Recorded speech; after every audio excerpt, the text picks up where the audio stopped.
Introduction. The amatory motif is pervasive, timeless, and universal. In some of its phases and manifestations, it has presented age-old provocations, and not infrequently, problems that are still unresolved. Among such problems are involved the faculty of physiological potency, the urge to attract amorously, and, conversely, the problem of preventing such attraction in a designated instance, or of diverting it to another objective. That, in brief, is the essence of the material means of effecting such a realization. In its various mutations, its protean diversities, it is the love potion, the philter, the mystic concoction that, once quaffed, will instill love and passion and desire, and lust that will replenish erotic inadequacies, that will awaken the ancient fons vitae. The symbol of animate being, the source, as the antique Hellenes sensed and exemplified of all cosmic creation, of the totality of living generation. The potion, then, is at least a hypothetically efficacious instrument for securing and preserving the amorous interests of the desired object. It also serves as an apotropaic device for diverting misplaced love, as the agent sees it, and redirecting it to the proper and preferred channel. The actual means for the fulfillment of these erotic purposes vary with the ages, with ethnic groups and demographic alignments, with legendary and folk traditions and mores, with the disparate levels of culture of a specific region. They present variations and adaptations in correspondence with climatic and epochorial conditions. But they retain the essentially common characteristic, the unchanging property, of attempting to shape and mold the amatory essergences, in whatever degree, and whether transitory or of more enduring permanence, by impersonal, palpable, mechanistic, and visual means. It should be observed as a terminus quo that the term philter itself stems from the Greek philtron, a love potion from philin to love, and tron, an instrumental suffix. It means, then, a love charm. The term potion is derived immediately from the Latin potio, a draught, whether of medicine or even of poison. The ultimate source is the Greek podos, a drink. In a general sense, therefore, a love philter or potion is a concoction, usually liquid in form but not necessarily so, intended to produce or promote amatory sensibilities. In a wide and comprehensive denotation, the philter will include any object or charm or periapt that serves the same erotic purpose. This present survey touches on the use of the potion in the course of the centuries, in varying circumstances and disparate countries, on the fantastic factors that compose the final preparations, and on anecdotes, both apocryphal and authenticated, and episodes and occasional allusions that point up the treatment, its hazards, and even its humors. With regard to the potions and similar concoctions and preparations of an amatory nature, a caveat must here be entered. All such filters are considered in this book from an exclusively traditional, historical, and academic viewpoint. They are not recommended in any instance for personal use, as they may involve unpredictable or even catastrophic effects. In no sense, therefore, should such prescriptions be utilized for empirical experimentation. HCW. Love Potions Through the Ages. Chapter 1. Antiquity. In ancient Greece, the climatic conditions, the long unending summer days, the broad spaciousness of the sea, wine-dark and loud-sounding, as Homer describes it, the secluded pools and fountains and glades, the remote valleys, the snowy mountain summits were all alive to the Hellenic perceptive and imaginative mind, with graceful nymphs and shaggy satyrs, with a multitude of anthropomorphic divinities, and with the alluring pipes of Pan. Under such conditions, it was not difficult to conceive human life as dominated by the cosmic creative force, and to do homage and obeisance to the great god Dionysus, divinity of the fruitful wine, protector of all procreative and generative functions. The generative and sexual activities of the Greeks were, in general, so freed from contrived restrictions, so much in harmony with their instinctive and developed sensitivity to beauty of form, of movement, of rhythm, that artificial aids and inducements to amatory performance were far less necessary than they are in a highly complex and competitive, and in a sense exhausted contemporary social frame. Hence we do not constantly hear of the ad hoc use of filters, potions, and analogous means of stimulation. Yet too their existence is established, and in particular cases they were brought into effective use. Xenocrates, a Greek physician of the 1st century A500, as Pliny the Elder records, advised drinking the sap of mallows as a love potion. Such a philter, together with 3 mallow roots tied into a bunch, would inflame the erotic passions of women. Again, Dioscorides of Cilicia, in Asia Minor, an army physician who flourished in the 1st century A500, produced a materia medica that treated drugs, remedies, ingredients in a rational, systematic manner. His text became a standard work, used for centuries in both the East and the West. He recommends the roots of boy cabbage, soaked in fresh goat's milk. A good draught of this drink would be productive of intense excitation of the sexual impulse. Many spices, plants, herbs that were described, either by the encyclopedists and historians or incidentally mentioned in dramatic literature, in occasional poems, anecdotes, or in epitomes of legends and folklore, were of such obscurity and rarity that it is no longer possible to ascertain the corresponding modern equivalent. There was, as an instance, Satyrion. It is frequently mentioned, both in Greek and Roman contexts. Actually unidentifiable botanically, it may have been analogous to the orchis. In Greek and also Roman antiquity, it was reputed to constitute a potent aphrodisiac, and is mentioned in an accepted and traditional sense by writers such as Petronius, who casually alludes to it in the course of his Satyricon as a common erotic aid. The name Satyrion is evidently associated with the Greek satyr, a wood spirit, partly goat-like and partly human.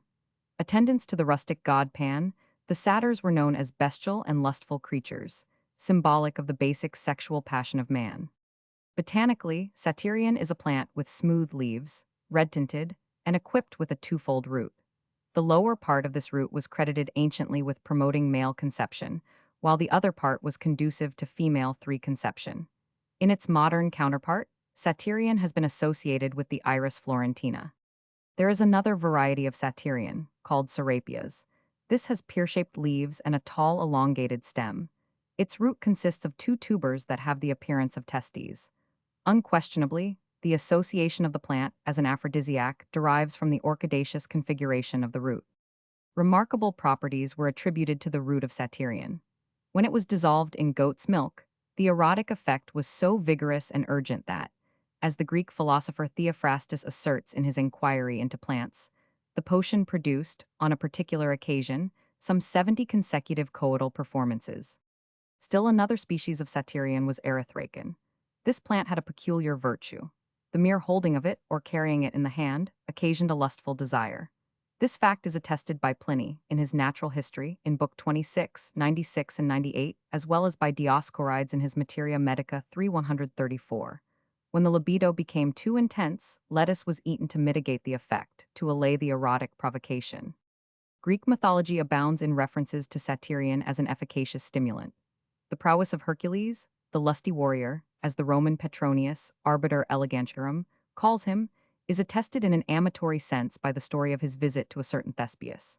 Entertained lavishly as a guest, Hercules, fortified by Satyrion, repaid the host's entertainment by having intercourse with all 50 daughters of Thespius. In Roman times, the effectiveness of the root in arousing erotic excitation was common knowledge. Petronius, the voluptuary attached to the court of the Emperor Nero, and the author of the remarkable picaresque novel, entitled The Satyricon, alludes to the matter. One of his characters, describing the frenzied activities in a brothel, remarks, "We saw many persons of both sexes, at work in the four cells, so much every one of them seemed to have taken Satyrion."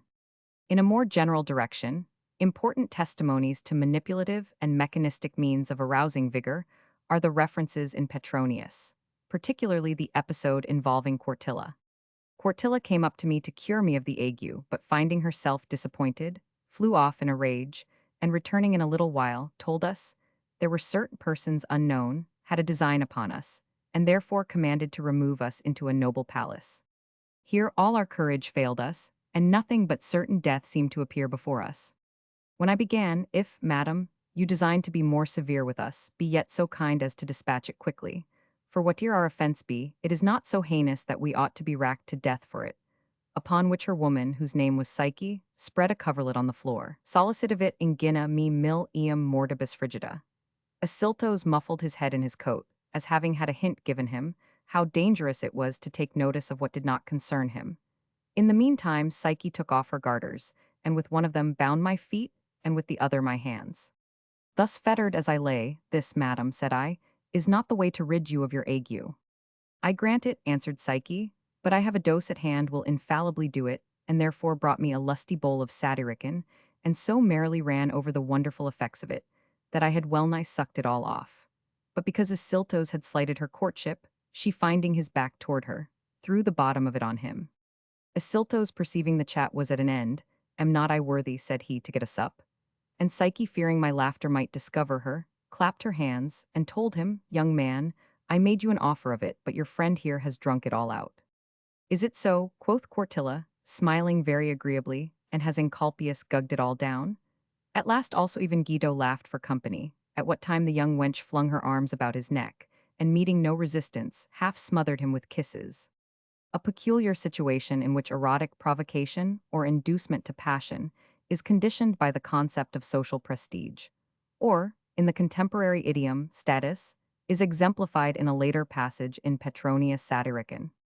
Going out full of these thoughts to divert my concern, I resolved on a walk, but I had scarce got into a public one, ere a pretty girl made up to me, and calling me Polyemus, told me her lady wow'd be proud of an opportunity to speak with me. "You're mistaken, sweetheart," returned I, in a little heat. "I am but a servant of another country too, and not worthy of so great a favor."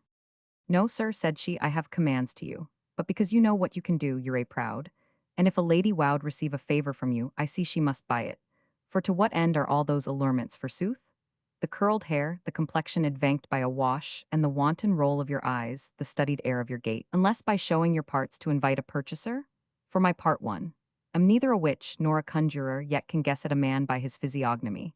And when I find a spark walking, I know his contemplation.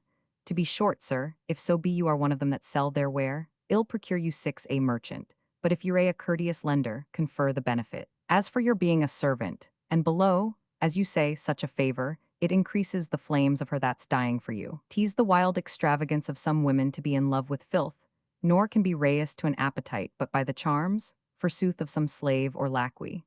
Some can be pleased with nothing but the strutting of a prize-fighter with a hacked face and a red ribbon in his shirt, or an actor betrayed to prostitute himself on th stage by the vanity of showing his pretty shapes there.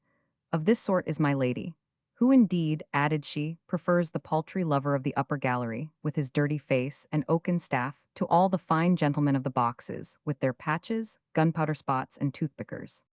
When pleased with the humor of her talk, "I beseech you, child," said I, "are you the she that's so in love with my person?" Upon which the maid fell into a fit of laughing. "I wot not," returned she, "have you so extremely flatter yourself. I never yet truckled to a waiter, nor will Venus allow I should embrace a gibbet. You must address yourself to ladies that kiss the ensigns of slavery. Be assured that I, though a servant, have too fine a taste to converse with any below a knight." I was amazed at the relation of such unequal passions, and thought it miraculous to find a servant with the scornful pride of a lady, and a lady with the humility of a servant. A still more elaborate scene concerns the techniques of recovering the faculty of erotic consummation. Encolpius, the narrator of the Satyricon, is attached homosexually to the young Guido. He is in a state of incapacity. At this juncture 7 he receives a note from Circe, the mistress of the maid Chryses, commenting on his inadequacy. Chryses entered my chamber, and gave me a billet from her mistress, in which I found this written: "Had I raised my expectation, I might deceived complain. Now I am obliged to your impudence, that has made me sensible how much too long I have trifled with mistaken hopes of pleasure. Tell me, sir, how you design to bestow yourself, and whether you dare rashly venture home on your own legs? For no physician ever allowed it could be done without strength. Let me advise your tender years to beware of a palsy. I never saw any body in such danger before. On my conscience you are just going, and shall the same rude chilliness seize your other parts, I might be soon, alas, put upon the severe trial of weeping at your funeral. But if you would not suspect me of not being sincere, though my resentment can't equal the injury, yet I shall not envy the cure of a weak, unhappy wretch. If you would recover your strength, ask Guido, or rather not ask him, forti can assure a return of your vigor if you could sleep 3 nights alone. As to myself, I am not in the least apprehensive of appearing to another less charming than I have to you. I am told neither my glass nor report does flatter me. Farewell, if you can." When Chryses found I had read the reproach, "This is the custom, sir," said she, "and chiefly of the city, where the women are skilled in magic charms, enough to make the moon confess their power. Therefore the recovery of any useful instrument of love 8 becomes their care. 'Tis only writing some soft, tender things to my lady, and you make her happy in a kind return. For 'tis confessed, since her disappointment, she has not been herself." I readily consented, and calling for paper, thus addressed myself: "'Tis confessed, madam, I have often sinned, for I am not only a man but a very young one, yet never left the field so dishonorably before. You have at your feet a confessing criminal, that deserves whatever you inflict. I have cut a throat, betrayed my country, committed sacrilege. If a punishment for any of these will serve, I am ready to receive sentence. If you fancy my death, I wait you with my sword. But if a beating will content you, I fly naked to your arms. Only remember that 'twas not the workman, but his instruments that failed. I was ready to engage, but wanted arms. Who robbed me of them, I know not. Perhaps my eager mind outrun my body, or while with an unhappy haste I aimed at all, I was cheated with abortive joys. I only know I don't know what I've done. You bid me fear a palsy, as if the disease you'd do greater that has already robbed me of that, by which I shout have purchased you. All I have to say for myself is this, that I will certainly pay with interest the arrears of love, if you allow me time to repair my misfortune. Having sent back crises with this answer, to encourage my jaded body, after the bath and strengthening oils had a little raised me, I applied myself to strong meats such as strong broths and eggs, using wine very moderately. Upon which to settle myself, I took a little walk, and returning to my chamber, slept that night without Guido. So great was my care to acquit myself honorably with my mistress, that I was afraid he might have tempted my constancy, by tickling my side. The next day rising without prejudice, either to my body or spirits, I went, though I feared the place was ominous, to the same walk, and expected Chryses to conduct me to her mistress. I had not been long there ere she came to me, and with her a little old woman. After she had saluted me, "What, my nice Sir Courtly," said she, "does your stomach begin to come to you?" At what time the old woman, drawing from her bosom a wreath of many colors, bound my neck, and having mixed spittle and dust, she dipped her finger in't and marked my forehead, whether I wowed or not. When this part of the charm was over, she made me spit thrice, and as often pressed to my bosom enchanted stones, that she had wrapped in purple, ad modus manibus tempter coepit ingenum vives. Dicto sitius nervi parurunt imperio manusque aniculi ingenti modo repleverunt. At ilia gaudio exsultans, vides, inquit, crises me, vides quod aliis leperum excedevi. Never despair, Priapus I invoke, to help the parts that make his altars smoke. After this, the old woman presented me to Chryses, who was very glad she had recovered her mistress' treasure, and therefore hastening to her, she conducted me to a most pleasant retreat, decked with all that nature cowed produced to please the sight, where lofty planes o'erspread a summer shade, and well-trimmed pines their shaking tops displayed, where Daphne midst the cypress crowned her head. Near these, a circling river gently flows, and rolls the pebbles as it murmuring goes.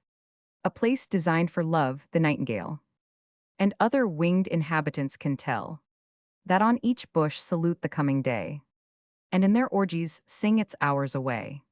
She was in an undress, reclining on a flowery bank and diverting herself with a myrtle branch.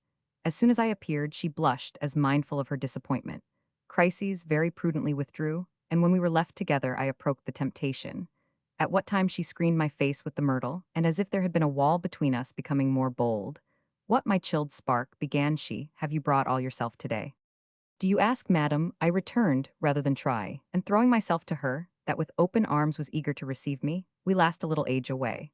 When giving the signal to prepare for other joys, she drew me to a more close embrace. And now our murmuring kisses their sweet fury tell. Now our twining limbs tried each fold of love. Now, locked in each other's arms, our bodies and our souls are joined. But even here, alas, even amidst these sweet beginnings, a sudden chilliness pressed upon my joys, and made me leave them not complete. Circe, enraged to be so affronted, had recourse to revenge, and calling the grooms that belonged to the house, made them give me a warming. Nor was she satisfied with this, but calling all the servant wenches and meanest of the house, she made 'em spit upon and leaven me. I hid my head as well as I cowed, and without begging pardon, for I knew what I had deserved, am turned out of doors, with a large retinue of kicks and spittle. Proslinos, the old woman, was turned out too, and Chryses beaten, and the whole family, wondering with themselves, inquired the cause of their lady's disorder. I hid my bruises as well as I cowed, lest my rival Eumolpus might sport with my shame, or Guido be concerned at it. Therefore, as the only way to disguise my misfortune, I began to dissemble sickness, and having got in bed, to revenge myself of that part of me that had been the cause of all my misfortunes, when taking hold of it. With dreadful steel the part one, would have lopped. Thrice from my trembling hand the razor dropped.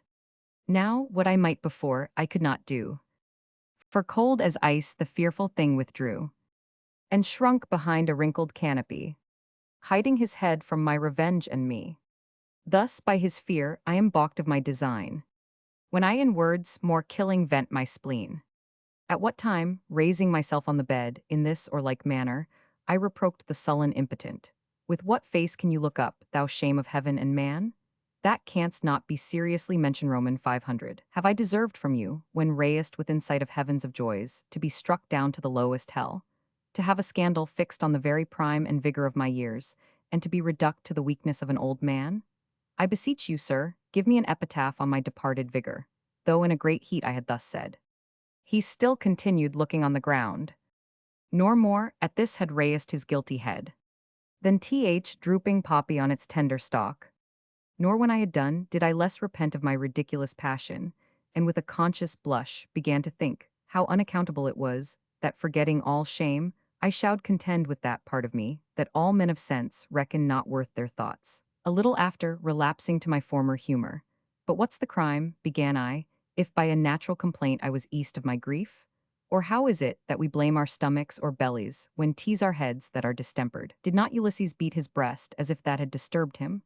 And don't we see the actors punish their eyes as if they heard the tragic scene? Those that have the gout in their legs swear at them. Those that have it in their fingers do so by them. Those that have sore eyes are angry with their eyes. Why do the strict-lived catos of the age at my familiar lines so gravely rage? In measures loosely plain, blunt satire flows, and all the people so sincerely shows. For who's a stranger to the joys of love? Who can't the thoughts of such lost pleasures move? Such Epicurus own the chiefest bliss, and such fives the gods themselves possess. There's nothing more deceitful than a ridiculous opinion, nor more ridiculous than an affected gravity. After this I called Guido to me, and tell me, said I, but sincerely, whether Asiltos, when he took you from me, pursued the injury that night, or was chastely 13 content to lie alone? The boy with his finger at his eyes took a solemn oath that he had no incivility offered him by Asiltos. This drove me to my wit's end, nor did I well know what to say. For why, I considered, should I think of the twice mischievous accident that lately befell me? At last, I did what I could to recover my vigor, and willing to invoke the assistance of the gods, I went out to pay my devotions to Priapus, and as wretched as I was, did not despair, but kneeling at the entry of the chamber, thus beseech the god. Bacchus and nymphs delight, O mighty god, whom Cynthia gave to rule the blooming wood. Lesbos and verdant Thassos the adore, and Lydians in loose flowing dress implore, and raise devoted temples to thy power. Thou Dryad's joy, and Bacchus' guardian, hear my conscious prayer with an attentive ear. My hands with guiltless blood I never stained, or sacrilegiously the gods profane. Roman 500 to feeble me, restoring blessings send. I did not thee with my whole self offend. Whose sins throw weakness is less guilty thought. Be pacified and spare a venial fault. On me, when smiling fate shall smiling gifts bestow, ill not ungrateful to thy godhead go. A destined goat shall on thy altar lie, and the horned parent of my flock shall die. A sucking pig appease thy injured shrine, and hallowed bowls o'erflow with generous wine. Then thrice thy frantic votaries shall round thy temple dance with youth and garlands crowned. In holy drunkenness thy orgies sound. While I was thus at prayers, an old woman with her hair about her eyes, and disfigured with a mournful habit, coming in, disturbed my devotions. When taking hold of me, she drew all fear out of the entry. And what hag, said she, has devoured your manhood? Or what ominous carcase have you stumbled over in your nightly walks? You have not acquitted yourself above a boy, but faint, weak, and like a horse orcharded in a steep, tiered have lost your toil and sweat. Nor content to sin alone, but have unrevenged against me, provoked the offended gods. When leading me, obedient to all her commands, a second time to the cell of a neighboring priestess of Priapus, she threw me upon the bed, and taking up a stick that fastened the door, revenged herself on me, that very patiently received her fury. And at the first stroke, if the breaking of the stick had not lessened its force, she might have broke my head and arm. I groaned, and hiding with my arm my head, in a flood of tears leaned on the pillow. Nor did she then, less troubled, sit on the bed, and began in a shrill voice to blame her age till the priestess came in upon us. And what, said she, do you do in my chapel, as if some funeral had lately been, rather than a holiday, in which even the mournful are merry? Alas, my Anathia, said she, this youth was born under an ill star, for neither boy nor maid can raise him to a perfect appetite. You ne'er beheld a more unhappy man. In his garden the weak willow, not the lusty cedar, grows. In short, you may guess what he is, that cowed rise unblessed from Circe's bed. Upon this, Inathia fixed herself between us and moving her head a while. I, said she, am the only one that can give remedy for that disease. And not to 15 delay it, let him sleep with me tonight. And next morning, examine how vigorous I shall have made him. All nature's work my magic powers obey. The blooming earth shall wither and decay. And when I please, agin be fresh and gay. From rugged rocks I make sweet waters flow, and raging billows to me humbly bow. With rivers, winds, when I command obey, and at my feet their fans contracted lay. Tigers and dragons too my will obey. But these are small, when of my magic verse. Descending Cynthia does the power confess. When my commands make trembling Phoebus reign, his fiery steeds their journey back again. Such power have charms by whose prevailing aid the fury of the raging bulls was laid. The heaven-born Circe, with her magic song, Ulysses' men did unto monsters turn. Proteus with this assumedy, what shape he woo Roman 500 I, who this art so long have understood, can send proud Ida's top into the main, and make the billows bear it up again. I shook with fear at such a romantic promise, and began more intensively to view the old woman. Upon which she cried out, O Inathia, be as good as your word. When, carefully wiping her hands, she lay down on the bed, and half smothered me with kisses. Inathia, in the middle of the altar, placked a turftable, which she heaped with burning coals, and her old cracked cup for sacrifice repaired with tempered pitch. When she had fixed it to the smoking wall from which she took it, putting on her habit, she placked a kettle by the fire and took down a bag that hung near her, in which a bean was kept for that use, and a very aged piece of a hog's forehead, with the print of 100 cuts out. When opening the bag, she threw me a part of the bean and bid me carefully strip it. I obey her command and try, without daubing my fingers, to deliver the grain from its nasty coverings.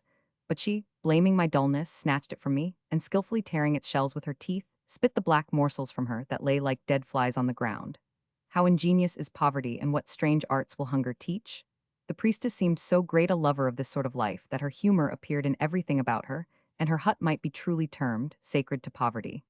Here shines no glittering ivory set with gold. No marble covers the diluted mold. By its own wealth diluted, but the shrine with simple natural ornaments does shine. Round Ceres' bower, but homely willows grow. Earthen are all the sacred bowls they know. Osier the dish, sacred to use divine. Both coarse and stained, the jug that holds the wine. Mud mixed with straw make a defending fort. The temple's brazen studs are knobs of dirt. With rush and reed is thatched the hut itself, where, besides what is on a smoky shelf, ripe service berries into garlands bound, and savor bunches with dried grapes are found. Such a low cottage Heckel confined. Low was her cottage, but sublime her mind. Her bounteous heart a grateful praise shall crown, and muses make immortal her renown.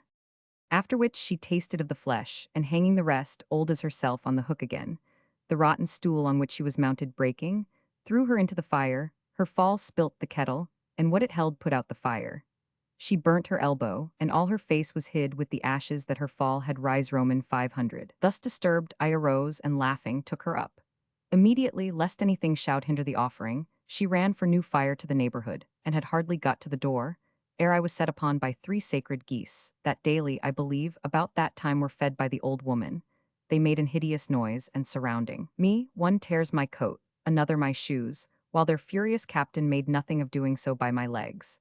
Till seeing myself in danger, I began to be in earnest, and snatching up one of the feet of our little table, made the valiant animal feel my armed hand. Nor content with a slight blow or two, but revenged myself with its death. Such were the birds Alcides did subdue, that from his conquering arm toward heaven flew. Such sure the harpies were which poison strode on cheated Phinus false deluding food. Loud lamentations shake the trembling air. The powers above the wild confusion share. Horrors disturb the orders of the sky, and frighted stars beyond their courses fly. By this time, the other 2 had eat up the pieces of the bean that lay scattered on the floor, and having lost their leader, returned to the temple. When glad of the booty and my revenge, I healed the slight 18 old woman's anger. I designed to make off, and taking up my clothes, began my march. Nor had I reached the door, ere I saw Inathia bringing in her hand an earthen pot filled with fire. upon which I retreated and, throwing down my clothes, fixed myself in the entry, as if I were impatiently expecting her coming. Inathia, entering, placked the fire, that with broken sticks she had got together, and having heaped more wood upon those, began to excuse her stay, that her friend would not let her go before she had, against the laws of drinking, taken off 3 healths together. When looking about her, what, said she, have you been doing in my absence? Where's the bean? I, who thought I had behaved myself very honorably, told her the whole fight, and to end her grief for the loss of her bean, presented the goose. When I showed the goose, the old woman set up such an outcry that you would have thought the geese were re-entering the place. In confusion and amazed at so strange a humor, I asked the meaning of her passion, or why she pitied the goose rather than me. But wringing her hands, you wicked wretch, said she, "D'I speak too? D'I know what you've done? You've killed the god's delight, a goose the pleasure of all matrons. And lest you should think yourself innocent, if a magistrate should hear of it, you'd be hang Roman 500 you have defilled with blood my cell, that to this day had been inviolate. You have done that for which, if any's so malicious, he may expel me my office." She said, and trembling, rends her aged hairs, and both her cheeks with wilder fury tears.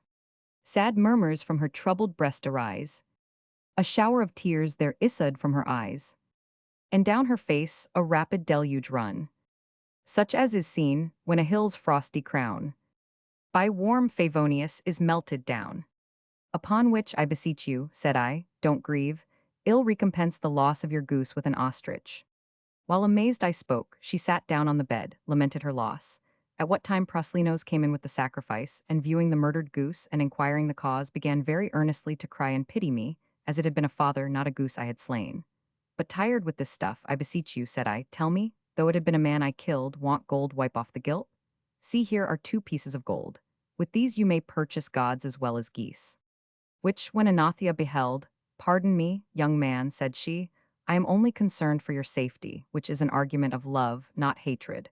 Therefore well take what care we can to prevent a discovery. You have nothing to do but entreat the gods to forgive the sin. Whoe'er has money may securely sail. On all things with almighty gold prevail. May Danae wed, or rival amorous Jove, and make her father pander to his love. May be a poet, preacher, lawyer too, and bawling win the cause he does not know, and up to Cato's fame for wisdom grow. Wealth without law will gain it bar renown. Howe'er the case appears, the cause is one. Every rich lawyer is a Littleton. In short of all you wish you are possessed. All things prevent the wealthy man's request. For Jove himself's the treasure of his chest. While my thoughts were thus engagged, she placked a cup of wine under my hands, and having cleansed my profane extended fingers with sacred leeks and parsley, threw into the wine, with some ejaculations, hazelnuts, and as they sunk or swam gave her judgment. But I well knew the empty rotten ones wowed swim, and those of entire kernels go to the bottom.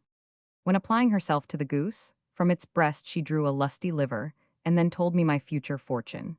But that no mark of the murder might be left, she fixed the rent goose to a spit, which, as she said, she had fattened a little before, as sensible it was to die. In the meantime the wine went briskly round, and now the old women gladly devour the goose, they so lately lamented. When they had picked its bones, Inathia, half drunk, turned to me, and now, said she, ill finish the charm that recovers your strength. When drawing out a leathern ensign of Priapus, she dipped it in a medley of oil, small pepper, and the brewest seed of nettles, pallatum coepit inserer anno meo. Hoc crudilissima, anus spurgit subend humor femina me. Nastersi succum cum abrotano, misset perfusis ingenibus mes virides erdici facem comprehendit. Omniac infra umbilicum coepit lenta monocedir. Upon which, jumping from her, to avoid the sting, I made off. The old woman in a great rage pursued me, and though drunk with wine, and their more hot desires, took the right way, and followed me through 2 or 3 villages, crying, "Stop, thief!" But with my hands all bloody, in the hasty flight I got off. National Gallery of Art. The Kiss. By Rodin. Metropolitan Museum of Art. Beside the Sea. By Rodin. Love manifestations and the passion for promoting weakened or inadequate functional activity are familiar themes in the most remote areas of the world, in the Arctic Circle as well as in the Marshall Islands, among the Eskimo of uttermost Greenland, and among the Jibaro Indians of Ecuador. The Orang Cubao of Sumatra and the Semang and Sen of Malacca are knowledgeable in this regard. The natives of these disparate territories are familiar with the plant and animal life of their regions, the nuts and fruits, the herbs and leaves, and their properties and specific virtues. They have tested them in food and drink, and in other functional directions. And by long, groping, deductive sequences, they have come to definite practical conclusions. They have managed to extract or to use certain essences and elements in these roots and plants that they found conducive to specific purposes, particularly to the primary function of life, the erotic motif, the functional performance. Oral traditions, the ways of the tribal society, derive, prehistorically, from a matriarchal hierarchy. And to the women of the tribe, the obscure secrets of amorous practices and devices are all important, because they are the conditions of procreation, the source of fertility, the depositories of life and continuity. The love mystique, then, is the primary and virtually exclusive sacrosanct knowledge confined to the female of the tribe. Hence, after the ages of oral transmission, when we enter upon the centuries of writing, verbal transcription, and recording, then the sagas and chronicles, the legends and folk consciousness, invariably dwell on the female, the wise old woman, the witch, the adept, who possesses the arcana of erotic functions. In the course of undetermined time, as literary mastery grows and develops culturally to the degree attained by Greece in the 5th century B100, the witch, as guardian of Aphrodite's mysteries, is paramount. She is known to the peasant and the hoplite, to the cobbler and the young athlete, to the stroller in the agora, to the serious dramatist, even to the philosophers, to Socrates, to Plato. In classical legend, Phaon, a ferryman of Lesbos, was 22 given a potent periapt by Aphrodite that made him remarkably handsome. The poetess Sappho consequently fell passionately in love with him. According to the Roman encyclopedist Pliny the Elder, author of the Historia Naturalis, Phaon had found a mandrake root that resembled the male genitalia. This root was an assurance of feminine love. Sappho, however, is said, in the version of Ovid's Heroides, to have flung herself from the Leucadian rock on his account. Xenophon, the Greek historian who belongs in the 4th century B100, recounts, in his Memorabilia, a dialogue between the philosopher Socrates and a hetera named Theodote. The subject is the art of finding and retaining lovers. Socrates, there are my lady friends, who will never let me leave them, night or day. They would always be having me teach them love charms and incantations. Theodote, are you really acquainted with such things, Socrates? Socrates, of course I am. What else is the reason, think you, that Apollodorus and Antisthenes never leave my side? Why have Cebes and Simmias come all the way from Thebes to stay with me? You may be quite sure that not without love charms and incantations and magic wheels can this be brought about. Theodote, lend me your wheel then, that I may use it on you. Socrates, nay, I do not want to be drawn to you. I want you to come to me. Theodote, well, I will come, but be sure to be at home. Socrates, I will be at home to you, unless there be some lady with me who is dearer than yourself. A speech attributed to the Greek orator Antiphon, who dates in the 5th century B100, involves a belief that love could be secured by the administration of a potion. The Attic orator is addressing the court. The girl began to consider how she should administer the potion to them, before or after dinner, and, on reflection, she decided it would be better to give it after the meal. I will endeavor to give you a brief account of how the potion was actually administered. The two friends partook of a good dinner, as you can imagine, the host having a sacrifice to offer to the god of his household, and the guest being on the eve of a sea voyage. When they had finished, they made a libation, and added thereto some grains of incense. But while they were murmuring their prayer, the concubine slipped the poison into the wine she was pouring out for them. And furthermore, thinking that she was doing something clever, she gave Philonios an extra dose, supposing that the more she gave the warmer would be his love for her.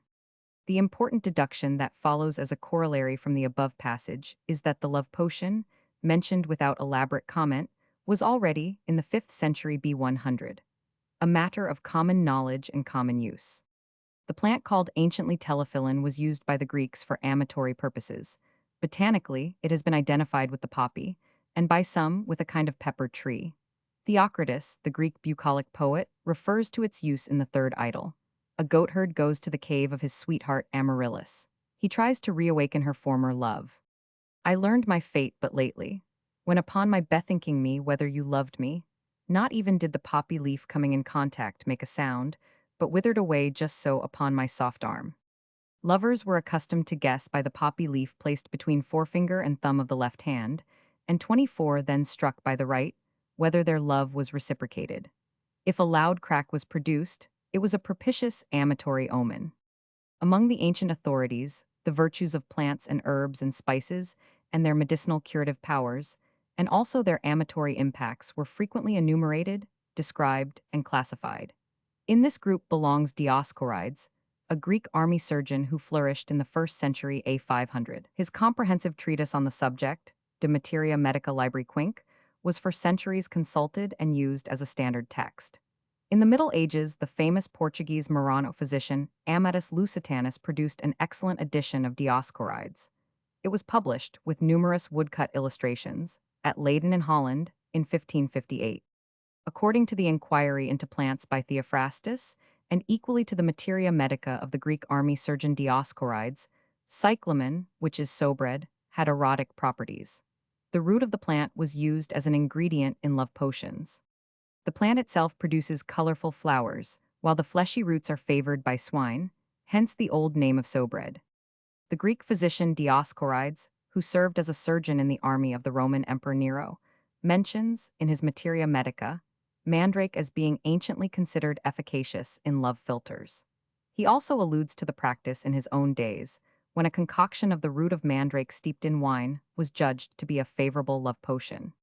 In the furious and unceasing search for some product 25 of the earth, some fabricated distillation, some suddenly and miraculously discovered triumphant panacea that would efficaciously induce virile activity, the ancients grasped at any object that, by its mere outward and physical conformation, might conceivably have some cryptic, symbolic association with genital resemblances, and hence with amatory functions. Such a resemblance was readily and gratefully found in the mandrake. The mandrake, even in biblical times, was credited with unique properties, not least with amatory stimulation. Mandrake or mandragore, which is botanically mandragora, Mandragora officinarum, is a tuber with purple flowers, dark-leaved. It is native to Palestine, and hence has a Hebrew name, mentioned in biblical literature. It is called their dudame, an expression associated etymologically with love. The peculiarity of mandrake is that it often assumes a human shape, the limbs in particular being formed like human extremities. From the earliest literary eras, mandrake was a customary ingredient in love potions. Circe, the sorceress who appears in Homer's Odyssey, was traditionally an adept in concocting brews with mandrake infusions. So intimately was her name linked with this man-shaped plant that it became known as Circe's plant. As later biblical confirmation of the significance of mandrake, the strange and moving episode of Jacob and Rachel, and the employment of the very effective mandrake may be mentioned. There is a further suggestion of its use in the Song of Songs. The Greeks and the Romans likewise were acquainted with mandrake and its virtues. The Greeks considered the root an amatory excitant, and, by association, called Aphrodite, 26 who presided over amatory functions, mandragoritis, she of the mandrake. Plutarch, the Greek philosopher and biographer, alludes to the plant and its resemblance to human genitalia. In his monumental encyclopedia, The Natural History, the Roman Pliny the Elder similarly dwells on this likeness, and adds that when a mandrake root that has grown into male genital form is found, it will unquestionably secure feminine love. Without interruption, the tradition of the mandrake lingered through the centuries. Old chroniclers allude to it. Woodcuts and illustrations in medieval vellum-bound folios present readers with the horrifyingly semi-human form of the plant. Sinister and abhorrent legends have grown up around the plant, many of them associated with death, gibbets, hangings, thieves. Medieval folklore trusted to the consumption of the root as a reliable help in conception. This belief is also confirmed by a 17th-century traveler. Sorcerers and alchemists and other occult practitioners concocted their elixirs with the aid of mandrake.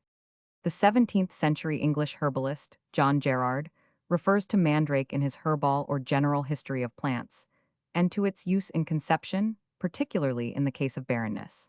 He merely touches on its employment in amatory practices, but he is repulsed by the prurient and salacious nature of these devices. In these days, too, mandrake evidently has not been neglected as a possible invigorating agent. In Greece and in Italy, folk beliefs in the plant still survive and are put into active practice. Sexual and procreative capacity was such a primal, essential factor in the old religious cults that, in classical mythology, Greek and Roman, and in Egyptian and Asian cults as well. The bull, the most potent among animals, was 27, the ceremonial and pictorial symbol of this cosmic power. The bull, in fact, was equated with divinity. The processional sacrifice among the Romans, the Taurobolium, highlighted the preeminence and the reverence due to the bull. In Egypt, he appears as Apis, the bull god. He is also present in the Mithraic cult, and Mithra himself is sculpturally represented as holding a bull and cutting its throat. The bull was an expiatory sacrifice among the Germanic tribes and also among the Northmen. In the Orient, too, the bull is sacred among the Japanese. Cows also have been no less venerated among the Greeks, the Hebrews, and the Hindus. An ancient Egyptian record, the Dulac Papyrus, reveals, in the translation by the famous Egyptologist Sir William Flinders Petrie, how even in antiquity sexual passion was channeled, promoted, and controlled, and how the cult of money and the phallic cult often went hand in hand and were intimately linked together. So that religious prostitution, the sacred erotic rites of pagan worship, transcended the common activities of the public prostitute and assumed a hieratic, reverential status. This status is stressed and confirmed in the story of the sacred prostitute, or hierogel Thubui, who was approached by Setna Kamwa, son of the Egyptian pharaoh Uzimares. In the papyrus, the lavish richness of the hierogel's apartment is described, and the bloody conditions she exacts from her passionate prospective lover. In the barber shops and the perfumers, in the furtive taverns and the baths and eating places, in Greece and later on in Rome, the lower types of prostitute plied their trade. They might ostensibly be musicians and singers of a sort, but these qualifications were mere preliminaries to their more intimate ministrations. The ways of these harlots, their outlook, their training, their future, are described vividly 28 in Lucian's Dialogues of the Courtesans and in Alciphron's fictional letters. The poets, too, have their say about this institution, and many of their pieces, sensuous and sensual, erotic, scatological, and lewd, are preserved in the Greek anthology and the Palatine anthology. In the collection known as the Girdle of Aphrodite, one of the pieces deals with the theme of Lolita. Another describes the operations of a masseuse. Others deal with amorous performances and reflect on love and its price. The ancient cult of Bacchus, the god of wine and fertility, was marked by highly erotic rites and orgies and phallic manifestations. Bacchus himself was equated with the Greek god Dionysus, whose characteristics and functions were identical. Dionysus himself was associated with certain animals that were reputedly extremely lascivious by nature or erotically exceptionally dominant. Among these animals were the bull, the ass, the panther, and the goat. The right testis of the ass, for instance, worn in a bracelet, was, according to the testimony of Pliny the Elder, who produced an encyclopedic natural history, and the Greek physician Dioscorides, considered an effective sexual stimulant. In many regions of ancient Greece, both on the mainland but particularly in the islands of the Aegean Sea, the Dionysiac cult was prevalent and passionately celebrated. Euripides, the Greek tragic poet, presents a detailed and authoritative picture of Bacchic ceremonies and beliefs in his drama The Bacchae. Among the priests of ancient Chaldea, noted for its thaumaturgic practices and esoteric cults, there was a tradition that the secretions of the liver of young boys would be a restorative of physiological vigor. Among professional Greek and Roman courtesans, their 29 were special devices for provoking male interest. During entertainments, for instance, drinking cups made of earthenware emitted a perfumed aura, while the contents themselves, containing myrrh and pepper, were direct stimulants. In Asia Minor, some 4 millennia ago, the Sumerians flourished and produced a high literary culture. There is still extant a love song, chanted annually by the Sumerians, that is in the manner of the biblical Song of Songs. It is an exultant amatory paean, dedicated to Inanna, the Sumerian goddess of love and procreation, who may be equated with the Babylonian Astarte and the Greek Aphrodite. Storgethron, a plant used in ancient Greece as an amatory medicine, has been identified as the leek. The root called surag was, in antiquity, held to have a stimulative virtue. The aromatic leaves of tarragon, which grows in southeast Europe, is considered, in addition to its use as a flavoring agent, as an amatory aid. The oil extracted from the fresh leaves of the Ruta graveolens plant produces an amatory excitation. Both in ancient and in medieval days, amatory virtues were attributed to the plant, known botanically as Radix chini. The juice of the plant spurge, in composition with other items such as ginger, nettle seed, pellitory, cinnamon, and cardamom, is considered among Arabs as highly provocative. The aromatic leaves of sage had an amatory repute. So 30 with tulip bulbs and savory, which the Romans knew as saccharia. Hierobota, or pisteriona, an herb mentioned by the medieval philosopher Albertus Magnus, was credited with such potency that its mere possession was said to act as a stimulant. Pimpinella anisum, which is the botanical designation of anise, is native to the eastern Mediterranean region. The ancients knew anise, and it was equally familiar to the Middle Ages as a love attribute. The testes of animals have always been popular in amatory preparations, both for their symbolic implications and also for their genesiac value. This was the case with the testes of lamb, deer, ram, and ass. The head of the perch contains a number of small stones. These were included in the amatory preparations devised by sorceresses. A French physician, Murray, in a treatise entitled Trait Universal des Drogues Simples, stated that the parts genitals of a rooster served as a potent stimulus. Partridge was, according to the old writer Platina, in his De Valetudintuenda, believed, apart from its gastronomic relish, to arouse the half-extinct desire for venereal pleasures. In antiquity, snails were consumed for amatory purposes. The Roman poets refer to this practice. Even in modern times, a concoction of snails, boiled in parsley, garlic, and onions, and fried in oil and again in red wine, is reputed to serve as a rejuvenating factor. An ancient Egyptian device for achieving amatory efficiency involves a magic procedure. Take a band of linen of 16 threads, 4 of them white, 4 green, 4 blue, 4 red. Fasten all strands into one band and strain with hoopoe blood. Bind with scarab posed as the sun god wrapped in byssus. Bind to the body of the boy attendant who holds the sacred vessel. The worship of the phallus in antiquity was not originally the worship of the human generative organs, but of the divine procreative faculty, symbolized by the genitalia of the sacred bull and the sacred goat. In Egyptian religious terminology, by Apis and Priapes or Priapus respectively.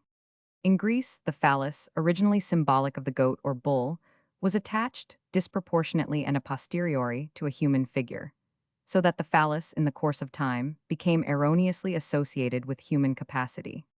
The Athenian orator Isocrates postulated a maxim: what is improper to do is improper to say. Yet a rigid adherence to this view would mean a cessation of investigations of all kinds, of many historical records and archives, mores, and often matter that would give enlightenment on human traditions and the more intimate details of communal, tribal, or national life, of ethnic distinctions, of cultural progression. Hence, it might be more advisable to adapt the postulate of Isocrates and to introduce the proviso that whatever has been done or said or written by men should normally and regularly be transmitted to later generations or to wider circles, provided that this transmission is intended as a contribution to a knowledge of the past, or of contiguous races, or of disparate mores, and as a revealing exposition of what man performed in earlier ages, and not as a prurient and lewd inducement to wallow in scatological or libidinous 32 depths for mere light or indifferent or transitory entertainment.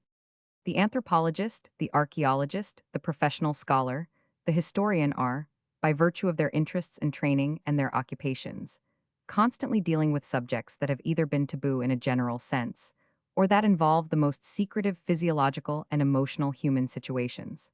The ancient cult of the stars merged with religious ceremonials and religious beliefs, emerging in the zodiacal bull. This bull was anciently equated with the sun in its most auspicious phase, in springtime. The sun bull later became the actual bull itself, as in the Minoan and the Mithraic cults, and also among the Egyptians. For the bull was now definitely the symbol of creative potency, of cosmic fecundity and perpetuation. The energized, salient phallus was the supreme symbol of being and fertility. In antiquity, it had divine significance. It was carried in religious processions in ancient Egypt, in Greece, in the Greek islands, in Phoenicia, Assyria, and in Chaldea and Ethiopia. In Egypt, phalli made of porcelain were worn on the person as periaps. In their fulminations against pagan mores and the sexual and erotic licentiousness and aberrations that were so prevalent in antiquity both socially and religiously, the ancient writers themselves were so descriptively forthright and detailed in their denunciations that these very assaults and condemnatory attacks constitute in themselves, cumulatively, a vast corpus of circumstantial knowledge of ancient salaciousness, prurience, perversions, and total abandonment of amatory and sexual restraints. Among such witnesses and authorities were the church fathers Tertullian, Arnobius, and Clement of Alexandria. The religious practice of women submitting, or rather offering themselves to the priapic symbol, the phallus or lingam, dates back to millennia before this era. Herodotus, the Greek historian, mentions it, also Strabo the geographer, and the church father Clement of Alexandria. Among the ancient Moabites, the god Baal-peor, that was at one time worshipped by the Israelites and then execrated, was an idol equated with the Greek and Roman phallic priapus. The consciousness that in nature, in the totality of the cosmic scheme, and in human beings the love motif conditions all existence and the continuance of being is manifest in the images, the religious rituals, symbols, ceremonials, and sacrificial offerings of all peoples in every age, ancient and modern, in Greece and among the Romans, in pre-conquered Mexico and in India, throughout the East and in the Pacific Islands, and among the early tribal and racial denominations of Europeth Germani and the Suevi, the Galli, and the Normanni. On the banks of the Euphrates in Syria, there was anciently a vast, elaborate, richly decorated and endowed temple. At the entrance rose two gigantic phalli, dedicated, as the inscription ran, by Bacchus to the goddess Juno. Offerings were made to the phalli by the thronging suppliants, while within the building numerous wooden phalli were dispersed throughout the spacious interior. Similar images and rituals were manifest in contiguous countries, in Phoenicia, Persia, and Phrygia. Throughout every polis and colony and settlement of ancient Greece, and also in the regions of the Mediterranean littoral, in Egypt and the Middle East, the phallus was a symbol of veneration, always associated with religious 34 ritual, with hieratic traditions, and temple worship on a wide and enthusiastic scale. In Greece, there were the phallic hermi, enormous phalli attached to pedestals, tree trunks, boundara markers.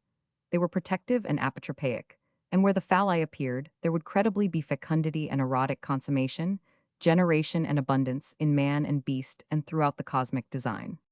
The phallus was variously named Priapus and Tutunus and Mutunus and Fascinum, and, in Hindu religious mythology, the lingam.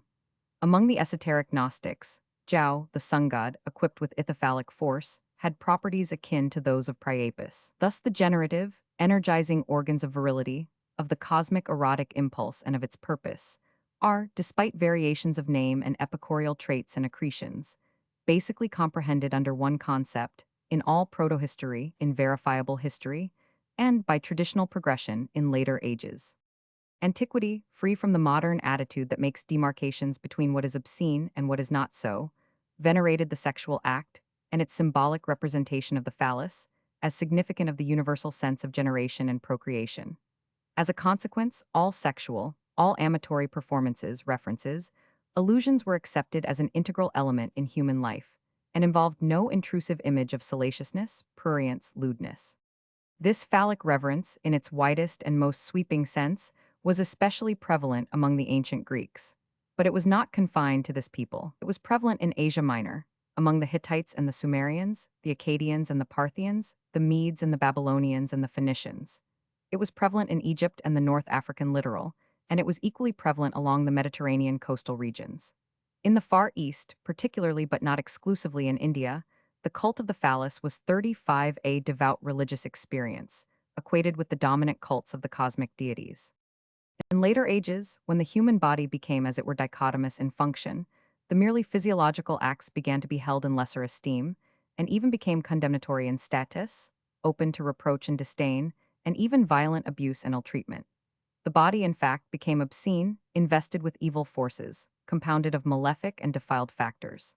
The body was to be crushed and tortured and disfigured, in order to release the spiritual complements of the human being. The amatory acts were now turned into licentious and mephitic obscenities, into bestial defilements, into unspeakable carnal and animal manifestations of the lower nature. As a consequence, phallic worship, the glorification of the creative principle embodied in the male and female, went underground. And by the mere fact of going underground, it persisted, with qualifications, acquiring through the course of time veneers of secrecy, accretions of furtiveness, elements of ribaldry as a kind of protective coat. Essentially, the phallic symbol was anciently viewed as an amatory agent, a generative stimulant, inasmuch as the phallus was cosmically the source of all being. Therefore, offerings were made to the phallus in sacrificial rituals, just as to any other potent deity from whom privileges and favors were sought. Libations of milk were a normal form of offering to Priapus. Women, anxious to become mothers, stood reverently and suppliantly in puris naturalibus before the all-potent phalli, and in a further urgent procedure, performed the act of erotic consummation with the aid of the lingam figure itself.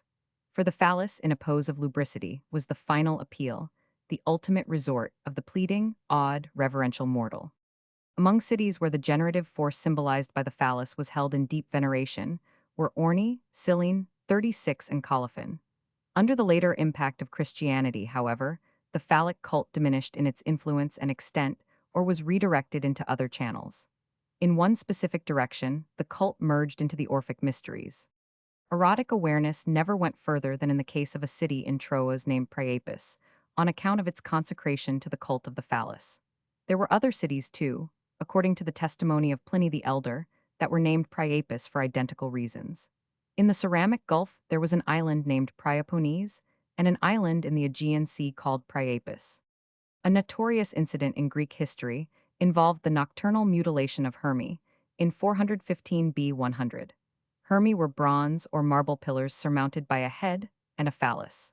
These marble figures appeared in the streets and squares of Athens and other Greek cities. Suspicion for the defilement and desecration of the Hermi fell upon the brilliant but wayward Athenian general and statesman Alcibiades and his companions. As a result, Alcibiades was condemned to banishment. The cult of Priapus and his obscene association with the genitalia of the ass, the symbol of unbridled lust, were expounded in ancient fable and legend. Other commentaries and explanations were added later by Hyginus, who flourished in the 1st century A. 500. Hyginus wrote on religious subjects and mystic cults. Pausanias, the Greek traveler and geographer, who belongs in the 2nd century A. 500, and Lactantius, the 4th century church father, also dwelt on the subject. Of all cities of ancient Greece, Lampsacus, situated on the banks of the Hellespont, was most dedicated to the veneration of Priapus. In a legendary fable, it was demonstrated 37 that the origin of the Priapic cult was Lampsacus itself. In the Greek festival called Thargelia, celebrated in May, the rites were dedicated to Apollo, the sun god, and to Diana, the moon goddess. At the ceremonial, there was a procession of youths who carried olive branches hung with food, fruit, and images of phalli. The genesiac theme, in its most lustful implication, was so prevalent in early history that there was a sect, known as the Bapti, dedicated to Catido, an obscene and lewd goddess. They celebrated their nocturnal abominations at Athens, Corinth, in Thrace, and on the island of Chios. One of the peculiar features of the Bapti was their custom of drinking from glass vessels shaped like a phallus. Juvenal, the Roman satirist, in describing the Bapti and their mystic and symbolic rites, refers to one participant who drinks from a glass priapus. Vitrio bibit ille priapo. According to the testimony of the Greek historian Herodotus, a certain Melampus brought the cult of Bacchus, the worship of the generative capacity, to Greece, approximately in the 13th century B. 100. He expounded the features of the Egyptian cult and established processional rites and ceremonies adapted from Egyptian usage. In ancient Greece, Bacchus, the phallic divinity, was equated with Dionysus. In the cities, the Greater Dionysia or the Urban Dionysia were celebrated in his honor for 3 days. The locale was at Limni in Attica, and the season was the middle of the month of March. In very early times, the Greek biographer and philosopher Plutarch declares, the rites were of a simple but joyous nature. But in his own time, the celebration had reached a lavish, extravagant splendor. Women, devotees of the Bacchic symbol and known as Bacchantes, introduced the ritualistic procession. Chaste maidens, impeccable in morality and of distinguished birth, followed. These were the cainphoroi, the basket-bearers who bore on their heads baskets containing the sacred utensils used at the celebration, together with mystic objects, flowers, salt, sesame, and a flower-bedecked phallus. A detachment came next to the cainphoroi. These were the phallophore. The phallophore were the phallus-bearers carrying, attached to long staffs, the phallic emblem. Musicians were also in the march, chanting and accompanying the choral odes with twanging strings, and at brief intervals emitting loud exclamations in glorification of the god. There were other strange participants. The Ithyphalli, men dressed in women's garments, who chanted salacious phallic songs. Scandalous satyrs led goats for sacrifice, while Bacchantes performed obscene dance movements. There was, over the entire celebration, an atmosphere of debauchery and libidinous license consonant with the phallic context of the cult. In Carthage, a spot outside the city was consecrated to Astarte, the goddess of generation, and called Sicca Venerea. Among the Phoenicians, a similar spot, intended for the same purpose, that is, religious fornication, was known as Siccoth Venoth. In biblical antiquity, the primary concept was for man to be fruitful and multiply, and replenish the earth. To this end, concubinage was consequently not frowned upon and was practiced pari passu with marriage. Maid servants were commonly taken by their masters as concubines, as in the case of Hagar, and also in that of Ruma. Lot even gave his maiden daughters for the satisfaction of the lustful inhabitants 39 of Sodom. Later, he committed incest with these daughters. The servant women of Jacob, Bilhah and Zilpah, became his concubines.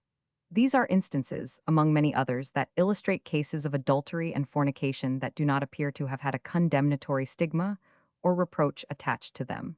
For the object in these circumstances was procreation and propagation, and that was the primal function enjoined upon man.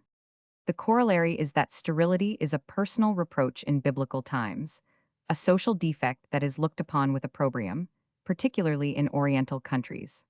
In Spain, the phallic cult was practiced under the name of Hortons. This cult is mentioned by the Roman epic poet Silius Italicus in his Punica. He describes the orgiastic revels of satyrs and maenads in nocturnal rites in honor of the Hispanic fascinum. In the south of France, also, and in Belgium, excavations unearthed relics, monuments, amulets, and other artifacts, bas-reliefs, and antiquities of various kinds, all testifying to the ancient cult of Priapus and his functions, and the deep and wide reverence for his omnipotence. In Germany, Priapus lost the somewhat indulgent character of a phallic and generative deity responsive to supplication and promise, and became a violent, bloodlusting monstrosity. In parts of Eastern Europe, again, Priapus became Priapgala, sanguinary and destructive. Ancient Armenia had a deity analogous to Priapus or Aphrodite or Astarte. She was known as Diana Anides, and her cult involved temple prostitution. The same practice, on the testimony of the Greek historian Herodotus, was in vogue in Lydia. Another writer, the Roman geographer Pomponius Mela, who belongs in the 1st century A500, has 40 similar references in the case of an African people called the Ojali. Again, the practice was prevalent at Naucratis, in Egypt. The phallic cult that was originally consecrated to the propagation of all things, inasmuch as the fascinum itself symbolized the sacred regeneration of all nature, in time degenerated so that only the phallus as such became the symbol of lust and passion and debauchery. It became the emblem of excesses in erotic encounters, the sign of the prostitute. Priapus actually became an object of some contempt, a humble scarecrow of the fields, chthonic guardian of the orchards, a subject of coarse ribaldry, as is testified in the Latin corpus of poems known under the name of Priapeia.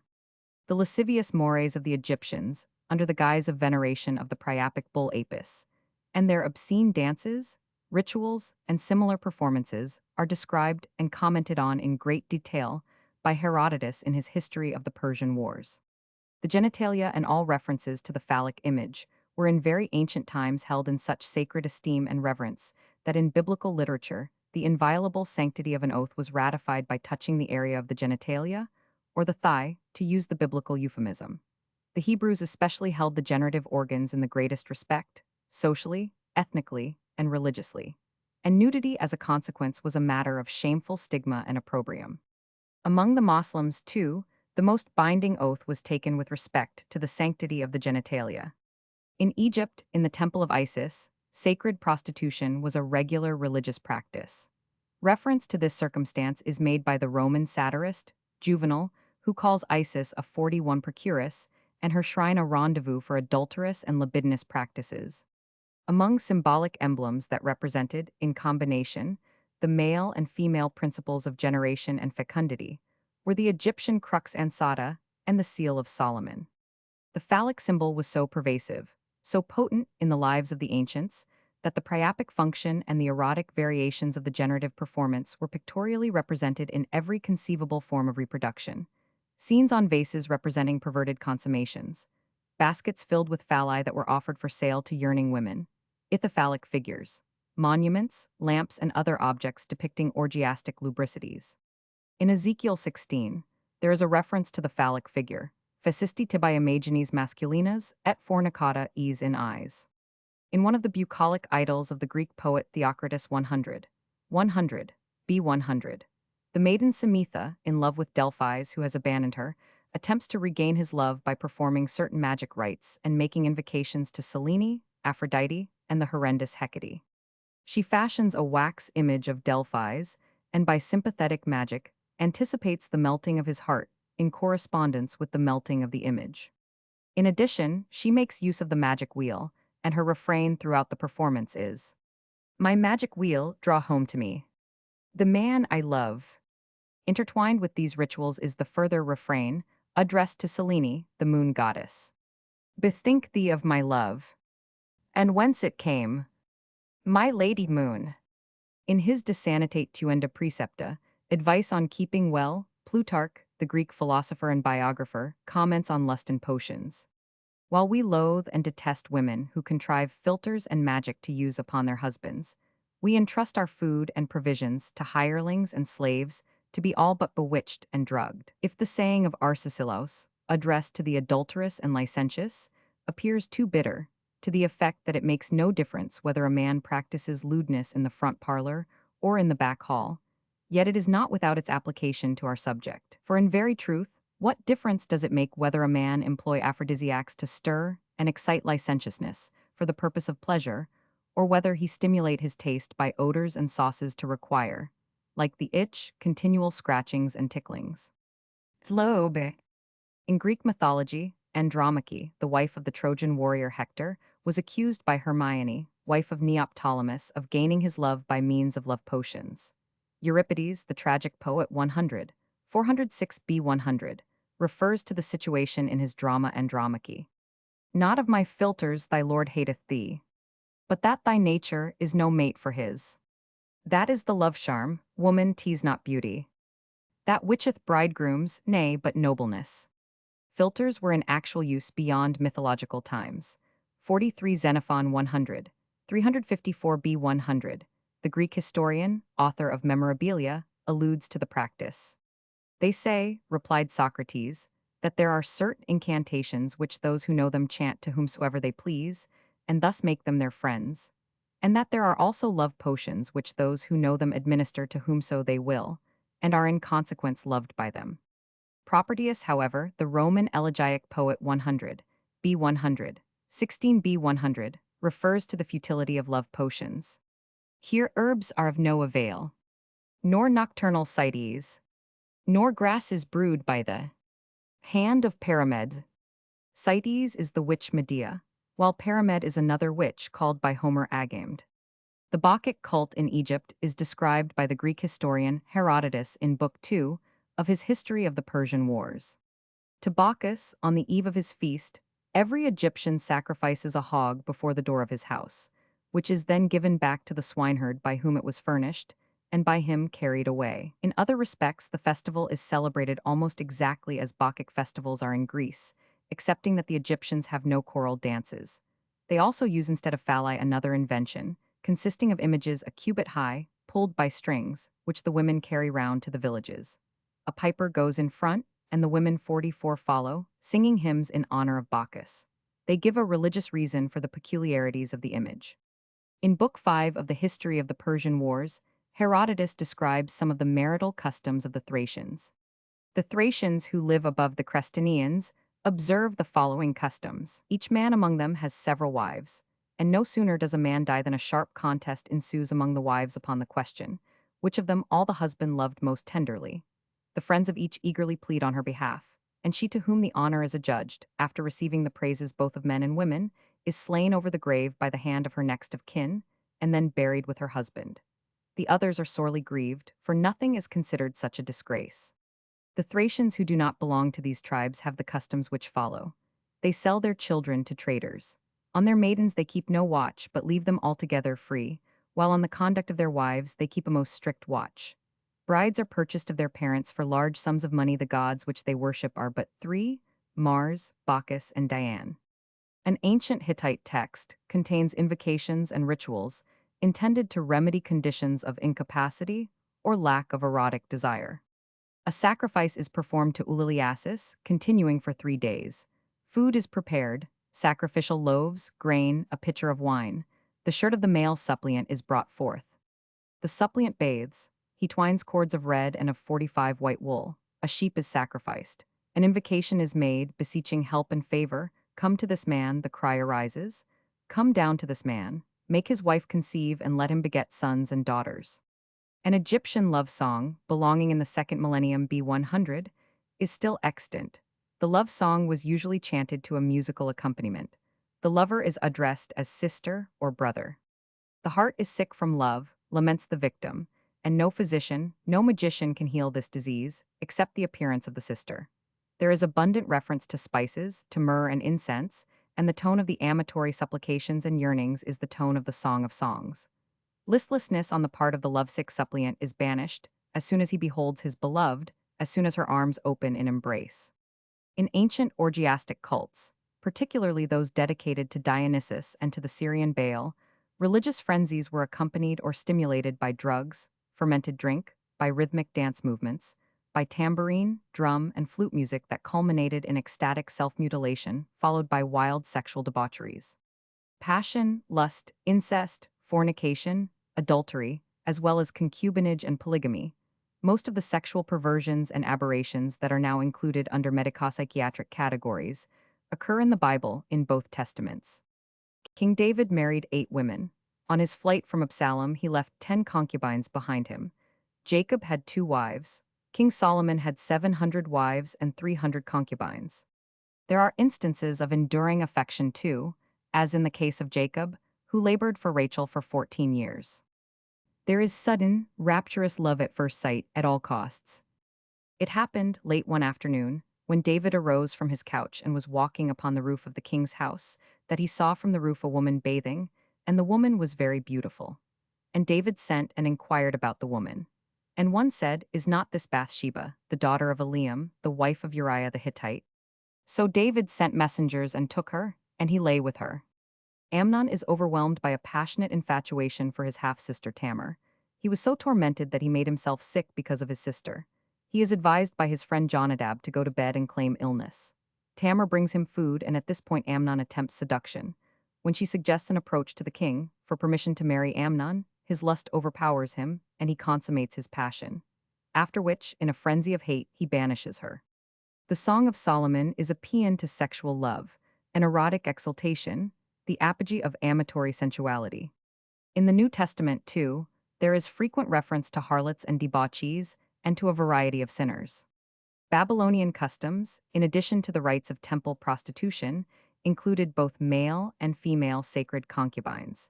There was considerable premarital sexual freedom, but there was also monogamous marriage involving rigid fidelity. Trial marriage was acknowledged. Adultery was punished by drowning the guilty wife. In the degenerative days of Babylon, morality broke down. Male prostitutes rouged their cheeks and bedecked themselves with jewelry, while the poor exposed their daughters to prostitution. Sensuality and erotic libertinage became dominant and pervasive. Among the Canaanites, the most potent deities Baal and El and Asherah were the symbols of procreation and sexuality.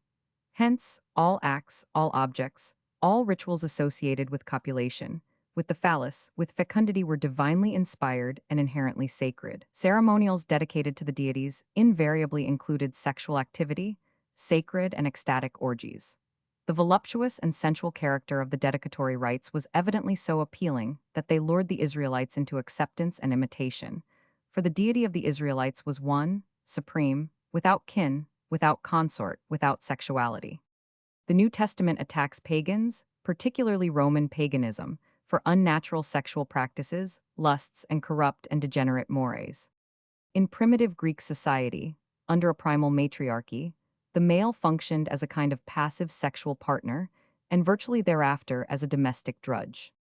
But in the course of the centuries, the male acquired dominance in the divine pantheon, and equally on a mortal and earthly plane, politically, socially, and domestically. But the concept of the interrelationship of the sexes grew into a concept of one primary harmonious principle of aesthetics, of essential perfection of beauty, irrespective of sex and hence irrespective of any compulsive admiration and appreciation of such beauty by one sex or the other. Beauty became an entity in itself, a sexless trait. In the Platonic dialogue, in fact, in the Symposium, the theory is postulated that man was at one time androgynous. The Greek hetera, or male companion, was virtually a prostitute. Sometimes she acquired a more permanent status when she was bought by a master and became a palakis or concubine. Homosexuality, on the other hand, brought no stigma to the boys or young men involved in the practice. Because 48 homosexuality was a corollary, applied in practice, of the primary concept of aesthetic beauty irrespective of sex. In the case of women, there was the corresponding, though possibly not so widespread, cult of tribadism. The Romans cultivated sexuality, particularly in a heterosexual direction, with great vigor and lustfulness. It was largely through the growing consciousness of Rome as an imperial power, and through the increase in industry and commerce, in wealth and consequent luxury and idleness, that perversions of all kinds increased and multiplied to such an abnormal extent that in the first century A500, the Romans themselves, through their own poets, commented on the situation and contrasted it, with some sense of nostalgia, with the severe and rigid and essentially stabilized moral code that prevailed in the old pre-imperial days. During the Roman Empire, with the increase of childless families, women were able to give more scope to their femininity, their sexual appeal, and their erotic allurements. As a consequence, there was an upsurge of marital license, on the part of both husband and wife, but notoriously so in the case of the women. This situation reached the most shameless depths, as the poet Juvenal testifies, and as the Church Fathers later on asserted, in their wholesale condemnations of pagan practices. Early in the first century A500, the insidious decline of domestic morality became so manifest that imperial decrees required marriage in the case of men under 60 and of women under 50, and these ordinances also restricted the freedoms of bachelorhood. Marriage was thus officially encouraged, and large families were granted special privileges and monetary awards from the imperial treasury. But these and similar measures were abortive in their primary purpose. For prostitution, 49 flourished and grew and became so flagrant, and yet so characteristically identified with later Roman society, that there were at least a score of designations for the public harlot, according to her social status, her price, and her locale. Thus lust and eros were rampantly triumphant. Harlotry was manifestly rife in Old Testament days, for there is repeated allusion to the practice. In the symbolism of Ohala and Oholiba, in the Psalms and in the prophets, particularly Isaiah and Jeremiah, in the book of Judges, and in Samuel. In addition, there is mention of the allurements of the harlot, her chamber fragrant and enticing with spices and perfumes, aloes and myrrh and cinnamon. There is reference to the personal seductive persuasiveness of the harlot's coaxing words, the urgency of her erotic devices. The Old Testament mentions and illustrates the morality involved in sexual impulses resulting in physiological consummations. Under certain circumstances, stoning the guilty pair was enjoined. In some cases, the man only was punished by death. In other situations, the man who spurned the woman after carnally knowing her was whipped and fined 100 shekels of silver. For fornication, the death penalty was normally enforced. Sacred prostitution in the temple, too, whether affecting male or female, was prohibited. Homosexuality and sacred male prostitution are both known to the Bible. In Deuteronomy, there is an injunction against the sons of Israel becoming sacred prostitutes. The abominations of Sodom receive ample treatment. Even transvestism is prohibited, for it suggests sexual dubiety, physiological ambiguity, and a possible merging of the sexes, a potential elimination of the sexual demarcations. Other 50 amatory abnormalities also appear in biblical contexts, among them, rape, voyeurism, and bestiality. With the onset of the Hellenistic age, concurrent with Alexander the Great's death in 323 B.C., the mysteries, the exclusive secretive cults, advanced in importance and in the extent of their influence. Many of these cults came from the East and merged, with adaptations and various amplifications or modifications, into the Greek and Roman religious sphere. The cult of Cybele, Magna Mater Diorum, the mighty mother of the gods, was most dominant, transcending all other cults and to some degree absorbing them. In addition, there were the cults of Sabazios, of Mithras, of Isis, and Osiris. These cults bound the initiates to close secrecy, and thus only occasional fragments, hints, references from various sources can present any degree of coherence and design in the cults. It is known that there were dramatic presentations involving communion with the deities, dark rites and ceremonials, even vague adumbrations of the concept of immortality, as well as castigation and castration, fertility symbolisms, and seasonal, fructifying cycles. There were further the Gnostics, searchers for divine knowledge. Some of these speculative cosmologists were scrupulously ascetic in every sense, while others orgiastically indulged, toward the attainment of the same end, in fleshly passions. At the Greek celebration of the phallophoria, leather or wooden representations of the phallus were carried processionally through the public streets of the polis. It was the thematic manifestation of a lembracing fertility, on land, among the beasts of the fields, and in human relationships. It was a kind of visual paean, in fact, to the primal sexual impulse, to the basic erotic conflict.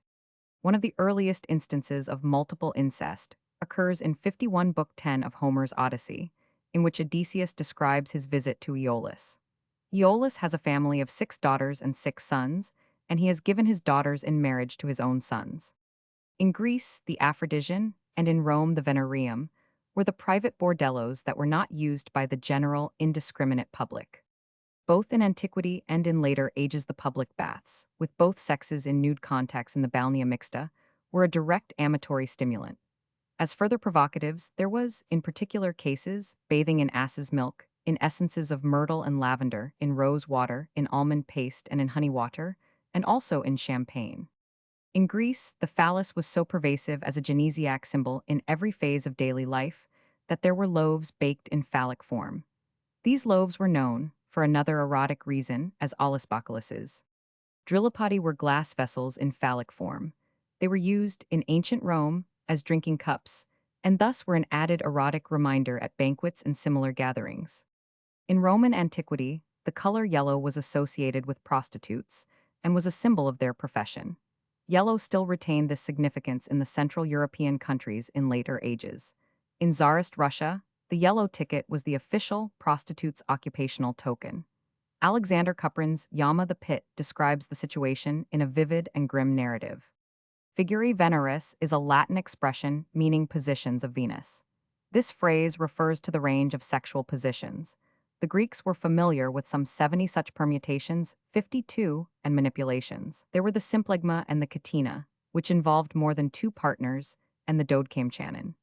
Hesychius, the Greek lexicographer, Philanes, and, among the Romans, the poet Martial mention these contortions. In the Middle Ages, the licentious poet Pietro Aretino produced a poetic commentary on the entire extent of erotic possibilities. Among periaps and amulets that were credited with promoting erotic activity were charms in the shape of an extended hand, a wild boar, the head of a bull, astrological signs, magic formulas too, inscribed on various objects, the crux ansata and genitalia. Among erotic pieces that are no longer extant are certain elegiac poems, of an amatory type, attributed formerly to Plato the philosopher. An ancient Roman poet named Livius wrote an Erotopaegion. Apuleius, the Roman philosopher and novelist, produced a number of amatory epigrams. These references, together with others that include Virgil's Aeneid and the Georgics, are made by the Roman poet Ausonius himself. He adds also that, like Martial and other poets, his life is unblemished though his verses may be dubious. Igiter cui hic ludus noster non placit, ni legerit, aut cum legerit obliviscatur, aut non oblitus ignoscet. Phallic priests were called phallibati. Not only Priapus but other deities as well in ancient Greece were worshipped with erotic fervor. Among these were Phanes, Lordin, and Orthons. Metropolitan Museum of Art. Love and Psyche. Zbyrodin. Philadelphia Museum of Art. The Abductor. Zbyrodin. Philodmus of Gadara, who flourished in the 1st century B100, was a Greek poet who settled in Rome. He became an intimate of powerful political forces and also gathered around him a coterie of Romans interested in philosophy and literature. Among other works, mostly of a philosophical nature, Philodmus produced erotic pieces marked by extreme lewdness. Some 25 of these epigrams are still extant, collected in the corpus known as the Anthologia Palatina.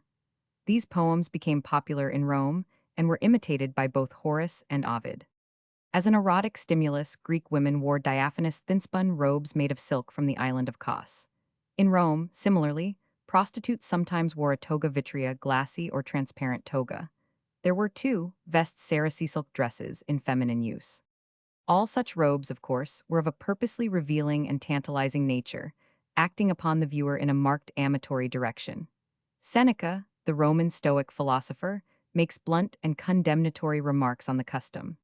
In Athens, there was an old quarter of the city dedicated to prostitution of the lowest type. This area was known as the Ceramicus. The agents who acted as intermediaries, as panders and procurers and enticers in the furtive sexual commerce, in the seamy undercurrents of ancient life, were known under various descriptive designations. In Greece, there were the Mollies and the Draxin, the Carbis and the Progogos, the Mastropos, the Procicles and the Nymphagogos and the Pornoboscos.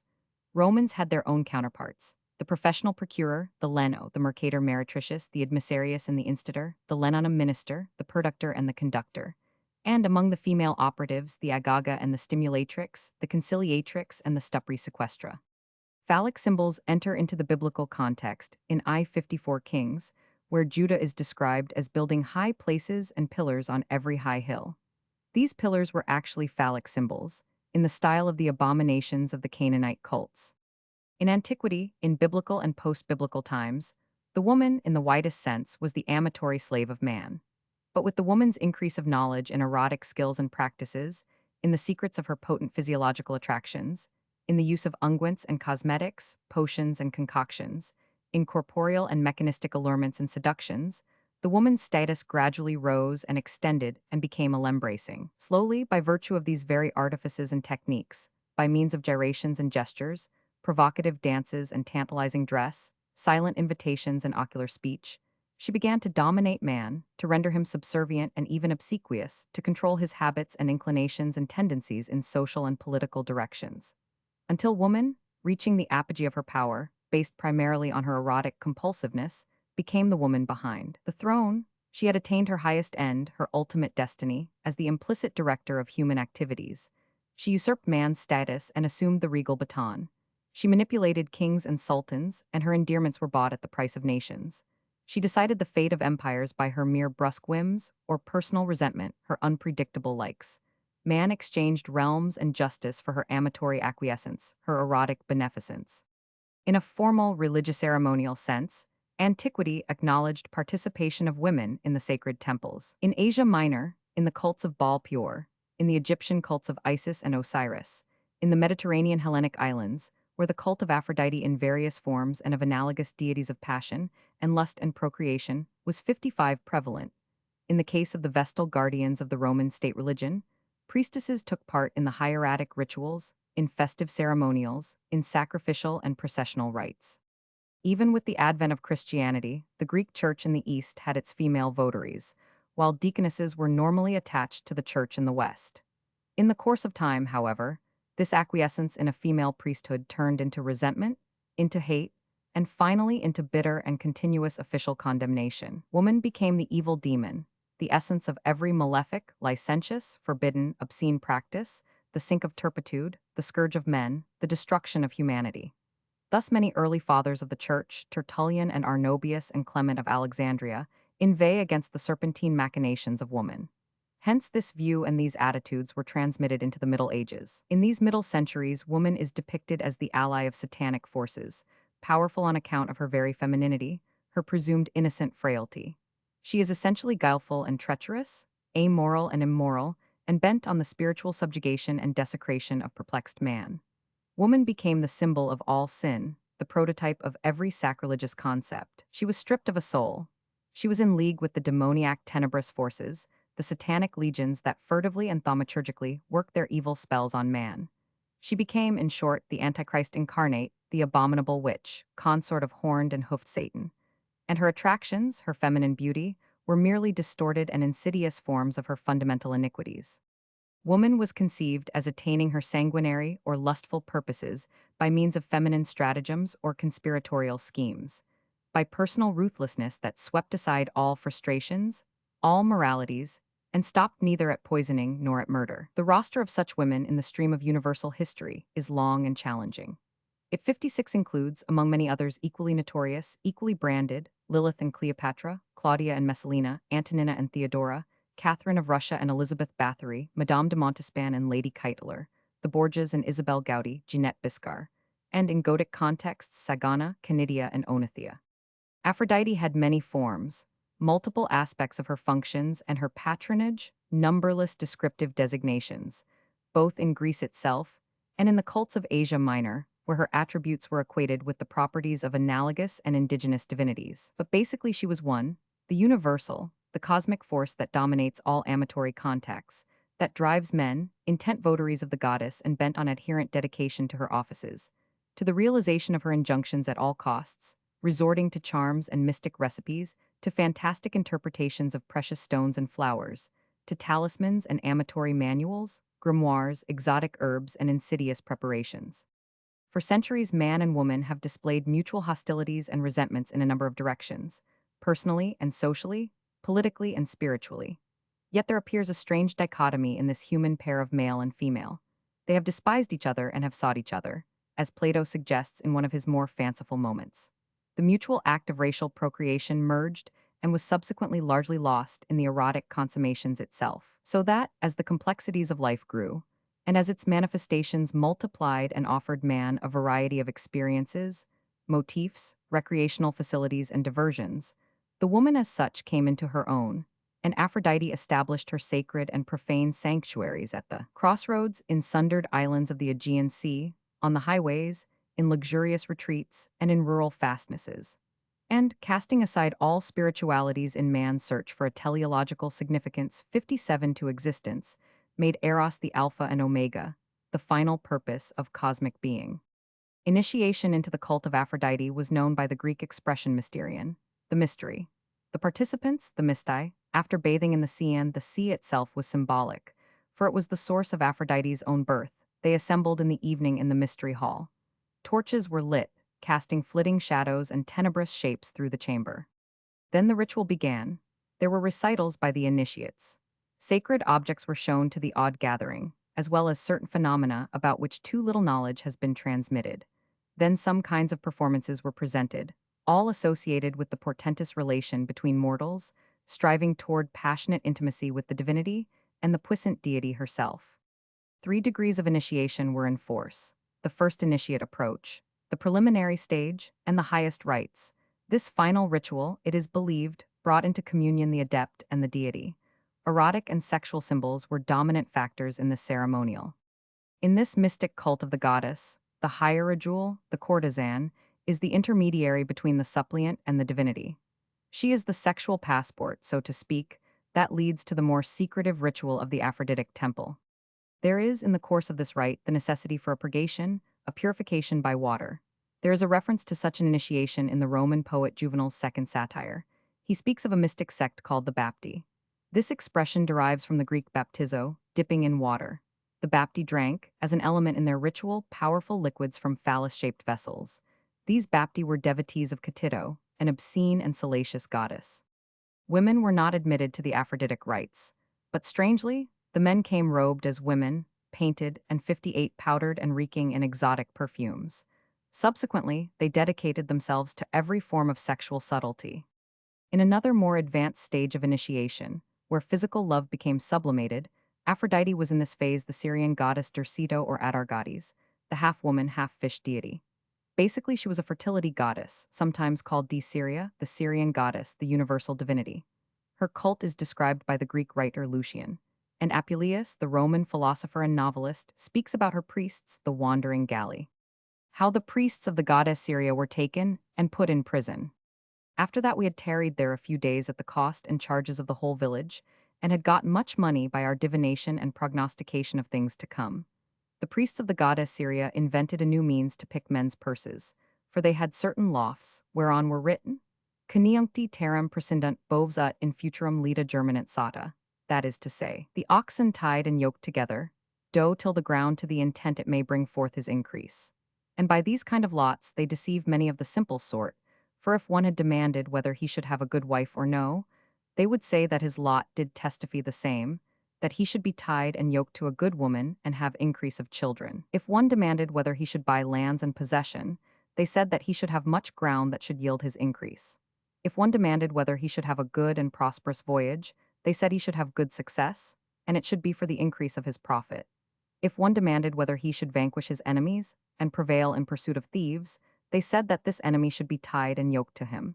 and his pursuit after thieves should be 59 prosperous. Thus, by the telling of fortunes, they gathered a great quantity of money. But when they were weary with giving of answers, they drave me away before them next night, through a lane which was more dangerous and stony than the way which we went the night before.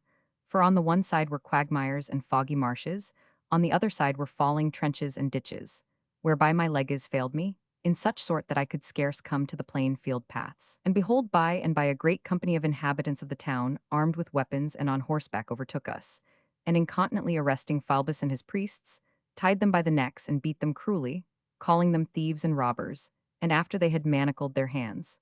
Show us, quoth they, the cup of gold, which under the color of your solemny religion ye have taken away, and now ye think to escape in the night without punishment for your fact. By and by one came towards me, and thrusting his hand into the bosom of the goddess Syria, brought out the cup which they had stole. Howbeit, for all they appeared evident and plain, they would not be confounded nor abashed, but jesting and laughing out the matter, gan say, is it reason, masters, that you should thus rigorously entreat us, and threaten for a small trifling cup, which the mother of the goddess determined to give to her sister for a present?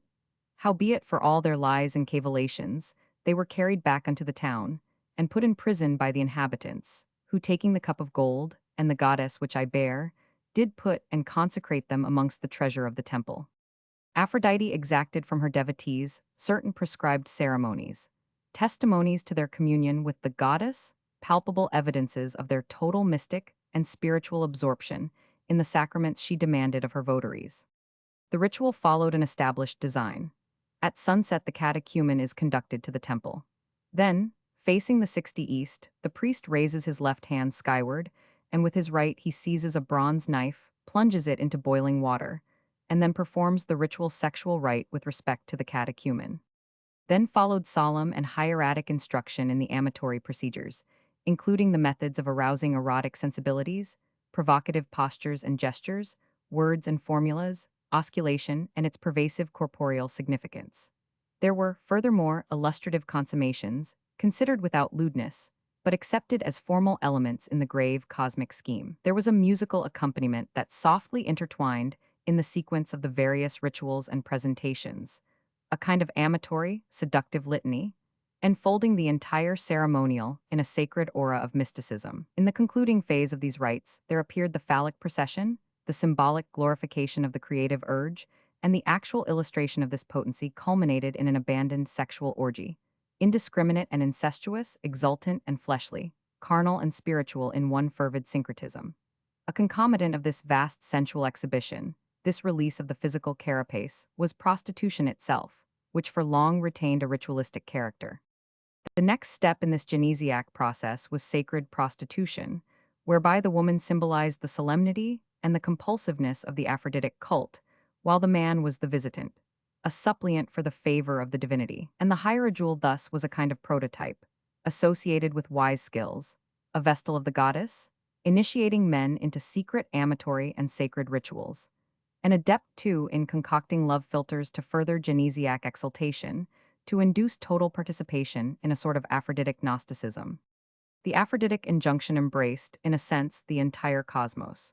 It involved primarily self-love, love of being, awareness of the significant entity, the ego itself, marked by 61 dignity by esteem. Then followed the love of the social milieu of which one formed part, and of the impulse to maintain its equilibrium by contributing one's own efforts, one's personal function, to the totality of the social frame.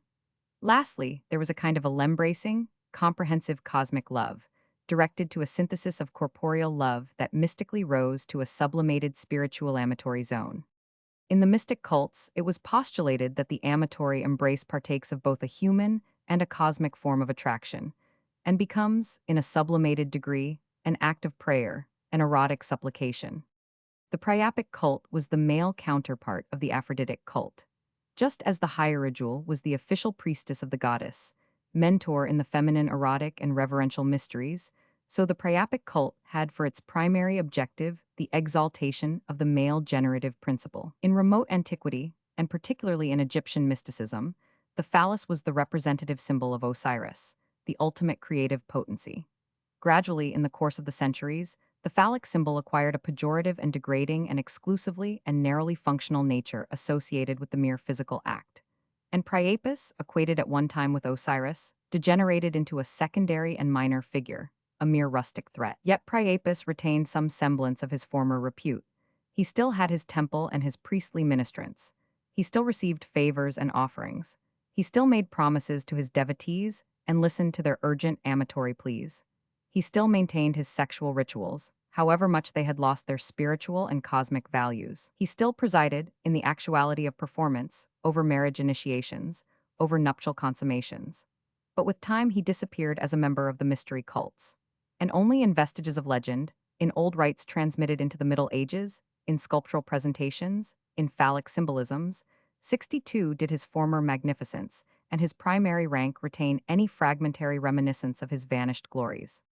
In the smaller towns of Italy, festive occasions in honor of Priapus were perpetuated until far into the Middle Ages, and Priapus, in some instances, particularly in Brittany, in Belgium, and in France, merged with Christian saints, who appropriated in their turn the genesiac properties of their prototype.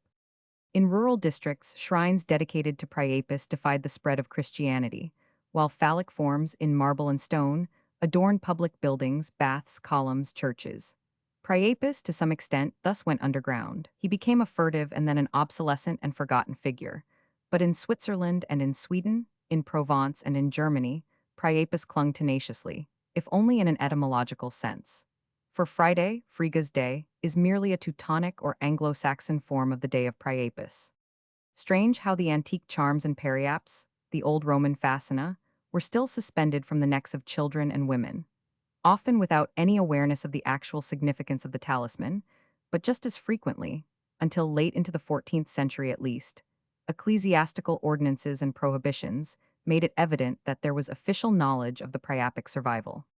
Among the ancient Chaldeans, Assyrians, and Babylonians, the erotic cult was dedicated to the fertility deities Ishtar and Bel and Sin. Ishtar was the Mesopotamian Aphrodite, a goddess of love and at the same time a warrior deity. Bel is Baal pure, the phallic deity, while Sin is the moon divinity.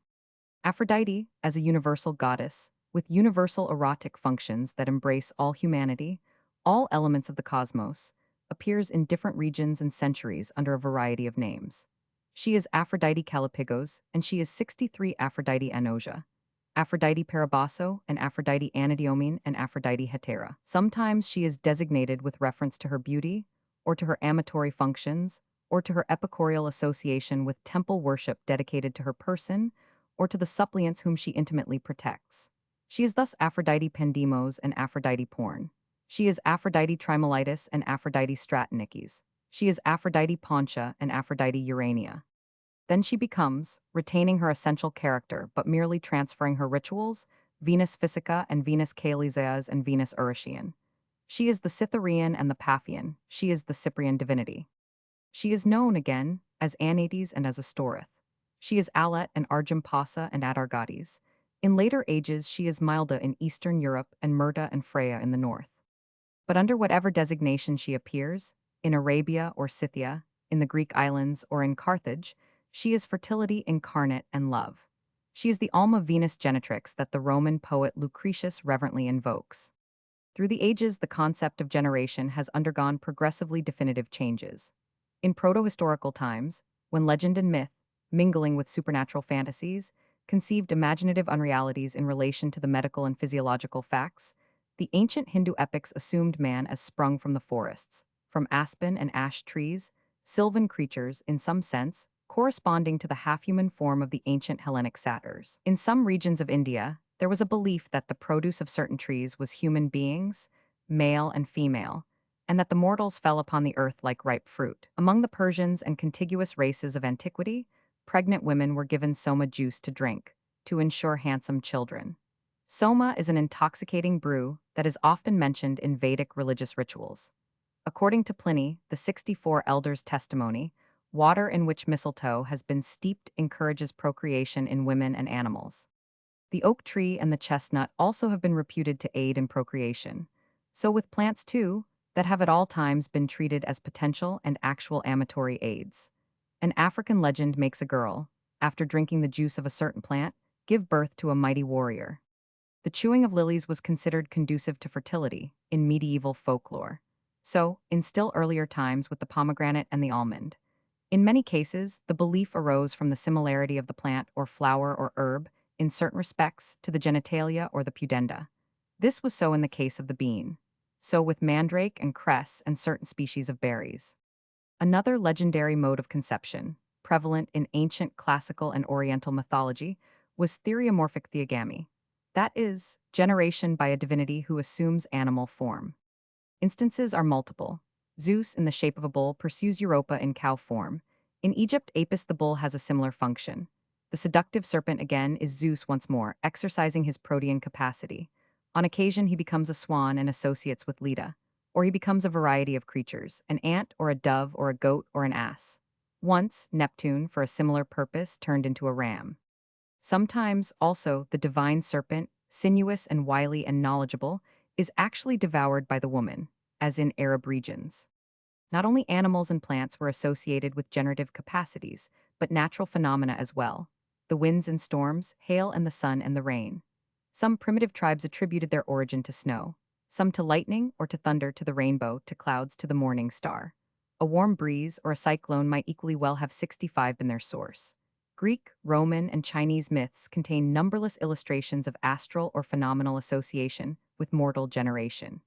There is a wry anecdote on this phase in Flavius Josephus, the historian. An ingenious suitor performs the function of the deity Anubis with complete faithful acceptance. This type of mortal substitution in place of the divinity was common in the priestly rituals of Egypt, and was not unknown in Asia Minor, in India, and in China. Periaps or talismans as an erotic provocation were anciently devised in phallic form. They were carried on the person, by both men and women, or were used to decorate temples and shrines and public buildings. In later ages, amatory talismans assumed a great variety of forms, in the shape of rings, necklaces, plaques engraved with formulas or astrological figures and signs of the zodiac or possibly a bull, a dove, a number or a series of mystic numbers. A piece of parchment might be inscribed with names or the alphabetical sign of Venus. Precious stones were talismans, each possessing an esoteric virtue or property according to color or substance. A periapt might be set in some strategic spot, buried underground, placed under a pillow, or even ground into a powder. The all-powerful goddess herself, Venus, had her own minerals. Copper, associated with the love goddess, was known to the Greeks as Aphrodite. Tin also was of Aphroditic significance, while sulfur springs were also, in a legendary sense, related to Venus. It has even been credited that floral nomenclature contains amatory significance, and that certain plants have their erotic symbolisms. Flowers in antiquity as well as in modern times had their erotic implications. To the Greeks and Romans, the essence of erudite, of beauty and perfection, was the rose, while the Egyptians too revered the rose as the prototype of perfection. To Aphrodite were consecrated the mistletoe and myrtle, the lily, satyrion, the iris, celandine, sanguine, mallow, and verbena. Chapter 2, Greek. Plato. Plato 100. 347b 100. The Greek philosopher who developed his metaphysical and cosmological theories through a series of some 25 dialogues, and the Apology, has a great deal to say on the erotic theme. In the Timaeus, he says of sexual excess, "He who has the seed about the spinal marrow too plentiful and overflowing, like a tree overladen with fruit, has many throes, and also obtains many pleasures in his desires and their offspring, and is for the most part of his life deranged because his pleasures and pains are so very great. His soul is rendered foolish and disordered by his body. Yet he is regarded not as one diseased, but as one who is voluntarily bad, which is a mistake. The truth is that sexual intemperance is a disease of the soul, due chiefly to the moisture and fluidity, which is produced in one of the elements by the loose consistency of the bones, and in general, all that which is termed the incontinence of pleasure, and is deemed a reproach under the idea that the wicked voluntarily do wrong, is not justly a matter for reproach. For no man is voluntarily bad, but the bad become bad by reason of an ill disposition of the body and bad education things, which are hateful to every man and happen to him against his will."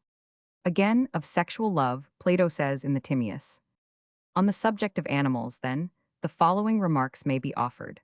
Of the men who came into the world, those who were cowards or led unrighteous lives may with reason be supposed to have changed into the nature of women in the second generation. And this was the reason why at that time the gods created in us the desire of sexual intercourse, contriving in man one animated substance, and in woman another, which they formed, respectively, in the following manner. The outlet for drink by which liquids pass through the lung under the kidneys and into the bladder, which receives and then by the pressure of the air emits them, was so fashioned by them as to penetrate also into the body of the marrow, which passes from the head along the neck and through the back, and which in the preceding discourse we have named the seed. And the seed, having life and becoming endowed with respiration, produces in that part in which it respires a lively desire of emission, and thus creates in us the love of procreation.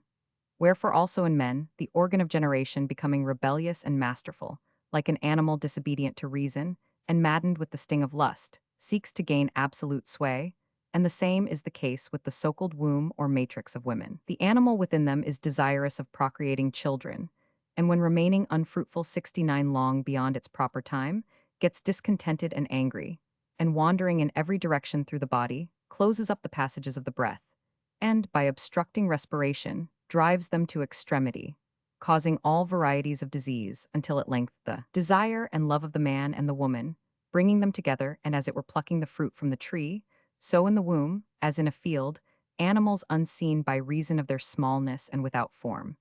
These again are separated and matured within. They are then finally brought out into the light, and thus the generation of animals is completed. In the Symposium, Plato postulates a philosophy of love. Love is the love of beauty and not of deformity. He assented, and the admission has been already made that love is of that, which a man wants and has not. True, he said. Then love wants and has not beauty. Certainly, he replied. And would you call that beautiful which wants and does not possess beauty? Certainly not. Then would you still say that love is beautiful? Agathon replied, I fear that I did not understand what I was saying. Nay, Agathon, replied Socrates, but I should like to ask you one more question. Is not the good also the beautiful? Yes. Then, in wanting the beautiful, love wants also the good. I cannot refute you, Socrates, said Agathon. And let us suppose that what you say is true. Say rather, dear Agathon, that you cannot refute the truth, for Socrates is easily refuted. And now I will take my leave of you, and rehearse the tale of love which I heard once upon a time from Diotima of Mantinea, who was a wise woman in this and many other branches of knowledge. She was the same who deferred the plague of Athens 10 years by a sacrifice, and was my instructress in the art of love. In the attempt which I am about to make I shall pursue Agathon's method, and begin with his admissions, which are nearly if not quite the same which I made to the wise woman when she questioned me. This will be the easiest way, and I shall take both parts myself as well as I can. For, like Agathon, she spoke first of the being and nature of love, and then of his works. And I said to her in nearly the same words which he. As in the former instance, he is neither mortal fair, and she proved to me as I proved to him that, in my way of speaking about him, love was neither fair nor good. What do you mean, Diotima, I said, is love then evil and foul? Hush, she cried, is that to be deemed foul which is not fair? Certainly, I said. And is that which is not wise, ignorant? Do you not see that there is a mean between wisdom and ignorance? And what is this, I said. Right opinion, she replied, which, as you know, being incapable of giving a reason, is not knowledge, for how could knowledge be devoid of reason? Nor again, ignorance, for neither can ignorance attain the truth, but is clearly something which is a mean between ignorance and wisdom. 71, quite true, I replied. Do not then insist, she said, that what is not fair is of necessity foul, or what is not good evil. Or infer that because love is not fair and good he is therefore foul and evil, for he is in a mean between them. Well, I said, love is surely admitted by all to be a great God. By those who know or by those who don't know? By all. And how, Socrates, she said with a smile, can love be acknowledged to be a great God by those who say that he is not a God at all?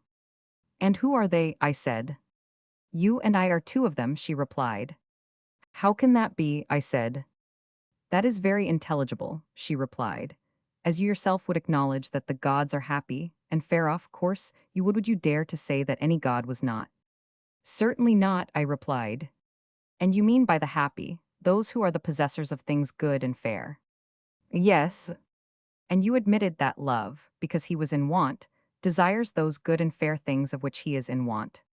Yes, I admitted that. But how can he be a god who has no share in the good or the fair? That is not to be supposed. Then you see that you also deny the deity of love. What then is love? I asked. Is he mortal? No. 72. What then?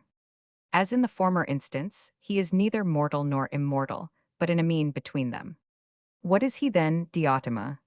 He is a great spirit, and like all that is spiritual, he is intermediate between the divine and the mortal. And what is the nature of this spiritual power? I said. This is the power, she said, which interprets and conveys to the gods the prayers and sacrifices of men, and to men the commands and rewards of the gods. And this power spans the chasm which divides them, and in this all is bound together, and through this the arts of the prophet and the priest, their sacrifices and mysteries and charms, and all prophecy and incantation find their way. For God mingles not with man, and through this power all the intercourse and speech of God with man, whether awake or asleep, is carried on. The wisdom which understands this is spiritual. All other wisdom, such as that of arts or handicrafts, is mean and vulgar. Now these spirits or intermediate powers are many and divine, and one of them is love. And who, I said, was his father and who his mother? The tale, she said, will take time. Nevertheless, I will tell you. On the birthday of Aphrodite there was a feast of the gods, at which the god Paros or Plenty, who is the son of Medes or Discretion, was one of the guests. When the feast was over, Peenia or Poverty, as the manner was, came about the doors to beg. Now Plenty, who was the worse for nectar, there was no wine in those days, came into the garden of Zeus and fell into a heavy sleep. And Poverty, considering her own straitened circumstances, plotted to have him for a husband.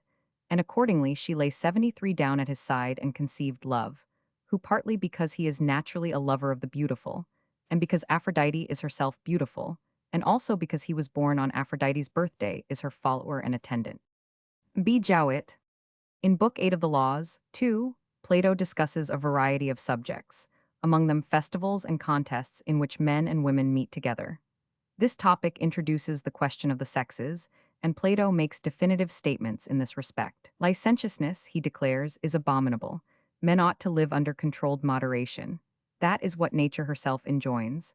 Man otherwise would fall below the level of beasts. Here the laws should be restrictive, but if that is not possible, there must at least be some adherence to decent mores. Lust and desire are discussed in Book 6 of the Laws and in the Greater Hippias. The three universal appetites are food, drink, and lust of procreation, which is linked with the imperious sexual frenzy and its concomitant excitements.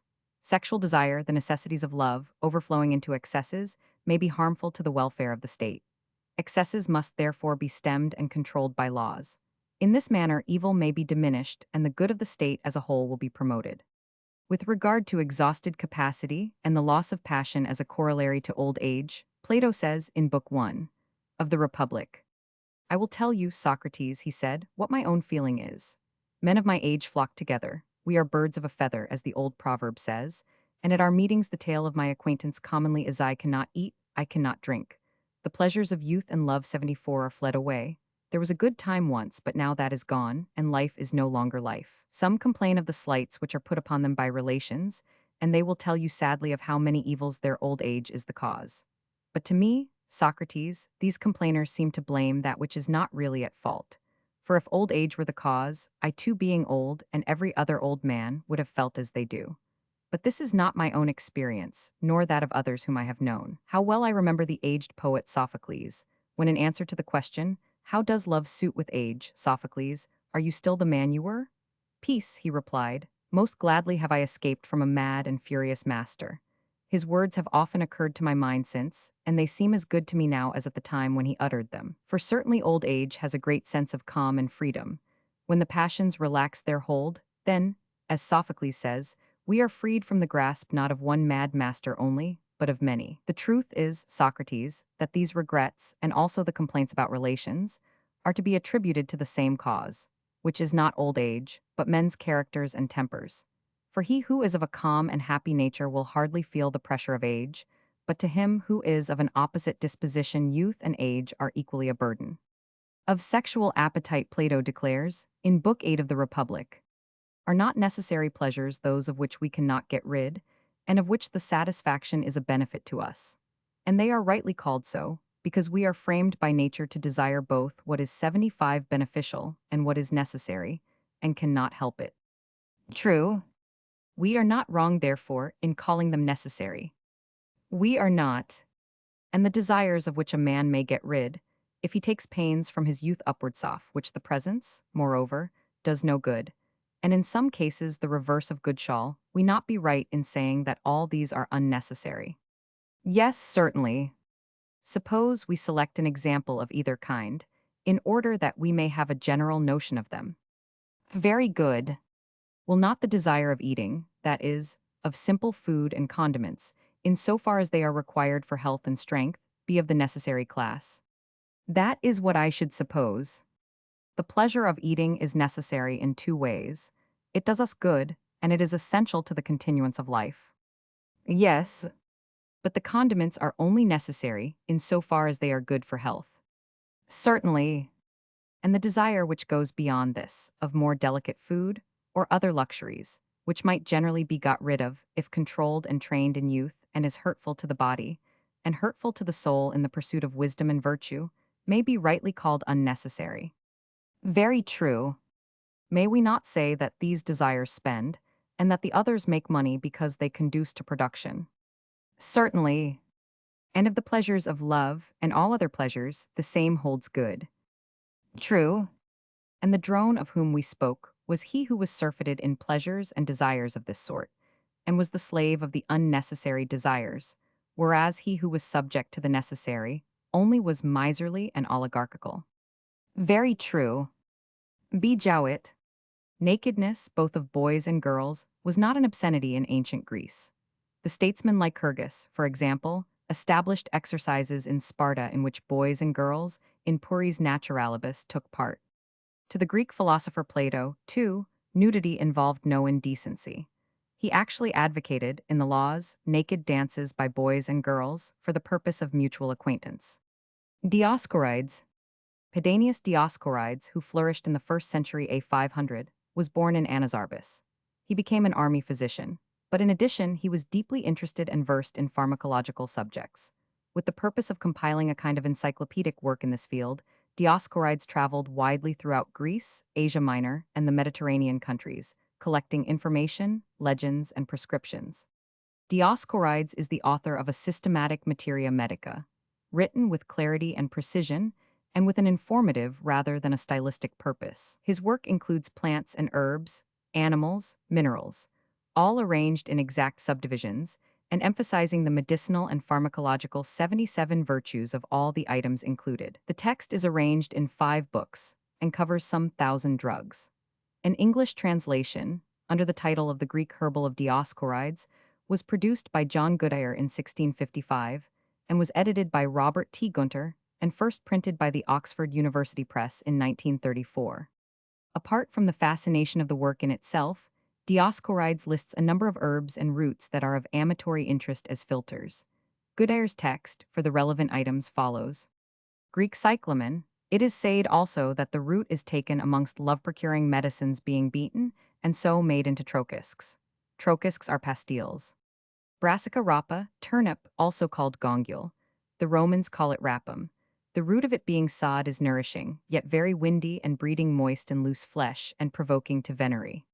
As an infusion being drank, it is good against deadly medicines, and doth provoke to venery. Cupronin, oil of cuperos, an invigorating oil. Lolium temulentum, darnel, being suffumigated with polenta, or myrrh, or saffron, or frankincense, it doth help conceptions. Cardamom lepidium sativum, cress, some call it sinocardamum. The best is found in Babylon. The seed is effectual in inciting to copulation. Orchis rubra, Orchis papilionacea. And of this root it is said that if the greater root is eaten by men, it makes them beget males, and the lesser, being eaten by women, to conceive females.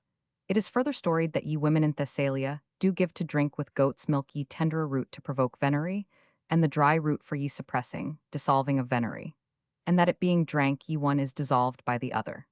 Satyrion, also called trifolium, because it bears leaves in 78 threes, as it were, bending down to ye earth like to rumex or lilium, yet lesser and reddish. But a naked stalk, long as of a cubit, a flower like a lily, white, a bulbous root, as big as an apple, red, but within white like an egg, to ye taster sweet and pleasant to ye mouth.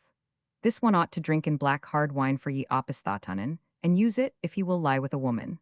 For they say that this also doth stir up courage in ye conjunction. Saturian erythronian, called by the Romans morticulum veneris. It hath a seed like to flax seed. It is said that it doth stir up conjunctions, like ye cincus doth. It is storied that the root being taken into ye hand doth provoke to venery, but much more, being drank with wine. Salvia horminum, the Romans call it geminals. It is an herb like to marubium. In the wild it is found round swart, but in the other somewhat long and black, of which there is use, and this also is thought being drank with wine to provoke conjunction. Gallium verum, galleon, but ye root doth provoke to conjunction. Catanank, the Romans call it herba follicula. The roots are of two kinds, but some report that both kinds are good for philters, and they say that the Thessalian women do use them. Futuma, also called silene spurium. Futuma hath leaves like to radicula, but smaller, much seed, bored through, little root, thin, close to the earth, which some relate to be good for a love medicine. Nonnus. Nonnus was a Greek epic poet of Panopolis in Egypt. He flourished in the 5th century A500 and is the author of Dionysiaca. This is a long epic poem describing, in abundant 79 detail, with picturesque imagery, the triumphal progression of Dionysus, god of wine and fertility, to India. The poem is packed with quaint geographical lore, with a miscellaneous mass of information on astrology and plants and other subjects intertwined into the primary theme, and it also contains many erotic incidents of a mythological nature. The Corybantes take a prominent place in the worship of Dionysus. They are the frantic, orgiastic priests of Cybele, the mighty mother of the gods, and their passionate ceremonials touch the erotic field. The handsome, effeminate Cadmus-pierced cheeks of his love-begetting face are red as roses, chants the poet, and the sight of Cadmus is itself an amatory urge. It is effective, too, in the case of Harmonia, destined to be Cadmus' mate. Aphrodite addresses the prospective bride. I will teach those grace-breathing kisses to women unhappy in love. There was, evidently, knowledge of potions and similar excitants, for one character pleads, tell me what varied store of balsams can I apply in my heart to cure the wound of love. And again, I shrink before a woman, for she shoots bright shafts from her love-smit countenance and pierces me with her beauty. In the 6th century A500, Theodora, a public courtesan whose name was a byword in Byzantium, became first the 80 mistress and then the wife of the Roman Emperor Justinian. Even as an empress, she did not abandon her profligate ways. She had experienced and invited every possible variety of erotic practice. She went out with bands of youths and spent the night in their riotous company. Her erotic frenzies drove her to public exhibitionism. Often she had appeared in the theater in puris naturalibus. Yet her personal beauty made the emperor her blind slave, while her lusts extended in every direction. The Greek chronicler Procopius describes the court of the Roman Emperor Justinian and his consort Theodora. The imperial general attached to the court was Belisarius. He had a wife named Antonina, who was so passionate that she consummated her erotic impulses in relation to a youth named Theodosius, in the full presence of her servants and attendant maids. The Byzantine general Belisarius, attached to the court of the Emperor Justinian in the 6th century A500, was again and again the victim of his wife's flagrant infidelities. Again and again, however, he forgave her. He permitted himself self-deception, in spite, at times, of the evidence of his own eyes. He was so deeply infatuated with her that he preferred to retain her at all costs. The Greek orator Demosthenes, in one of his famous legal speeches, successfully pleaded for the death penalty in the case of one of the mistresses of the dramatist Sophocles. She was associated with a secret club and was initiated in the preparation of philters and magic potions. Among the Greeks, the concept of love in the modern sense was rare, nor was the medieval attitude to amatory sensibilities, embodied in courtly love, any more prevalent. Love, in a general sense, was treated as an aberration from 81 normal life, a kind of sickness, a lack of balance in the elements of the entity. Yet there was, of course, as the Greek anthology and other poetic testimony indicate, lust and passion and erotic intimacy. There was, too, a greater freedom in this relationship between men and public women, nor did this association affect in a negative sense the marriage relationship. There were these professional public hetairai, female companions, who often had marked intellectual endowments, whose association with poets and dramatists, statesmen and philosophers brought not the slightest stigma on such men in their artistic or public career. Aspasia of Miletus was one of the most outstanding of this group. She was the mistress of the statesman Pericles. Gnathena and Lais were equally known. It was said that Plato was in love with the hetera Archinassa of Colophon. The comic poet Menander was associated with Glycera. Phryne, the priestess of Aphrodite, as she was termed, was the most beautiful of them all, the model for the sculptor Praxiteles' Aphrodite.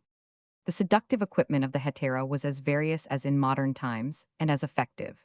It included diaphanous robes of cone silk, veils and scarves, mirrors and unguents and rouge, jewelry for neck and ears and arms. And the hetera replenished her armory and refurbished her memory of her techniques. For there were at hand, for her constant use, manuals that contained guidance, amatory and financial and social, specific instructions in a multiplicity of hypothetical but more than probable cases, and ominous warnings as well. Chapter 3 Romans. In the 1st century B100, the licentiousness of the Roman matron was already a subject for grim condemnation. Horace, who was virtually the poet laureate of the Augustan age, laments the degeneration of morality. The temples are abandoned, he bewails, and lie in ruins. The sacred marriage vows are broken. The uprightness of the old domestic life is gone. Our own generation is plunging headlong into destruction. Against the women in particular, he inveighs as follows. The matron, when bidden, arises and goes forth publicly, not without the knowledge of her husband, whether some peddler invites her, or the captain of a Spanish sailing vessel, who buys her shame at a high price. A notorious, unsavory district in ancient Rome was known as the Subura. It was a valley lying between the Esquiline and the Viminal hills of the city. This area was clamorous with brothels, with the dregs of Romans, foreigners, slavers, pimps, and harlots. Loads of marble passed through the narrow alleys. The lanes were cluttered with mules, dogs, goats, and sheep. There were also shops of various kinds, practically nothing but openings in the wall spaces, where provisions were sold and various delicacies. Barbers and tailors plied 83 their occupations, while minor trades, according to epigraphical evidence, were also conducted here. Julius Caesar himself resided in the Subura. There was also a Jewish synagogue in this district.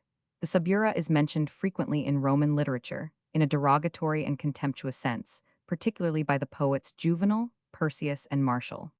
In the Subura, all kinds of amatory contrivances, concoctions, and aids were offered to an eager clientele. Amulets, incantations, spells, philters, drugs, and a flourishing market in these commodities prevailed, at first furtively and warily, then with more determined and acknowledged public awareness.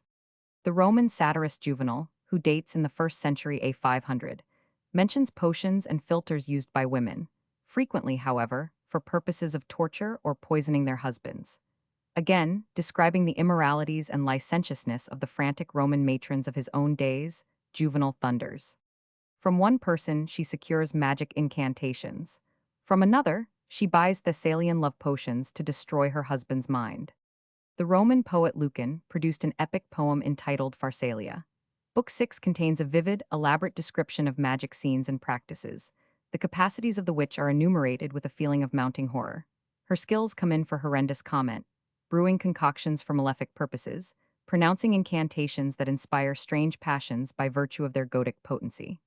These spells, the poet awesomely declares, are more effective than even love goblets. The implication is that love philters were manifestly in common use for amatory purposes and in common knowledge. Certain deities were anciently associated with particular sexual practices. Volupia, an old Roman goddess mentioned by St. Augustine, encouraged voluptuous pleasures. Strenia bestowed vigor on the male. Stimula aroused the erotic desires of husbands. The practice of amatory aids among the Romans reached as far as the imperial court. The Emperor Julian, known as the Apostate, for instance, mentions, in a letter to his friend Calixenes, mandrake as a love agent. In antiquity, both Greek and Roman, Medea is the arch-sorceress, the supreme exemplar of witchcraft, the most powerful adept in the black arts of Colchis. Seneca, the Stoic philosopher and dramatist, who was also the tutor of the Roman Emperor Nero, is the author of a drama entitled Medea, in which he depicts the protagonist herself in frenzied action. Medea's nurse appears upon the scene, speaking of her mistress.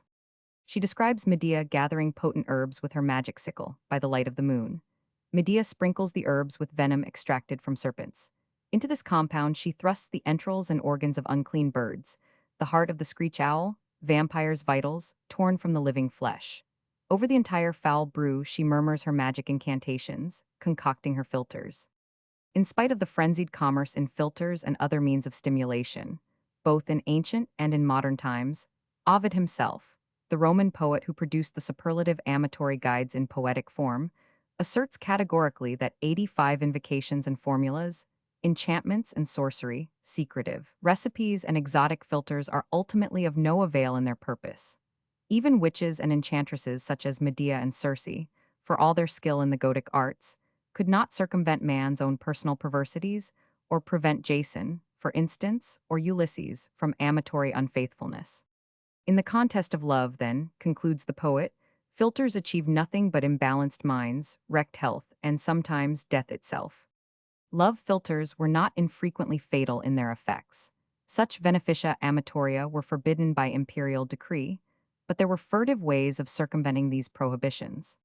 Ingredients, apart from their poisonous nature, might be nauseating and repulsive to administer. As an instance, the milk of an ass mixed with the blood of a bat was considered a genesiac encouragement. The ingredients, again, might induce sickness, madness, and even death. Among known ingredients that went to form the final, putatively effective brew were herbs, organs of birds, insects, blood, and genitalia. With the ages, the range of ingredients and recipes was extended. In Mediterranean regions, old traditional amatory filters remained in folk use. In other areas, particularly in the South American continent, the natives used concoctions that were often virtual poisons, for they ceaselessly ransacked the forests and jungles for amatory aids. Among the Romans, the sepia octopus had a wide reputation for its amatory potential. It is mentioned by the Roman comedy writer Plautus.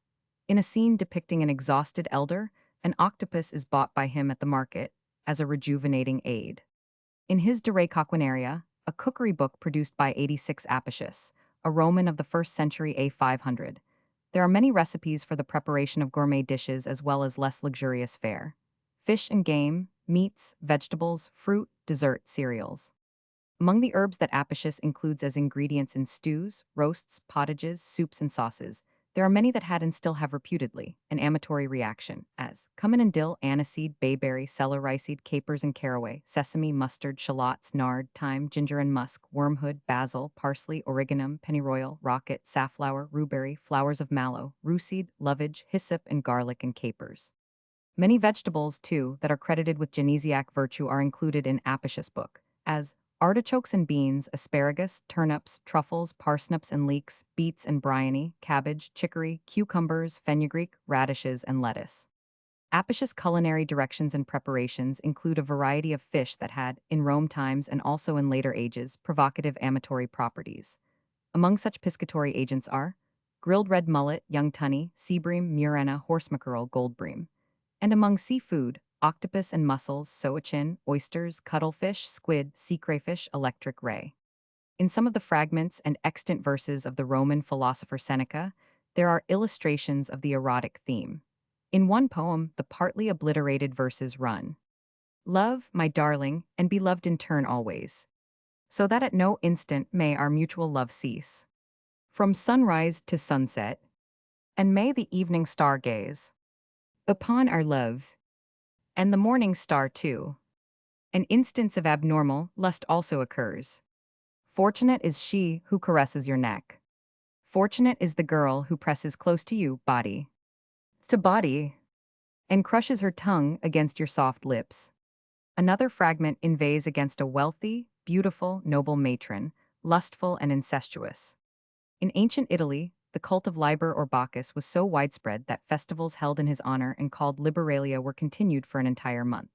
During this period, the phallus, carried in procession exultantly, to the accompaniment of lewd songs, lascivious talk, and obscene gestures, was decked with garlands, while erotic acts in their final consummation were freely performed in public view, as reverential testimony to the potency of the deity so symbolized.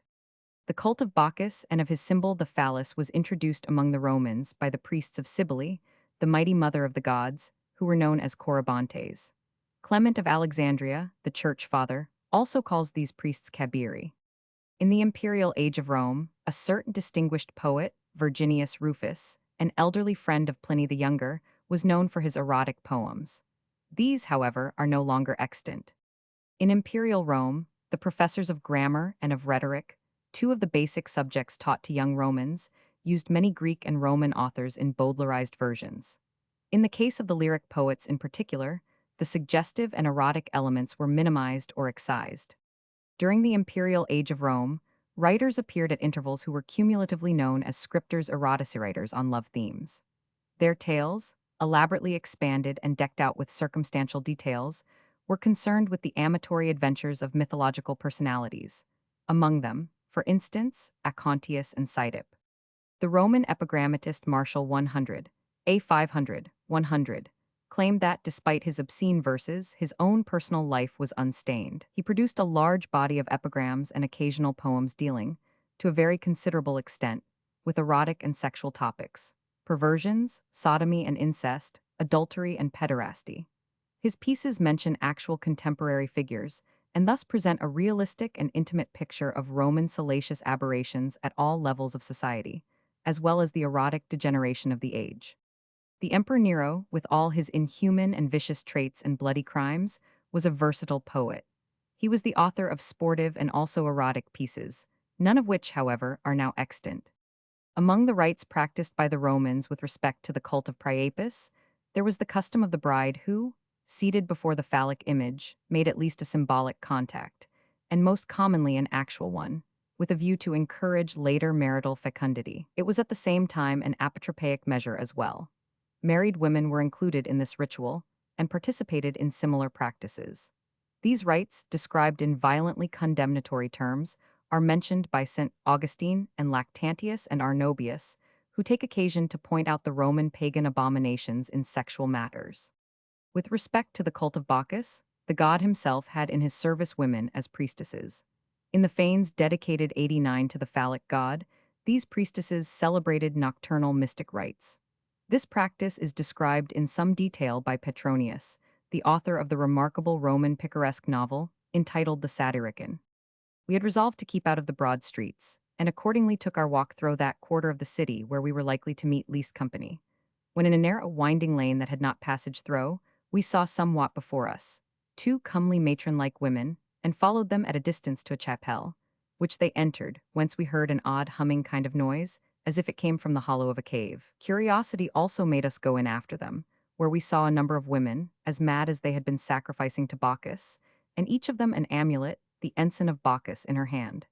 More than that we could not get to see, for they no sooner perceived us that they set up such a shout that the roof of the temple shook again, and withal endeavored to lay hands on us. But we scampered and made what haste we could to the inn. Nor had we sooner stuffed ourselves with the supper Guido had got for us, when a more than ordinary bounce at the door put us into another fright, and when we, pale as death, asked who was there, 'twas answered, "Open the door and y'all see." While we were yet talking, the bolt dropped off, and the door flew open, on which a woman with her head muffled came in upon us, but the same who a little before had stood by the countryman in the market. "And what," said she, "do you think to put a trick upon me? I am Quartilla's maid, whose sacred recess you so lately disturbed. She is at the inn-gate, and desires to speak with ye. Not that she either taxes your inadvertency, or has a mind to so resent it, but 90 rather wonders what gods brought such civil gentlemen into her quarters." We were silent as yet, and gave her the hearing, but inclined to neither part of what she had said, when in came Quartilla herself, attended with a young girl, and sitting down by me, fell a-weeping. Nor here also did we offer a word, but stood expecting what those tears at command meant. At last, when the shower had emptied itself, she disdainfully turned up her hood, and clinching her fingers together, till the joints were ready to crack, "What impudence," said she, "is this? Or where learnt ye those shams, and that sleight of hand ye have so lately been beholding to? By my faith, young men, I am sorry for ye.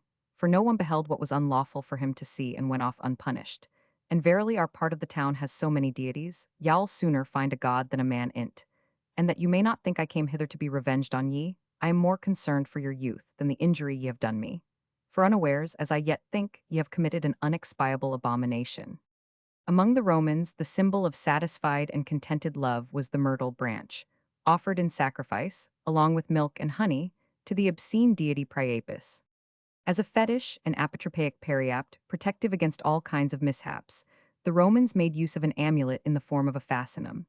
It was fashioned of various materials, often in the shape of a phallic symbol in high relief, on a plaque or medallion. The object was hung round children's necks, on garden walls, on doors or chariots, and on public buildings. The Roman historian Julian Capitolinus, in his biography, 91 of the Emperor Pertinax, mentions glass vessels, phallic-shaped, that were used by the Romans for drinking. These vessels were known as phallovitribali. The ithyphallic concept as the source of creation was so deeply ingrained in the Roman consciousness that they attached the ithyphallic device on all manner of objects: stones, seals, rings, metals, and lamps. As an extension of this concept, the Romans engraved on their drinking vessels phallic designs, as well as lewd scenes that would create in the drinker violent erotic provocations. Sextus Pompeius Festus was a Roman lexicographer of the 2nd century A500, who describes a shrine in Rome dedicated to the obscene deities Mutunus and Tutunus. In this religious cult, the suppliants were women. With head veiled, they came to offer sacrifice to the phallic powers. The lewd rites of the phallic god Bacchus were celebrated by the Romans in a sacred wood near the river Tiber. Originally open to women only, the ceremonies were later on extended to men also, particularly to young men not over 20 years of age. At the nocturnal rituals, there was clashing of cymbals, beating of drums. After an interval of excessive wine drinking, there ensued wild scenes of sexual promiscuity and perversions unlimited. Those initiates who seemed to have any scruples were sacrificed, and their bodies were thrown into the depths of a cavern. Men and women went frantic, shrieking their exultation to the deity, performing abandoned dance sequences. Sinister plots and furtive machinations also formed part of the aftermath of these tenebrous rites, malefic in their intentions, often fatal in their effects. In addition to Priapus as the supreme generative deity, the Romans were dedicated to a number of other divinities, 92, endowed with analogous properties. Venus herself was worshipped at Rome in 4 temples. A late Latin poem, entitled Per Vigilium Veneris, the Vigil of Venus, the date and authorship of which are unknown, is dedicated to Venus and her spring festival. The poem itself is full of vernal descriptions. The theme is a paean to erotic passion. Its amatory refrain, the sense of which pervades the entire poem, runs: Cras amit qui numquam amavit, quic amavit cras amit.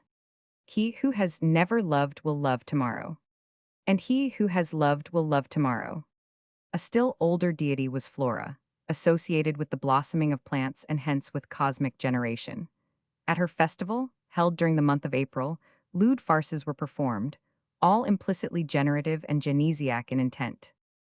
One of the most mysterious and libidinous cults in Rome was that of the Bona Dea, the good goddess, to which women only had access. An annual ceremonial was held in her honor, when a sow was sacrificed to her. Juvenal, the satiric poet, describes the excesses of the initiates. Frenzied with intoxication, overwhelmed with deafening and clamorous music, these women practiced the most salacious dances. In their lubricity, they were athirst for erotic conflict, and were even willing, adds the poet, to submit to bestial caresses. Among the Roman deities associated with marriage rites and connubial consummations were Stimula, who aroused the male erotic urges; Strenia, who furnished vigor; Virginiensis, who detached the bride's zona or girdle; Volupia, who excited voluptuous sensations; Eugatinus, who united 93 the marital partners. Also Domajucus, who conducted the bride to her new home; Munterni, who presided over her settlement in her new position; and, more intimately involved in the physiological performance, Liber and Libera, Pertunda, Prema, and Subigus. The Romans represented the male and female genitalia in the shapes of their wheaten flour loaves. The epigrammatist Martial, in Book 9, 2, alludes to this priapic custom. Illas Syllogenes pinxit adultera cunnies. The Roman poet Ovid 32b 100, 17a 500, presents the ancient witch Medea in action. She invokes aid in concocting a potion to refurbish old age and induce youthful vigor. Ye spells and arts that the wise men use, and thou, O earth, who dost provide the wise men with thy potent herbs, ye breezes and winds, ye mountains and streams and pools, all ye gods of the groves, all ye gods of the night, be with me now. With your help I stir up the calm seas by my spell. I break the jaws of serpents with my incantations. I bid ghosts to come forth from their tombs. Now I have need of juices by whose aid old age may be renewed, and may turn back to the bloom of youth and regain its earthly years. The Roman elegiac poet Tibullus 100, B 100, 19b 100, addresses Delia, the girl who scorned him. He has employed magic means to regain her love. Thrice I with sulphur purified you round, and thrice the right, with songs th enchantress bound. The cake by me thrice sprinkled put to flight, the death-denouncing phantoms of the night. And I next have, in linen garb arrayed, in silent night, 9 times to trivia pre-Roman 500, in one of the eclogues of the Roman poet Nemesianus, who flourished in the 3rd century, A 500. There is a dialogue between 2 shepherds who discuss their amatory affairs and love spells. Mopsus, what does it benefit me that the mother of rustic Amatus has purified me thrice with falace, thrice with a sacred bough, thrice with the vapor of frankincense, burning the crackling laurels with live sulphur, and pours the ashes out into the stream with averted face, when thus wretched I am every way inflamed for Meroe. Lycidas, these same things the many-colored threads have done for me, and Michael has carried round me 1,000 unknown herbs. She has chanted the charm, by which the moon swells, by which the snake is burst, the rocks run and standing corn removes, and a tree is plucked up. Lo, my handsome Iola's is more to me. Horace, the Roman poet 65b 100, 8b 100, depicts in his satires a scene in which a love philter is prepared. As thus the boy in wild distress bewailed of Bulla stripped and dress, so fair that ruthless breasts of Thrace had melted to behold his face. Canidia with dishevelled hair, and short crisp vipers coiling there, beside a fire of colchos stands, and her attendant hag commands to feed the flames with fig trees torn, from dead men's sepulchres forlorn, with dismal cypress eggs rubbed o'er, with filthy toads unvenomed gore, with screechal's plumes and herbs of bane, from far galchos fetched in Spain, and fleshless bones by beldam witch, snatched from the jaws of famished bitch. And Sagana the while with gown tucked to the knees stalks up and down, sprinkling in room and hall and stair, her magic helldrops with her hair, bristling on end like furious boar, or some soachins washed on shore. Whilst Vea, by remorse unstayed, groans at her toil as she with spade, that flags not digs a pit wherein the boy embedded to his chin, with nothing seen save head and throat, like those who in the water float, shall dainties see before him set, a maddening appetite to whet, then snatched away before his eyes, till famished in despair he dies, that when his glazing eyeballs should have closed on the untasted food, his sapless marrow and dry spleen may drug a philtre draught obscene. Nor were these all the hideous crew, but Araminian folia too, who with unsatiate lewdness swells, and drags by her Thessalian spells the moon and stars down from the sky. East-living Naples vows was by, and every hamlet round about declares she was, beyond a doubt. Now forth the fierce Canidia sprang, and still she gnawed with rotten fang her long sharp unpared thumbnail. What? Then said she, yea, what said she not?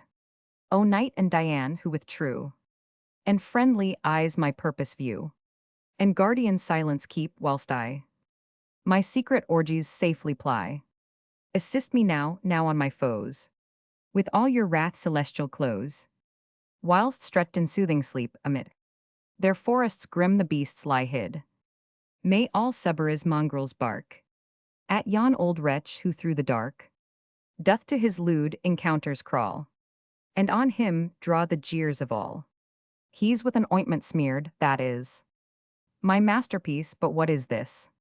Why should poisons brewed by me less potent than Medea's be, by which for love betrayed beguiled on mighty Creon's haughty child, she wreaked her vengeance sure and swift, and vanished when the robe her gift in deadliest venom steeped and died, swept off in flames the new-made bride.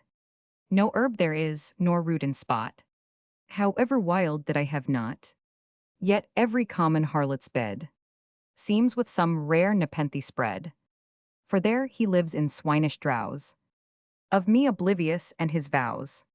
He is, protected well, by some more skilful witch's spell. But verus thou doomed soon to know the rack of many a pain and woe, by potions never used before, shalt to my feet be brought once more, and tease no Marcian charm shall be the spell that brings thee back to me.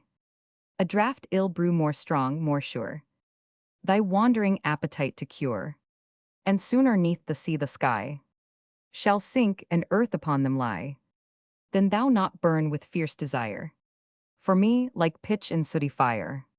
On this the boy by gentle tones no more essayed to move the crones, but wildly forth with frenzied tongue these curses Thyestean flung.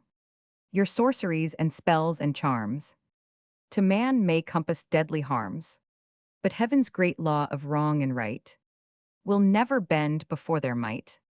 My curse shall haunt you, and my hate no victim's blood shall expiate. But when at your behests I die, like the fury of the night will I from Hades come, a phantom sprite. Such is the Monet's awful might. The Roman poet Virgil 70b 100, 19b 100, depicts, in one of his pastoral eclogues, a love episode that involves magic rites for the purpose of winning the love of Daphnis. Scarce had night's cold shade parted from the sky, just at the time that the dew on the tender grass is sweetest to the cattle, when leaning on his smooth olive wand Damon thus began. Rise, Lucifer, and usher in the sky, the genial sky, while I, deluded by a bridegroom's unworthy passion for my Nisa, make my complaint, and turning myself to the gods, little as their witness has stood me instead, address them nevertheless, a dying man at this very last hour. Take up with me my pipe, the song of Menalis. Menalis it is whose forests are ever tuneful, and his pines ever vocal. He is ever listening to the loves of shepherds, and to Pan, the first who would not have the reeds left unemployed.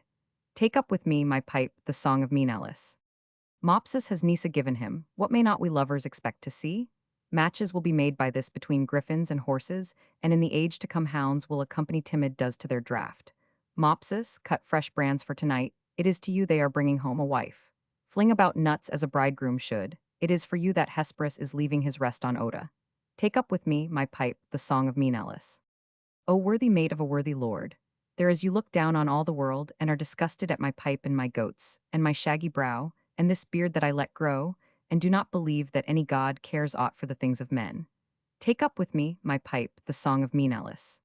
It was in our enclosure I saw you gathering apples with the dew on them. I myself showed you the way, in company with my mother me 12th year had just bidden me enter on it. I could just reach from the ground to the boughs that snapped so easily. What a sight, what ruin to me, what a fatal frenzy swept me away. Take up with me my pipe, the song of Menalis. Now know I what love is. It is among savage rocks that he is produced by Timaris or Rhodope, or the Garamantes at earth's end, no child of lineage or blood like ours. Take up with me my pipe, the song of Menalis. Love, the cruel one, taught the mother to imbrue her hands in her children's blood. Hard too was thy heart, mother. Was the mother's heart harder, or the boy god's malice more wanton? Wanton was the boy god's malice, hard too thy heart, mother. Take up with me my pipe, the song of Menalis. I, now let the wolf even run away from the sheep. Let golden apples grow out of the tough heart of oak. Let narcissus blossom on the alder. Let the tamarisks bark sweat rich drops of amber. Rivalry let there be between swans and screechels. Let Tityrus become Orpheus in the woodland, Arion among the dolphins. Take up with me my pipe, the song of Menalis. Nay, let all be changed to the deep sea. Farewell, ye woods. Headlong from the airy mountain's watchtower I will plunge into the waves. Let this come to her as the last gift of the dying. Cease, my pipe, cease at length the song of Menalis. Thus far Damon, for the reply of Alphisibous, do you recite it, Pierian maids? It is not for all of us to have command of all.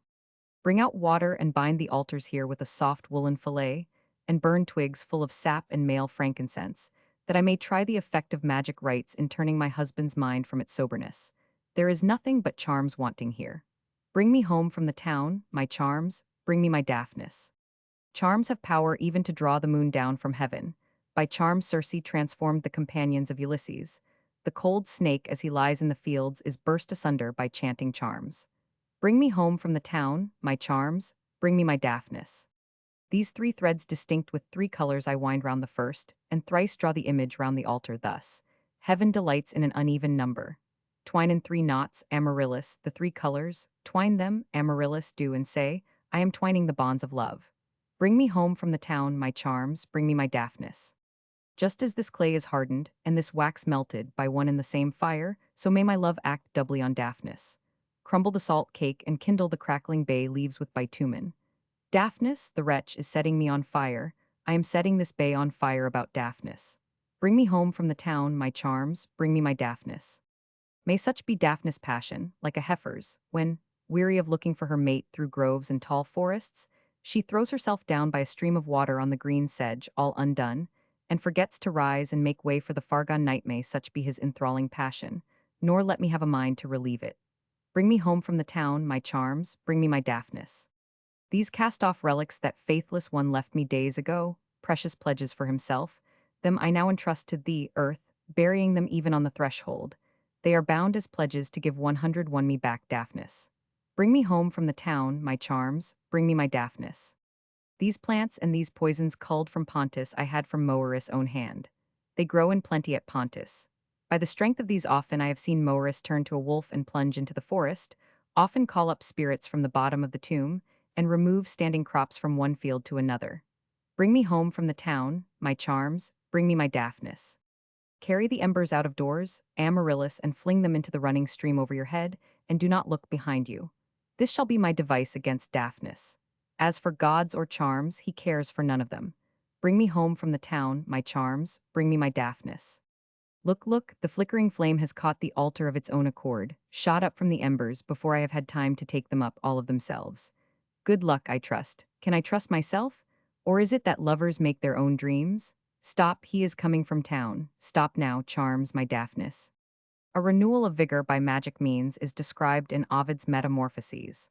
The scene involves the witch Medea, her lover Jason, and Jason's aged father, Aeson. Unaccompanied, she stepped uncertainly through the still silence of midnight. Deep slumber had relaxed men and birds and wild beasts. Without a sound, the hedges, the motionless branches lay still. The dewy air was still. Lonely, the stars glimmered. Thrice extending her arms, she turned toward them.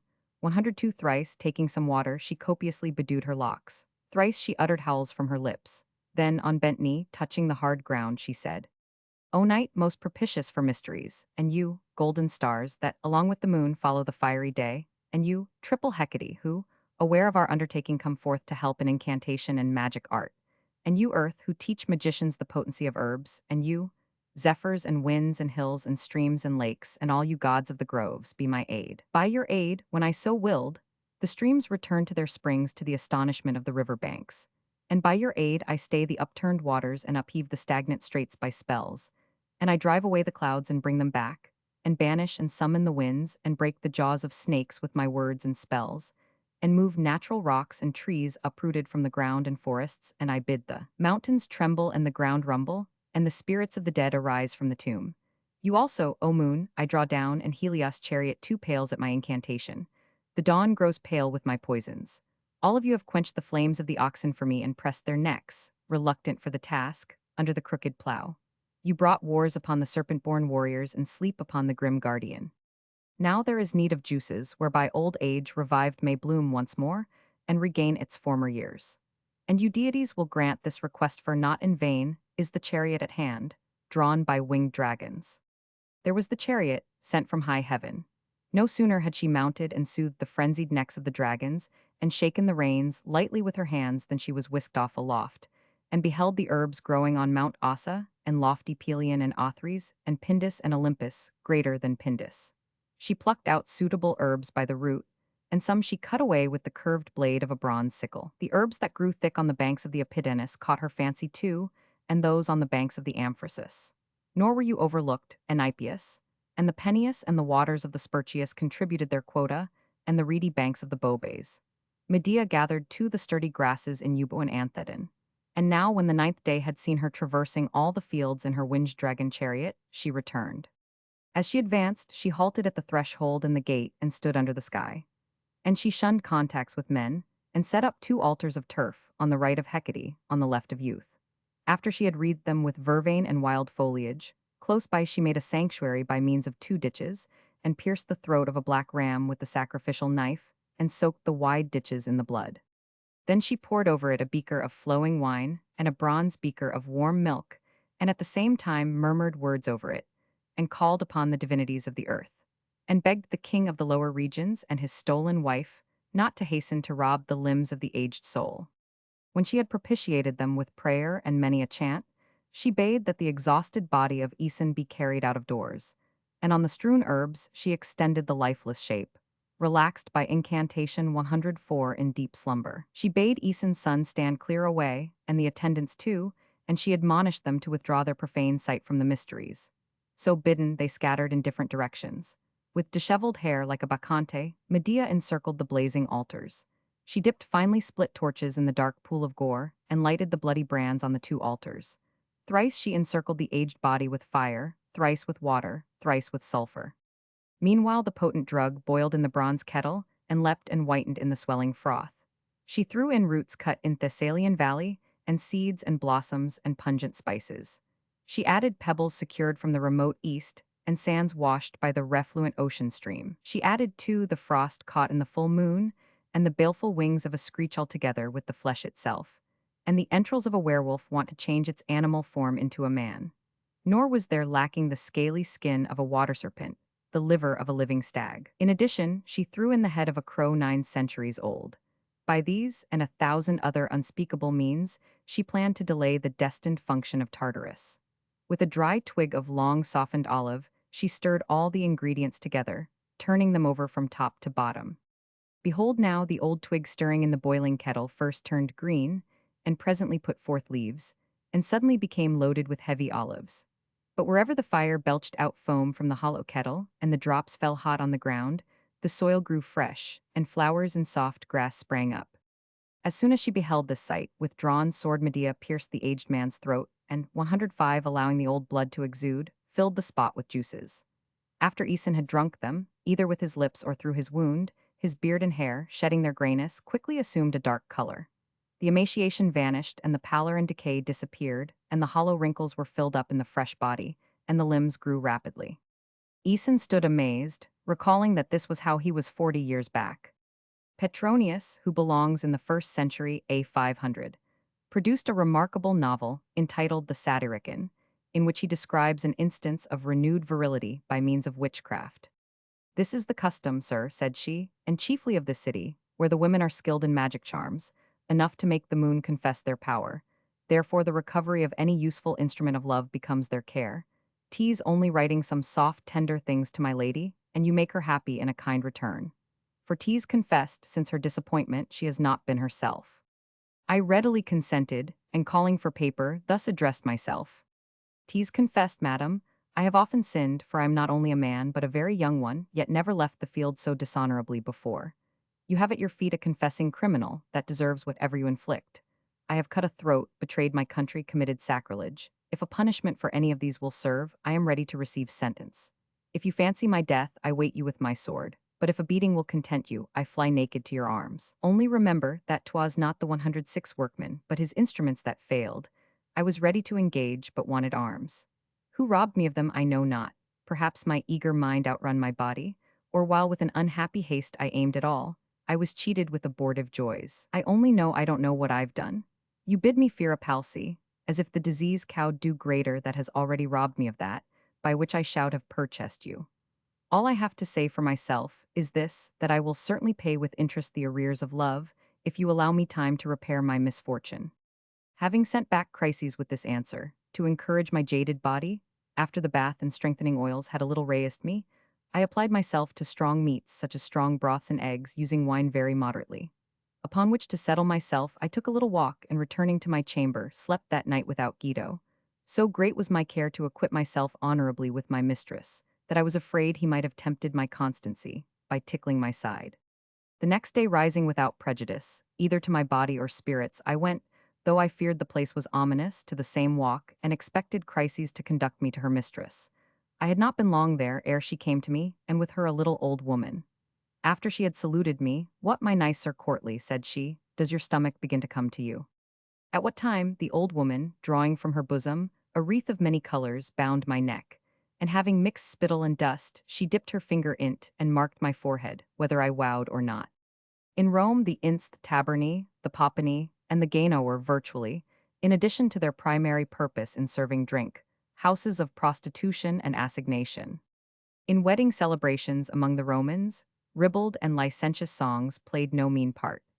These songs were known as Fessinini versus, and were believed to have apotropaic significance, while they also recalled the primary purpose of the nuptial union. At harvest festivals, similar lewd verses were exchanged between masked performers. As visual guides to the lupinaria in ancient Rome, there were lighted lamps of phallic shape near the doors. Seneca the philosopher refers to this custom. Also the poet Juvenal in the sixth satire. Fumoque lucerni, foeda lupinaris. An old commentator adds, prostabent autumn meretrices ad lucernas. Acca Larentia was a Roman goddess whose festival Larentalia or Larentinaliae fell on December 23. The tradition was that she herself had been a prostitute. Her festival was a fertility ritual, as in the case of Lupa and Flora. There was a tradition that the Emperor Heliogabalus sponsored a brothel in Rome called Senatulus Mulierum, the Little Senate of Women. Non-arii were public prostitutes in Rome who were not allowed to appear before the ninth hour. The satirist Persius refers to this custom. See Cynico, barbem petulans non-aria velet. The ancients believed that the feminine lips had some relation to the genitalia, and likewise that a prominent nose indicated a corresponding membrum virile. There is evidence of this view in a short epigram by the Roman poet Martial. Mentulitiam magna est quantus tibi papil. Nassus ut possis quotiens origes alphacere. Ovid. One of the richest sources of eroticism is the Roman poet Publius Ovidius Naso, commonly called in English Ovid. Born in 43 B100. He reached the greatest literary and social heights of his time, but, falling under imperial disfavor, he ended his life in bleak and desolate banishment. At Rome, he acquired a deep knowledge of rhetoric, both academic and applied, and then continued his studies in Athens. As was then usual, he subsequently made the grand tour of the East. Although he was destined, by his family's wishes, for a career in law, Ovid dedicated himself to his supreme and exclusive love, the poetic muse. His output was tremendous. He addressed a certain Corinna in a series of love elegies. He wrote fictional poetic letters of enamored women. His metamorphoses describe strange changes undergone by mortals and divinities in pursuit of love. His love letters of heroines, directions for a lady's cosmetic preparations, the art of love, and the remedies for love belong in a common category. The principal climactic situation in his life was his banishment, by the imperial mandate of the Emperor Augustus, 109 to the desolation of Tomis, on the Black Sea. He had to abandon his wife and home. He had been married 3 times, his literary friends, and his social circle. It was a kind of living death, a spiritual and intellectual cataclysm. At Tomis, a wild, barbaric, inhospitable spot, Ovid spent the remaining years of his life, in regret and supplications fruitlessly addressed to the emperor, and in writing, particularly his Tristia, sad themes. The reason for the banishment is still obscure, although Ovid himself hints at a poem and a blunder. The poem was his Art of Love, which was frowned upon imperially and excluded from the public libraries in the Roman capital. The blunder of which Ovid was apparently guilty was associated, as he declares, with his possession of ice, that is, he may have been a spectator or observer of some adulterous act involving the imperial family. Whatever the factual reason, the emperor remained obdurate to the poet's pleas, and Ovid died in exile. In the voluminous corpus of poetic accomplishment, Ovid produced many major contributions to erotic literature. His Ars Amatoria is a universal handbook to love and its manifestations. His Amores is a sequence of amorous vignettes.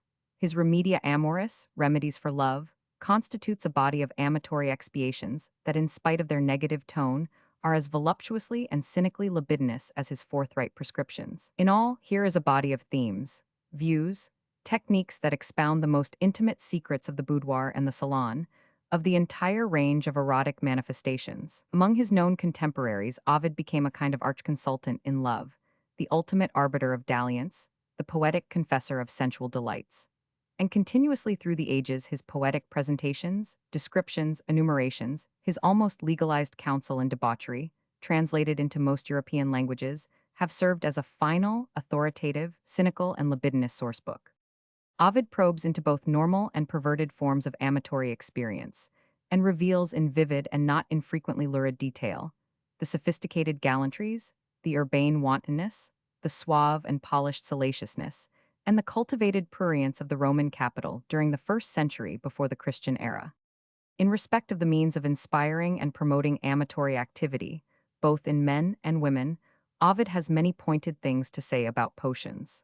In Latin, the poculum amatorium is the common expression used to designate the potion, that is, the love goblet. Ovid's primary theme in these exciting productions of his is love is a campaign, long and ruthless. It requires skill, training, equipment, strategy, vision. So, in his pleas to Corinna, his poetic offerings are in the nature of addresses to woman, tantalizing, shameless, an epitome of feminine wiles and graces. As stimuli toward erotic diversions, Ovid generously and without resentment recommends, in addition to his own poetic manuals, his Roman contemporaries Propertius and Tibullus, the elegiac poets as well as Virgil, and among the Greeks, the erotic lyrics and occasional pieces of Callimachus and Phaltas, Anacreon and Sappho. In Book 3 of the Metamorphoses, we have the story of Narcissus, enamored aphrodisiacally by his own image reflected in a pool. The image of himself is so clearly defined, the lips move so appealingly in response to his own pleas, that he is ready to succumb amorously. Then he realizes the truth, that he and his reflection are one, his own self, his very identity. And he longs to free himself from himself, to escape the duplication. By this imaginative and symbolical mythological design, Ovid is unquestionably stressing the erotic passion itself, the frenzied ecstasy to detach oneself from one's own being, the clamor of man against his fettered self and his erotic agonies. A potion may appear in various guises. A vision of beauty 111 can itself act like an enriched, stimulating filter. The enraptured glance sends its erotic pronouncement to the enraptured heart, and the potion is virtually consummated. So, it seemed to Ovid, was the strange episode involving the sculptor Pygmalion. Pygmalion, loathing their lascivious life, abhorred all womanhood but most a wife. So single chose to live and shunned to wed. Well pleased to want a consort of his bed. Yet fearing idleness, the nurse of ill. In sculpture exercised his happy skill. And carved in ivory such a maid, so fair, as nature could not with his art compare. Were she to work but in her own defense, must take her patterns here and copy hence. Pleased with his idol, he commends, admires, adores, and last the thing adored desires. A very virgin in her face was seen, and had she moved, a living maid had been. One would have thought she could have stirred, but strove with modesty, and was ashamed to move. Art hid with art, so well performed the cheat. It caught the carver with his own deceit. He knows 'tis madness, yet he must adore. And still the more he knows it, loves the more. The flesh, or what so seems, he touches oft, which feels so smooth that he believes it soft. Furred with this thought, at once he strained the breast, and on the lips a burning kiss impress Roman 500 T's true, the hardened breast resists the gripe, and the cold lips return a kiss unripe. But when, retiring back, he looked again, to think it ivory was a thought too mean. So wowed believe she kissed, and courting more, again embracked her naked body o'er, and straining hard the statue, was afraid. His hands had made a dint, and hurt his maid. Explored her, limb by limb, and feared to find so rude a gripe had left a livid mark behind. With flattery now, he seeks her mind to move, and now with gifts, the powerful bribes of love. He furnishes her closet first, and fills the crowded shelves with rarities of shells, adds orient pearls, which from the conch he drew, and all the sparkling stones of various hue, and parrots imitating human tongue, and singing birds in silver cages hung, and every fragrant flower and odorous green were sorted well, with lumps of amber laid between. Rich, fashionable robes her person deck, pendants her ears, and pearls adorn her neck. Her tapered fingers too with rings are gracked, and an embroidered zone surrounds her slender waist. Thus like a queen arrayed, so richly dressed, beauteous she showed, but naked showed the best. Then from the floor he raised a royal bed, with coverings of Sidonian purple spread. The solemn rites performed, he calls her bride. With blandishments, invites her to his side. And as she were with vital sense possessed, her head did on a plumy pillow rest. The feast of Venus came, a solemn day, to which the Cypriots due devotion pay. With gilded horns the milk-white heifers led, slaughtered before the sacred altars bled. Pygmalion offering first approached the shrine, and then with prayers implored the powers divine. Almighty gods, if all we mortals want, if all we can require be yours to grant, make this fair statue mine, he would have said, but changed his words for shame, and only prayed, give me the likeness of my every maid.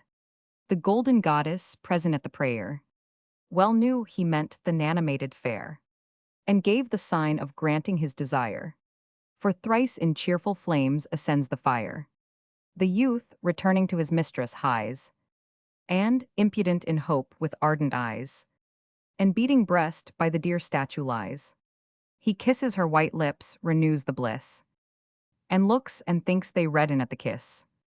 He thought them warm before, nor longer stays, but next his hand on her hard bosom lays. Hard as it was, beginning to relent, it seemed the breast beneath his fingers bent. He felt again, his fingers made a print. 'Twas flesh, but flesh so firm, it rose against the dint. The pleasing task he fails not to renew. Soft and more soft at every touch it grew, like pliant wax when chafing hands reduce the former mass to form and frame for use.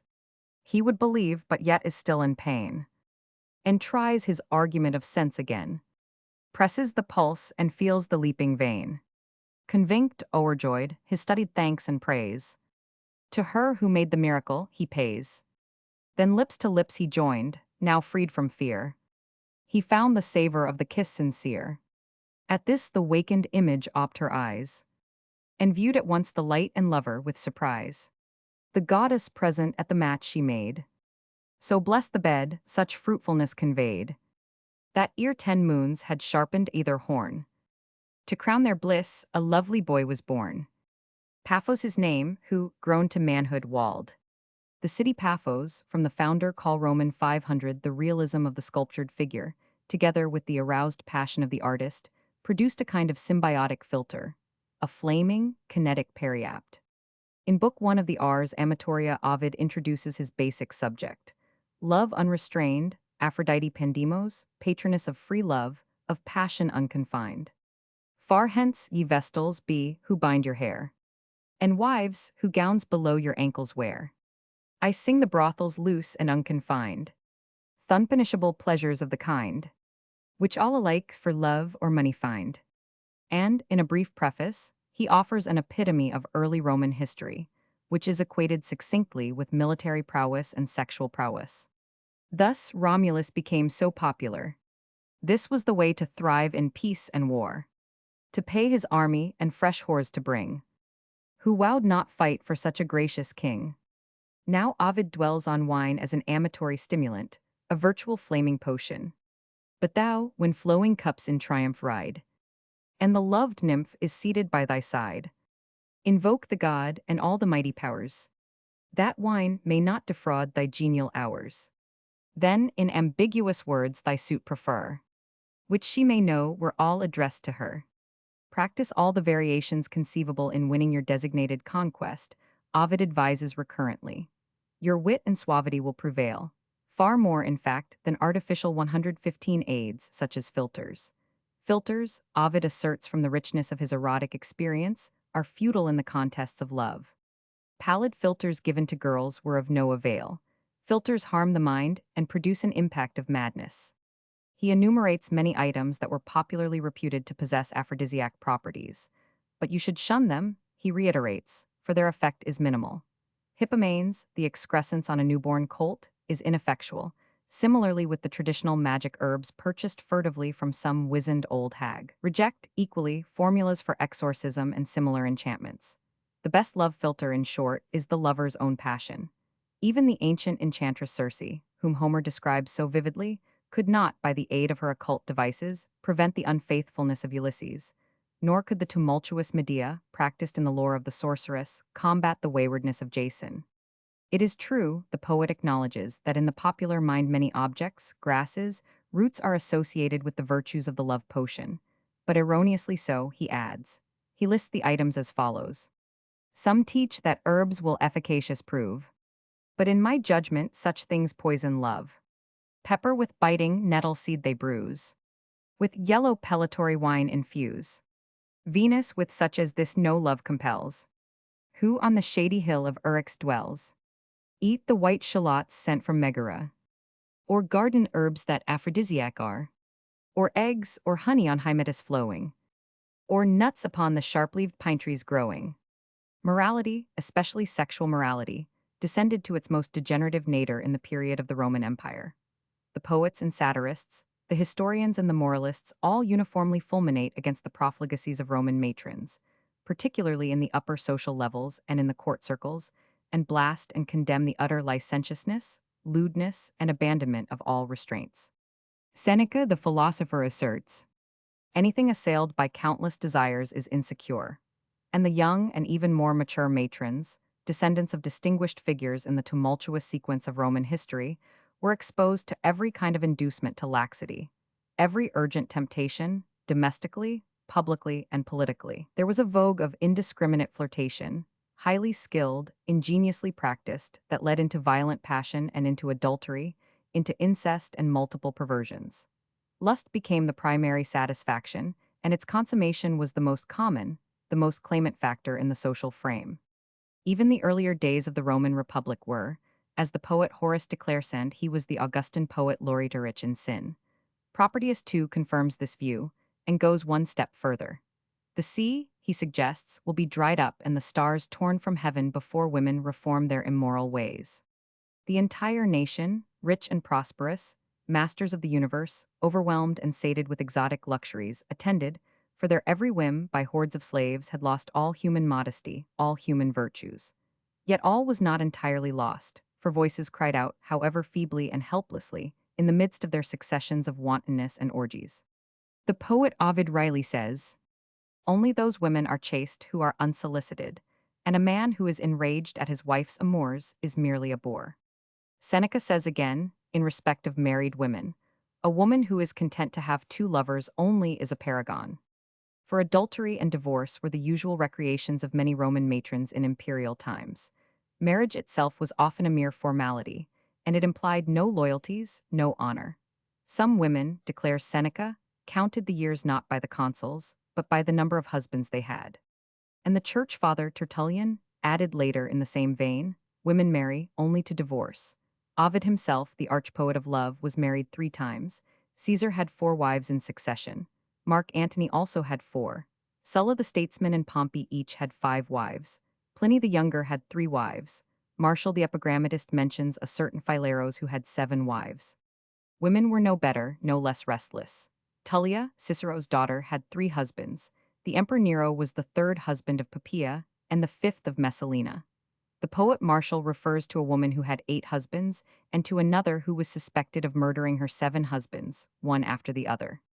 Every passion, every illicit amour was a provocation to the Roman women.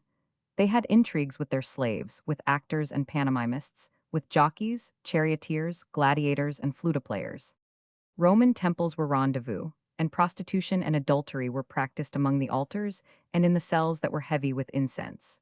In a striking passage, Tertullian personifies idolatry, who confesses, my sacred groves of pilgrimage, my mountains and springs, my city temples, all know how I corrupt chastity. Astrological and magic techniques contributed to the already degenerate Romans of the empire. Old hags practiced 118 procuring and other dubious trades. They prepared drugs and potions and salves for beauty and passion and poisoning. In time, these practices assumed a mysterious aura. They absorbed the secret cults of the Nile and the Ganges and the Euphrates. Some of the practitioners were actually reputable, dignified, eagerly sought after by women. Lucian describes a certain Alexander of a Bonutica stately, with well-trimmed beard, penetrating look, modulated voice. He wore a wig of flowing locks. He was dressed in a white and purple tunic and a white cloak, and in his hand he carried a scythe. Chapter 4, Orient. Ancient Hindu literature treats in startling detail every conceivable aspect of erotic manifestations. There are guides and manuals and elaborate treatises and monographs devoted to particular topics, to coital procedures, to male and female characteristics and tendencies, to strange stimuli, and to amatory potions and filters. Of all these manuals, possibly the Kama Sutra of Vatsyayana Malanaga, who is presumed to belong in the 4th century A500, is the best known. It is, in fact, the most widely disseminated treatise on all phases of erotic practices. The Kama Sutra furnishes specific information on the techniques of sexual relationships, the virtues and defects of women, the degrees of sensuality among both men and women, the criteria of beauty and attractiveness, the most effective devices in the matter of dress and hair arrangement, foods and cosmetics, perfumes, and the symbolic language of love. It also stresses potions, their component elements, their preparation, and the type of filters that are most favorable to the erotic sensibilities. The Hindu manuals also make special classifications of women according to the degree and durability of their 120 erotic sensations, their physical appearance, and the physiological conditions arising from the pudendum mulibria. Nothing is secretive, nothing is taboo. The primary and universal activity, it is assumed, necessitates wide and deep and exact and revelatory knowledge, so that the man or woman may function to the fullest and most complete extent. The male is also subjected to analysis, in an amatory direction, according to physiological and erotic categories. The most personal, the most intimate, the most normally cryptic and unspoken matters are subjected to forthright description and comment. For example, one subject discussed with the utmost candor is the intensity of the male erotic potential and his general reactions to sexual conjugation. Embraces and their varieties of erotic significance, postures and degrees of proximity and physiological contiguity come under observation and exposition. Especially the 13 types of kissing, each in its own way symptomatic of the intensity of the passion. The art of kissing was itself so important in both ancient classical and Asiatic eroticism that, in the Middle Ages, it reached a literary climax. Johannes Secundus, a Dutch scholar, wrote a passionate amatory sequence of Latin poems entitled Basia, Kisses, in which he exceeded the lyrical surge and sway and the pulsating exultation of the Roman poet Catullus. In the course of his surgical and medical experiences in various countries, notably in the Orient, Dr. Jacobus X, the French army surgeon, who is the author of a voluminous corpus of anthropological matter, entitled Untrodden Fields of Anthropology, 2 volumes. Paris, published by Charles Carrington. Second edition, 1898, the author gathered a great deal of unique and miscellaneous and little-known information on sexual practices. In discussing potions, he dwells 121 on cubeb pepper, a popular item in the love philters of the East. A drink in which the leaves of cubeb pepper have been steeped, according to Dr. Jacobus, produces pronounced genital excitation. The Arabs were astoundingly prolific in producing manuals on erotic themes, ranging over the entire field of sexual practices, normal and perverted, to which man is physiologically bound. The attitude adopted in such handbooks, however, is free from the contrived prurient or lascivious tone that might possibly have been expected, particularly in relation to Occidental erotic literature. There is apparent, on the contrary, a certain reverential humility, as of one who treats a sacred subject for which supreme gratitude is to be accorded to the ultimate and beneficent Maker. In this sense, therefore, erotic matters have inherently a sanctity that is acknowledged by the Arab writers again and again, as in the case of the Sheikh Nefzawi's The Perfumed Garden, or in the amorous episodes that pervade the corpus of tales of the Arabian Nights, or in the book of exposition in the science of coition, attributed to a certain theologian and historian named Jalal al-Din al-Suyuti. Many Arab erotic treatises actually introduce the subject with a devout invocation to Allah as the creator and dispenser of such beatific and voluptuous pleasures as are detailed in the text. In one specific instance, the Sheikh Nefzawi, after describing a preparation for correcting amatory impairment, adds, "This preparation will make the weakness disappear and effect a cure, with the permission of God the Highest." A Chinese amatory concoction, whose base was opium, was known as a fian. Reputedly, it had decided erotic effects, 122 which, however, were of an intensely violent nature accompanied by flagrant brutality. The fact of opium as a major ingredient, however, was evidently an inducement to its use. Often small creatures, insects, reptiles, formed the base of amatory filters.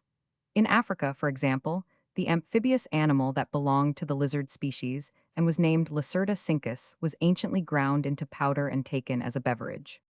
This concoction was considered an aphrodisiac of remarkable potency. A cogently recommended prescription in the famous Hindu manual, the Anangaranga, consists of the juice of the plant Buya kokali, dried in the sun, and mixed with ghee or clarified butter, honey, and candied sugar. This potion, it is urged, is taken with great pleasurable anticipation. In Arabia, a highly recommended beverage, designed to strengthen and maintain amatory energy, is camel's milk in which honey has been poured. The prescription requires consecutive and regular application. Identical in intent and somewhat similar in ingredients, is a kind of broth prescribed by the Sheikh Nefzawi, the erotologist. It consists of onion juices together with purified honey. This mixture is heated until only the consistency of the honey remains. Then it is cooled, water is added, and finally pounded chickpeas. To be taken in a small dose, advises Nefzawi, during cold spells of weather and before retiring to bed, and for one day only. The result, he promises, will be startlingly successful. A Turkish recipe recommends olibanum, which is frankincense, 123 mixed with rose water along with camphor, myrrh, and musk, all pounded and fricketed together. The resultant mixture is sealed hermetically in a glass. Then it is left for a day or two in the sun. Now the preparation is ready for use, as a spray over the hands in washing, or on the body, or on the clothing, with consequent impacts on the person and on the erotogenic areas. In the Orient, honey normally and regularly takes the place occupied by sugar in Western countries. Hence, honey is a common ingredient in many foods, pastries, and drinks. Basically, it appears repeatedly in prescriptions designed as love potions. It is, to take an instance, frequently mentioned by Avicenna, the 11th century Arab philosopher, physician, and libertine, as well as by the erotologist the Sheikh Nefzawi. Honey, compounded with pepper or with ginger or with cubebs in various proportions and variously formed into a consistent brew, is a standard recipe in the Amatory pharmacopoeia of the East. Indian manuals on erotology contain many directions, suggestions, and specific prescriptions relative to the increase of masculine potency. Some of these prescriptions advise rare or unobtainable herbs. Others are hazardous and may occasion dangerous reactions. Some are merely humorously and naively fantastic and impossible or futile of realization, while occasional recommendations may be warranted and may have some amatory validity. A drink consisting of milk, with sugar added and the root of the achata plant, Piper chaba, which is a species of pepper, and licorice reputedly has strong support as an energizing agent. Another milk concoction contains seeds of long pepper, seeds of Sansevieria roxburghiana, and the Hedysarum gangeticum plant, pounded together. Still another recipe advocates milk and sugar, in which the testes of a ram or goat have been boiled. An Indian excitant, reputedly effective, is a kind of liquid paste consisting of roots of the Tropa bispinosa plant, Tuscan jasmine, the Casarica plant, licorice, and Caesuria capili. All these ingredients, most of them indigenous to India, are crushed together and the conglomerate powder is put into a mixture of milk, sugar, and clarified butter, that is, ghee. The entire concoction is then slowly boiled. This is considered a potent amatory beverage and is so recommended in the manuals. Ghee is commonly used in Indian culinary practice. It is also a frequent ingredient in potions and compounds that are directed toward genital excitations. A reputedly forceful agent of this sort is the following recipe, in which ghee appears. Sesame seeds are soaked with sparrow's eggs, then boiled in milk, to which ghee and sugar, the fruit of the Tropa bispinosa plant and the Casarica plant, as well as beans and wheat flour, have been added. Sparrow's eggs and rice, boiled in milk with an admixture of honey and ghee, provide what is considered an effective amatory stimulant. A concoction of milk, honey, ghee, licorice, sugar, and the juice of the fennel plant is considered a provocative beverage. Boiled ghee itself, taken as a morning drink in springtime, is believed, in Hindu erotology, to form a positive excitant for amorous practices. Certain oriental plants that have special erotic virtues are mentioned frequently in Hindu amatory treatises. Among such plants are the Sh. vadostra plant, Asparagus racemosus, 125 the Guduchi plant, licorice, long pepper, and the Primnas spinosa. These are often used in compounds to form a potion. Among the diversified prescriptions, compounds, and filters contained in the Anangaranga, or in similar erotic manuals mentioned in this survey, not a few are merely innocuous in action, by virtue of their innocuous ingredients. Others are merely ineffective, while still others may be decidedly fraught with hazards and dangers in their reactions. All potions and amatory concoctions, therefore, either alluded to or described in greater detail in this present conspectus, are treated from an academic or historical or solely informative viewpoint, not as ad hoc specifics for any physiologically amatory condition whatever. The Ananga usually includes, among amatory items that form energizing concoctions, plants, roots, blossoms, flowers that are indigenous to India. Many of these plants have their modern botanical designations in Latin terminology, while others still remain unidentifiable or extremely rare. Kiuli powder, leche, cantagakru, kakri, and lagashadavari, compounded as a mixture in milk, will, it is asserted, create manifest physiological vigor. An amatory drink concocted in the East is thus compounded. Pith of the mo tree, well pounded and mixed with cow's milk. It constitutes a highly strengthening potion. Among wealthy Chinese, lavish dining includes a special broth or soup. This soup is particularly favored for its energizing and provocative excitation. The soup is prepared from the nests of sea swallows, highly spiced. These nests are built from edible seaweeds, to which clingfish spawn 126 particles rich in phosphorus. As an erotic beverage, the soup is reputed to be extremely efficacious. Among Chinese in low economic levels, nuokmen is used as a love stimulant. It is an extraction of decomposed fish, prepared like cod liver oil. The leaves of cubeb pepper, in an infusion, are considered in Chinese erotology to produce marked amatory tendencies. A very popular pill, whose composition, however, is not revealed to the reader, appears again and again in the long, picaresque, erotic Chinese novel entitled Qin Ping Mei. One of the characters, a monk, recommends to the adventurous hero that a certain pill, to be taken in a drop of spirits, has remarkable potency, which is specified numerically and in the degree of its voluptuousness. The erotic effects, in fact, are described by the monk in verse. The pill, yellow in hue and ovoid in shape, is of the utmost efficacy over a long expanse of days, the masculine vigor, described generously and enticingly, increasing with each successive day and each amatory encounter. From a genital gland of the musk deer and also of a species of goat that thrives in Tartary, a bitter volatile substance is extracted, that is termed musk. In the Orient, notably in Tibet and in Iran, musk has been in use in culinary preparations for its assumed erotic virtues. Musk, in fact, is pervasively associated with amatory sensations. To the ideal woman, according to Hindu erotology, whose pulchritude and appeal are beyond criticism, clings the aroma of musk, elusive, tantalizing. Musk has long been involved in erotic practices, and its virtue in this direction has been repeatedly emphasized in amatory manuals, particularly among the Arabs. Even 127 in tales and legends, in poetry and in chronicles, the perfume of musk and its marked allure play no small part in the creation of romantic episodes. The tradition of musk as an amatory agent, arousing mental and sensual erotic images and inclinations, lingers on into contemporary times. In a popular mystery tale, The Return of Dr. Fu Manchu, by Sax Rohmer, the plot centers around a sinister, superintelligent Oriental operator named Dr. Fu Manchu. One of his hirelings is the woman called Karamene. Her nearness is sensed by the narrator, a certain Dr. Petrie. He detects the perfume, which like a breath of musk, spoke of the Orient. It seemed to intoxicate the narrator, disturbing his rational faculties, suggesting the beauty of the villainous Karamene. In the inexhaustible richness of world literature, in every country and in every century, there are texts, memoirs, guides, novels, dramas, poetry, sagas, and legends that are devoted largely, occasionally exclusively, to the amatory theme. From the dialogues of Luisa Saigia to Pietro Aretino's lascivious sonnets, from the amatory epistles of Alciphron to the lush and fantastic orgiastic extravagances of the Marquis de Sade. Among all this heterogeneous variety of treatment, viewpoint, and exposition, there is the almost universally accepted standard text, originally produced in Sanskrit by Vatsyayana, of the Kama Sutra, the apothegms on love, the essence of amatory science, the distillations of erotic precepts. A certain plant named Pellitory of Spain, and, in Latin terminology, Anacyclus pyrethrum, has a traditionally credited amatory quality.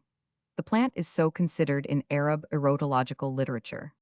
The Orient, knowledgeable in the virtues and characteristics, 128 of numberless extracts and distillations, unguents and lotions, considered ambergris as a perfume to be endowed with restorative, life-preserving properties.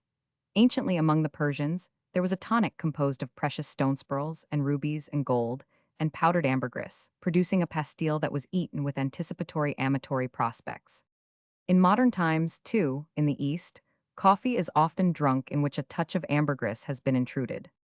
Very anciently, ambergris had reputedly amazing qualities that would produce, temporarily, a state of rejuvenescence in aged suppliants.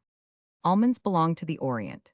Their fragrance is entwined in Oriental poetry, in Oriental legend, and in Oriental modes of living. It is therefore not surprising that the almond, variously prepared, whether powdered or reduced to an oil, is associated with invigorating tonics. The Perfumed Garden, the erotic handbook written by the Arab erotologist the Sheikh Nefsawi, describes a number of preparations in which the base is almond. He recommends the eating of some 20 almonds, with a glassful of honey and 100 pine tree grains, just before retiring to bed. As an alternate, there is chicken broth, with cream, yolk of eggs, and powdered almonds.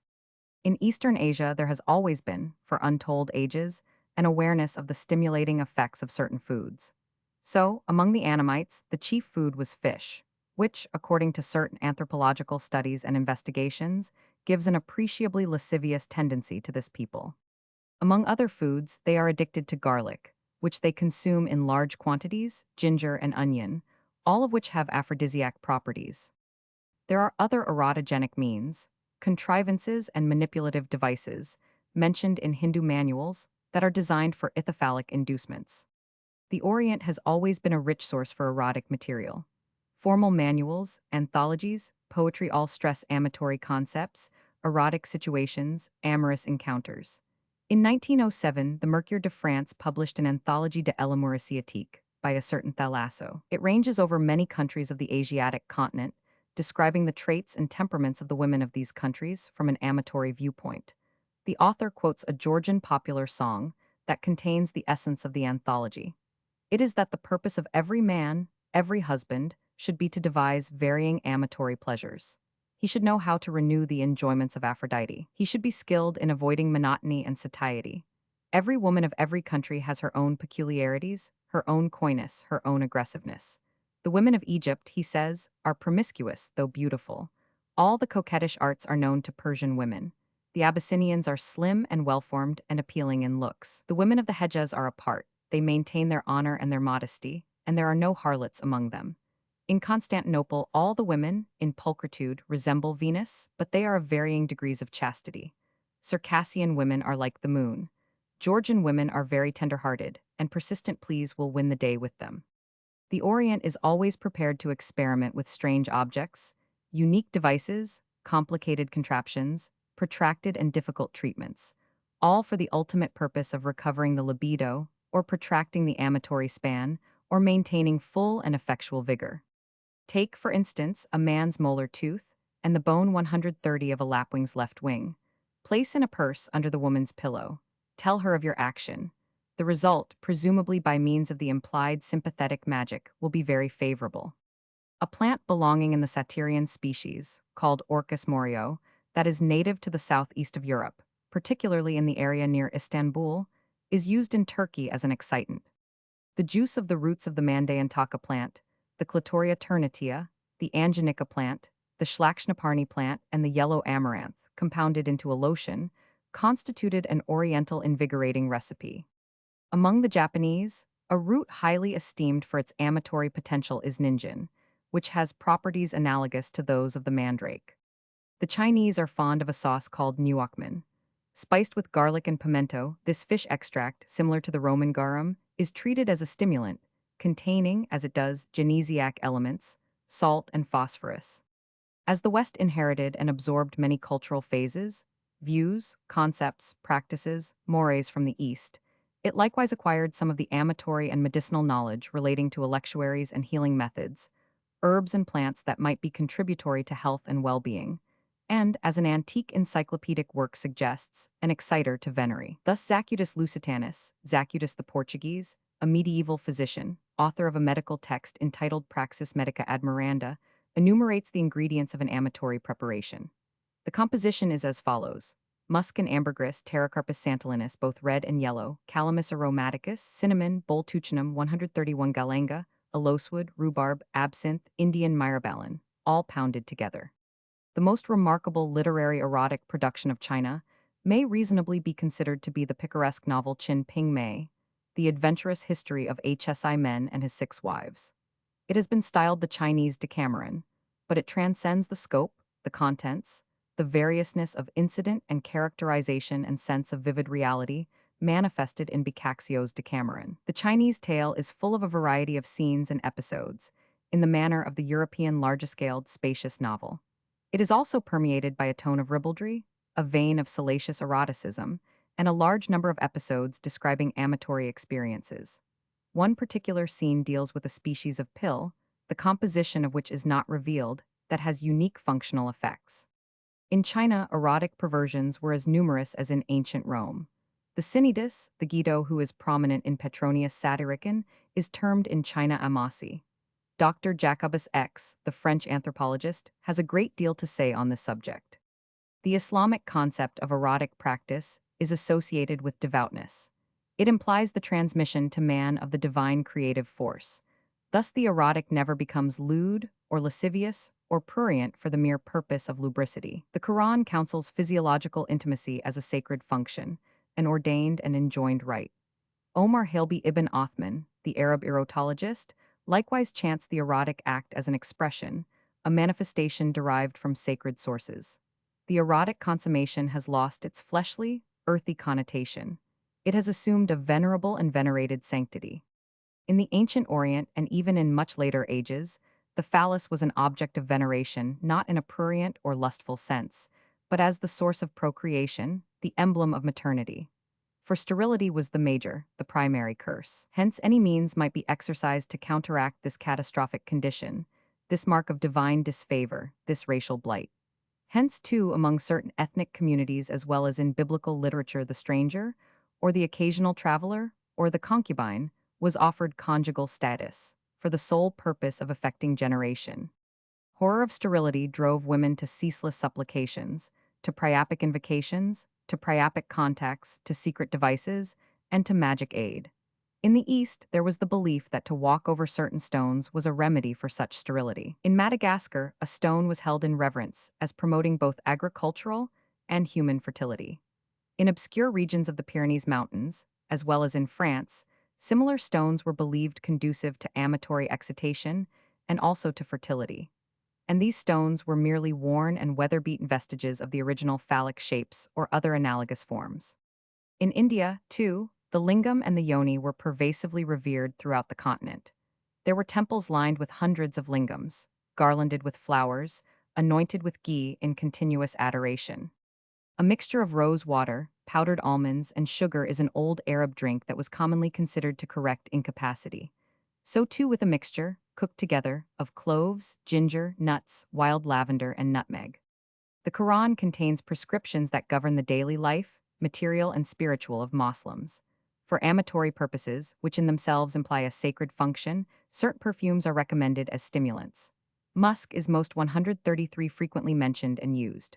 Also camphor, essence of rose, olibanum, and cascarilla. The erotic theme in general is always associated, in Arab texts, with reverence and sanctity, never with prurience.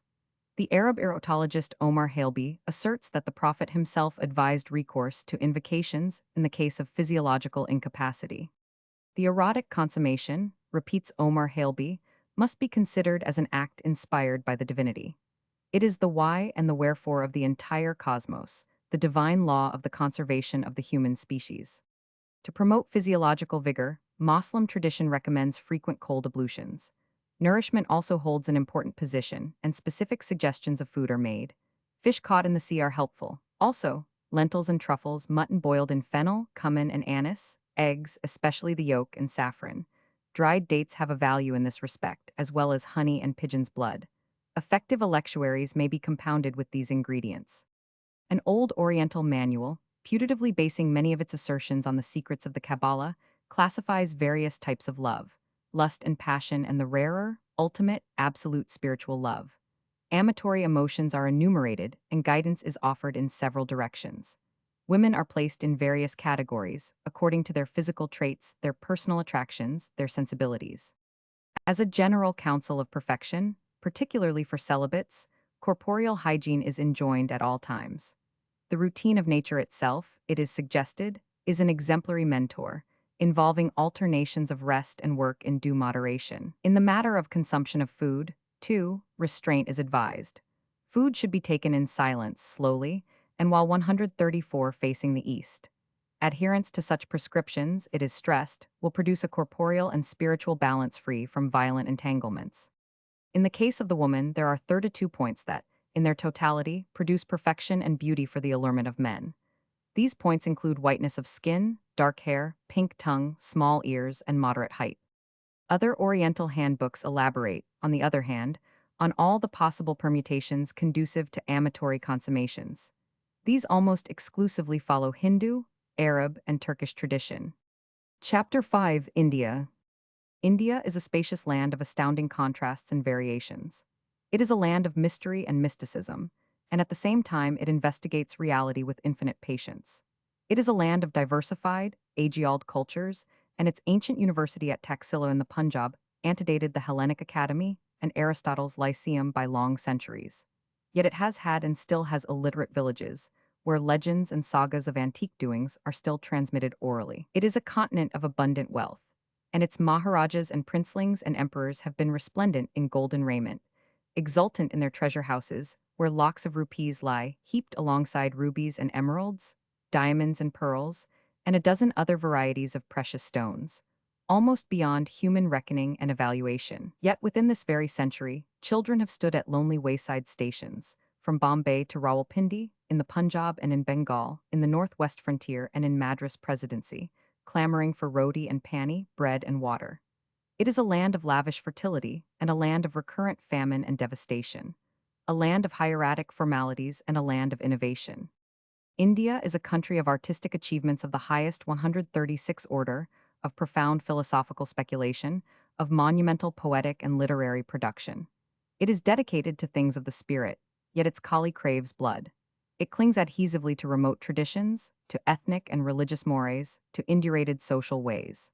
Yet it forges ahead, eager to maintain itself in the forefront of industrial expansion. It maintains old domestic and communal demarcations and rigidities, yet it welcomes the novelties, the mutations of this restless age. It is dedicated to intellectual, cosmological meditation, yet it probes into sexual manners, into the characteristics of lust and passion, and all the secretive unspoken intimacies of carnality. It has practically made a monopoly of texts and treatises on the subject of love and all its darker and more intricate and subtle manifestations. It is a country that has produced, in this field, 6 of the major manuals, poetic eulogies or expositions, dealing with the forms and practices of Aphrodite Pandemos. The Radha Rahasya, variously called the Koka Shastra, was the work of the poet Kakoka. It consists of some 800 verses on love techniques. The Anangaranga, also called Kamaldiplava, was written by the poet Kalyanmal, and belongs in the 15th or 16th century A500. The contents describe factually and realistically the physical characteristics of various types of women, their deportment, dress, facial and bodily traits, their amatory responsiveness, together with certain principles that establish objective amatory criteria. The Rasmanjari was the work of the poet Banudatta. It classifies men and women according to personal behavior, age, physical type. The Smara Pradipa, consisting of some 400 verses, expounds amatory laws or tendencies. It was the work of the poet Ganakara. The Radamanjari is a brief poetic exposition on love, whose author was the poet Jayadva. The Panchasakya is considerably longer and is divided into 5 arrows. The author was Jayadirisha. Woman, in these treatises and poetic elaborations and expositions, is the central theme, and her physical traits, ideally considered, and the elements that cumulatively constitute her dominant attraction, are minutely and imaginatively depicted. The texture of the skin, the shape of the moon face, the coloring of the hair, the brightness of eye are measured and defined in relation to cosmic phenomena, to flowers, to the lotus, to the mustard blossom, to the lily and the fawn, and above all, her devoutness is stressed, and her impassioned worship of the Hindu pantheon, the totality of the deities. The Kama Sutra is an extended exposition of love, and its procedures and manipulations. In some 1,200 verses divided into sections, in which various aspects and techniques in amatory mores are treated. And like the perfumed garden and similar oriental excursions into sexual activities, it diffuses an aura of religiosity, a solemn sense of reverence, a divine acknowledgement. The tone is frank without prurience. The elaborate classifications and injunctions are minute and lucid without introducing an undercurrent, however unobtrusive, of deliberate and gross scurrilities. It is not libidinous, then, in intent, for the author himself, a profoundly contemplative religious devotee, adumbrated his work, not as a salacious and lewd inducement to debauchery, but as an exposition of the physiological man who, while making concessions in conformity with certain established amatory principles, may yet transcend his carnal desires, and, instead of being enslaved by his erotic lusts, may become master of them and use them under due control, but never without restraint and a kind of Hellenic and Aristotelian moderation, a physiological aurea mediocritas. The floorwood of the author of the Kama Sutra has not been 138 determined definitively. It has been variously assigned between the 1st and the 6th century A500. The entire work is pervaded by the three Hindu concepts of dharma, goodness or virtue, in the Greek sense, artha, which is wealth, and kama, sensual pleasure. The range of topics covers normal and abnormal conditions and practices, wedded love and fellatio, public harlotry and transvestism, courtship and the frenzies of passion, the behavior of wives during a husband's absence, the artifices of feminine conquest, osculation and amatory permutations, the employment of an intermediary, the ways of the courtesan, and finally, personal adornment, tonic medicines, methods of exciting desire. In respect of the latter, there are various recipes involving oils, unguents, and juices. One unguent that has amatory appeal is composed of tabernamontana coronaria, costus speciosus, and flacwortia cataphracta. Another aid is oil of hogweed, echites putrescens, the sarina plant, yellow amaranth, and leaf of nymphaea. This salve is applied to the body. Let the man eat the powder of the nelumbrium speciosum, the blue lotus, the Messna roxburgh, together with clarified butter, which is ghee and honey. The bone of a peacock or of a hyena, covered with gold and fastened on the right hand, has an exciting effect. Similarly with a bead made from the seed of the jujube or a conch shell, that is enchanted by magic spells and then fastened on the hand. A mixture of powders of white thorn apple, black pepper, long pepper, and honey is reputedly a means of female subjugation. So, with an ointment made of the Emblica myrabolans plant. A drink of milk and sugar, the piparchaba, licorice, and the root of the achata plant is an invigorating agent. A liquid consisting of milk mixed with juice of the cueli plant, the Hedysarum gangeticum, and the Caesyrica plant is likewise a stimulant. A drink of a paste consisting of asparagus racemosus, the Guducci plant, the Sh. vadostra plant, long pepper, licorice, boiled in milk, ghee, and honey, and taken in the springtime. A man who plays on a reed pipe smeared with juices of the Bahupatica plant, the Costus arabicus, the Euphorbia antiquorum, the Tabernamontana coronaria, the Pinus deodora, the Cantaka plant, and the Vajva plant will effect female subjugation. A camel bone, dipped into the juice of the Eclipta prostata, then burned, and pigment from the ashes placed in a box made of camel bone, and applied to the eyelashes with a camel bone pencil, are also a means of subjugation. A drink of boiled clarified butter, in the morning, in the springtime, is equally effective. A drink of asparagus racemosus and the Sh. vadostra plant, with pounded fruit of Prymna spinosa, in water. A drink composed as follows: the covering of sesame seeds, soaked in sparrow's eggs, boiled in milk with ghee and sugar, with fruit of the Trapa bispinosa and the Casarici plant, with the addition of flour of beans and wheat. Vigor is increased by a brew consisting of rice, with sparrow's eggs, boiled in milk together with honey and ghee. The Kama Sutra suggests that the means of arousing vigor may also be learned from medicine, from the Vedas, and from adepts in magic. Nothing that may be injurious in its effects, however, should be employed, only such means as are holy and recognized as good. Other stimulants that are known to the Hindu manuals of erytology include the following. The anvali nut is stripped of its outer shell. The juice 140 is then extracted. It is dried in the sun and subsequently mixed with powdered anvali nut. The paste is eaten with ghee, honey, and candied sugar. A compound of hog plum, Eugenia jambrina, and flowers of the Nauclea cadamba. These items are all indigenous to India, as are so many of the ingredients mentioned in the Indian treatises. In many cases, however, the plants and fruits, herbs, and extracts are not unknown and are available in the Occident. To gain amatory acquiescence and supremacy over the person desired, the following Hindu preparation is recommended. A few pieces of arris root are mixed with mango oil. They are then placed in an aperture in the trunk of the sisu tree. The pieces are left thus for some 6 months, at which time an ointment is compounded, reputedly effective in a genital sense. The lotus, jasmine, and the asoka plant are in the opinion of Hindu erotologists provocative of venery. With respect to the lotus, this plant is associated with the ideal feminine personality, supreme pulchritude, and perfection symbolized by the lotus woman. Hemp contains elements productive of sexual stimuli. In Hindu erotology, the leaves and seeds of the plant are chewed in this expectation. On occasion, the seeds are mixed with other ingredients, ambergris, sugar, and musk, all of which are credibly of aphrodisiac quality. An infusion of hemp leaves and seed capsules is drunk as a liquor. An extract of hemp, much used in India, is charas, which is both smoked and eaten. Botanically, hemp is the plant Cannabis indica, from which are produced over 150 drug preparations. An Indian plant named Biacacali, and in botanical terminology, Solanum jacquini, is credited with erotic properties. The juice is extracted and dried in the sun. This is then mixed with ghee, candied sugar, and honey, and taken as a potion. Calamint, an aromatic herb, was used in India as an amatory excitant. Chutney, a characteristically Indian relish, is compounded of fruits, herbs, and seasonings. Apart from its culinary use, chutney is considered a sensual stimulant. Erotic ingenuities have devised variations in physiological relations. The Arab erotologist the Sheikh Nefsawi, in his The Perfumed Garden, alludes to this ingenuity in the case of Indian practices, where 29 possible forms of intimacy were in vogue. An eyesalve called collyrium was known among the Romans as, apart from its ophthalmological virtue, a sexual aid. Collyrium was so considered in India too, where it was also credited with possessing magic qualities that were applicable to erotic manifestations.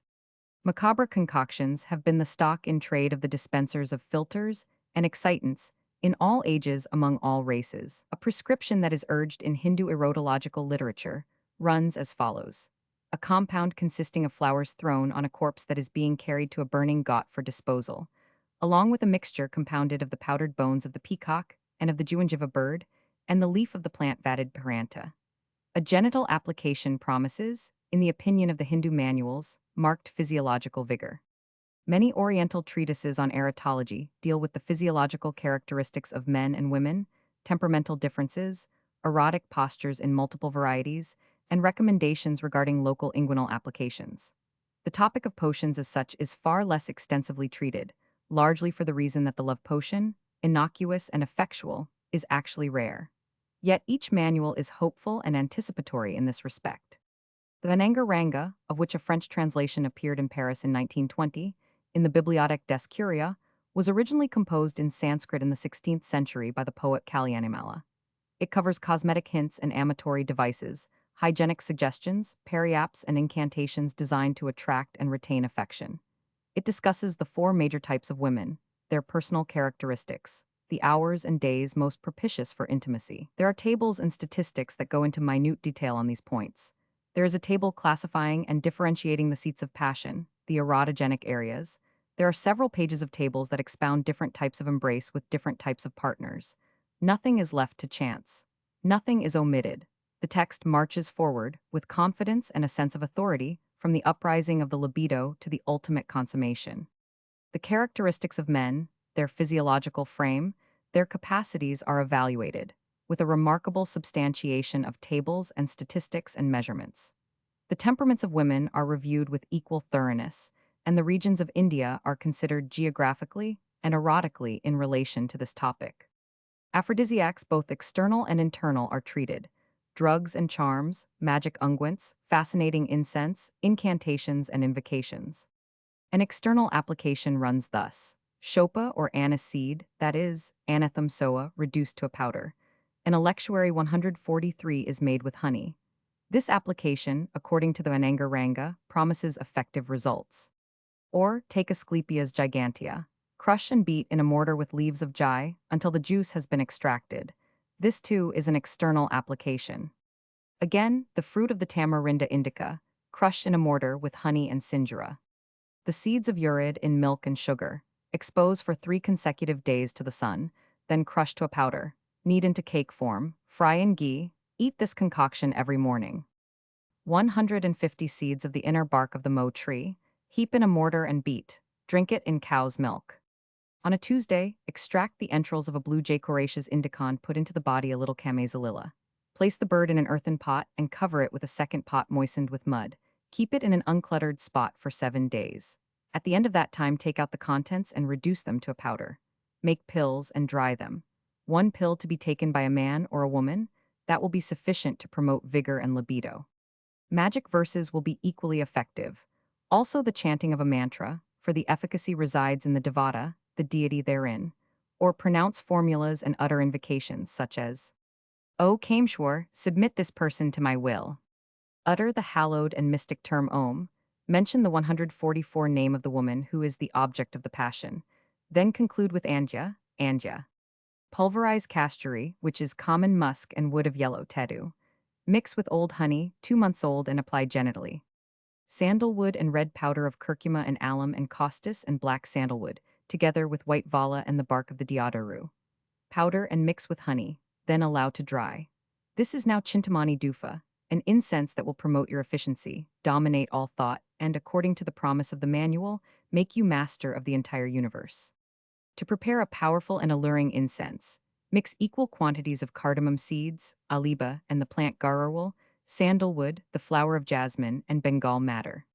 Pulverize Bombax heptaphyllum, macerate in milk, then apply the paste to the face. This will produce amatory reactions. Take bibva nuts and black salt, leaves of lotus. Reduce to ashes and soak in solanum jacquini. Apply with buffalo excrement, and the result will be most favorable. Mix equal parts of the juice of Rosa glanduifera, expressed from the leaves, and ghee or clarified butter. Boil with 10 parts of milk, sugar, and honey. Drink this concoction regularly. The result will be a state of active vigor. Take saptaparna on a Sunday by mouth, with a prospect of renewed vigor. Soak the seeds of urid in milk and sugar, dry in the sun for 3 days, reduce the whole to a powder, knead into 145 cake consistency. Fry in ghee, eat this every morning. However old the patient may be, he will acquire great vigor. The seeds of white talmakana, macerated in the juice of the banyan tree. Mix with seeds of carange and put into the mouth. Vajakarana, this agent restores strength and physical vigor. The Anangaranga, like other Oriental erotic manuals, concludes devoutly. May this treatise, Anangaranga, be dear to men and women, so long as the sacred river Ganges flows from Siva's breast with his wife Gauri by his left side. So long as Lakshmi shall love Vishnu. So long as Brahma shall be engaged in the study of the Vedas, and so long as the earth shall endure, and the moon, and the sun. Curry is especially associated with Indian culinary preparations. It is a sauce compounded of a variety of spices in varying proportions: coriander seeds, cumin, ginger, cardamom seeds, turmeric, garlic, vinegar, and mustard seeds. In addition to its use as a condiment, curry has been held to possess a stimulative quality. As a rule, when physiological vigor is defective or ineffectual in some respect, stimulants are advised to remedy the condition. In a contrary sense, however, when the libido is too intense and too active, a Hindu recommendation, designed to modify the urgency, consists of a special application.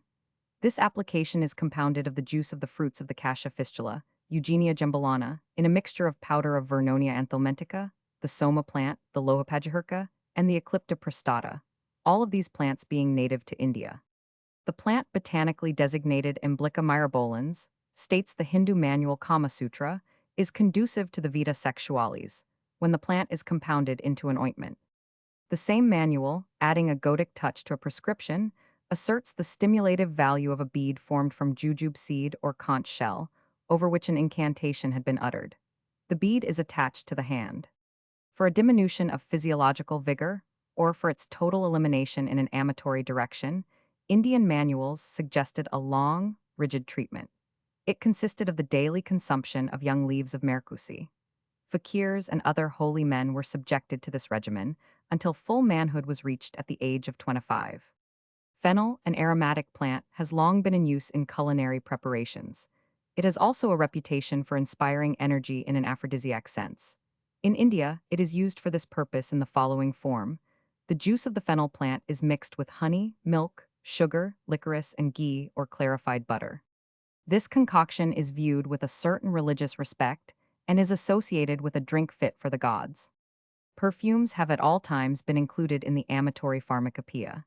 Among Indian erotologists, perfumed fumigation is considered a powerful excitant. In India, ghee, which is clarified butter, is normally used in cookery. At the same time, it is credited with amatory properties. A drink of boiled ghee, taken in the morning, in the springtime, is among the erotic recipes of the Hindu treatises. As a frequent base for love recipes, ginger, which is also commonly used in the Orient for dietary purposes, is generally present as an amatory item and is taken by mouth with pepper, honey, and other spices. Every natural phenomenon, every product of the fields, whatever dwells on sea or is hidden underground. All such items have at some time or other been tested and recommended for their potential contribution to amatory functions.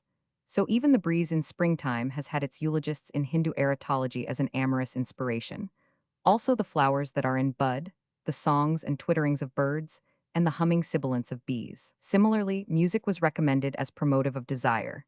Even on occasion, the touch of a person, an aroma, a taste, a sound, a form may stir longings. In a more earthy and domestic sense, leeks and garlic, beans and onions have been found useful as stimulants. Some concoctions are merely hinted at, without being given a nomenclature. Thus an ancient Greek historian is cited by the Greek encyclopedist Athenaeus himself, in his Banquet of the Philosophers, as authority for a certain Hindu preparation. When applied to the soles of the feet, it created an immediate and powerful amatory reaction. But this specific, as so many others, has faded into oblivion. The Kama Sutra recommends an ointment compounded thus: Xanthochimus picoreus, honey, ghee, tabernamontana coronaria, Messna roxburghae, Nelumbrium speciosum, and blue lotus. Another compound, to be taken by mouth, is blue lotus and powder of the Nelumbrium speciosum, mixed with honey and ghee. Amatory provocation may be induced by certain powders and ointments made from the following plants: Costus speciosus, 148 tabernamontana coronaria, and Flaquartia cataphracta, compounded together. For genital potency, preparations, mechanical devices, electuaries, unguents, incantations, and brews have been urged in Hindu manuals. In addition to the variety of ointments, herbs, spices, and animal secretions, surgical operations, hazardous both physiologically and emotionally, have been gravely prescribed. An unusual procedure for strengthening vigor involves a mixture that is to be thrown at the person desired. The mixture is composed of powder of milk, Cantaka plant, and the hedge plant, with the powdered root of the Langelica plant and the excrement of a monkey. A mixture of cowhutch and honey, along with the pulverized remains of a dead kite and the prickly hairs of a tropical plant. This is a means of amatory supremacy. An application of leche, Costus arabicus, canher root, chicana, Gejapimpali, and askhand, pulverized and mixed with ghee. To strengthen and recover vigor, a drink is prepared as follows: leche, cuili powder, asparagus racemosus, cucumber, and cantagacru, mixed with milk. Applications that, in the estimation of the Ananga Ranga, are of value as phallic stimulants include leaves of the jai, rui seed, honey, lotus flower pollen, Hungarian grass, and anise. Loha basma is a preparation of ferrous oxide and is used, according to Hindu erotologists, as a priapic stimulant. An herb indigenous to India, known botanically as Merua arenaria, is considered beneficial in inducing amatory inclination.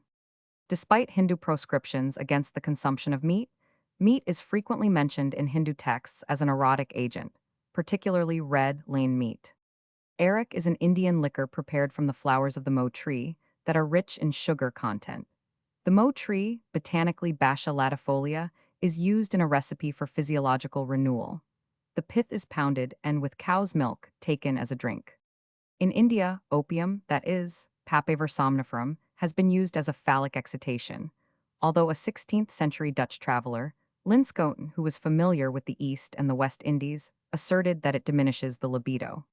A phallic application is Costus arabicus, powdered ractobal, which is myrrh, borax, aniseed, and manischil, mixed with oil of sesame. a lotion of juice of the roots of the Madayanlika plant, the Anginica plant, yellow amaranth, the Schlackschnaparni plant, and the Clitoria ternatia. A help in amatory experimentation is the following. The sprouts of the Vajnasunhi plant are cut into small strips. They are then dipped in a mixture of sulfur and red arsenic and dried 7 times. The resultant powder is now burned at night. When the smoke rises, if a golden moon is observed behind the fumes, success will attend the erotic encounter. A composition of long pepper, seeds of the plant Sansevieria 150 Roxburghiana, and seeds of the plant Hedysarum gangeticum, pounded and mixed with milk. Various soups are advised in Hindu erytology as strengthening ministrants. Particularly so, soups in which the ingredients are cheese or fish or celery or mushrooms or lentils or onions. Dill, which botanically is Anthem graveolens, is an Eastern ingredient for furthering the libido. To Hindu erotologists, all amatory acts, the cult of the phallus, and erotic performances are under the aegis of the triune god Trimurti. Trapa bispinosa, which is a nut belonging in the water chestnut species, is frequently used in amatory composition. The paste is prepared from the seeds or roots of the Trapa bispinosa, Casarica, Tuscan jasmine, and licorice, and a bulb called K. shurikapalli. The whole is mixed with milk, ghee, and sugar, then boiled into a consistency. Wine, in India, is considered conducive to priapic performance, but only, as among the Greeks and the Romans and the ancient Hebrews, when taken in moderation.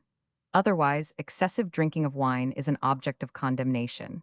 A rule in Hindu ritual establishes the criterion of sufficiency. So long as the mind's light flickers not. For so long drink, shun the rest. Whoso drinks still more is a beast. As a defensive measure against erotic aggressiveness, Hindu erytology suggests the following procedure. The 151 woman who is the prospective object of an amatory approach should bathe in the buttermilk of a male buffalo. The milk is mixed with powder of yellow amaranth, the Banupatica plant, and the Gopalika plant. Cinnamon is the dried inner bark of an East Indian tree. In addition to its use as a condiment, cinnamon has been credited with amatory implications. The Atharva Veda is a Sanskrit text dealing with thaumaturgic procedures, magic formulas, incantations, and prescriptions affecting various emotional circumstances. A magic invocation, intended to excite feminine passion in a particular woman, runs this. With the all-powerful arrow of love do I pierce thy heart, O woman. Love, love that causes unease, that will overcome thee, love for me. That arrow, flying true and straight, will cause in thee burning desire. It has the point of my love, its shaft is my determination to possess thee. Yea, thy heart is pierced, the arrow has struck home. I have overcome by these arts thy reluctance, thou art changed. Come to me submissive without pride, but only longing. Thy mother will be powerless to prevent thy coming, neither shall thy father be able to prevent thee. Thou art completely in my power. O Mitra, O Varuna, stripper of will power. I alone, wield power over the heart and mind of my beloved. A woman, on the other hand, may secure a man's love by the following supplication. I am possessed by burning love for this man, and 152 this love comes to me from Apsaras, who is victorious ever. Let the man yearn for me, desire me, let his desire burn for me. Let this love come forth from the spirit and enter him. Let him desire me as nothing has been desired before. I love him, want him, he must feel this same desire for me. O Maruts, let him become filled with love. O spirit of the air, fill him with love. O Agni, let him burn with love for me.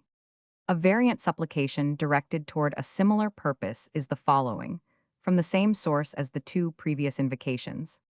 By the power and laws of Varuna, I invoke the burning force of love, in thee, for thee. The desire, the potent love spirit which all the gods have created in the waters, this I invoke, this I employ, to secure thy love for me. Indrani has magnetized the waters with this love force. And it is that, by Varuna's laws, that I cause to burn. Thou wilt love me with a burning desire. In its religious traditions, India has affinities with the earliest known forms of sacred rites, concepts, and views. In Hindu religious mythology, the cosmic power of creation, of the generative capacity, is symbolized by the duality of the hermaphrodite, the male and female intertwined, sharing the properties of each other, representing the passive and active principles that pervade all nature. From the testimony furnished by bas-reliefs in caves such as the Ajanta caverns, by temple carvings, paintings, 153 and sculptural adornments, The cult of the lingam, throughout India, appears to date back to a very remote and undetermined antiquity. Among certain sects, the supreme power is worshipped in the phallic form. In wayside lodges, on facades and shrines, the genital figure of masculine dominance is everywhere on view. In many instances, this omnipresence and insistence of the symbolic phallus assume monstrously obscene forms and positions, writhing and contorted in erotic frenzy, or entwined in serpentine coils and performing abominations of the utmost lubricity in the name and under the aegis of the cosmic creative force. A remoter but still valid corollary is that the amatory urge derives from this universal generative process and strives to merge with it and hence seeks whatever erotic measures and manipulations may be favorable to such a consummation. At Benares, Jagannath, and elsewhere in India, the deities of generation were held in great reverence and were worshipped, notably by women, who symbolically and more frequently actually consorted with, for instance, Vishnu at a nocturnal ceremony during the annual celebrations held in his honor. The Atharva Veda, the Sanskrit magic text, contains an invocation whereby a woman appeals for a husband. I seek a husband. Sitting here, my hair flowing loose, I am like one positioned before a giant procession, searching for a husband for this woman without a spouse. O Ariaman, this woman cannot longer bear to attend the marriages of other women. Now, having performed this rite, other women will come to the wedding feast of hers. The Creator holds up the earth, the planets, the heavens. O Creator, produce for me a suitor, a husband. The Atharva Veda also recommends a talisman made from Esraktia wood, to be used in supplication to all the divinities of the Hindu pantheon, with these words. And this great and powerful talisman does strike to victory wherever it is used. It produces children, fecundity, security, fortunes. Another Hindu invocation, in the text of the Atharva Veda, contains an amatory appeal for a wife. I take upon myself strength, strength of 100 men. I take up this power in the name of the spirit that comes here, that is coming, that has come. O Indra, give me that strength. As the Asvins took Surya, the child of Savitar, to be a bride, so has destiny said that here shall come a wife for this man. Indra, with that hook of gold, of power, bring here a wife for him that desires a wife. Chapter 6, Varieties and Occasions of Potions. Alciphron, an Athenian writer who flourished during the 2nd century A500, composed a number of light, unpretentious letters dealing with simple daily occupations and subjects and characters of everyday life. Farmers, courtesans, barbers, fishermen, parasites. They deal with all sorts of intimate and personal matters and are a marvelous reflection of the lower strata of antiquity. In one of these letters, the girl Mirhina writes to her friend Nikip.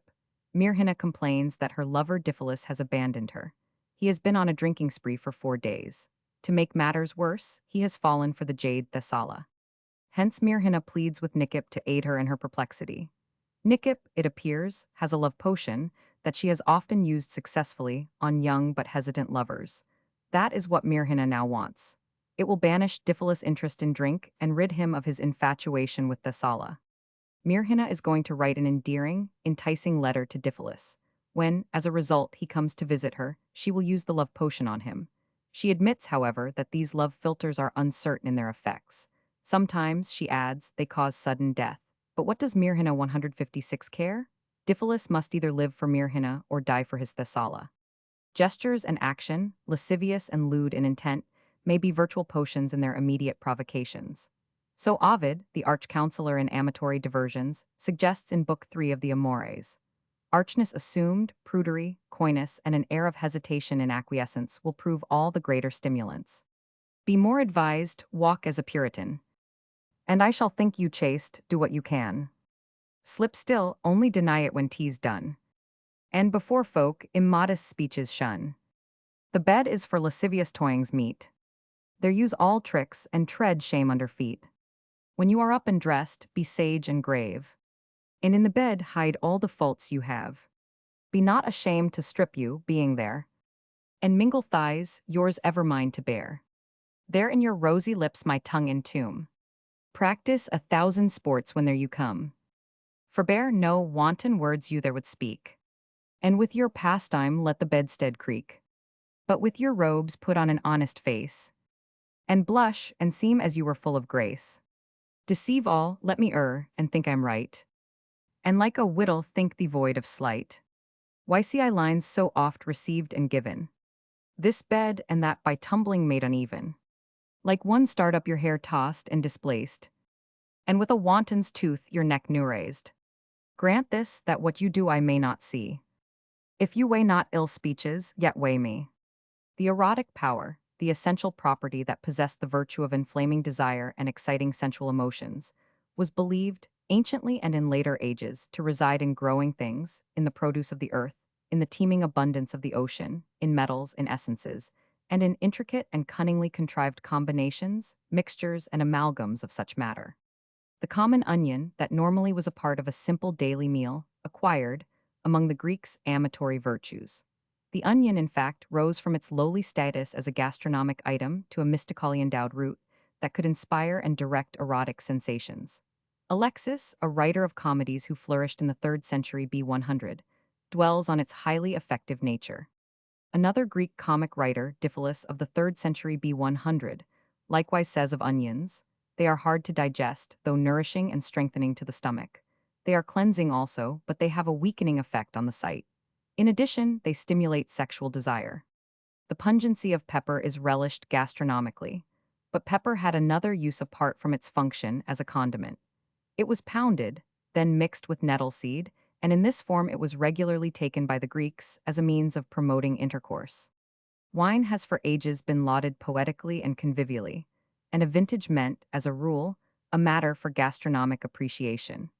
But old wine, with the addition of ground pyrethron, which is botanically feverfew or pellitory, was known to the Hellenic people as a particularly powerful erotic potion. Such draughts, however, had then more sinister applications as well, and not infrequently they were considered injurious physiologically. This was, in fact, the considered view of the Roman poet Ovid, of the 1st century B100. In contrast to such a potion, he asserts, there are quite innocuous 158 aphrodisiac stimulants, among them eggs, wild cabbage, stone pine apples, and honey. To discover a plant that, unexpectedly and arousingly, kindles the flame of love must have been a revelation to the ancient Greeks. Such a plant was pyrethrin, so named because it was such an inflammatory stimulant. It was also known as Pyrethrum parthenium and was largely used for medicinal purposes. In modern terminology, this plant is identified with pellitory.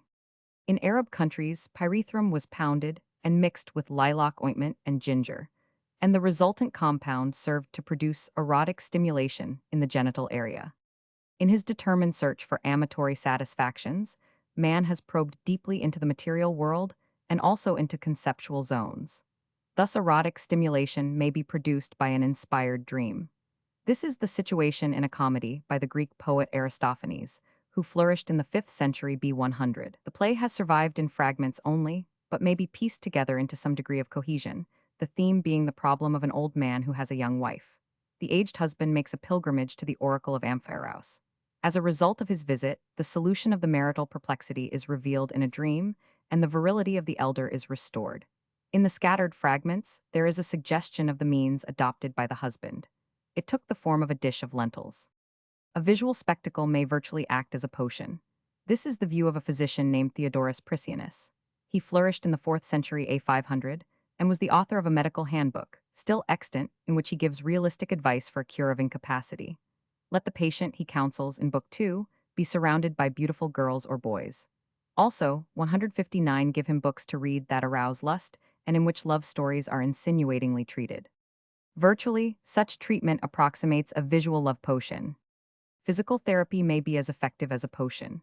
Hence, local massage in the inguinal area was often performed as an aid in inducing virility. This was a highly popular manipulation. It is alluded to in ancient writers, and particularly so in the Greek comic poet Aristophanes.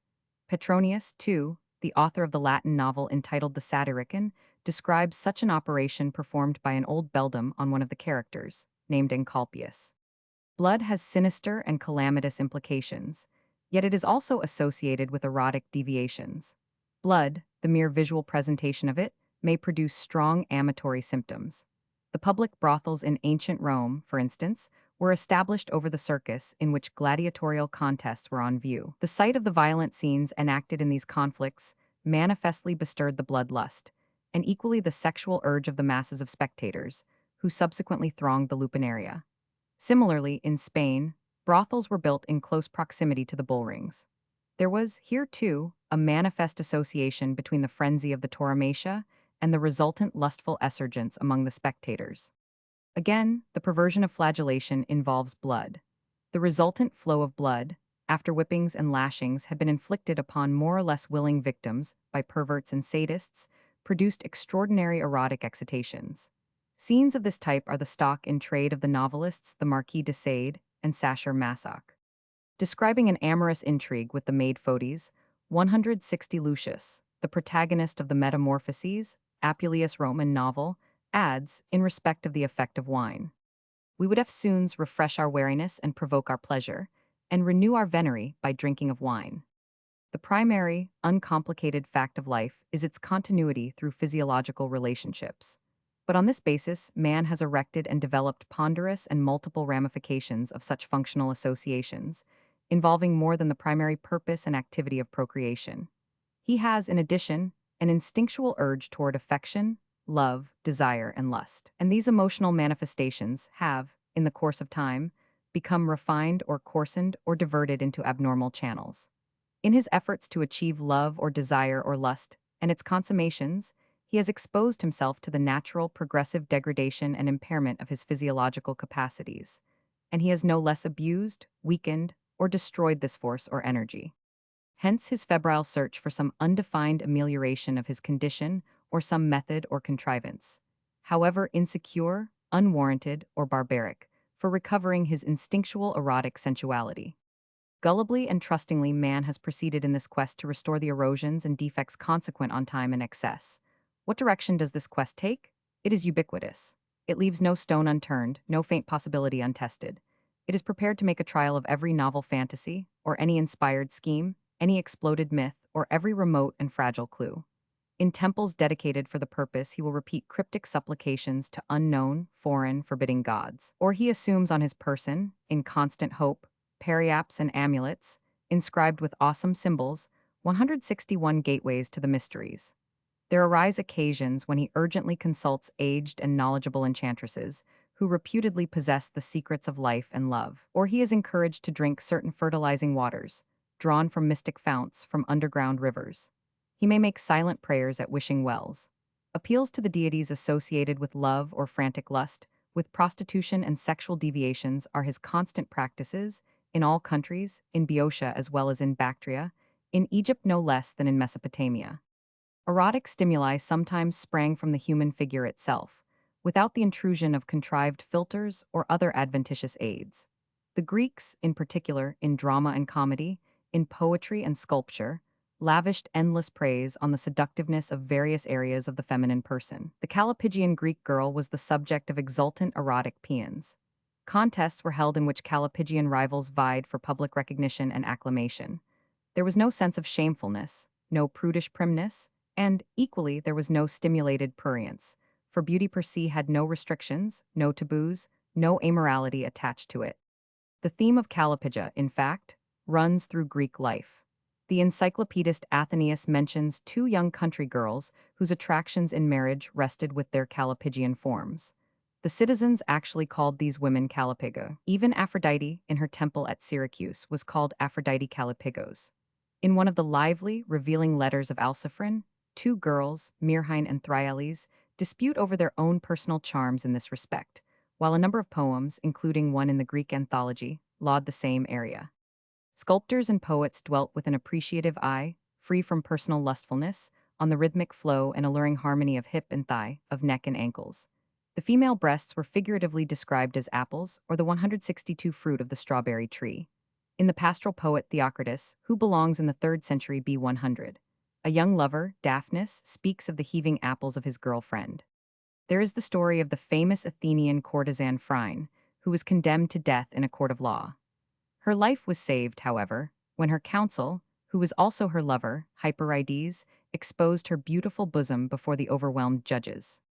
The term potion was in itself so closely associated with amatory proficiency, or, on occasion, as a medicinal remedy for some other physiological condition, that its use was rarely questioned. The potion, however, might be deadly and might be concocted as a rapid means for the elimination of a rival, or a husband, or some enemy. Such a situation occurs in Book 10 of Apuleius' Metamorphoses. The woman, having lost the name of wife together with her faith, went to a traitorous physician, who had killed a great many persons in his days, and promised him 50 pieces of gold if he would give her a present poison to kill her husband out of hand. But in presence of her husband, she feigned that it was necessary for him to receive a certain kind of drink, which the maesters and doctors of physic do call a sacred potion, to the intent he might purge choler and scour the interior parts of his body.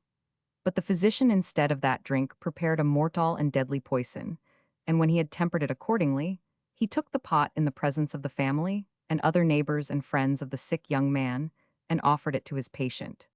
To further the efficacy of potions, and also to act as indirect, yet acknowledged reinforcements, astrological and scatological allusions and references were frequent accompaniments of the actual act of imbibing the philter. Omar Khayyam, the wise old tentmaker, eulogized in the Rubaiyat food and love and wine in the memorable lines: "A loaf of bread, a jug of wine, and thou beneath the bough, were paradise eno." The medieval Latin songs of the Goliards, the wandering students of the European universities, are full of paeans to drink and its amatory effects. Love and wine are inextricably mixed together in riotous and rollicking friendship. Everyone, exclaims one chant, is drinking: man and maid, master and serf, the sick and the healthy, young and old. Bibit Hera, bibit Harris. Bibit Miles, bibit Claris. Bibit Ele, bibit Ela. Bibit Service Commensilla. Bibit Velox, bibit Piger. Bibit Albus, bibit Niger. Bibit Constans, bibit Vegas. Bibit Rudis, bibit Magus. Bibit Pauper et Igratus. Bibit Exul et Ignatus. Bibit Pure, bibit Canis. Bibit Presel et Decanus. Bibit Sorer, bibit Frater. Bibit Anus, bibit Mater. Bibit Ista, bibit Ele. Bibunt Centum, bibunt Mill. The intimate association between wine and love, as if by a chain of causality, has been established since proto-historical times. All ancient records, chronicles, supplications, ceremonials abundantly exemplify this thematic synthesis, especially so in poetry of all nations and at all times. "Drink to me only with thine eyes, and I will pledge with mine," is merely a transposed symbolic formula for the same theme. All kinds of foods have in the course of history been subjected to scrutiny and experiment for the purpose of extracting therefrom any indications of amatory incitements. Thus, out of the welter of magic undercurrents and legendary beliefs, superstitious rites and alchemical offerings, there arose a body of miscellaneous knowledge, largely orally transmitted, but in time consolidated into a permanently durable form, dealing with periapts and panaceas that would bring back or conserve manly vigor and genesiac capacities. Among such potential means were anchovies, credited with provoking lust, onion soup and herring roe, milk pudding. Angel water also was so considered. It was shaken together with rose water, myrtle water, orange flower water, distilled spirit of musk, and spirit of ambergris. To the genitalia of the stag were attributed amatory qualities. Rockets, cakes, and pastries of phallic and genital design, chocolate and ices, pills compounded of vegetable extracts, 165 burgundy and richly garnished game came under the same energizing category. In Southeast Asia, particularly in what was formerly Cambodia, annual spring festivals were held during which a gigantic lingam was carried processionally through the streets. At the Ghats in the holy cities of India, notably at Benares, the sacred lingam was displayed publicly by the Brahmin priests. Around these symbols clustered Hindu women on pilgrimage, wreathing the phallic shape in flowers, smearing it with ghee. And among the throngs strode the priests, bearing phallic forms for the adoration and prostration of the people. Temple girls, bedecked with tinkling anklets and with baringed fingers, advanced, swaying and writhing voluptuously. In similar ceremonies there was food to be consumed, and drink flowed, followed, on the part of the initiates, by a general indiscriminate promiscuity that was intended to represent spiritual identification with the Hindu deities. The erotic urgencies never rested, never rest, and the act becomes a sublimation. The phallic cult, as the basic recognition of the creative potency, is pervasively manifest, in every continent, throughout all distinctions of society. In New Guinea, huts are adorned with a phallus. In the South Sea Islands, huge monolithic columns testify to the indigenous worship of the generative force. In some areas of Arabia, tombs are adorned with the phallus and are treated with sacrosanct adoration by the women. The Druzes, in ceremonial chants at night, pay honor and homage to the yoni, and particularly to the consummation on the sacred Friday, as enjoined by Islam. In Tahiti, secret rites are held, in a corresponding sense, in honor of the physiological act. Greece had its processional misti, male and female votaries of Bacchus, leading asses or goats, while young 166 maids carried baskets of firstfruits and genital-shaped cakes. And a sequence of men, their heads wreathed in ivy or acanthus, bore a figwood triple phallus of the god. From Phrygia, the cult had anciently spread to Etruria, where the obscene deity, according to Augustine and Arnobius, was the phallic Mutinus with his consort Mutuna. From Etruria, the cult extended riotously to Rome, and its far-flung frontiers, from Lambesis to Dacia, from Bithynia to Pannonia. Chapter 7, Potency of Philters. The potion is primarily the instrument of lust.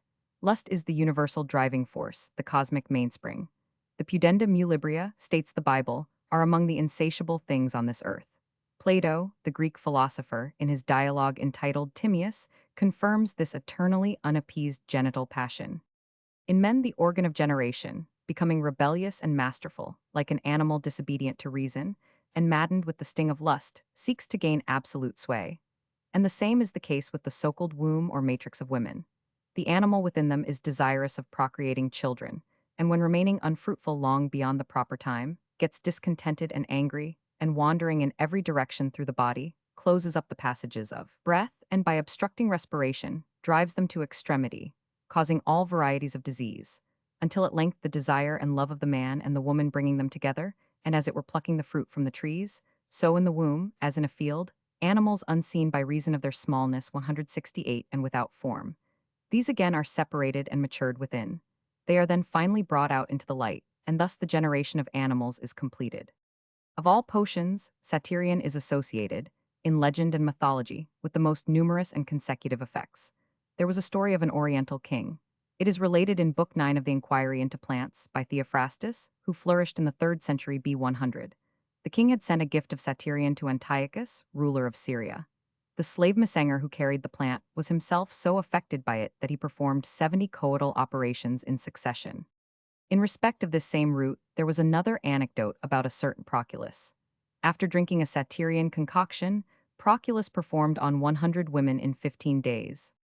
Wines, liqueurs, and in general all kinds of spirits are, both in fictional contexts and in the chronicles of the 18th century, considered as salacious tonics, and were so used specifically. Even an occasional drink of wine had an erotic repute. In the salacious and scatological novels of the Marquis de Sade, especially in Justine, and in Les 120 Journeys de Sodom, food is repeatedly stressed as immediately contributory to high amatory potency. Repletion, it appears, corresponds directly to amatory responses. De Sade describes, in lavish and appreciative detail, with a kind of personal gusto and even participation, dinner after dinner, in which courses follow each other in almost numberless and uninterrupted sequence. Roasts of all varieties, game in season, and also out of season, hors d'oeuvre, pastries of fantastic shape and ingredients, ices and chocolates. Each 169 course is accompanied with appropriate wines and brandies, Rhenish and Greek and Italian vintages, Burgundy and Champagne, Tokay and Madeira.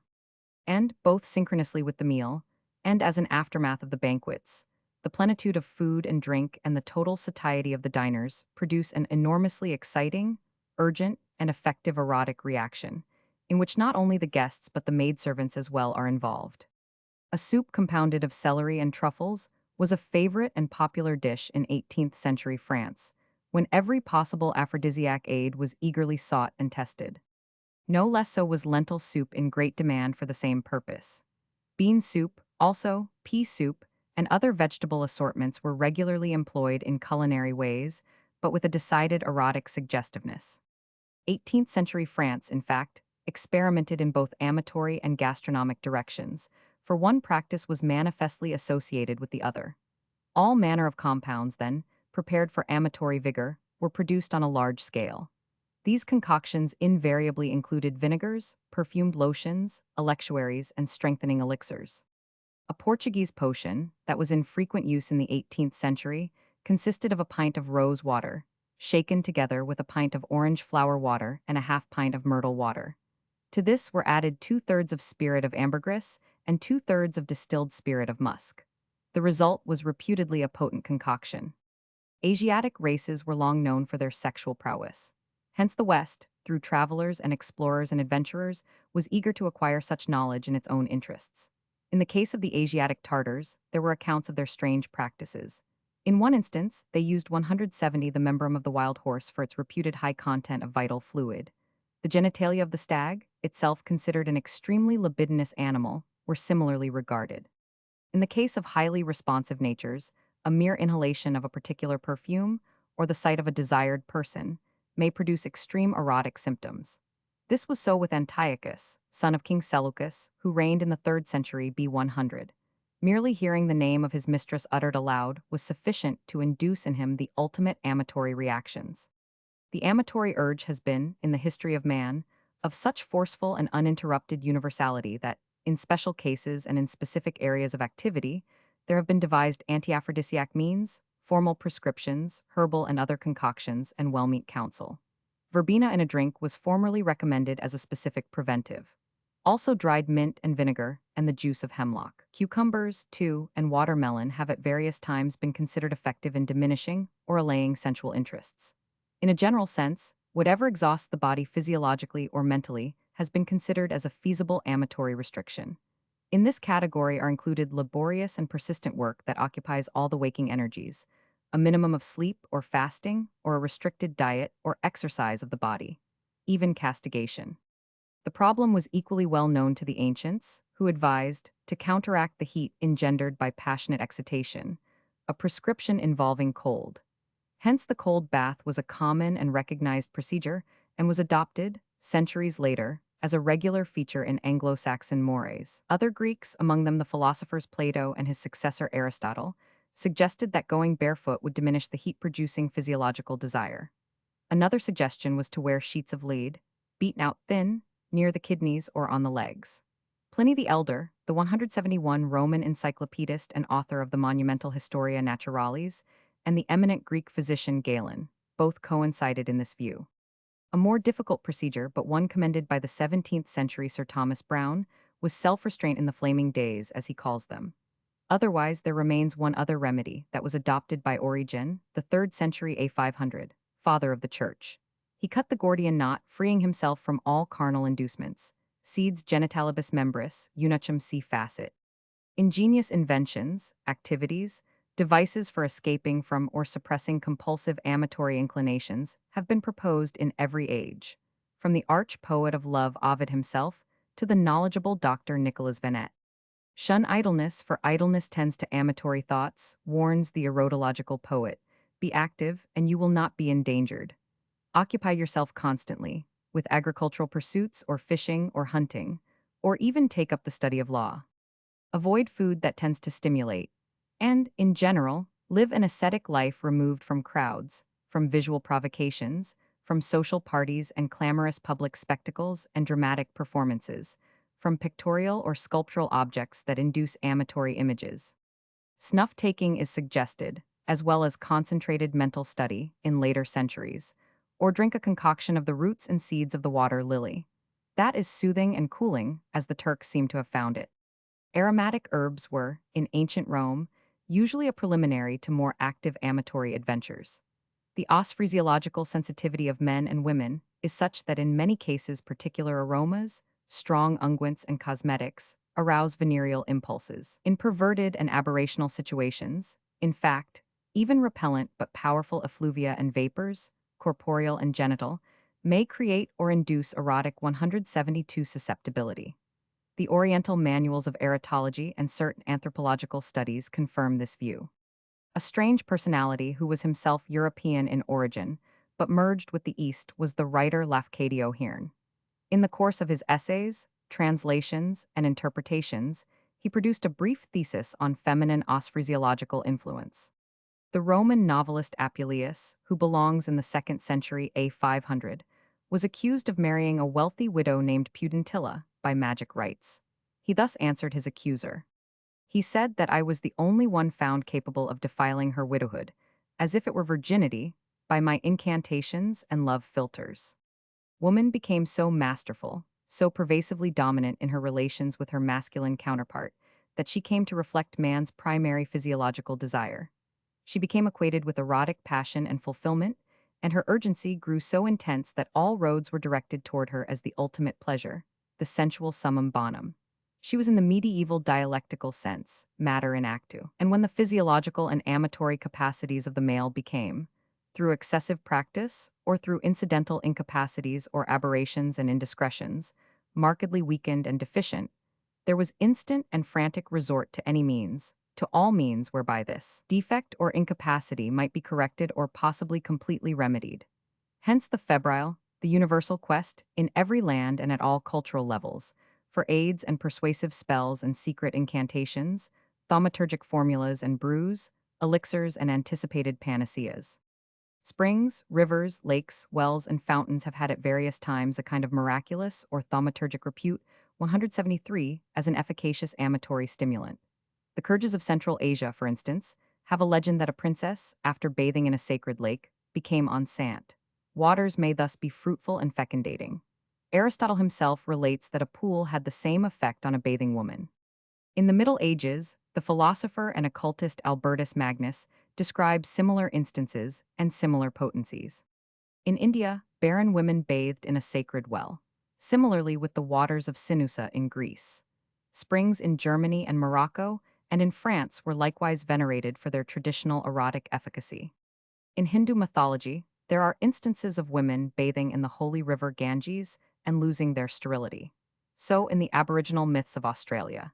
In the Fiji Islands, barren women bathe in the river and then take a drink of saffron and carob bean. A similar tradition lingers in China, in the history of the Manchus. The lotus often appeared in their legends as a kind of confirmatory aid. In Egypt, in fact, the lotus was known as the wife of the Nile. In both the West and the Orient, the personal will to be admired or loved is believed to be instrumental, in a perceptible degree, in producing a corresponding impact on the object of the desire. Various procedures are specified, each having its own effective possibilities. An offering of a bouquet of red flowers, breathed upon 3 times by the amorous giver, may prove highly favorable to his pursuit. Or a musical serenade, equally in vogue in the Latin countries, in medieval Europe, and in the Middle East. Chapter 8, Ingredients of Potions, Recipes, Anecdotes. Ingredients. What were the elements that, in combination, constituted the potion? Was there a formal, hieratic prescription for its composition, faithfully followed, scrupulously administered, uniformly conclusive? Or was it a more or less haphazard matter of collecting various essences and grasses, roots and drugs and far-sought items, and then hopefully thrusting them upon the tremulous suppliant, the desperate lover, the urgent princeling or vagrant poet? The ancients, both in the Mediterranean area and in the far-flung Asian territories, used virtually the same species of ingredients, the same or analogous roots and extracts, unwrapped to strengthen the efficacy, in Goetic chants, in awesome invocations, supplications, persistent pleas, and even menaces. Sometimes the ingredients were abominable and repulsive in character, for all growing and living things were grist to the occultists 1099. Animal and human excreta and genitalia were frequently brought under contribution. Not rarely, exotic spices were garnered, or leaves from trees 175 that grew in distant regions, or objects otherwise difficult to obtain, such as the hair or nail parings, or even more intimate and less mentionable items from the human body. The traditions associated with the ingredients were manifestly read and studied and pondered over and memorized through the ages, and subsequently transmitted to later centuries, so that by the Middle Ages there had been accumulated an immense reservoir of available constituents. Human and animal matter, herbs, genitalia, liquefied elements, excrement of ox and pig, of wolf, goat, dog, and goose, of sheep, hen, mice, pigeon, and cow. To ensure the validity of the potion, there would be a bewitchment of the entire compound, accompanied by certain formal rituals. Formulas would be inscribed on certain phials and objects. Frogs' bones were popular in this regard. The mandrake, that mystic root that was associated with sinister human origins and characteristics, the plant that was reputedly endowed with male and female properties, was a popular ingredient in the love potion. Bryony was long used for the purpose, and, in later days, tobacco as well. Entrails of animals were no rarity. The more repellent the object, the more salacious and lewd and priapic would be the effect. For the gasping, excited recipient, nothing was too foul, nothing too obnoxious, nothing too horrendous. What did matter was its aphrodisiac value. Hence the powdered heart of a roasted hummingbird had its potency, or the liver of a sparrow. The kidney of a hare was a frequent addition to the sum total of decayed and decaying tissue, or the womb of a swallow, that itself required minute preparation, was a prompt aid. Human blood came into the picture, and the human heart and the fingers, as well as viscera, excrement and urine, brain and skin and marrow. Even the Roman poets give a literary shudder at the mention, and in the medieval chroniclers and encyclopedists there is equally a sense of repulsion yet attraction. For love and 176 passion generated from death and offal, and desire sprang from decay. Sappho, that ancient Greek poetess of Lesbos, knew the supremacy of this passion. She called Aphrodite deathless, because love and life are coeval and coexistent. The sweetest thing of all, she declares in one of her pieces, is to find one's lover. Ages later, Titus Lucretius Carus, the Roman Epicurean poet who, in the 1st century B100, produced that remarkable, profound epic, De Rerum Natura, The Nature of Things, begins his poem with an invocation to fostering Venus, the delight of men and of gods. The Orient, permeated by the same passions, had its own range of contributory aphrodisiac elements. Betelnut, chewed and bloodred, was commonly a base for the philter. Ambergris, touched with something mystic and elusive, played its creative, kinetic part. Some concoctions had more earthy associations. For instance, the brains of a hoopie, pounded into a cake and devoured with hopeful zest. Or the wicks of lamps were inscribed with thaumaturgic invocations and then burned to ensure their amatory efficacy. Despite the motivating force of love, it was, in some instances, an object of dread, for it was a widely disruptive agent, involving elements and features dangerous to the succumbing man and also to man's supremacy in his masculine context, his virile world. Hence in Euripides' tragedy Medea the chorus, speaking for the heroine, chants, "When in excess and past all limits love doth come, he brings not glory or repute to man. But if the Cyprian queen in moderate might approach, no goddess is so full of charm as she. Never, oh never, lady mine, discharge at me from thy golden bow a shaft invincible, in passion's venom dipped." Again, in confirmation of this view of passion, in Sophocles' 177 Antigone, the tragic and cataclysmic impact of love is bewailed by the murmurous chorus. Love unconquered in the fight, love, who makest havoc of wealth, who keepest thy vigil on the soft cheek of a maiden. Thou roamest over the sea, and among the homes of dwellers in the wilds. No immortal can escape thee, nor any among men whose life is for a day, and he to whom thou hast come is mad. Thessaly, a region in northern Greece, was anciently known for sorcery and magic potencies. It was associated with witches and mystic practices, and its reputation for Godi was so widespread, so deeply embedded in the region, that it continued far down into the Roman imperial age. At night, the dead had to be guarded with great care, as these witches were in the habit of tearing off pieces and shreds of flesh from the corpse, and using them in concocting their potions. Necromancy, the multiple phases of the black arts, were normally believed to have come from Thessaly or to have found their sources there. Thessaly, in fact, is, throughout ancient Greek literature, the fountainhead of magic. The Greek tragic poet Sophocles, for instance, and later, the comic writer Menander allude to Thessalian magicians. The Thessalian witch became almost a stock character, in bucolic poetry, in the drama, in legend. She is the supreme adept and is so acknowledged. Among the later Romans, in particular, her stature is established. The elegiac poets Tibullus and Propertius, as well as Ovid, Virgil, Horace, and Lucan, cite her for her ubiquity, her constant participation in furtive maneuvers, her intimacy with the foul and obscene and malevolent forces of the cosmos. The Thessalian witch had notable skill in the selection and preparation of love potions. One of the most effective elements in such filters was catancy, a plant often mentioned in this connection. It should here be observed that many factors in the composition of the potion are no longer completely identifiable. Organic matter, of course, has universal denotations, but obscure herbs, roots, spices, drugs belong to a secretive traditional pharmacopoeia that is no longer available in its original intact form. In the obscure depths and the furtive sinuosities of folk traditions and transmitted superstitions and rites and formulas that succeeding generations accepted and cherished, the sex motif was always pervasive, unalterably dominant. The quest for amatory power, for refreshment and recovery of the physiological apparatus, was uniformly directed to the tenebrous forces, the prescriptions and suggestions that would arouse the erotic faculties and effect consummation of the passions of love or affection or desire.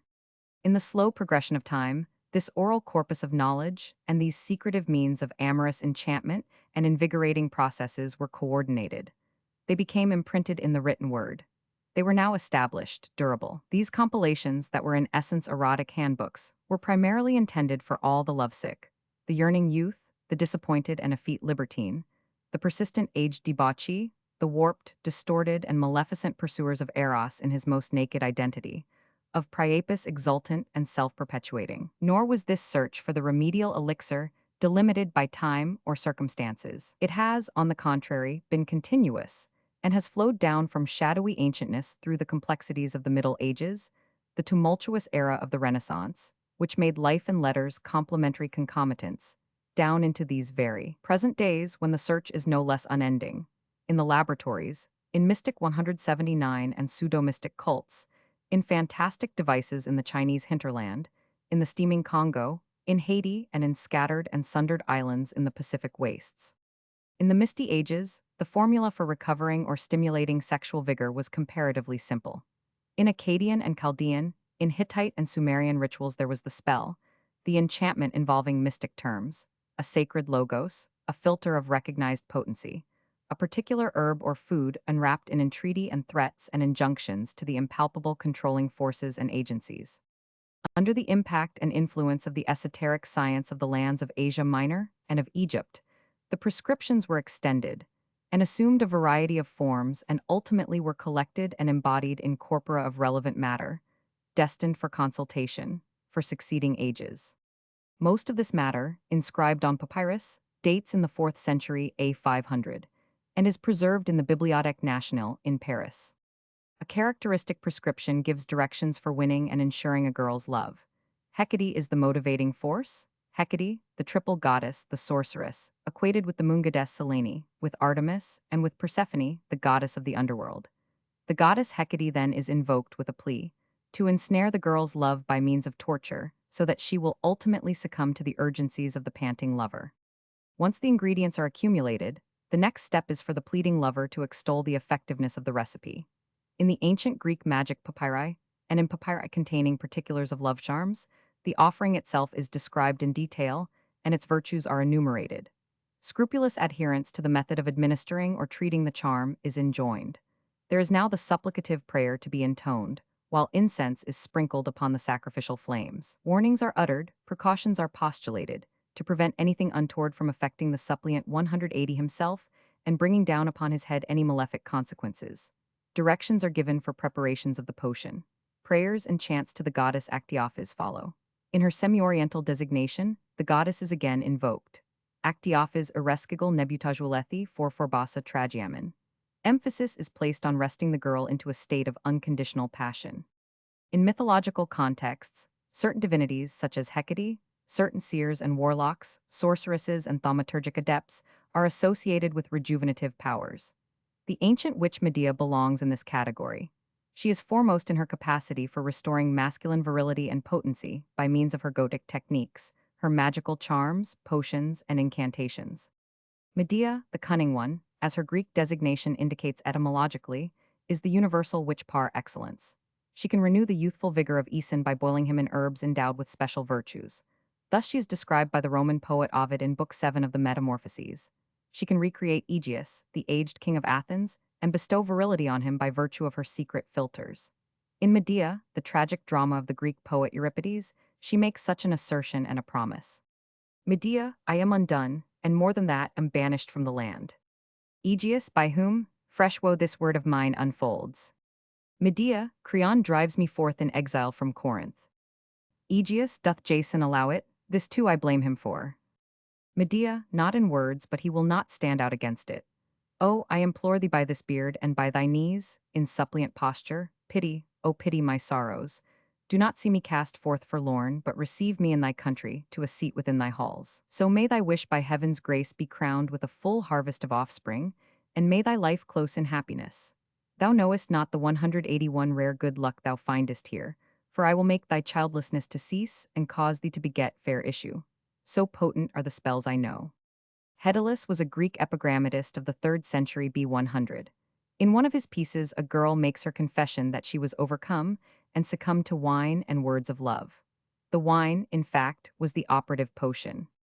Another Greek epigrammatist, chanting of love and women, warns that man's origin is lust itself. The lyric poet Anacreon, who was born 100, B100, suggests the attendant circumstances favorable to amatory exercise. Sculptor, wouldst thou glad my soul? Grave for me an ample bowl, worthy to shine in hall or bower, when springtime brings the reveller's hour. Grave it with themes of chaste design, fit for a simple board like mine. Display not there the barbarous rites, in which religious zeal delights, nor any tale of tragic fate, which history shudders to relate. Knuckle thy fancies from above, themes of heaven and themes of love. Let Bacchus, Jove's ambrosial boy, distill the grape in drops of joy, and while he smiles at every tear, let warmied Venus, dancing near, with spirits of the genial bed, the dewy herbage deftly tread. Let love be there without his arms, in timid nakedness of charms, and all the graces linked with love, stray laughing through the shadowy grove, while rosy boys, disporting round, in circlets trip the velvet ground. But ah, if they're Apollo toys, I tremble for the rosy boys. Among the vast productions of the ancients, that included poetry and memoirs, biographies and chronicles, essays and dialogues, there are anecdotes, references of various kinds, subtle hints and mere verbal references to domestic or social life, from which we may glean items that are relevant to our present purpose. This is the case with Plutarch, the Greek philosopher and biographer. He had a long, productive span of life extending from 100 A 500 to 120 A 500. Primarily, he is a biographer, and he is commonly so known. But he also produced a series of literary, political, religious, and ethical studies that are comprehensively included under the heading of Moralia. One of these pieces consists of marriage precepts, advice to bride and bridegroom, Polianus and Eurydice. It is, as Plutarch himself states, a compendium of marital conduct, and is packed with high ethical counsel, sober injunctions, sprinkled and reinforced with pertinent comments, apothegms, and anecdotes. Yet the matter of amorous stimuli is confronted straightforwardly and adroitly. The bride, Plutarch enjoins, should, according to the wise old statesman Solon, nibble a quince before getting into bed. It was an old tradition that quince, and particularly quince jelly, exercised erotic effects. Plutarch continues. Fishing with poison is a quick way to catch fish and an easy method of taking them, but it makes the fish inedible and bad. In the same way, women who artfully employ love potions and magic spells upon their husbands and gain the mastery over them through 183 pleasure find themselves consorts of dull-willed, degenerate fools. The men bewitched by Circe were of no service to her, nor did she make the least use of them after they had been changed into swine and asses. Evidently, the normal procedure in Plutarch's day was to employ the love potion without hesitation. It must have been highly popular, a regular instrument of amorous stimulation. Further, in addition to sexual excitation, the potion manifestly induced other and less acceptable results, and it also intruded on normal physiological and emotional conditions. It was, in short, a malefic instrument. The most wholesome advice, then, that Plutarch could now offer was to shun such adventitious amatory aids, to rely primarily on the inherent amorousness of the two marrying partners. In medieval Spain in the 13th century, a certain Juan Ruiz, archpriest of Hita, published a book entitled Book of Good Love. Good love, that is, buen amor, is spiritual love, divine love. Loco amor is the frenzied, carnal love of women that St. Thomas Aquinas terms amor naturalis. Ruiz, familiar with the concept and practices of both types of love, refers to the large body of erotic stimulants that the Arabs introduced into Europe. Among such potions and aphrodisiacs were citrus fruits, ginger, cloves, cumin seeds, and carrots.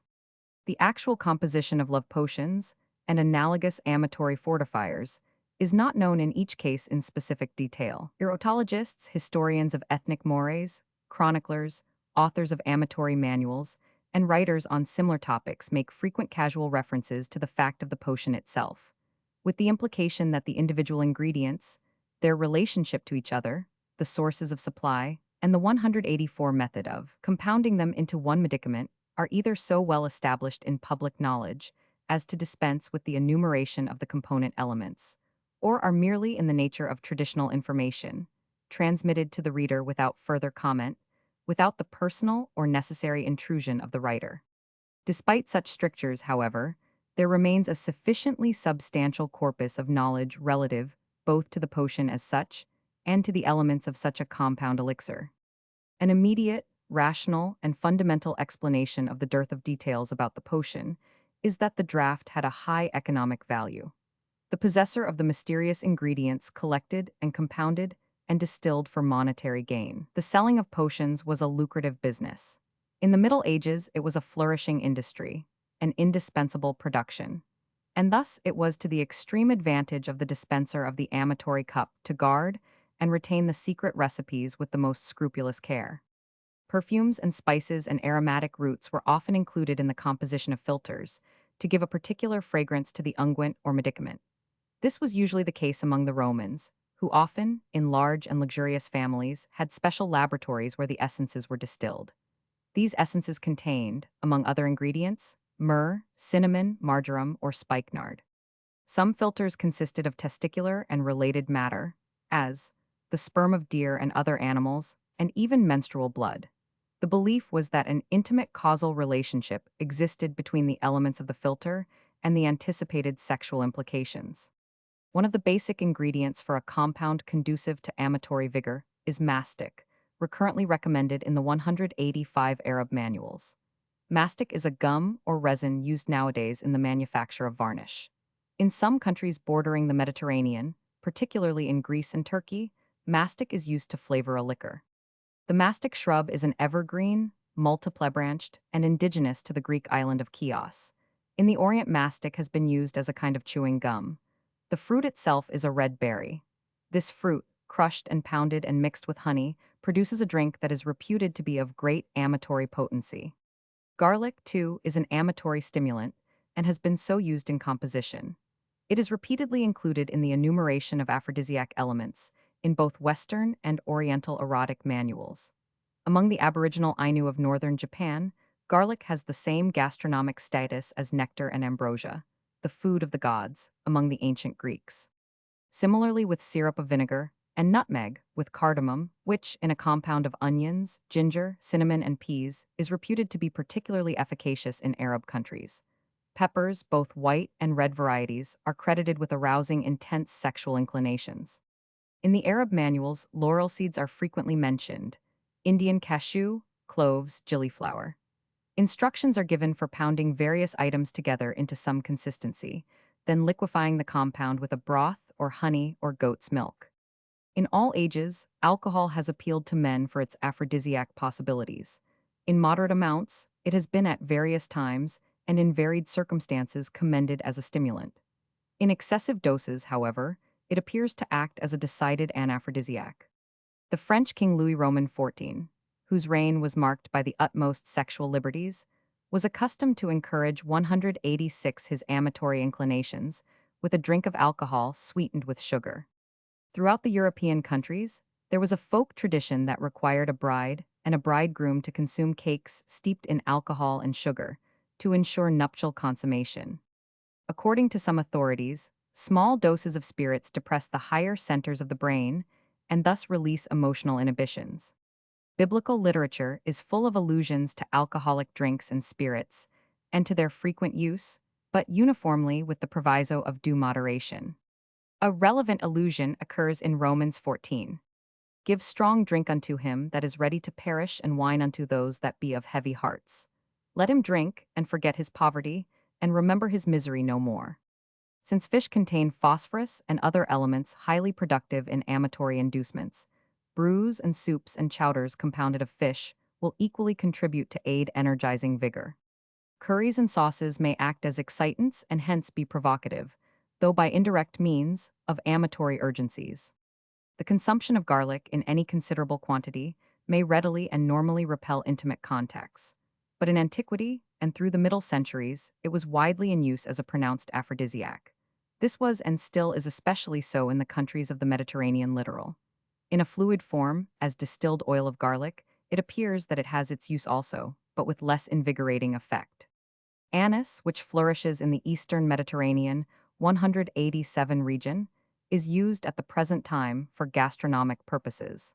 But it was also reputed to increase amatory excitation. In the cyclic search for erotic reinforcements, the most horrific ingredients and means have been utilized. Even the human body. One medieval compound, for instance, consisted of the flesh of a human corpse, in a putrefied condition, along with ovaries and testes, both human and animal, soaked in alcohol. The Marquis de Sade, author of Justine, Les 120 Journeys to Sodom, and other novels dealing with sexual orgies and perversions, presents a character called Minsky, a giant who is himself anthropophagous and who eulogizes the consumption of human flesh, dwelling with inhuman relish on the texture, the taste, the continuous appeal of the human body in a sexual sense. Minsky's potency is such that, at the age of 4 to 5, his faculty for lubricity is able to induce in one evening 10 manifestations. He admits that this physiological energy is largely due to the quantity of human flesh that he consumes. He advises this same regimen to those who would like to triple their capacity, apart from the strength and health and vigor that he will acquire through this diet. Once human flesh is tasted, one will disdain all other foods. No animal meat, no fish can compare with human flesh. Once the initial repugnance is overcome, one can never have enough of it. That is the substance of Minsky's argumentation. In this century, William Seabrook, the American writer who adventured in West Africa, the Caribbean islands, and Arabia, himself describes the eating of human flesh in one of his personal narratives. In the opinion of the medieval Italian physician Johannes Benedict Sinibaldus, author of the Geneanthropoia, a compound 188 of dried black ants was a frequent means of creating amatory desire. The ants were soaked in oil and stored for use in a glass jar. Incense, particularly in the Orient, has immemorially been considered a priapic stimulant. In biblical literature in Exodus, the Lord gives directions for the preparation of a sacred, divine incense. It is to be composed of onycha and galbanum, stacte, pure frankincense, and spices, the whole to be reduced to a fine powder.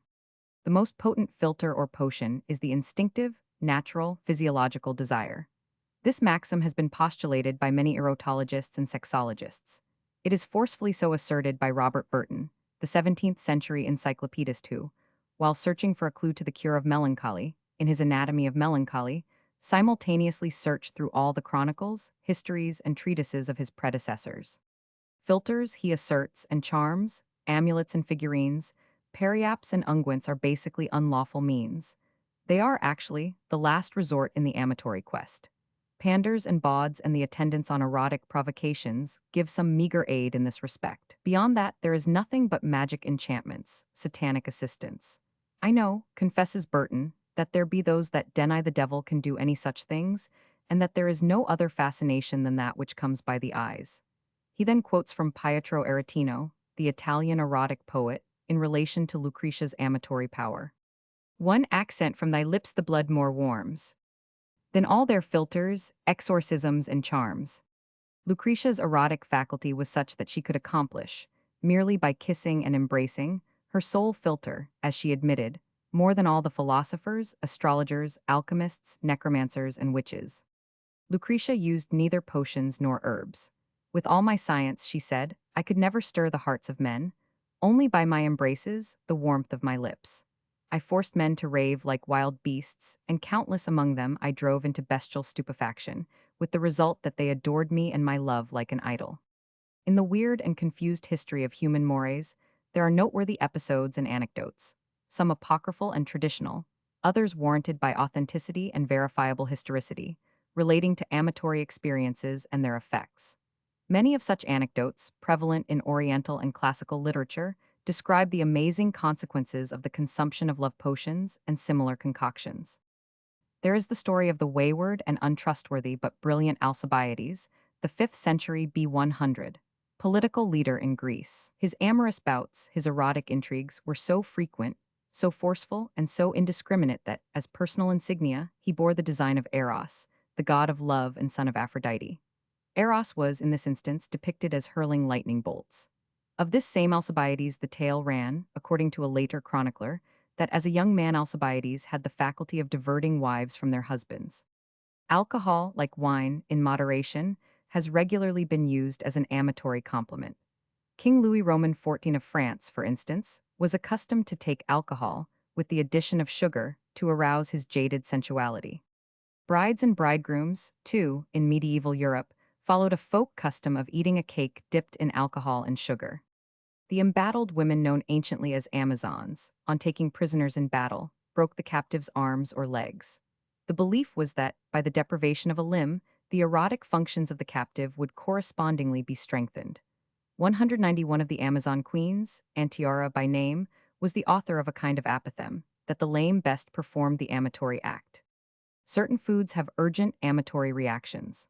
Brillat Savarin, the arch gourmet who is the author of The Physiology of Taste, a standard gastronomic classic, relates that as a result of a repast that included truffles and game, erotic manifestations among the guests were immediate and evident. Although the mandrake root involved amatory performances, it was often used for analgesic effects. Theodoric, king of the Ostrogoths, who ruled in the 5th century A500, used to order mandrake to be inserted in wine and the drink to be administered to victims doomed to crucifixion. In order to stimulate him doubly, both visually and fluidly, Anaxarchus devised a suitable diversion. He was a 4th century B100 Greek philosopher who was a friend of Alexander the Great, accompanying him on his eastern expeditions. At the usual Greek symposium, which included drinking, entertainment, and discussion on various themes, Anaxarchus had his wine poured out for him by a young and beautiful female attendant, in puris naturalibus. In classical antiquity, apples were associated with amatory connotations. Apples were regularly exchanged as gifts among lovers. This custom is mentioned by the Roman elegiac poet Catullus and by Virgil in the Eclogues. Galatea is after me with an apple. Again, I sent 10 golden apples. Propertius, the elegiac poet, similarly writes, I gave her apples stealthily in the palms of my hands. In the story of Alal din Abul, in the corpus of the Arabian Nights, there is an incident that relates how a druggist prepared a love potion. He bought from a vendor of hashish 2 ounces of concentrated Raumi opium, and equal parts of cinnamon, Chinese cubebs, cardamoms, cloves, ginger, and mountain sheik, which is a lizard with aphrodisiac properties, and white pepper. After pounding these varied ingredients together, he boiled them in sweet olive oil, adding 3 ounces of male frankincense and a cup of coriander seed. The mixture was then macerated and made into an electuary with bihoni. The directions given by the druggist were as follows. After a dinner of house pigeon and mutton, well spiced, take a spoonful of this electuary, wash it down with sherbet of rose conserve, and await results. King Henry Roman IV of France, like other Gallic rulers, had pronounced erotic tendencies, resulting in the possession of many mistresses. On every occasion, before confronting one of them, he fortified his system with a glass of Armagnac, a brandy distilled from wine. An ancient classical warning relating to the powerful dominance of love is contained in the tragic story of Arsinoe. Daughter of the king of Cyprus, she rejected her lover Arsiophanes. In a fit of dejection, he committed suicide. But Arsinoe was punished for her disdain. She was turned into stone by Aphrodite herself. Certain animals in classical and oriental mythology were associated with erotic symbolism. This was the case 192 with the stag, the ass, the bull, the camel, the deer, the mare. During a festival in honor of Dionysus, god of wine and in general of fertility, Priapus, the god who represented the active male principle, was on the point of exercising his potency with the nymph Lotes. At the crucial moment, however, an ass brayed and saved Lotes. As a consequence, the ass was doomed to become a sacrificial victim to Priapus. Women were more rarely involved in experimenting with invigorating agents. One woman, however, has gained historical notoriety and infamy in this respect. She was the Countess Elizabeth Bathory, a 17th-century Hungarian. In her passion for recovering her youthful energy, she was said to have strangled some 80 peasant girls and to have bathed in their blood. Retribution overtook her in the act, and she was sentenced to imprisonment for life. Flagellation, as an erotic symbol, was known to the ancients and was frequently practiced in the Middle Ages. Galen of Pergamum, the Greek gladiator physician who flourished in the 2nd century, A500, under the Roman emperors, asserts that slave merchants used this practice in order to make their slaves more appealing to prospective buyers. Many historical personalities have been addicted to flagellation for their own purposes. Cornelius Gallus, administrator of the Roman province of Egypt and a friend of the Roman epic poet Virgil, resorted to scourging for the purpose of amatory excitation. One Italian, a noted libertine of the times, had the scourge soaked in vinegar to give the lashes greater pungency. There is a strong probability that Abelard also used flagellation, for he declares, addressing Hellas, Verbera quandoque dabet amor non furor, gratia non ira, qui omnium unguentorum suavidatum transcenderant. Again, he reminds her of his own lascivious and libidinous ways. With threats and scourges I often compelled thee who wast, by nature, a weaker vessel, to comply, notwithstanding thy unwillingness and remonstrances. Tamerlane, the Asiatic master of the universe, the subject, too, of one of Christopher Marlowe's tremendous dramas, was both a flagellant and a monoikiz. Finally, Jean-Jacques Rousseau, in his Confessions, acknowledges his condition. I had discovered in pain, even in shame, a mixture of sensuality that left me with a greater desire, rather than a fear, of experiencing it again. Sexual license, although restrained among the Semites, among the Greeks and Romans under certain conditions, and among other ancient nations, often broke all bounds under particular circumstances, with resultant orgies involving almost incredible erotic experiences. The biblical episode of the golden calf illustrates this situation, for it was an absorption of pagan eroticism and then of pagan idolatry. The wife of the Roman Emperor Antoninus Pius, Faustina, became enamored of a gladiator. The emperor consulted the court magicians, who suggested, to diminish or eliminate her passion, that she be required to drink the gladiator's blood. They promised that, as a consequence, Faustina would conceive a lasting hatred for her erstwhile lover. She drank the blood, and the magicians were justified in their prediction. As an erotic performance, and notably as a means of curing sterility in women, certain practices associated with the phallic symbol were in force in many countries, in all ages. The women of Brittany practiced phallic rites for centuries, in order to end their sterility. In one town, a public phallic figure was often the scene of a peculiar act. The women gathered some of the dust at the base of the image and swallowed it, anticipating, through this form of sympathetic symbolism, the favorable outcome of the priapic implications. There was an old legend that King Philip of Macedon had been bewitched by a Thessalian maiden who had used philters to effect her passionate purpose. When Olympias, the queen, observed the girl's beauty and breeding and deportment, she declared that these qualities alone were the philters that had ensnared King Philip.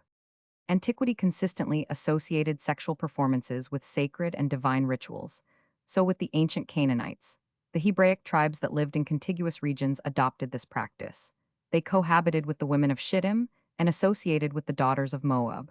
They went even further and did obeisance to the gods of their neighbors, particularly to the god Balpier.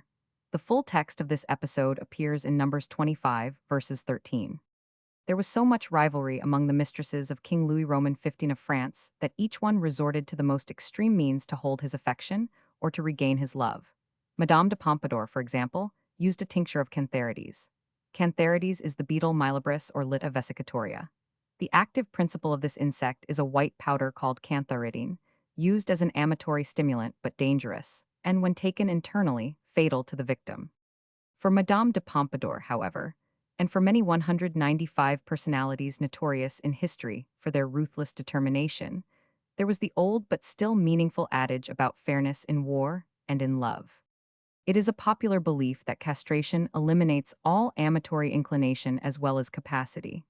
The Greek author of the Encyclopedic Banquet of the Philosophers, however, Athenaeus, states that the Medes practiced this operation with their neighbors for the purpose of arousing lustful excitations. Pearls and other precious stones were anciently credited with amatory properties. In this connection, there was a legend that Cleopatra used to dissolve pearls in vinegar. She drank this mixture to excite her erotic sensualities. Visual aphrodisiacs are virtually amatory philters. The girls of ancient Sparta wore a short knee-length garment that was slit high at the side. The appellation given to these girls, Thyshwers, confirmed their amorous allurement. There was an ancient Greek named Ctesippus, who had a notorious reputation for amorous exercises.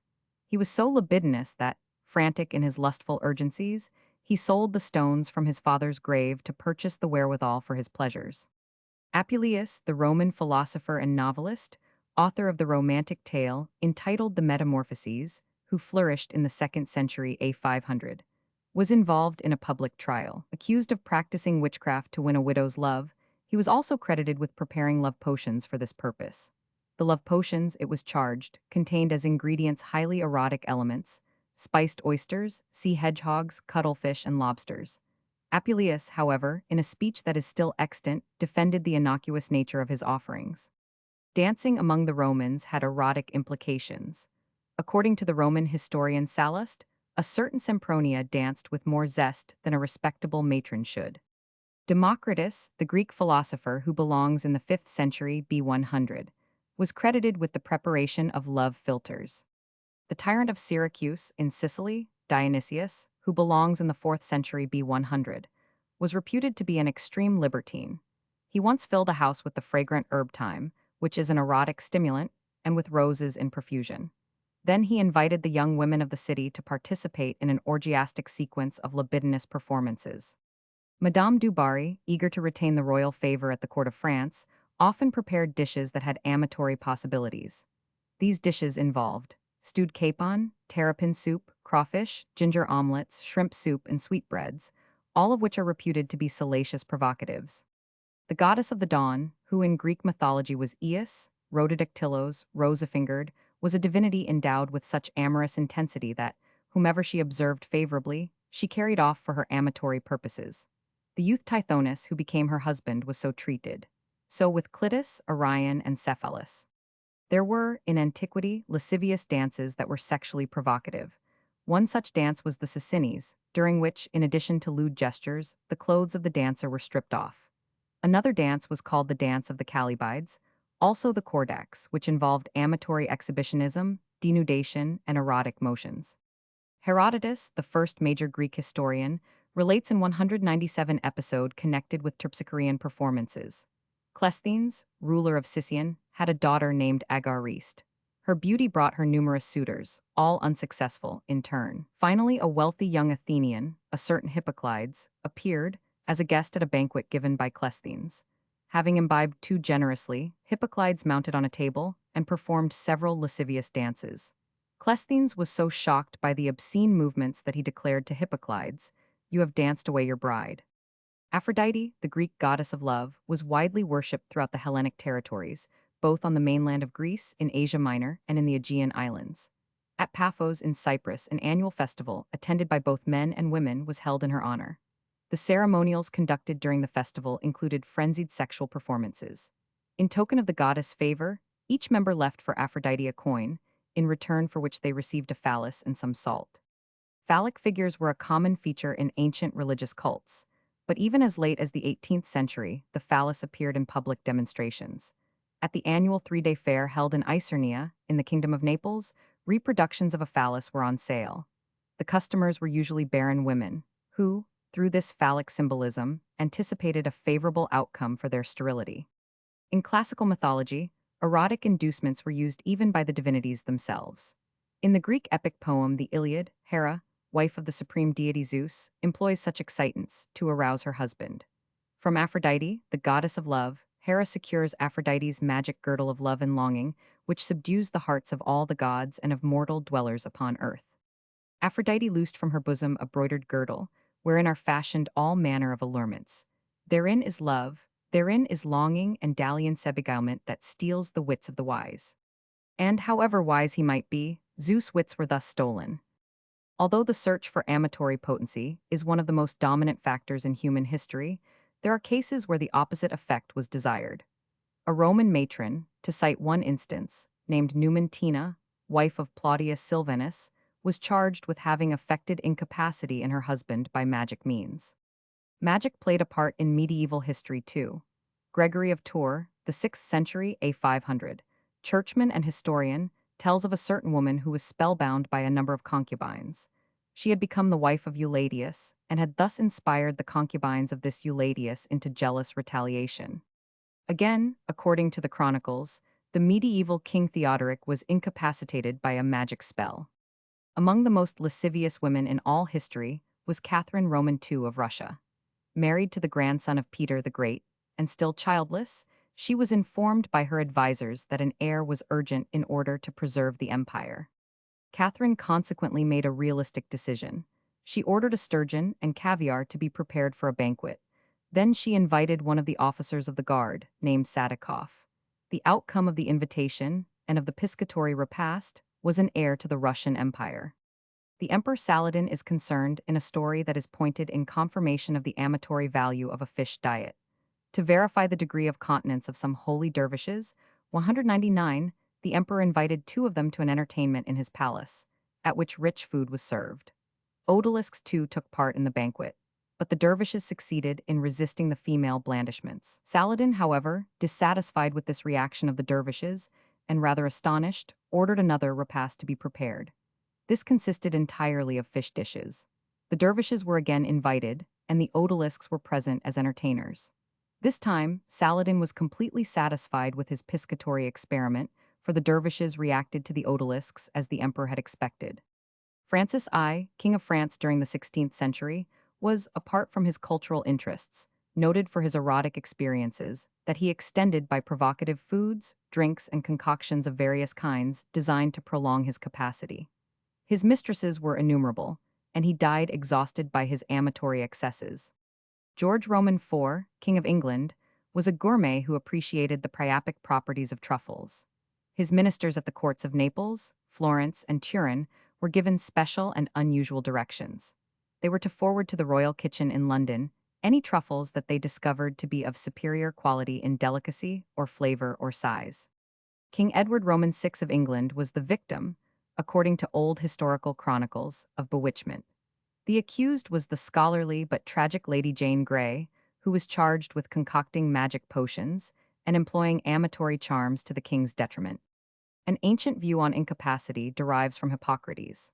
This famous Greek physician, who died in the same year as Socrates, in 399 B100, attributed the prevalence of genesiac 200 incapacity among the Scythians to the fact of their wearing breeches. He considered this sartorial custom as at least a predisposing cause, and modern views largely confirm his postulate. Glorification of the sexual motif manifested itself on the island of Cyprus, where the birth of Aphrodite was celebrated riotously. The divine image was bathed in the sea by the women of the island, then decked with garlands. There was a session of bathing in the river by both sexes, but this performance was a mere preliminary to subsequent orgiastic licentiousness. Brassica eruca has long been considered a provocative agent. In a medieval monastery, it was grown in the garden and used by the monks in a daily infusion. The intention was to be roused from sluggish inactivity by this stimulating beverage. The concoction, however, had such physiological effects in an amatory sense that the monks climbed the walls of the monastery and pursued their urgencies at the expense of their devotions. They transgressed both their monastery walls and their vows, comments the medieval chronicle. Passion knows no bounds, no formalities, no conventions. An anecdote related by the Greek philosopher and biographer Plutarch illustrates this point. King Ptolemy Roman II, who reigned in the 3rd century B100, was so enamored of his mistress Belestich that he built a temple in her honor. Then he dedicated it and named his mistress Aphrodite Belestich, implicitly attributing to her divine characteristics. Mixoscopy is an erotic perversion that involves secret observation of amatory performances. In Homer's Greek epic, the Odyssey, there is an instance of this aberration, in the form of invited voyeurism. Hephaestus, 201, the husband of Aphrodite, goddess of love, surprised his wife in intimacy with Ares, the war god. In revenge, he summoned all the deities to observe the sight of his wife in the amatory embrace of the god. Another case of mixoscopy is related by Herodotus, the first major Greek historian. King Candaules, proud of his wife's beauty, persuaded his friend Gyges to hide in the sleeping chamber and observe the queen while she was preparing for bed. The queen caught Gyges in the act of observation and offered him this ultimatum: either to kill the king and become her husband and the ruler of the kingdom of Lydia, or to die on the spot. Gyges accepted the first alternative, slew the king, married the queen, and became king of Lydia. The sacred nature of the phallus as a symbol was transmitted from antiquity into modern times. In the kingdom of Naples, for instance at Trani, a carnival was held in which there was carried processionally a huge figure of Priapus, ithophallically posed, and termed by the participants in the celebration Il Santo Membro, the holy member. An ecclesiastical ordinance banished this pagan ceremony at the beginning of the 18th century. In Greek mythology, Orion, represented as a hunter or a monstrous giant, was so lascivious that when Oenopion, king of Chios, was his guest, he ravished the king's daughter.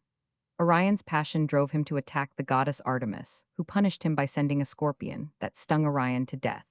There are other versions of this myth, but basically they represent the forcefulness and pervasiveness of the erotic motif in ancient Greek life. The Duc de Richelieu, apart from his statesmanship, had other, more unique interests. One of these concerned amatory matters. He often entertained his guests and their 202 mistresses at repasts called petit suppers. These little suppers provided dishes so prepared as to be conducive to amatory intimacies. In addition, the guests all appeared at the meals in puris naturalibus. Physiological conditions often have amatory reactions. Henry Roman III of Navarre, for example, inspired Maria of Cleves with intense erotic inclinations on account of a perspiration-soaked handkerchief. Such was the case also with Henry Roman IV of France and Gabrielle. In the 17th century, Catherine Craigie, a Scottish witch, prepared love potions for her clients. One such petitioner was a widow who had conceived a passion for a particular person. The witch promised her an herb that would make the man exclude all other interests, all other forms of affection, except love for the widow. Titus Lucretius Carus, the 1st century B100, Roman epic poet, author of the remarkable De Rerum Natura, was, according to legend and to the statement of St. Jerome, poisoned by a love philtre administered by Lucretius' own wife. The Roman Emperor Caligula, according to ancient chronicles, was given a potion by his wife Caesonia. Her object was to induce in the emperor amatory stimulation, but the drink threw him into a fit. Even animals may be affected by amatory potions. There is an incident of a drake that belonged to a chemist. In the chemist's house, there was some water in a copper vessel that had contained phosphorus. Phosphorus has aphrodisiac properties. When the drake drank the water, it was affected with amatory tendencies that manifested themselves until its death. When Louis Roman XIV of France approached old age and the disintegrating physiological effects associated therewith, he still retained his libidinous inclinations. As an invigorating drink, he was advised to take a mixture of distilled spirits, orange water, and sugar. The lewd and perverted Roman Emperor Tiberius was so eager to experience all varieties of erotic possibilities that, when he became familiar with the plant known as Sandix ceropolium, he exacted from his Germanic subjects a tribute that was partly paid in the form of the plant. The Assyrian king Sardanapalus was known for his forthright, unrestrained mode of living. He perpetuated his memory in an inscription on a stone statue of himself. Sardanapalus, son of Anaxindaraxes, who conquered Anchial and Tarsus on a single day, eat, drink. Love for all else is not. In Hindu eritology, there are legends concerning magic devices for overcoming sterility. King Brihadratha, ruler of Magadha, was sensual and libidinous, but his great regret was the lack of an heir. He therefore consulted a holy ascetic, a certain Candacausica. The latter presented the king with a juicy mango that had just fallen from its tree. The mango was given to the king's 2 wives. Each wife gave birth to half a child. The 2 parts being brought together thus produced a complete heir. The Emperor Heliogabalus, according to the Historia Augusta, a Latin collection of the biographies of 30 Roman emperors, was notorious for his unsavory conduct. It was said that in one day he visited all the harlots in 200 for the circus, the theater, the amphitheater, and every spot in the city. He would cover his head with a muleteer's hood in order to avoid recognition. After bestowing on all the prostitutes pieces of gold, without consummating his lusts, he would add, "Let nobody know that the emperor gave you this." The association of an emperor and a harlot is described in the Latin collection of imperial biographies known as the Historia Augusta. The story concerns the Emperor Verus, who reigned in the 2nd century A500. At the instigation of a public harlot, he shaved off his beard while in Syria, an act that created much hostile talk in Syria itself. In the same Historia Augusta, the wild performances of the Emperor Heliogabalus are retailed. He usually coaxed his friends into a state of drunkenness, and suddenly, at night, let loose among them lions, leopards, and bears.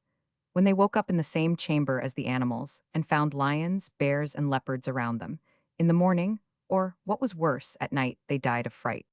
The emperor would buy up harlots from all the pimps and then set them free. He gathered together all the prostitutes from the circus, the theater, the stadium, and from everywhere, and brought them into the public buildings, and delivered military harangues, as it were, calling them fellow soldiers. At similar gatherings, he addressed expimps that he assembled from every quarter, as well as the most depraved boys and youths. When he went to the prostitutes, he dressed as a woman. At his banquets, he and his friends performed with women. The story went that he bought a well-known and very beautiful harlot for 100,000 sesterces. In balnes semper cum mulibribus fuit, ida ut eis ipse salathro curarit, ips quoque barbam salathro adcurans, quoque pudendum dictu est, eadum, quo mulieres adcurebenter, et idem hora, racit et virilia subactoribus sues, novicula manu sua, qua postia barbam fecit. The Historia Augusta makes many revelations about the intimate personal life of the Roman emperors and their erotic mores. Among the later rulers, Commodus, who belongs in the 2nd century A 500, defiled the temples of the gods with fornication and human blood. Of the Emperor Severus, who flourished in the 2nd century A 500, the Historia Augusta says, domestically, he was indifferent and kept his wife Julia, although she was a notorious adulteress and an accomplice in the conspiracy against his own life. Heliogabalus, whose biography appears in the Historia Augusta and who ruled in the 3rd century A 500, discovered certain kinds of lustful pleasures, as the chronicle states, to supersede the male prostitutes. The younger Gordianus, the Roman emperor who ruled in the 3rd century A 500, was particularly fond of wine and also of gastronomic delights. He had a great attachment to women and was said to have 22 concubines assigned to him. He was called the Priam of his day, but the popular name for him was the Priapus of his times. The Roman general Lucullus, who belongs in the first 206th century B100, was also a renowned gourmet and held lavish and exotic banquets for his friends. The Greek biographer and philosopher Plutarch and the Roman historian Cornelius Nepos both relate that Lucullus consumed love potions that made him unconscious. The increase of libidinous inclinations, along with the physiological stimulus, was not invariably the sole, exclusive, and predictable effect of the love potion. There were circumstances in which the potion might produce, for instance, temporary conditions of insanity.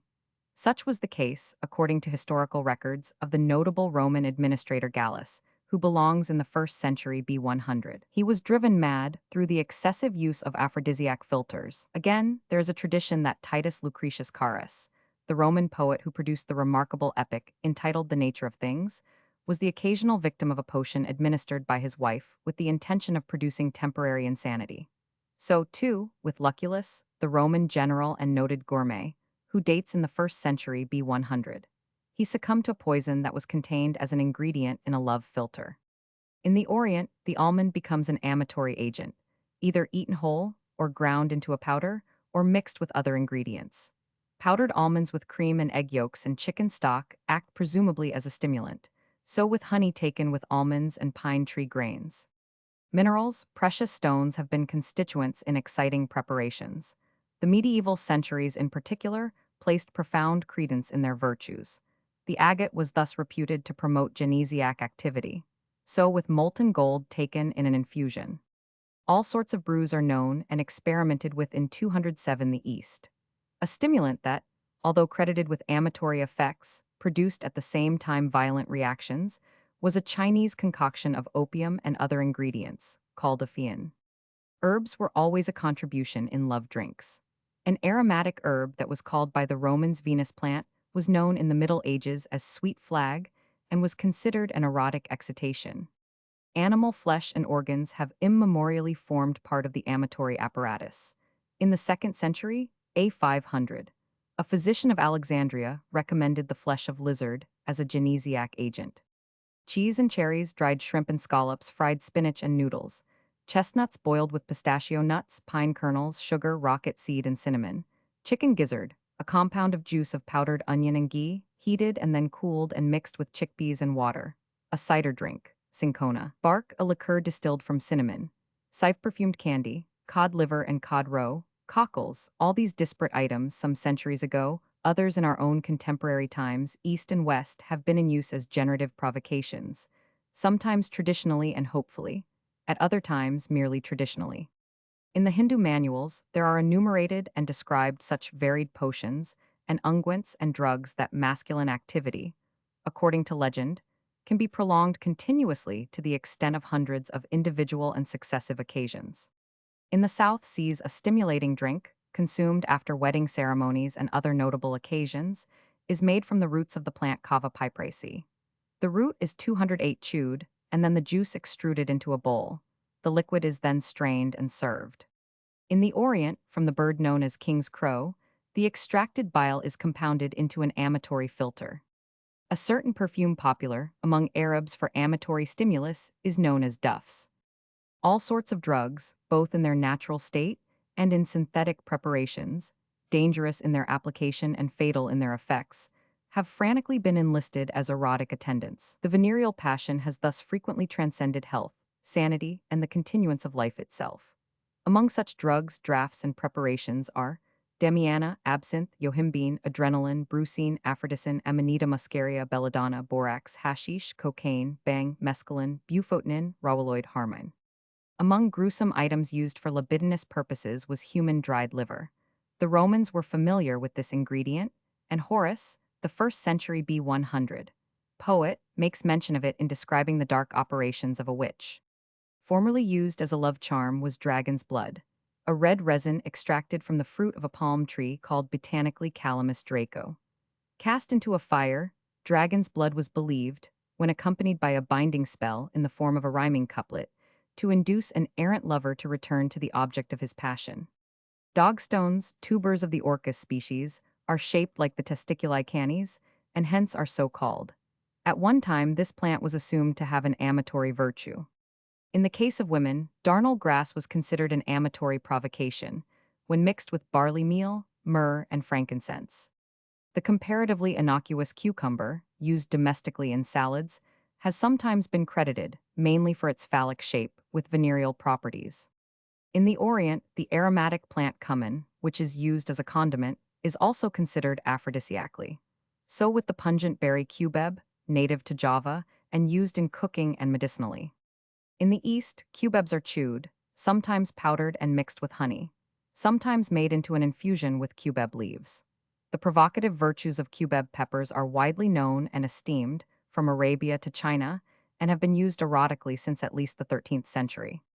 Periaps and amulets of various types, both inanimate and organic, have been used with amatory prospects. Thus, in the Orient, betel nuts were so used, or a lock of woman's hair over which a spell had been uttered. Or the human liver, as in ancient Greece, was considered the source of all desire and hence became a fetish. Or in the East, a hyena's udder, tied on the left arm, would induce the longed-for passion. The aromatic plant basil, used as a condiment, was also credited with exciting reactions. So much so, in fact, that in Italy the herb was used by maidens as a love charm. Beans, too, were thought at all times to be highly amatory in their results. Hence the Church Father St. Jerome forbade the use of beans to nuns. Carrots, turnips, wild cabbage, and beets have also 210 been included at various times in this category. Pliny the Elder, the Roman author of the Historia Naturalis, states that white beets are an amatory aid. There was a long accepted tradition in the efficacy of certain fish, especially the barbel, which is mentioned by the Roman poet Ausonius in a poem dealing with various species of fish. The fat of a camel's hump, melted down, and also camel's milk taken with honey, are, in Oriental erotological literature, considered of marked venereal value. The brains of certain animals were at various periods considered, apart from their food value, to possess erotic effects. So with the brains of sheep, pig, and calf. In some countries, notably in the Mediterranean area, animal brains are prepared as a gastronomic delicacy. At one time, the milk of a chameleon was treated as a generative excitation. The 13th century Arab physician and philosopher Avicenna so recommended it. Rhubarb and cinnamon, ginger and vanilla, mixed in wine, produce a recipe that was prevalent in Italy, so with curacao, mixed with Madeira wine, to which were added pieces of sugar.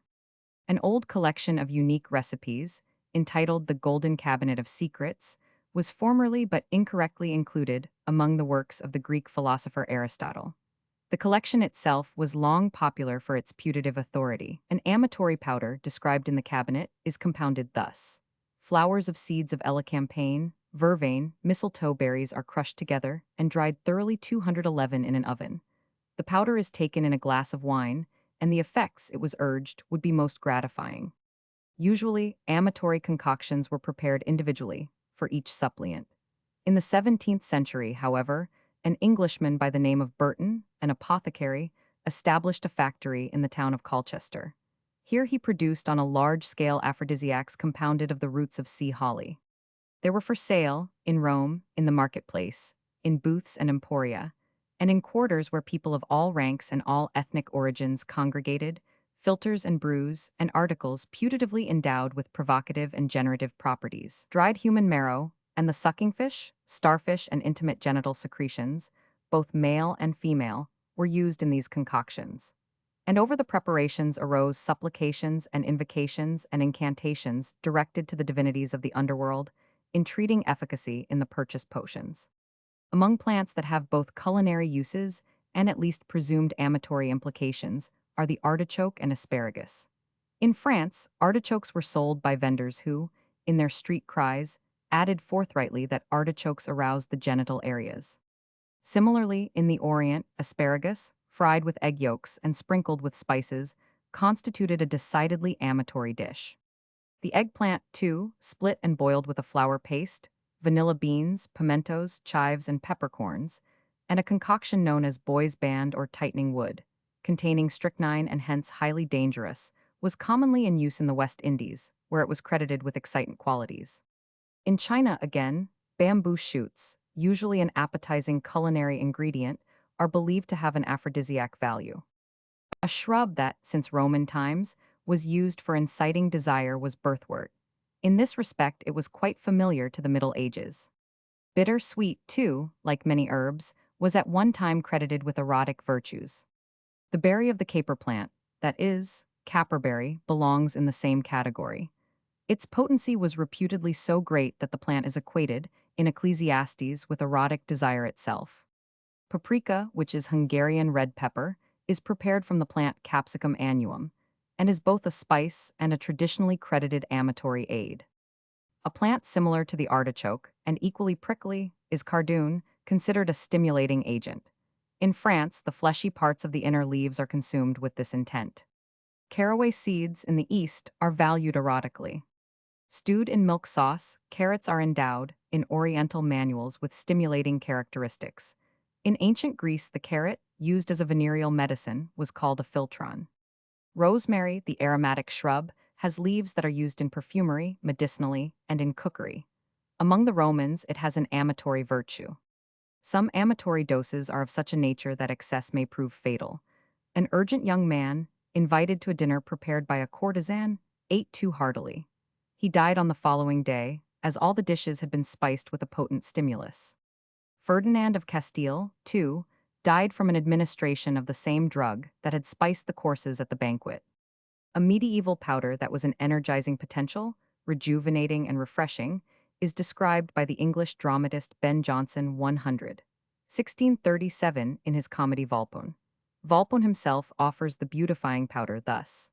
Here is a powder concealed in this paper, of which, if I should speak to the worth, 9,000 volumes were but as one page, that page as a line, that line as a word.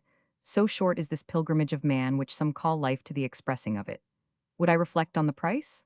Why, the whole world is but as an empire, that empire as a province, that province as a bank, that bank as a private purse to the purchase of it. I will only tell you, it is the powder that made Venus a goddess given her by Apollo, that kept her perpetually young, cleared her wrinkles, firmed her gums, filled her skin, colored her hair, from her derived to Helen, and at the sack of Troy unfortunately lost, till now in this our age it was as happily recovered by a studious antiquary, out of some ruins of Asia, who sent a moiety of it to the court of France but much sophisticated, wherewith the ladies there now color their hair.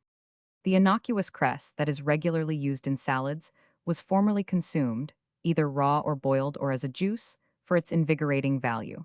Cress was prescribed, in Roman times, in recipes intended to cure incapacity.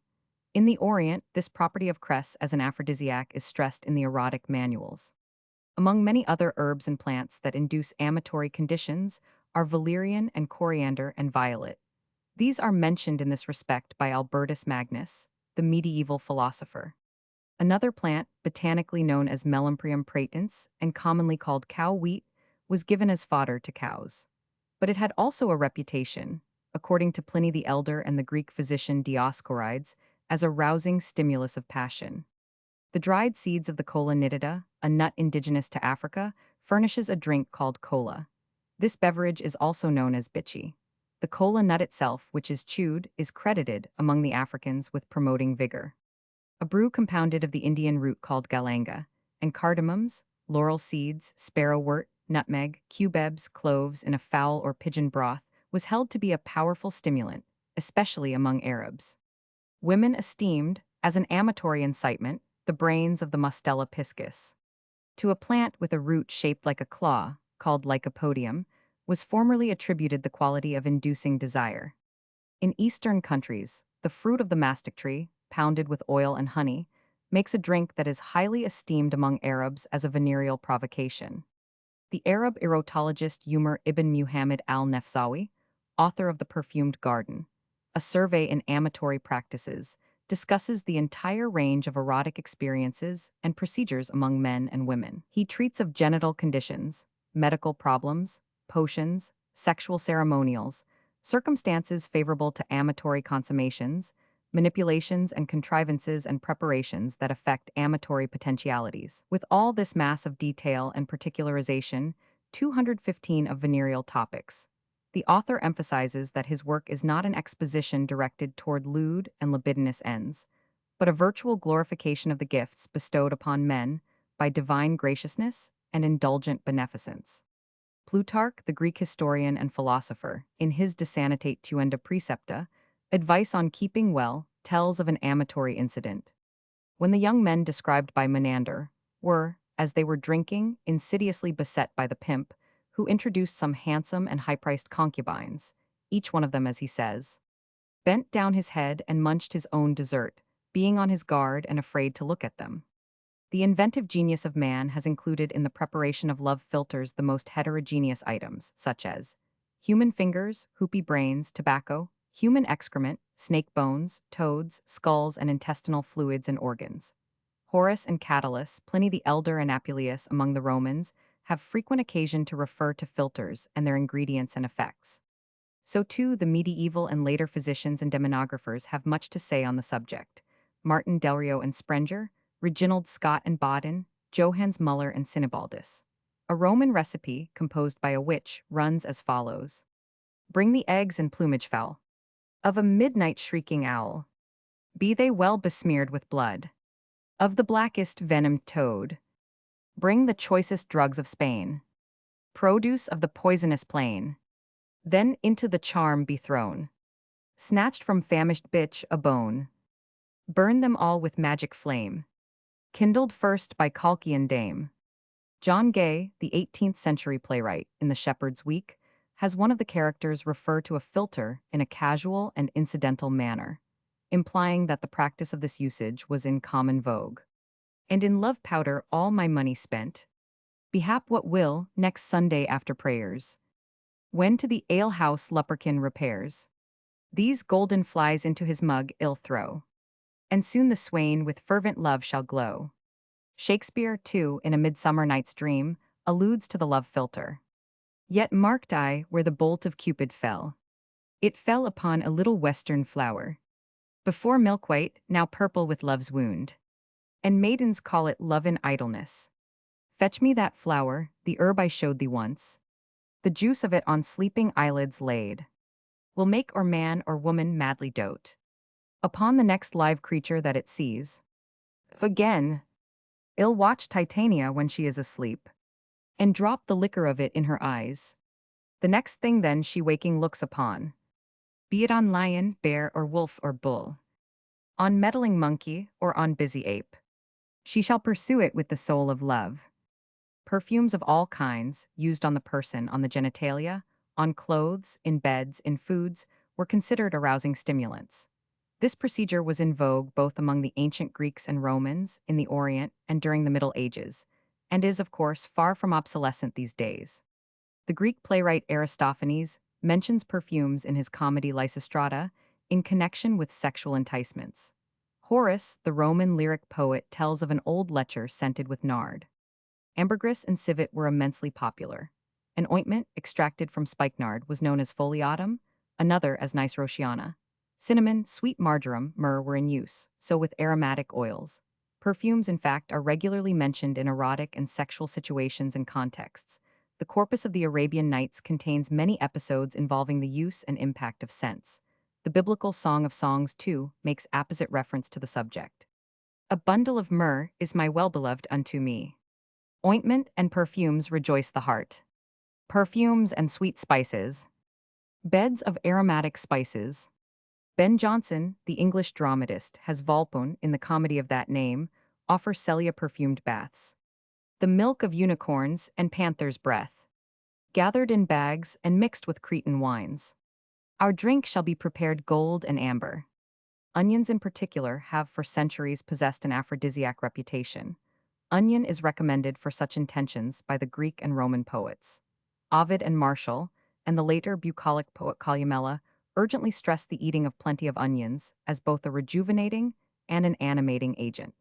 The Greek physician Galen also considered onions as having stimulating virtues. In the East, onion seed is pounded, mixed with honey, and taken while one is fasting in the hope of physiological urgency. Among Arabs, onions boiled with spices, then fried in oil with egg yolks, are, if taken successively on a number of days, considered of high potency.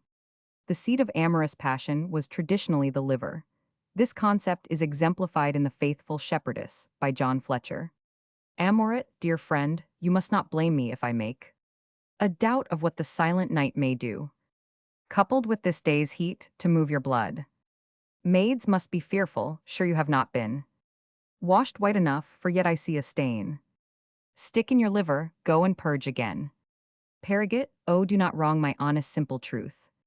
Myself and my affections are as pure as those chaste flames that burn before the shrine of the great Diane. Only my intent to drag you thither was to plight our troths, with interchange of mutual chaste embraces, and ceremonious tying of our souls. For to that holy wood is consecrate, a virtuous well about whose flowery banks the nimble-footed fairies dance their rounds, by the pale moonshine dipping oftentimes their stolen children, so to make them free from dying flesh and dull mortality.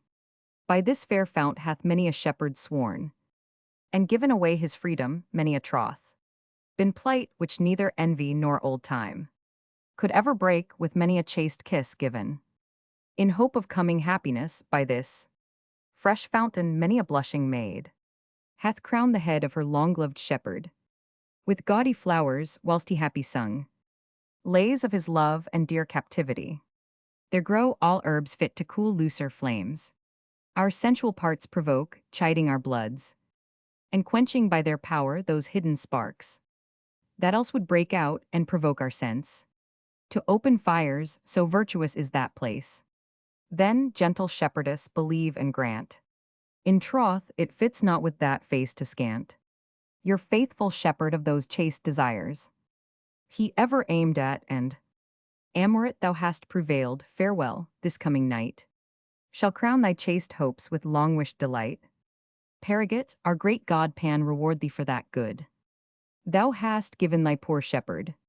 A medieval song that appears in The Maid's Tragedy by Beaumont and Fletcher suggests that restraint in lust may occasionally be a desideratum. I could never have the power to love one above an hour, but my heart would prompt mine eye on some other man to fly. Venus, fix mine eyes fast, or, if not, give me all that I shall see at last. In Philaster, a play by Beaumont and Fletcher, mention is made of an amatory provocative that was in common use in the Middle Ages and later. Clairemont, sure this lady has a good turn done her against her will. Before she was common talk, now none dare say cantharides can stir her. Her face looks like a warrant, willing and commanding all tongues, as they will answer it, to be tied up and bolted when this lady means to let herself loose. As I live, she has got her a goodly protection and a gracious, and may use her body discreetly for her health's sake, once a week, excepting Lent and dog days. Oh, if they were to be got for money, what a great sum would come out of the city for these licenses. Foods and herbs that have a gastronomic appeal are often empirically credited with amatory traits as well. For instance, eel soup and preserves and sundry pies have been brought into the field of such beneficial stimulants. Also the herb Eryngium maritimum or sea holly, whose fleshy roots were candied and served hot in Elizabethan and later days. Figs and fennel soup, tunny fish and plover's eggs, halibut, plaice, mackerel, and mullet. So with apples and potatoes and garlic. Horseradish and sesame seeds, vanilla and turmeric, frangipane cream and purslane, frog's legs and peaches, ghee, ginger fruit jam, goosetongues and grapes and guinea fowl, hare soup and haricot beans, soup seasoned with thyme, pimento, cloves, and laurel, lentils and pomegranates and dates, mutton, lamb, and rice, mallows boiled in goat milk, or the sap of mallows, aromatic marjoram and marrow, mint and onions, pineapple and mushrooms, peas and pastries kneaded into phallic and genital forms. All things, it appears, that are edible or potable come at some time or other under the classification of anticipatory amatory aids. Messalina, the wife of the Roman Emperor Claudius, was infamous for her licentiousness, her intrigues, and her obscene amours. Historical testimony relates that she had amorous encounters with 14 athletes, and in consequence assumed the honorific of invincible. In commemoration of the episode, she also dedicated 14 wreaths to the Priapic god. Apuleius, the Roman novelist who flourished in the 2nd century, A 500, alludes to an ancient Roman list of ingredients in the preparation of love potions. They dig out all kinds of filters. From everywhere, they search for the agent that arouses mutual love. Pills and nails and threads, roots and herbs and shoots, the two-tailed lizard, and charms from mares. A certain filter, according to the testimony of Girolamo Folengo in his Macaronia, published in 1519, was composed of black dust from a tomb, the venom of a toad, the flesh of a brigand, the lung of an ass, the blood of a blind infant, the bile of an ox, and corpses rifled from graves. It is unusual to discover a decided anti-aphrodisiac, recommended as an antidote for banishing lust. The following prescription appears in the Secrets of Albertus Magnus, a medieval magic manual. Turtle, a turtle, is a bird very well known. It is called Merlin of the Chaldees, of the Greeks Pilex. If the heart of this fowl be born in a wolf's skin, he 222 that weareth it shall never have an appetite to commit lechery from henceforth.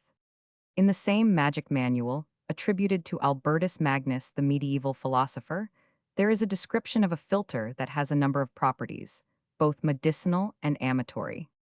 The seventh is the herb of the planet Venus, and is called pisterion, of some hierobatin, id est, sturbocolumbaria et verbena, vervin.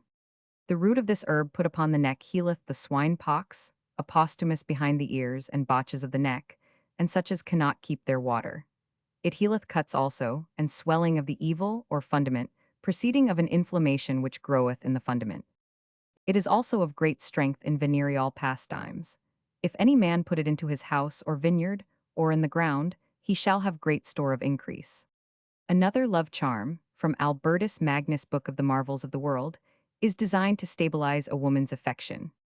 If thou wilt that a woman be not vicious nor desire men, take the private members of a wolf, and the hairs which do grow on the cheeks or eyebrows of him, and the hairs which be under his beard, and burn it all, and give it to her to drink when she knoweth not, and she shall desire no other man. Macrobius, a Roman writer who flourished 100, A 500, is the author of a symposium entitled Saturnalia, in which 223 he states that hot drinks, particularly wine, are provocative of amatory exercise. Deigned omnia callida venerum provocant, et semen excitant, et generatione favent. Hosto autem miro plurimo fiant viri ad coitum pigriers. That is, a long draught of unmixed wine is a decided stimulant to genesiac activity. On the other hand, like many of the ancient erotic poets, Macrobius adds that excessive and cold wine is a deterrent. Vini nimietas ut frigidi facit semen exile vel debile. The plant Verbena officinalis was known to Hippocrates, and later on to Pliny the Elder, as an effective means of inducing virile potency. An Indian plant named datroa, the juice of which was used in a drink, was given as a physiological stimulant. In the 18th century, an erotic concoction known as diavolini was popular in Italy. In France, these diavolini became equally popular under the name of diablotin-stevil pastilles. The nettle, Urtica urens, was a legendary and traditional stimulus, credited with promoting decisive potency. Ocimum basilicum is a plant with labiate flowers. It was known to the Egyptians and is mentioned by the Roman encyclopedist Pliny the Elder. It was used as an aphrodisiac as well as for other medicinal purposes. Lycopodium clavatum, a plant known by a variety of other names, was formerly used in amatory practices. The amethyst was anciently considered a stone whose contact was a stimulus to passion. In the Middle Ages, there was in Germany a kind of humorous folk legend that was called the Old Wives' 1099. This legend extended into the 18th century. The theme was the rejuvenation of old women into young maidens and young women. There is an old print depicting the mill, with elderly females being carried into the mill and coming out young and comely. The means of arousing erotic sensations, and the devices contrived for the furtherance of weird or furtive amatory conditions, have varied all the way from forthright bestialities, sacrificial blood rituals, as described by the poet Horace with reference to the witch Canidia's practices, down to more or less innocuous or ineffectual concoctions. As far as ritual killing is concerned, and the extraction of human organs for amatory purposes, such methods were in vogue in Europe until far into the 17th century, notably in France. A French preparation that promised a renewal of physiological vigor was known as essence elusige des monsters. Certain ancient Greek papyri contain suggestions and recipes intended to promote physiological vigor and by means of magic formulas to correct amatory deficiencies. These papyri now belong in the Louvre, in Paris, and in the British Museum. Diagrams and symbols appear in the papyri. There are invocations, magic ritualistic prescriptions. There are also invocations and supplications to strange deities, among them Sabazios, a Thracian Phrygian god who had affinities with Dionysus, the god of wine, of fertility, and of procreation. He was also equated with the deity called Kyrios Sabaoth, mentioned in the Septuagint, and also Theos Hypsistos. The Greek writer Lucian's Lover of Lies consists of a collection of sketches on various contemporary superstitions, 225 and practices. There are descriptions of magic statues endowed with animation, awesome apparitions, and also charms for bringing back a lover who has strayed. The river Scamander in Greece was reputed to be such a potent amatory stimulus that maidens hopefully bathed in its waters. On one occasion, according to the testimony of the orator Aeschines, the beautiful Calirrhoe, on her way to bathing in the sacred Scamander, was met by a young man who represented himself as an aide to the river god. The young man then substituted himself for the god and performed his divine function. The medieval demonographer Martin Del Rio, in his Disquisitionum Magicarum Libri Sex, discusses love charms, brews of all kinds, and other amatory inducements used by practitioners in the black arts. He mentions formulas and incantations, spells and alluring chants such as the seductive croonings of the ancient sirens, as well as the hypnotic music produced by Orpheus. Also concoctions compounded of viscera and blood, and other more intimate secretions. Amatory inducements may be merely sensuous or bodily proximity, as in dancing, or excitation may be provoked by listening to an appealing voice or visually observing a theatrical spectacle, or recalling a fragment of song, a forgotten melody.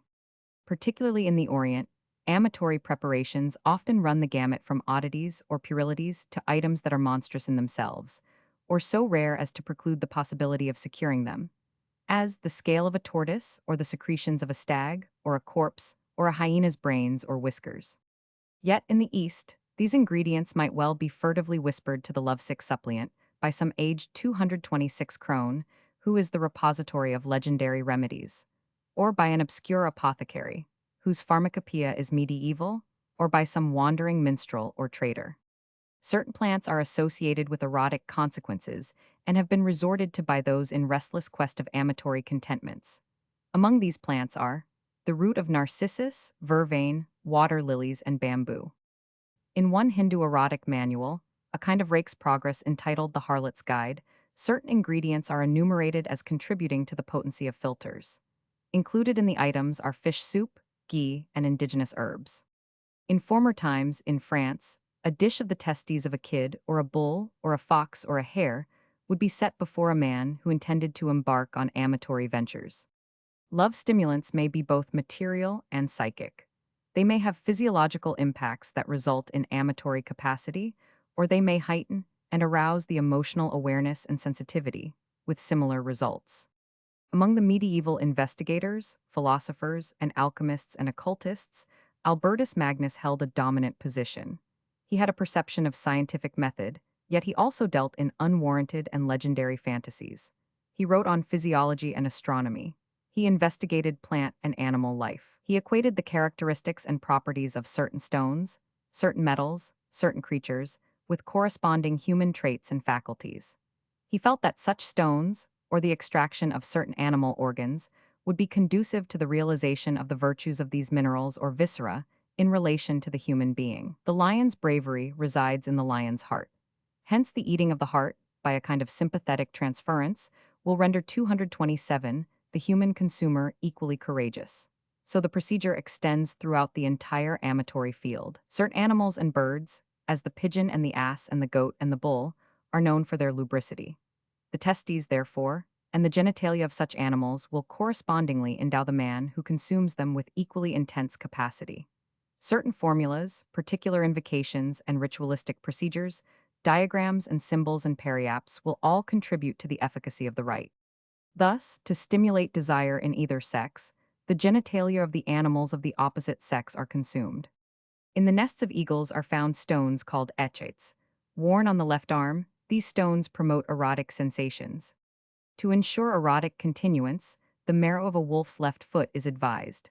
This is mixed with chyper and ambergris, and the resultant unguent is rubbed on the object of affection.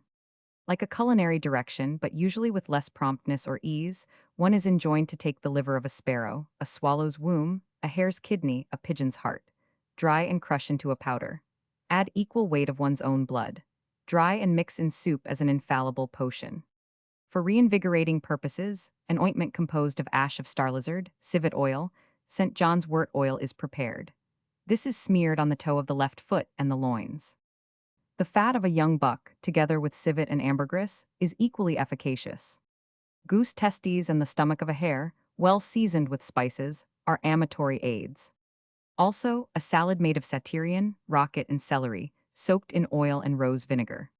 As, in rarer cases, an anaphrodisiac on the other hand, the powdered genitals of a mild bull are recommended, in a soup containing veal, purslane, and lettuce.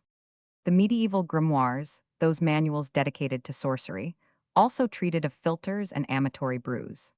Take 2 new knives. On a Friday morning day that is consecrated to Aphrodite, go to a spot where you can find earthworms. Take 2, join the 2 knives together, then cut the 2 heads and the 2 tails of the worms. Keep the bodies. On returning home, smear them with sperm, dry, and pulverize them. Again, pull out 3 pubic hairs and 3 from the left armpit. Burn them on a hot shovel. Pulverize and insert in a piece of bread that will be dipped in soup. Or with the left hand pluck a bunch of vervain and repeat, I pluck you by the power of Lucifer, prince of the infernal regions, and of Beelzebub, mother of 3 demons. Let her send Atos, Ephetin, and Canabo to torment X so that, within 24 hours, she may do my will. There is a prescription against cuckoldry, involving the organs, the skin, and the eyes of a wolf, pounded and calcined and composed into a drink. Another prescription, designed for amatory purposes, involves a loaf of warm bread into which 9 drops of blood are distilled. The bread is then dried, pulverized, and taken with coffee. Another recipe requires the fat and the bile of a goat, dried, and mixed with oil. Its use will ensure faithful and continuous attachment to the person loved. Another device for maintaining enduring love requires 2 turtle doves, male and female. After they are strangled, the blood is poured into a cup never before used. One's own blood is added, together with some hair of the woman. On the first white page of a new Bible there is now written with a gold pen dipped in the turtle dove's blood, Where you go, I shall go. Where you stay, I shall stay. Your people are my people and your God is my God. I shall die where you die. Only death shall separate us. The document is sprinkled with incense and placed under the nuptial pillow. The brew is poured into another cup, never 229 before used, and mixed with wine. Each of the 2 persons concerned in the ceremony now takes a drink. An elaborate potion that involves many ingredients, much time and careful and scrupulous preparation, is as follows. On the first Friday after a summer new moon, go at noon and look for a snake. Cut its head off and carry it away in a new silk bag. Once home, throw the stick used for killing the snake toward the east and hang the bag in a dark, warm corner. The following night, go barefooted to a meadow. Before midnight, gather 2 leaves of white clover, 2 of red clover, and 6 stems of spurge. Bring them back in a new basket. Then take a white bud from 2 rose bushes, a red bud and a young leaf of each. wrap in virgin parchment on which you write, Rivarin miatal her colbata with a new goose quill dipped in your own blood. The leaves, their contents, and the basket are set at the head of the bed, on a table on which a lamp burns for at least 3 hours.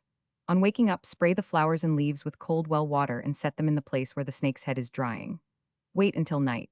About 11 p. 1000 stretch out, on a table in the room, virgin parchment, draw thereon with a fresh heated point a six-branch star, by the light of an old church taper placed in a silver holder. Procure a new chopper, 2 new knives, a new porcelain bowl, a new well-rinsed bottle, a black glass, a carafe of cold water, a stick of new wax, a seal, a mortar, and a new cork. At midnight, make the sign of the cross 3 times. Then put the snake's head in the mortar with the leaves and flowers crushed into a paste. Heap up into a consistent mixture. Put the mortar on the flame until the contents are dry, then pulverize while the mortar is heating. With the new knives, let 6 drops of your blood fall into the cup.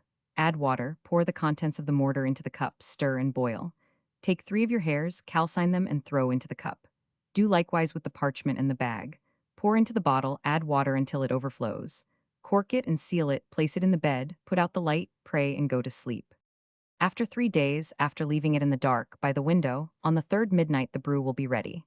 5 drops for men, 3 for women, mixed with drink or food. This elixir was reputed to be highly effective. Chapter 9: Middle Ages and Later. In the earlier Christian centuries, misogynistic attitudes were markedly prevalent, especially among the dogmatizing church fathers, and despite the traditions of the agape. Clemens and Ambrose, Tertullian and Athanasius were impassioned and vociferous, both in their oral denunciations and in their written invectives against the essentially evil and malefic nature of woman.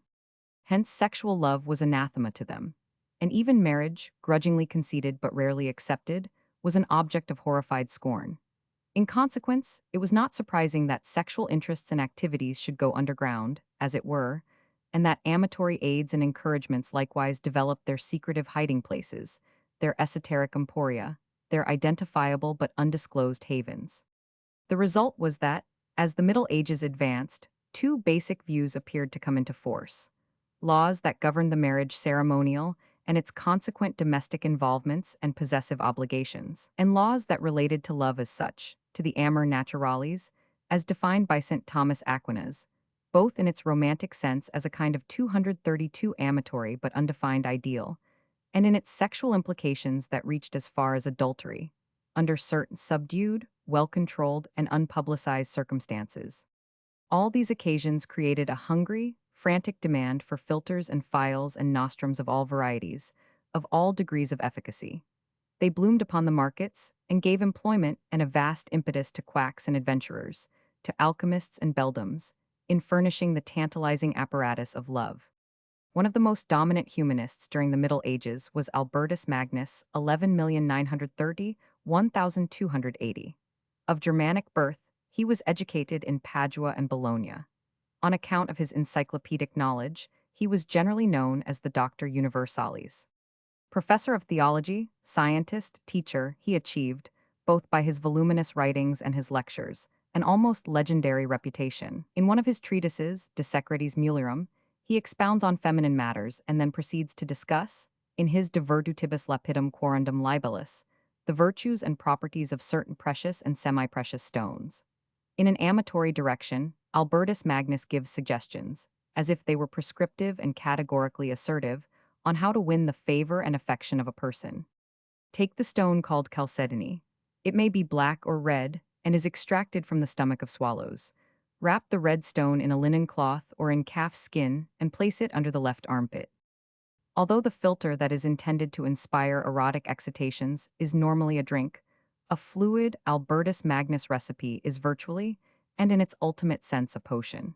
He adds, on a later occasion in the same text, if you want to promote love between 2 people, take the stone called echites, by some termed aquilus because eagles place it in their nests. It is purple in color and is found on the seashore, sometimes, too, in Persia. And it always contains within itself another stone that makes a sound when moved. The ancient philosophers say that this stone, worn suspended on the left arm, affects love between a man and a woman.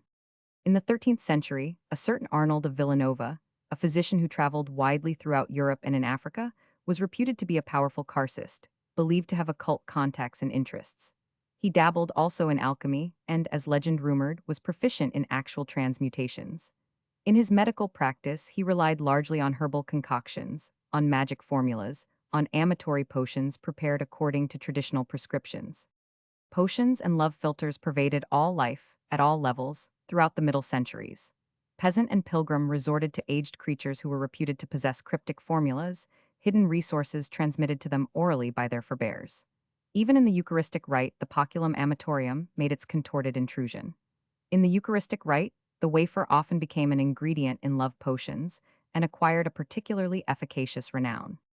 Most dealings in love devices, secret formulas, erotic files were nameless, both the client and the practitioners remaining unknown by name to each other, until the practitioner became so assertive, so prosperous, and so much in demand that people flocked from remote regions, from distant cities, from foreign countries, to acquire the ultimate elixir. Count Alessandro Cagliostro was shrewd and unscrupulous enough to profit by such conditions. He was an Italian alchemist, magician, and hermetic, but basically 230, for his qualifications and capacities were at least dubious. What was not at all dubious was his facility in outwitting all Europe, in amassing great wealth from gullible clients, in escaping, on all but the ultimate occasion, from merited penalties. His original name was Giuseppe Balsamo, and his restless life extended from 1745 to 1795. In the heyday of his quackery, he became both known and notorious throughout Europe. He was persona gratissima among the most distinguished social circles and families.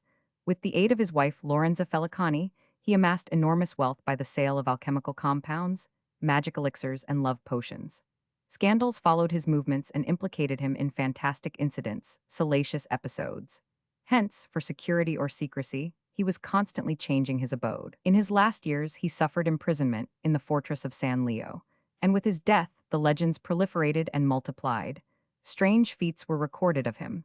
Mystic phenomena appeared at his potent will. According to such traditions, he was a necromancer, having exorcised a dead woman. At a public banquet, he invoked the dead spirits of Diderot and Voltaire. And he was the founder of a secret organization known as the Egyptian Lodge, where Gotic practices and sorcery were attempted and consummated. Cagliostro had a kind of counterpart in the arcane arts. Catherine Lavoisin was a notorious French fortune-teller, as well as a reputed witch. For the most part, she was a dispenser of love philters and plied her sinister trade in low and high circles. In this capacity, she was intimately associated with the obscene and erotic operations of Madame de Montespan. Madame de Montespan, mistress of King Louis Roman XIV of France, reached a point where her amatory offerings no longer aroused the king.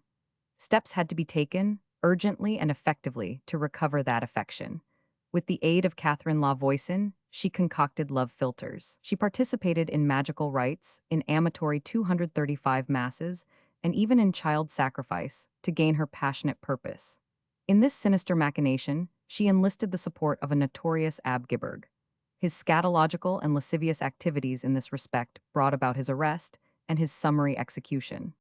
The love potion, then, could be, potentially, a tremendously evil force, a malefic and fatal weapon, an instrument of ruin and death. But usually the potion was associated with soft and luxurious dalliance, with amorous whisperings, with marital exchanges and sophisticated deceits. So it was in Italy in particular. In the 16th century, many Jewesses dabbled in love potions and amatory charms. They practiced their skill in Rome itself, and acquired an established reputation as purveyors of these physiological stimuli.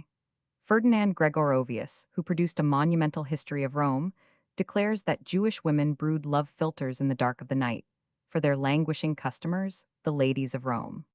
Lippold, a Jewish financier of the Elector Joachim Roman II of Brandenburg, who also belongs in the 16th century, was accused, among other charges based on magic practices, of dispensing recipes for the concoction of love philters. He was brutally tortured, then executed in Berlin.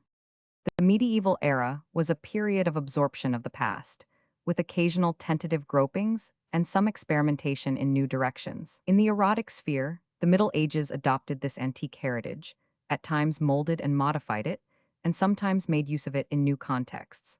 Thus there was in use an aromatic herb called popularly sweet flag. This was the plant known anciently as Acorus calamus, that the Romans believed to be endowed with erotic stimulus. It was appropriately known to them by the alternate name of the plant of Venus. In their tenebrous laboratories, equipped with weird paraphernalia, lit by the glow of furnace fire, the experimenting 236 alchemists busied themselves with their apparatus.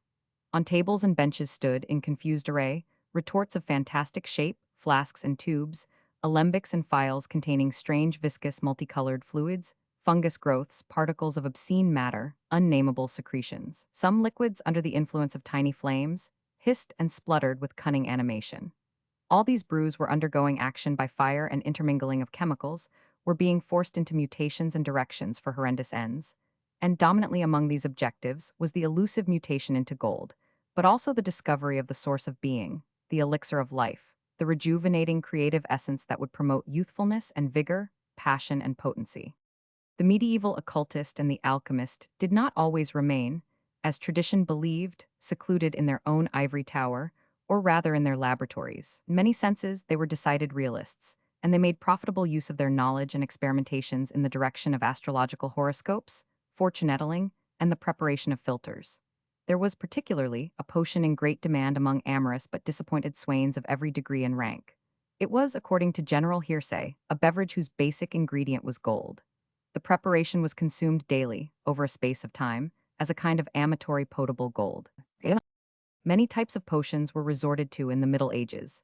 Some acted as physiological excitants but involved great circumspection in securing the ingredients.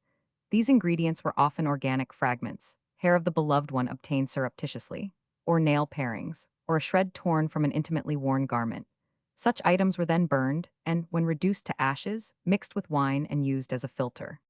In other cases, all sorts of putatively effective concoctions, never of course analyzed as to the contents by the passionate pursuer, were involved. They were freely sold in the market towns of medieval Europe, in battlemented castles, in remote hamlets. They were brought as elixirs by returning travelers from distant countries, and were eagerly purchased in the ports and capitals of the continent, especially when these travelers reinforced their importations with tales and anecdotes that testified to the amazing virtues of their brews. The Elizabethan age is noted for its tremendous intellectual productivity, for its relish in living, its adventurous ways on the high seas, in exploration, in colonization and discovery. In the drama, in the plays of Beaumont and Fletcher, of Marlowe and Ford and Ben Jonson and Thomas Dekker, the social and erotic phases of this tumultuous era play no mean or insignificant role. In palace and hut, in court and manor, the primary motif was love in all its tantalizing manifestations. Love pervaded all, and the instruments for promoting love were all important, transcending domesticity and tranquility, honor and ethics. The secretive drug, the rare pill, the poculum amatorium, the brew distilled by the wizened alchemist, the imported filter, the dramatic potion are all made contributory to the furtherance of love and lust, to erotic subjugation, conquest, and mastery.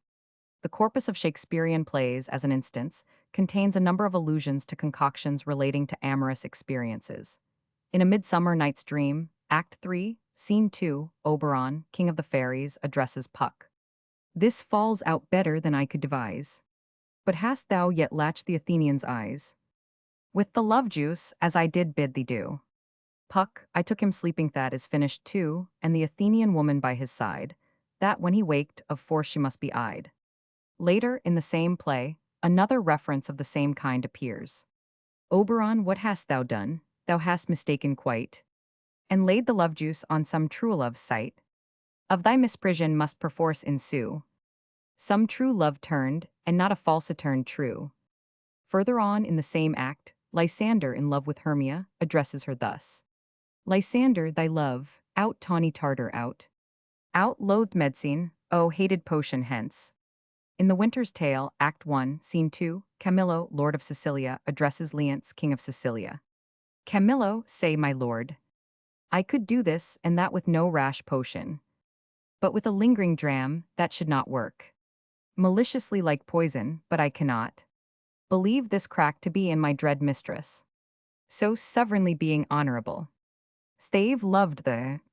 In The Merry Wives of Windsor, Act 3, Scene 1, the host says to Caius, "Shall I lose my doctor? No, he gives me the potions and the motions." In Pericles, Act 1, Scene 2, Pericles addresses Helicanus. "Thou speakst like a physician, Helicanus. that ministers a potion unto me, that thou wouldst tremble to receive thyself. In Part 1, Henry Roman 4, Act 5, Scene 3, the Prince of Wales speaks.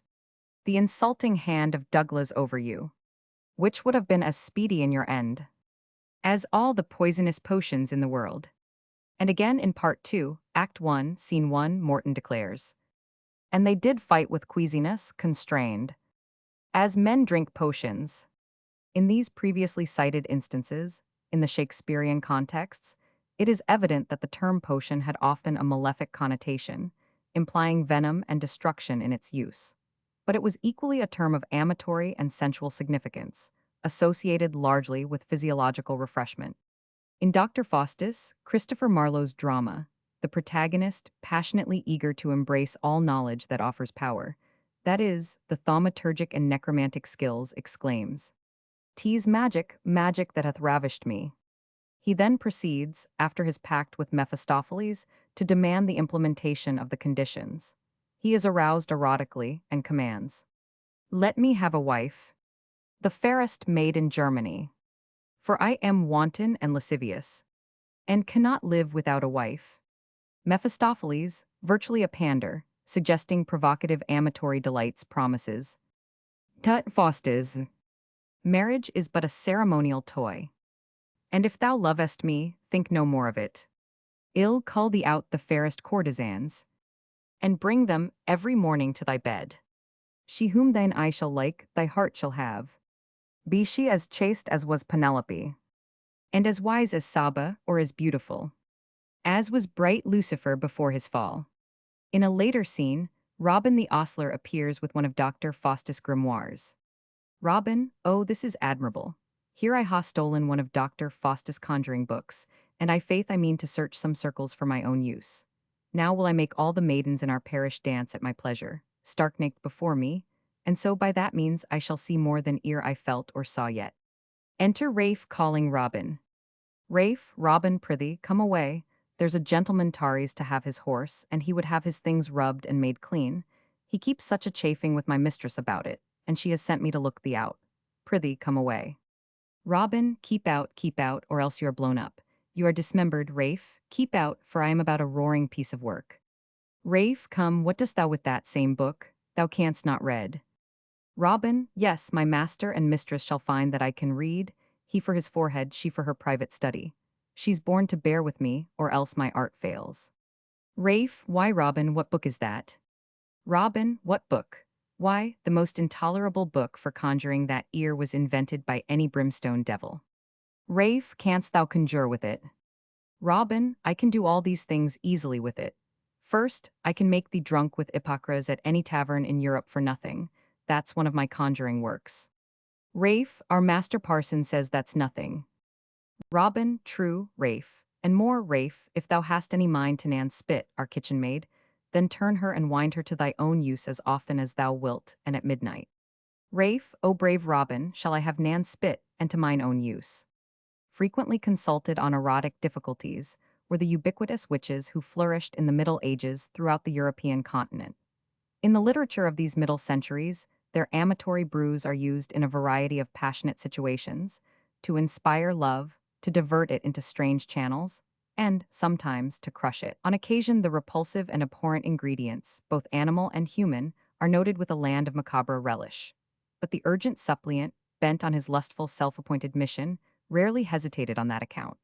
On the contrary, the rare or obscene nature of the brew was like an added spurt to his frantic libido, and the more distasteful the composition, the more intense the lustfulness that was so inspired.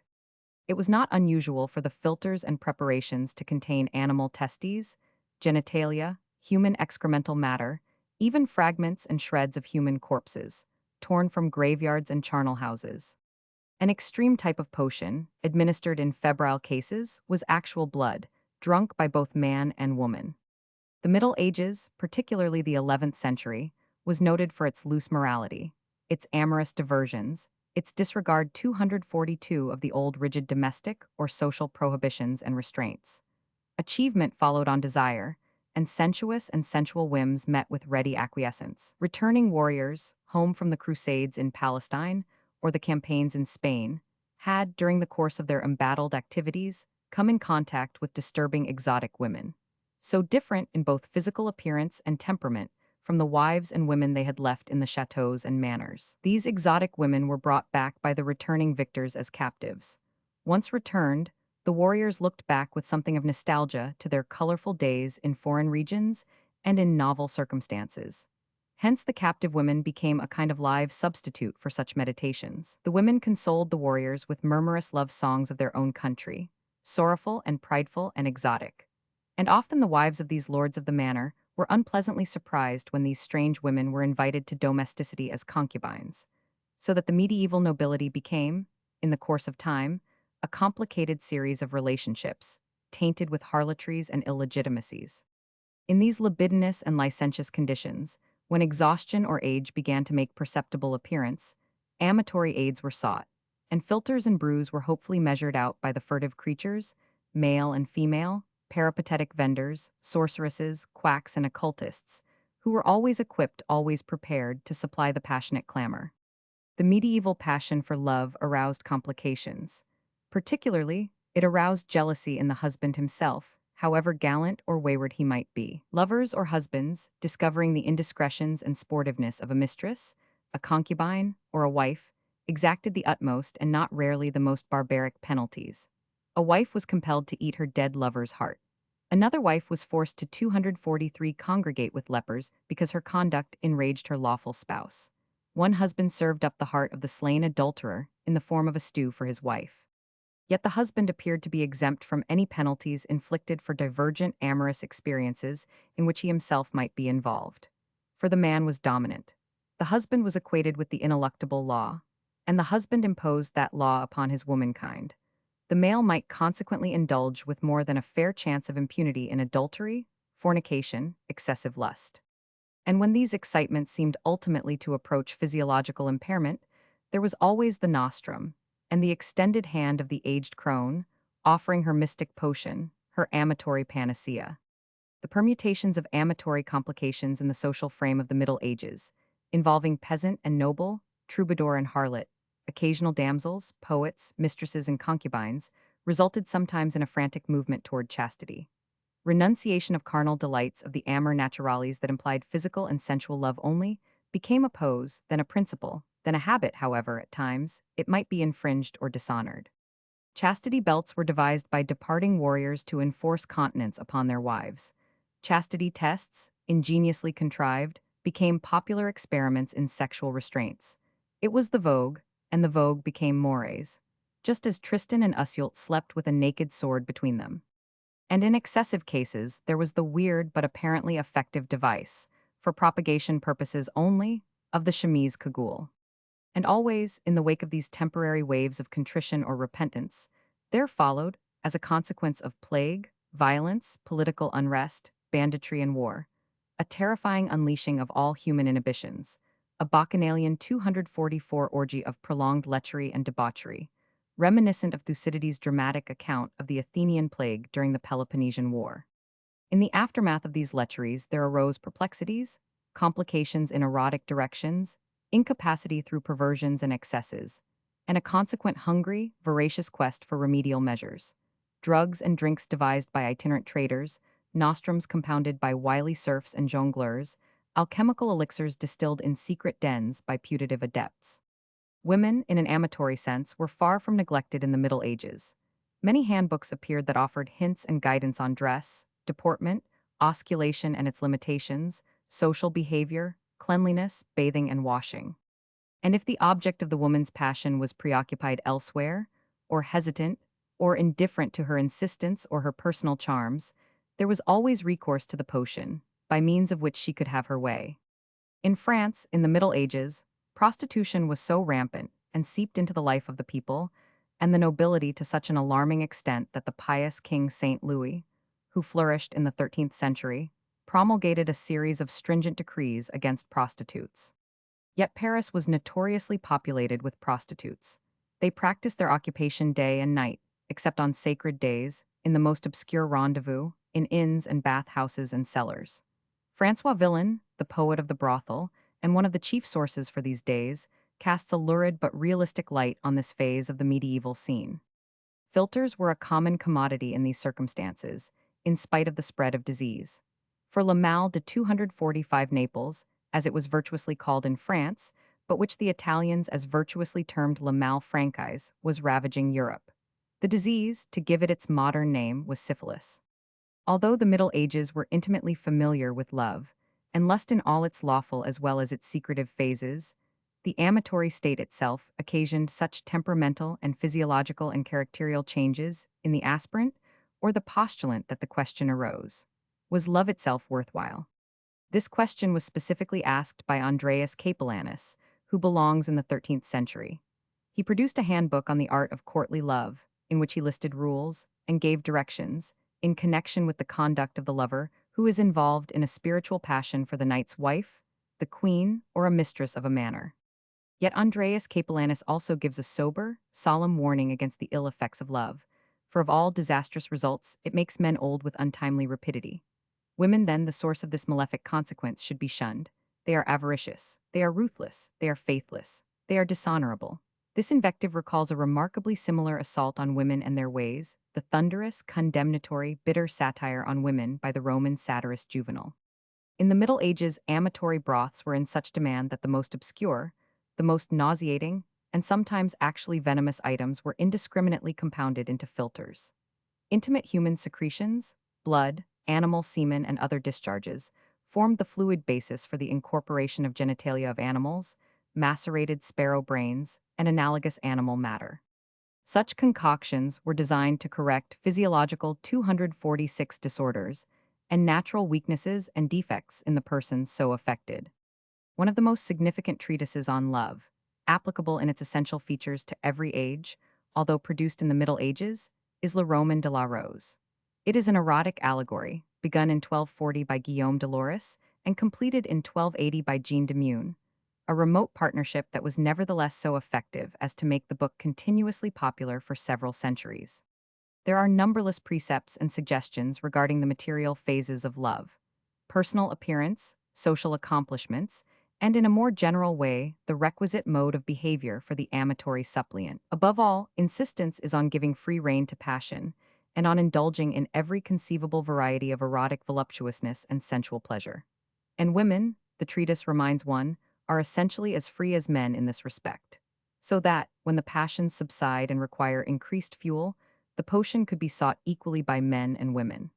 The philter appears in imaginative literature, no less than in actuality. The Wagnerian opera, based on the Tristan and Iseult legend, presents a heroine who is far from the submissive and dutiful medieval female, subservient to her amorous lord and master. She is highly selfish in her ways, and her love for Tristan is conditioned by the administration of a love potion. Medieval morality distinguished between conjugal love and sexual love that extended, on the part of both husband and wife, beyond the domestic frontiers. Hence, in many instances, an insistent lover would resort to some provocative potion in order to bring the amatory objective into submission. One of the most ravishing women in all history was Diane de Poitiers, who for some 3 decades was the mistress of the French King Henry II. Her beauty remained untarnished far beyond the usually allotted span. She was imitated by every woman, in her manner of walking, her hairstyles, her general behavior. All society, all France was at her feet as the unattainable ideal woman, and she remained so long after her death. Those who were particularly inquisitive about Diane de Poitiers' method of prolonged beauty, whispered, and general gossip, supported the belief that the continuance of her appealing and attractive charms was due to certain potent love philters that she had regularly used. Before her death, Diane de Poitiers revealed what was evidently the composition of the potion. Every morning, she declared, she had been in the habit of drinking a liquid consisting of molten gold and certain unrevealed drugs that had been recommended by alchemists. It is curious to discover that sensual and sexual voluptuousness and amorous contests, whether accepted according to traditional principles or forbidden and experienced secretly, could find a vociferous, articulate opponent. Yet in 1599, such an attack on loose morality and licentious freedom was published under the title of Antidote for Love, with a lengthy discourse on the nature and causes thereof, together with the most singular remedies for the prevention and cure of amorous passions. The author was a Frenchman, a certain Dr. Jean Aubery. To stimulate genital vigor, the French in the Middle Ages advocated, as a complement to physiological activity, verbal lovemaking. Oral caresses, endearing diminutives, the poetic battery of language that was so familiar to the ancient poets, to Alciphron and Theocritus, to Plautus, to Catullus, to Horace, came into popular use again.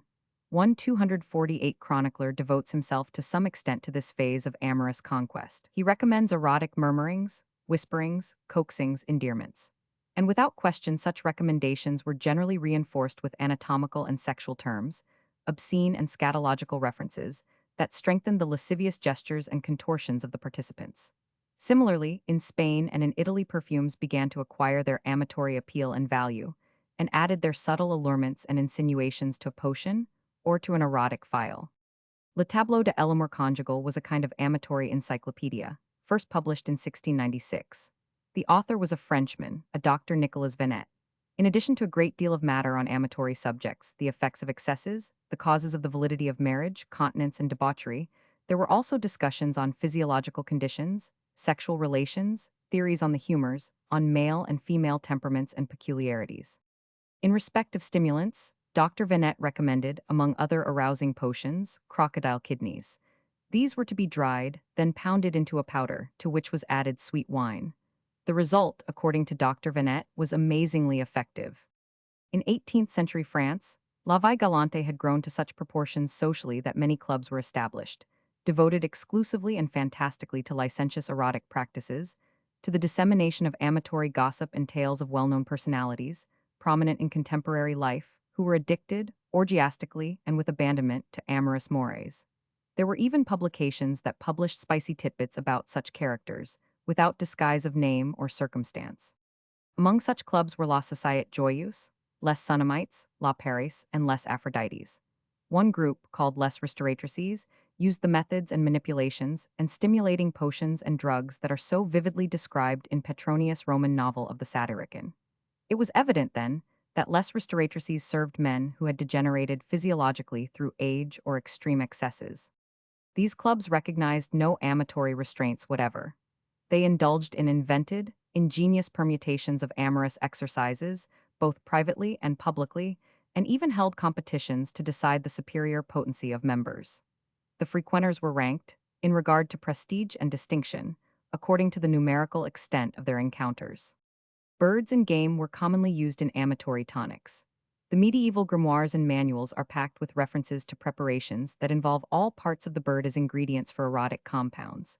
The philosopher and occultist Albertus Magnus, as an instance, who wrote on a vast number of allied subjects, prescribes, in one of his treatises, the brains of partridge, calcined into powder form, and steeped in red wine as a prospective aid to vigor. The licentious courts of France often experimented and used whatever lotion, concoction, or substance might prove effective in stimulating waning or exhausted capacities in the members of the court, both male and female. This quest grew to frantic and insidious proportions, for the entire court was tainted with perversions, sexual excesses, and exploratory monstrosities. For this purpose, then, ambergris, which is an ash-colored substance secreted in the intestines of the sperm whale, was used as a coating for chocolates, which were in the nature of tidbits designed to arouse the courtiers, lechers, and gallants. As a perfume, ambergris was intended 250 to provoke, through physiological channels, sensual attraction. Madame du Barry notoriously used ambergris as a means of ensuring Louis XV's amatory interest. Early chroniclers, herbalists, and compilers of miscellaneous knowledge often refer to tonics, pastilles, and compounds as amatory specifics, but provokingly do not name them. Thus, in the Geneanthropoia, virtually a textbook on anatomy and sexology, produced in 1642 by an Italian professor of medicine named Johannes Benedict Sinibaldus, there is reference to a plant indigenous to the Atlas Mountains in North Africa. This plant was reputedly of great erotic virtue. The difficulty lies in its identification. Allusion is similarly and frequently made to certain trees, shrubs, and herbs of India that have analogous properties. The 18th century in Europe became an age of debauchery and gluttony. It was the age of licentious drama, of lewd poetry, of unbridled lusts, of the overthrow of all moral and social restraints. This was the situation notably in England and in France. It is known now, almost axiomatically, that foods, particularly meats and game, stimulate sensual desires. Hence, when there was an excess of sexual diversion, indiscriminate and pervasive through all classes of society as a result of overindulgence in food and equally in drink, there was correspondingly a resultant physiological reaction, a weariness and incapacity and expenditure of energy that clamored for renewal, for stimulants, brews, and filters to remedy this parlous situation. Similarly, in the Orient, from Arabia to Japan, in the South Seas no less than in Africa, the basic sustenance is not animal flesh, but a diet that is largely, though not exclusively, vegetarian. Such a diet does not encourage erotic tendencies. In consequence, in the East as well as in the West, but for 251 quite divergent reasons, there grew up, through the centuries, corpora and manuals of prescriptions, contrivances, suggestions, and a diversity of aids conducive to amatory functions. In essence, the development was along the lines of an entire aphrodisiac laboratory. Every conceivable substance, every presumed juice or blossom or spice was worthy of a trial, of being tested for its impact on procreative activity. So with borax.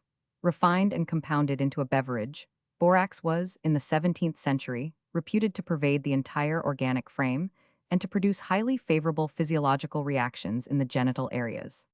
At the same time, borax was considered extremely dangerous in the view of practicing physicians, and its use was urgently deprecated on account of its concomitant poisonous effects. The 17th century was the century of the French king, Louis Roman XIV, Le Roi Soleil, and his reign and personal life and the society that encircled his court were an incessant round of lavish gaiety, gross and scatological obscenities, and the most flagrant immoralities. Among other infamous episodes that marked this period were the machinations of Louis' mistress, Madame de Montespan. She was involved, according to contemporary records, in poisoning one rival mistress and attempting the elimination of another by the same means. But chiefly Madame de Montespan is remembered for her febrile associations with sorceresses, reputed witches, whom she consulted for help in retaining King Louis' affection. The principal aid and accomplice in these furtive and insidious operations was Catherine La Voisin, a professed witch, a poisoner, a dealer in love potions. It was from La Voisin that Madame de Montespan secured amatory charms and philters. In the issue, Madame de Montespan lost her intimate 252 status with the king, while La Voisin was burned alive in Paris. In the 17th century, there appears in France the Great Almanac of Love. It contained directions for arousing sensual feelings. It suggested music and songs, sonnets and madrigals, but it also recommended, as more earthy enticements, meals that included a dish of beans, turkey, and sweets. These items were virtually love philters. An old medieval custom, that lasted until well into this century in Europe, was in the nature of a nuptial love potion. After a wedding feast, members of the village community set water to boil in a pot. Into the pot were thrown, in addition to pepper, garlic, and salt, which are essentially aphrodisiac in character, less appetizing contributions, such as spiders' webs and soot. The entire compound was stirred into an unsavory mixture, but both the bride and the groom were required to take at least a mouthful. In essence, this brew was designed to arouse excitations on the part of the bridal pair, just as Plutarch refers to the bride nibbling fruit before retiring to bed. In place of actual potions, the Middle Ages at times used what were essentially visual erotic stimulants. These were lewd pictures and drawings that were in great vogue, extensively so in the reign of King Francois I. Many among the French nobility made private collections of such provocative and scatological sketches that produced, in some cases, marked inflammatory erotic reactions. In certain country chateaux, also, stained glass windows depicted salacious episodes, libidinous postures and embraces, just as the caves of Ajanta in India portrayed amatory contortions in which human and animal performers were involved. The subject of erotic practices, including perversions, abnormalities, flagellation, as well as philters and amatory brews, was not limited to professional physicians. Many demonographers, including Martin Del Rio, mentioned erotic techniques in their discussions and investigations of witchcraft and the furtive operations of occultists. In 1520, there was published a Latin text entitled Fustigations, which involves references to love philters. The author was a certain Grillandus, a Florentine and also a member of the Inquisition at Arezzo. Through the centuries, there were sporadic appearances of pamphlets and miscellaneous pieces that had reference to amatory aids. For instance, Le Jardin d'Amour, published in 1798 by a certain Tansillo or Tanzillo. Every century, every country, every religious sect had its own monstrous obscenities, its peculiar orgiastic ceremonials, its gross and bestial manifestations, and its most unhallowed erotic permutations. Some of these phenomena were of a seclusive nature, confined to initiates only. Others, more liberated or more daring, were associated with royal courts or temple worship or even conventual life. Erotic acts, bestial performances, tribadism and fellatio, and every other abnormality were all depicted in caves and church windows, woven in tapestries, or represented in ornamental furniture, etched in books, molded in statuary.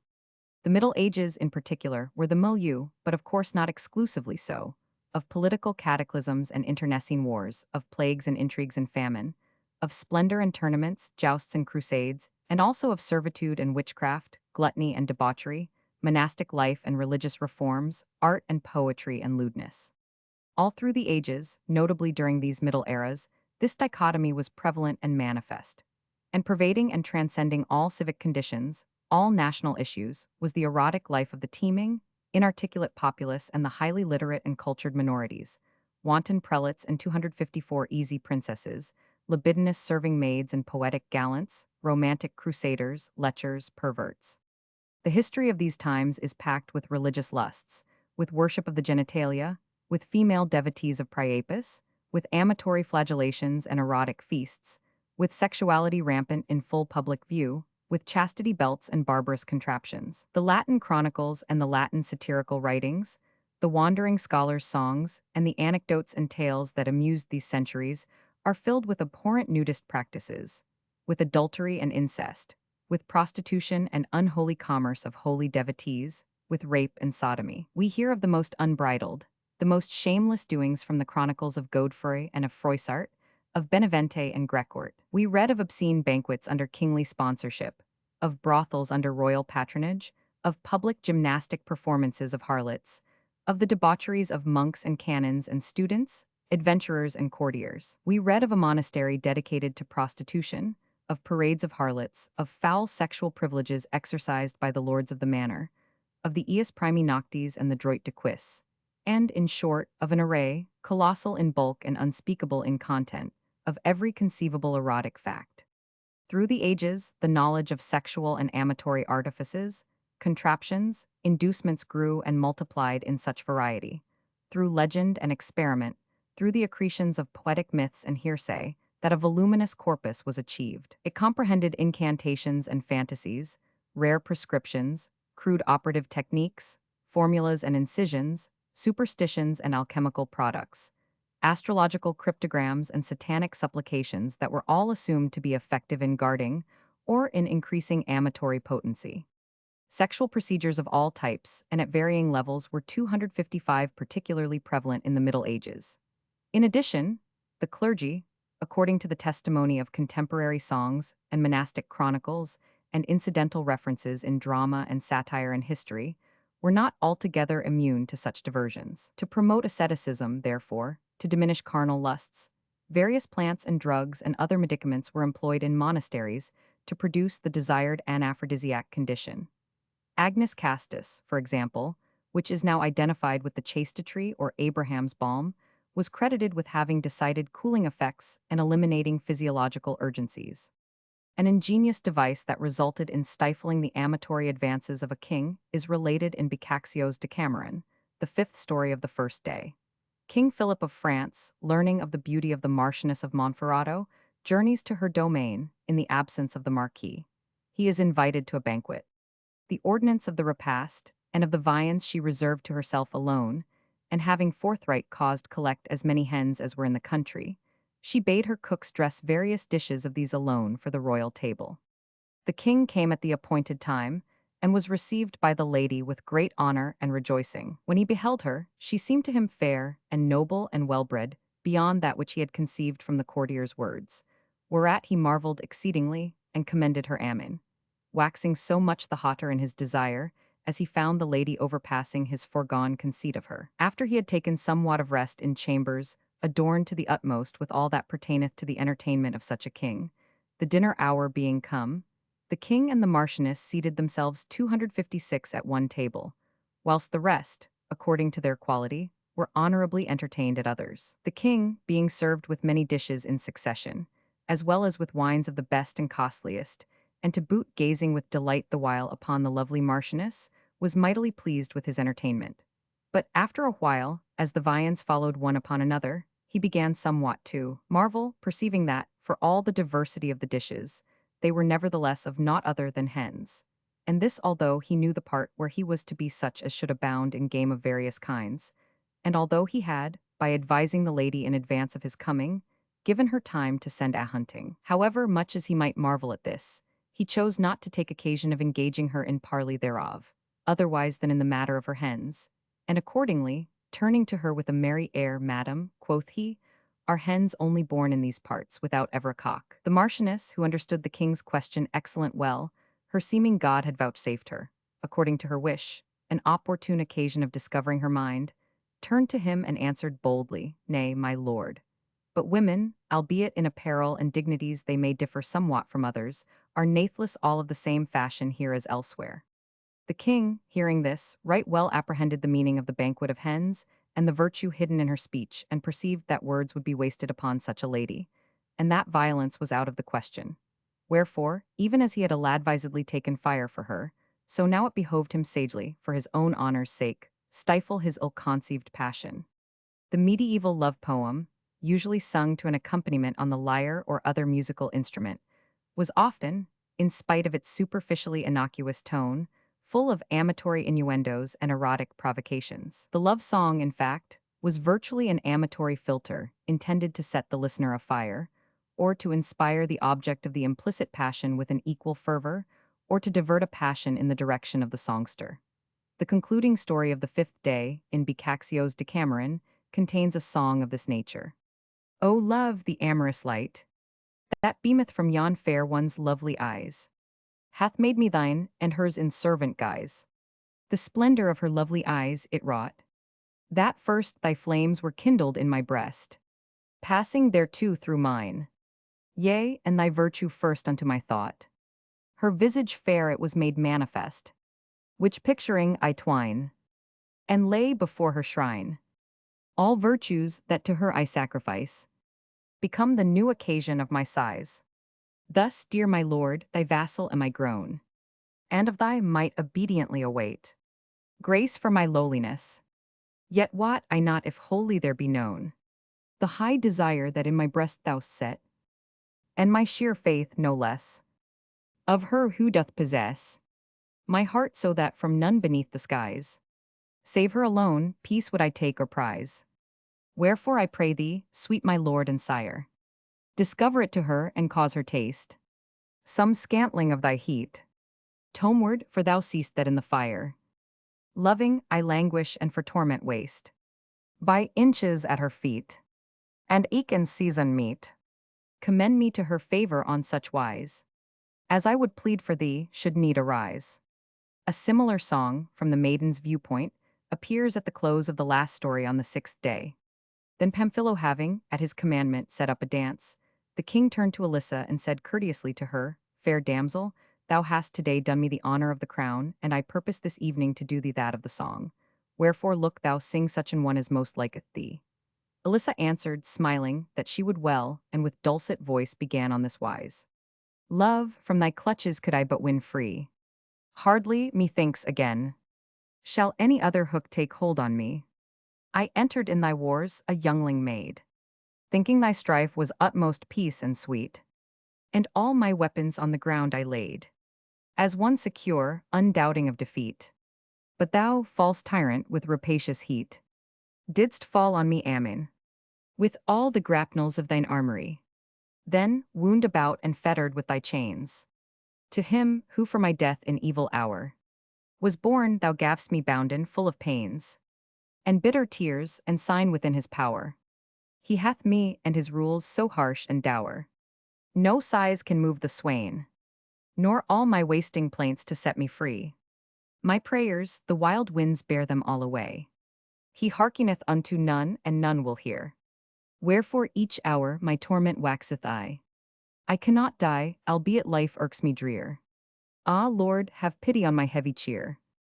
Do that I seek in vain. and give him bounden in thy chains to me. And this thou wilt not, at the least, undo. The bonds, iruhin of hope that knitted were. Alack, O Lord, thereof to thee I sue. For and thou do it, yet to waxen fair. Again I trust, as was my use whiler. And being quit of pain, myself with white flowers and with red besee. Alyssa ended her song with a very plaintive sigh, and albeit all marveled at the words thereof, yet was there none who might conceive what it was that caused her sing thus. But the king, who was in a merry mood, calling for Tindaro, bade him bring out his bagpipes, to the sound whereof he let dance many dances. Another song, sung by Pamphilo, who represents Boccaccio himself, refers to the author's amours with the Princess Maria of Naples Fiammetta. The song occurs at the end of the 8th day. At last, the queen, to ensue the fashion of her predecessors, commanded Pamphilo to sing a song, notwithstanding those which sundry of the company had already sung of their free will, and he readily began thus. Such is thy pleasure, love, and such the allegresse I feel thereby, that happy, burning in thy fire am one, the abounding gladness in my heart that glows. For the high joy and dear, whereto thou hast me led, unable to contain there, overflows, and in my face's cheer, displays my happy head for being enamored. In such a worship-worthy place and high, makes eath to me the burning I abide. I cannot with my finger what I feel, limb, love, nor do I know, by bliss in song to vent. Nay, though I knew it, needs must I conceal. For once divulged I trow, 'twould turn to dreariment. Yet am I so content.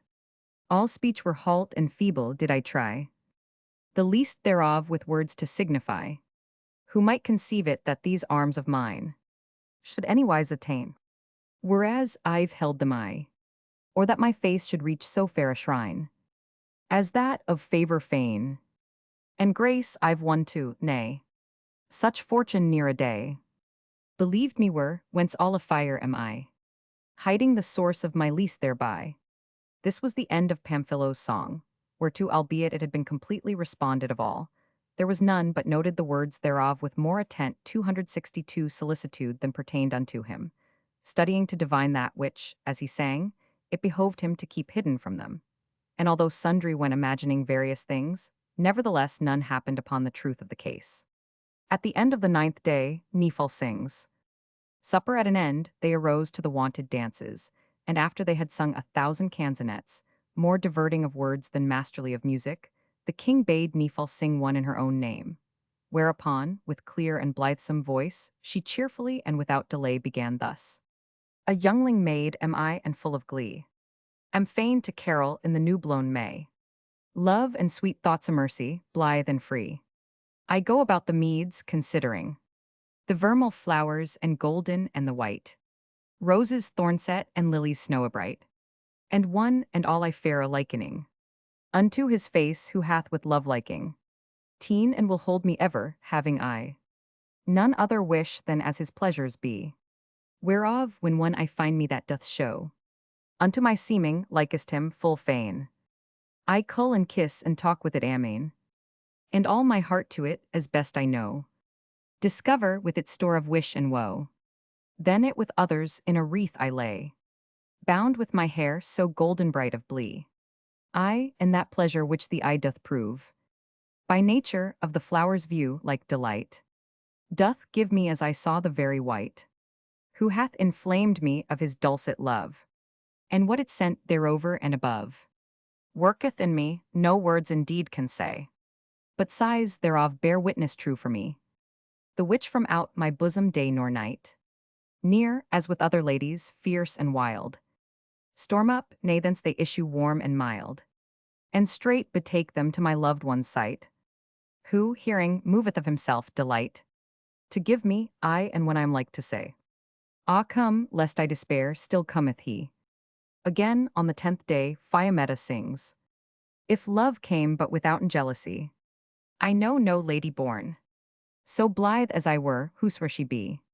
If gladsome youthfulness in a fair lover might content a maid, virtue and worth discreet, valiance or gentleness, wit and sweet speech and fashions all arrayed, In pleasantness complete. Certes, I am she for whose behoof these meet. In one, for love were born. All these in him, who is my hope I see. But for that I perceive that other women are as wise as I tremble for affright, and tending to believe the worst in others the desire espy of him who steals my sprite. Thus this that is my good and chief delight, and forceth me, forlorn, sigh sore and live in dole and misery. If I knew fealty such in him, my lord, as I know merit there, I were not jealous but here is seen so much. Lovers to tempt, how true they be sower. I hold all false, whereby I am all disconsolate and fain would die.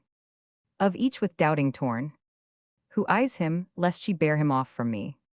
Be then each lady prayed by God that she in this be not intent gainst me to do amiss. For sure, if any maid should, or with words or becks or blandishment, my detriment in this seek or procure, and if I note, iwis, be all my charms forsworn, but I will make her rue it bitterly.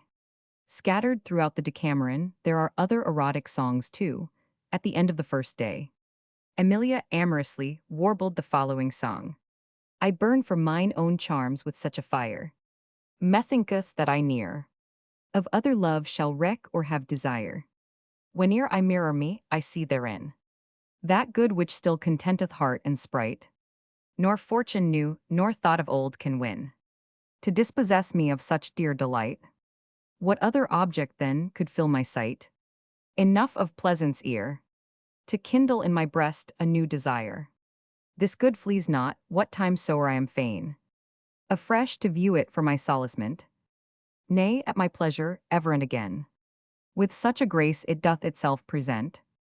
Speech cannot tell it nor its full intent be known of mortal ear, except indeed he burn with like desire. And I, grown more enamored every hour, the straightlier fixed mine eyes upon it be, give all myself and yield me to its power, e'en tasting now of that it promised me, and greater joyance yet I hope to see, of such a strain as near was proven here below of love desire. At the end of the second day, the ditty following was sung by Pampania. What lady I should sing, and if not I, whom blessed with all for which a maid can sigh. Come then, O love, thou source of all my weal, all hope and every issue glad and bright. Sing ye a while ifer of sighs nor bitter pains I erst did feel, that now but sweeten to me thy delight. Nay, but of that fire clear, wherein I burning live in joy and cheer.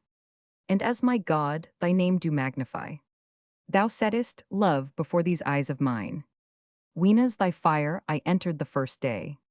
A youngling so beseen, with valor, worth, and loveliness divine, that never might one find a goodlier, nay, nor yet his match, I ween. So sore I burnt for him, I still must e'en sing blithe of him with thee, my Lord most high. And that in him which crowneth my lease is that I please him as he pleaseth me. Thanks to love debonair. Thus in this world my wish I do possess, and in the next I trust at peace to be. Through that fast faith I bear to him, sure God who seeth this will near the kingdom of his bliss to us deny. At the end of the third day, Loretta began thus. No maid disconsolate hath cause as I, alack, who sigh for love in vain, to mourn her fate. He who moves heaven and all the stars in air, made me for his delight, lovesome and sprightly, kind and debonair, e'en here below to give each lofty sprite some inkling of that fair, that still in heaven abideth in his sight. But erring men's unright, ill knowing me, my worth, accepted not, nay, with dispraise did bait. Erst was there one who held me dear and fain, took me, a youngling maid, into his arms and thought and heart and brain, caught fire at my sweet eyes, yea, time unstayed, of aught that flits amine, and lightly, all to wooing me he laid. I courteous not gainsaid, and held him worthy me. But now, woe's me of him, I am desolate. Then unto me there did himself present a youngling proud and hot, renowning him for valorous and gent. He took and holds me, and with erring thought, to jealousy is bent, whence I alack, nigh to despair am wrought, as knowing myself brought into this world for good, of many an one, engrossed of one soul mate. The luckless hour I curse in very deed, when I alas said yea, vesture to change, so fair in that dusk weed. I was and glad, whereas in this more gay, a weary life I lead, far less than erst held honest well away. Ah, dolorous bridal day! Would God I had been dead, or ere I proved thee in such ill estate. O lover dear, with whom well pleased was I, whiler past all that be, who now before him sittest in the sky, who fashioned us, have pity upon me, who cannot, though I die, forget thee for another, cause me see the flame that kindled thee. For me lives yet unquenched, and my recall up thither impetrate. At the end of the fourth day Philostrato sang, weeping I demonstrate, how sore with reason doth my heart complain, of love betrayed and plighted faith in vain. Love, Venus first there was of the impressed, thereon her image for whose sake I sigh. Sans hope of succor I, so full of virtue didst thou her portray, that every torment light accounted I, that threw thee to my breast, grown full of drear unrest, and dole might come, but now alack I'm fain, to own my error not withouten pain. Yea, of the cheat first was I made aware, seeing myself of her forsaken sheer, in whom I hoped alone. For, when I deemed myself most fairly grown, into her favor and her servant dear, without her thought or care, of my tacum despair, I found she had another's merit teen, to heart and put me from her with disdain. Weenas, I knew me banished from my stead. Straight in my heart a dolorous plaint there grew, that yet therein hath power, and oft I curse the day and eke the hour, when first her lovesome visage met my view, graced with high goodly head, and more enamored than I, my soul keeps up its dying strain. Faith, ardor, hope, blaspheming still am in. How void my misery is of all relief. Thou mayst e'en feel, so sore I called thee, sire, with voice all full of woe. Ay, and I tell thee that it irks me so, that death for lesser torment I desire. Come, death, then shear the sheaf of this my life of grief, and with thy stroke my madness eke assain. Go where I may, less dire will be my bane. No other way than death is left my sprite, I, and none other solace for my dole. Then give it me straightway. Love, put an end withal to my dismay. Ah, do it, since fate's spite hath robbed me of delight. Gladden thou her, Lord, with my death love slain, as thou hast cheered her with another swain. My song, though none to learn thee lend an ear, I reck the less thereof, indeed, that none could sing thee even as I. One only charge I give thee, ere I die, that thou find love and unto him alone show fully how undear this bitter life and drear is to me, craving of his might he deign. Some better harborage I may attain. Weeping I demonstrate, how sore with reason doth my heart complain, of love betrayed and plighted faith in vain. At the conclusion of the last story, on the seventh day Philomena sings, alack, my life forlorn, wilt ever chance I may once more regain the state whence sorry fortune hath me torn. Certes, I know not such a wish of fire I carry in my thought, to find me where, alas, I was whiler. O dear my treasure, thou my sole desire, that hold'st my heart distraught, tell it me thou, for whom I know nor dare to ask it otherwhere.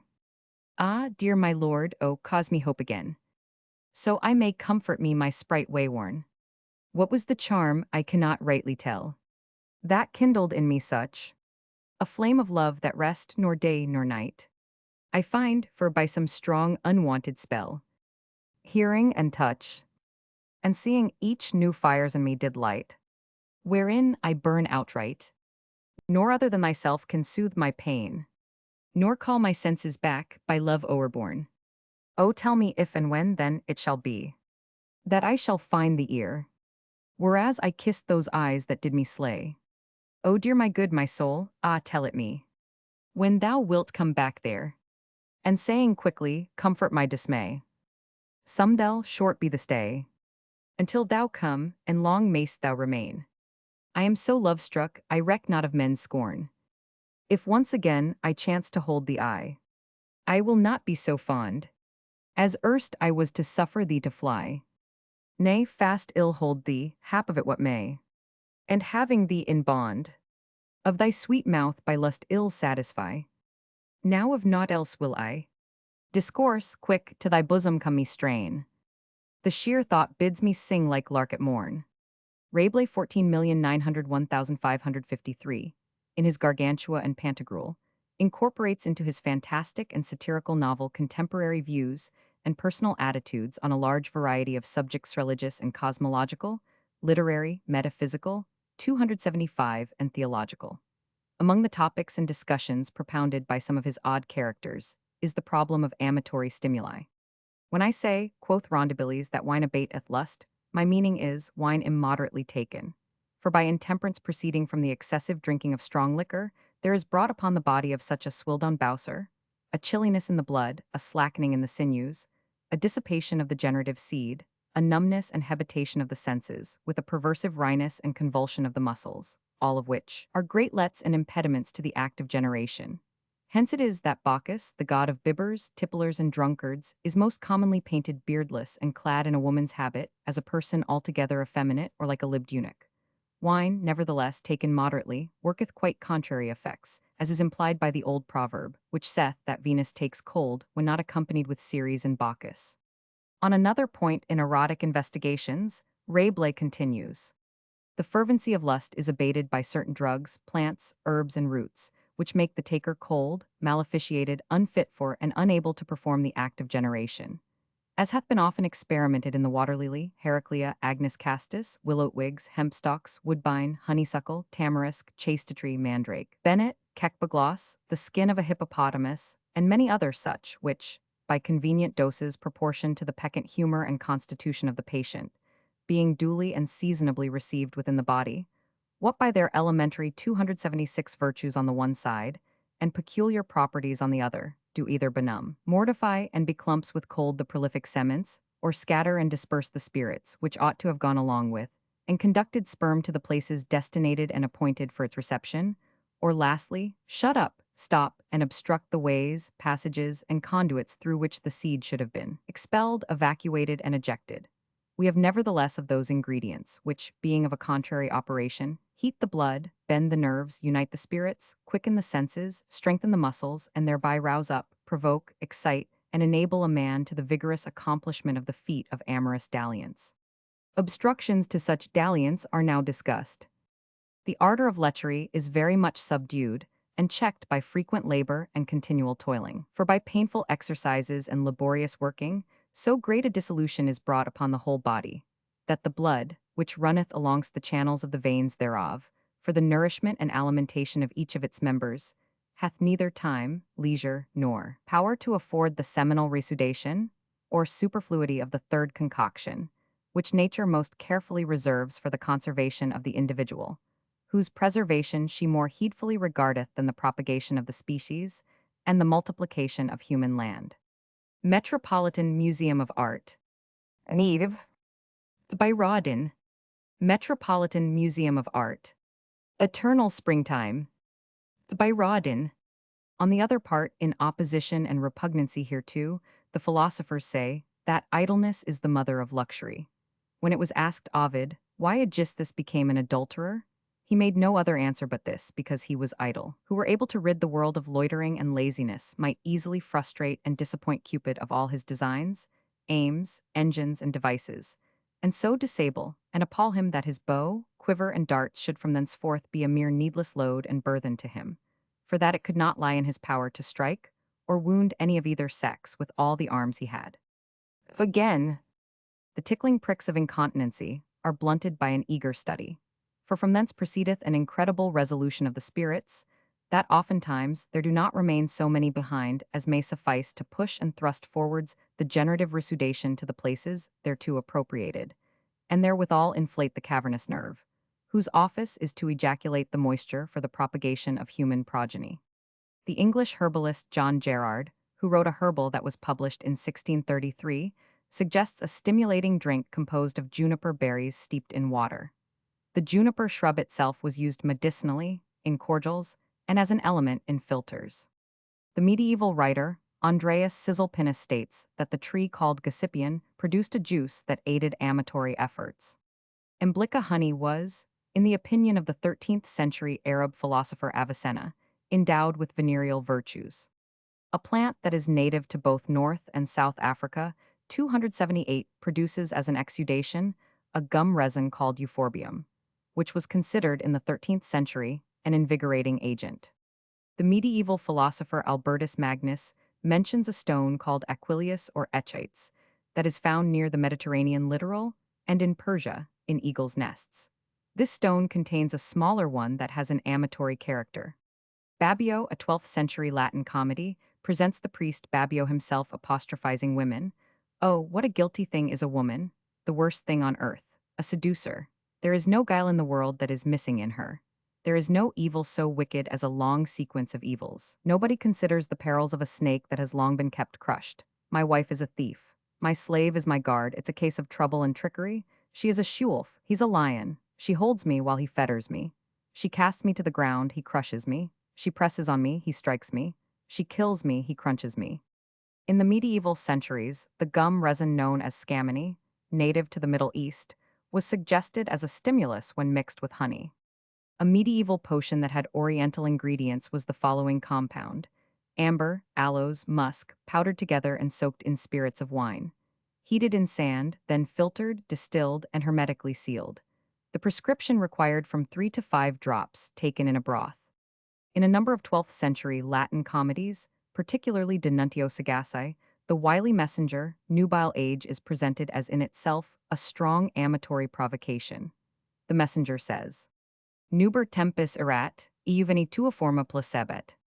This was the theme of the medieval students, so vociferously and consistently proclaimed in the Carmina Burana. "Iam etas invaluit, iam humor incubuit, iam virgo maturut, iam tumiscunt ubera, iam frustra complacuit, nisi fiant cedera." Again, the same view is determinedly expressed.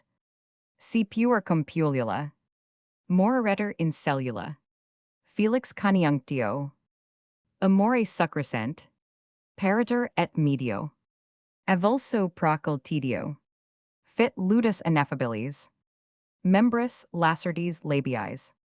Boscis et Trasso, a Latin comedy belonging in the 12th century, presents the methods used in the Middle Ages for the amatory enticements of the male.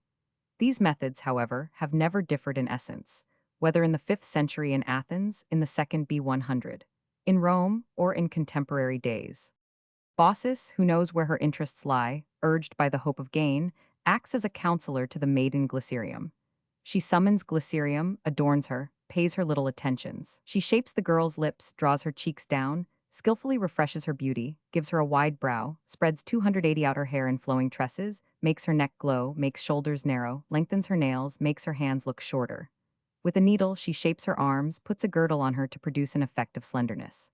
Baucis teaches her what she must do, how, and with whom. And so Glycerium strolls up and down the streets, glances around, looks for lovers. In some cases, she encourages hope by her words, just as she herself has confidence in her guile. She gives warnings, invitations, asks them to observe her beautiful eyes. She promises them affection, delights, wine, food. They will have with this maiden conversation and intimacies, kisses, and the final consummation itself. Baucis gives the girl imaginary names. Sometimes she is called Glycerium, and again Philomena, as the whim takes her. By means of such changes of name, she multiplies her gains. Lovers come flocking in rivalry, some searching for Glycerium, others for Philomena. While she regales the young men with her words, while she gives them a vain hope and meanwhile acquires moneys, Thraso comes upon her. Thraso's glory is drink, his stomach is his god. Venus is his ever-ready companion. Baucis catches sight of him, and overjoyed she approaches. Baucis, O soldier, nursling of Cupid, love's honor, what is it you desire? Where are you off to? What fires inflame you? If you need a maiden, I have one at home. A flower, the true fruit of love. She has a maidenly glow, she shines with every adornment of beauty. Thraso, Baucis, let me see her. Baucis, she is asleep and I can't waken her. She is delicate and a delicate girl needs much sleep. If she stays awake too long, she is sick. If she sleeps badly, she suffers. Thraso burns up with restrained passion. He groans and pleads. He gives his gold ring to Baucis. Baucis relents. He buys provisions at the market and follows her home. Suddenly, Baucis vanishes. All her talk, all her maneuvers have been designed merely to tantalize his libidinous urgencies, to bring him suppliantly into her clutches. Thraso is left lamenting. Thraso, O woman, noxious flame, gnawing wound, enemy to friendship. Woman, the sum of evil. Woman, deserving of death. Woman, who produces the seeds of putrefaction, who produces death. Foul procuress, monstrous in appearance, the image of the chimera. Later on, Thraso approaches Glycerium herself, but she refuses his advances. She is too young and inexperienced, she pleads. Sum rudis in venerum nec ad huc me nubiles edas. In temerata manit dus me Virginia. Non novi quid amoris sentiat ictus. Officium veneris horio, sist prex. In J. Fletcher's play The Wild Goose Chase, there is mention of Amber, a reputed amatory provocative. Mirabelle, one of the leading characters, is offering a portrait of women. Mirabelle, only the wenches are not for my diet.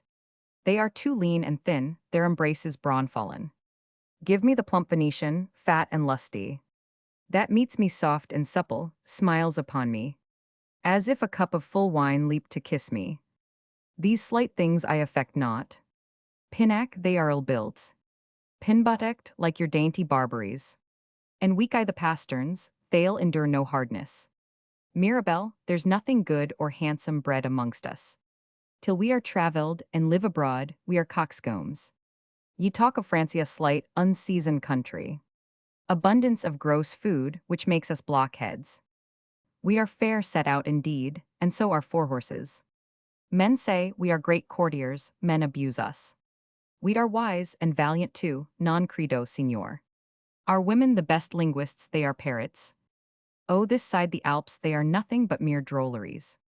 Ha, Roma la Santa, Italy for my money. Their policies, their customs, their frugalities. Their courtesies so open, yet so reserved too. As, when you think ye are known best, ye are a stranger. Their very pickteeth speak more than we do. And season of more salt. Pinac, 'tis a brave country. Not pestered with your stubborn, precise puppies. That turn all useful and allowed contentments. To scabs and scrupulishang Capon worshippers. Belur, I like that freedom well, and like their women too. And would fain do as others do, but I am so bashful. So naturally an ass, look ye I can look upon And very willingly I go to see There's no man willinger, and I can kiss And make a shift. Mirabelle, but if they chance to flout ye. Or say ye are too bold, Fisa remember. I pray sit farther off. Belur, 'tis true I am humbled. I am gone, I confess ingenuously, I am silenced. The spirit of amber cannot force me answer. In Ben Jonson's The Alchemist, there is reference to a means of securing amatory and rejuvenating capacity. Sir Epicure Mammon tries to impose his alchemical beliefs on Surly. Mammon, I'd assure you. He that has once the flower of the sun. The perfect ruby, which we call elixir. Not only can do that, but by its virtue. Can confer honor, love, respect, long life. Give safety, valor, yea, and victory. To whom he will, in 28 days. Ill make an old man of fourscore, a child. Surly, no doubt, he's that already. Mammon, nay, I mean. Restore his years, renew him like an eagle. To the 5th age, make him get sons and daughters. Young giants, as our philosophers have done. The ancient patriarchs afore the flood. But taking, once a week on a knife's point, the quantity of a grain of mustard of it, become stout Marses and beget young Cupids. Surly, the decayed vestals of Pickthatch would thank you. That keep the fire alive there. Mammon, 'tis the secret. Of nature naturized gainst all infections. cures all diseases coming of all causes. A month's grief in a day, a year's in 12. And, of what age soever in a month. Past all the doses of your drugging doctors. Ill undertake withal to fright the plague. Out o' the kingdom in 3 months. Surly and ill. Be bound, the players shall sing your praises then. Without their poets. Mammon, sir, ill do it, meantime. Ill give away so much unto my man. Shall serve whole city with preservative. Weekly, each house his dose, and at the rate. Surly, as he that built the waterwork does with water. Mammon, you are incredulous. Surly, faith, I have a humor. I would not willingly be gull Roman 500 your stone. Cannot transmute me. Mammon, pertinax surly. Will you believe antiquity, records?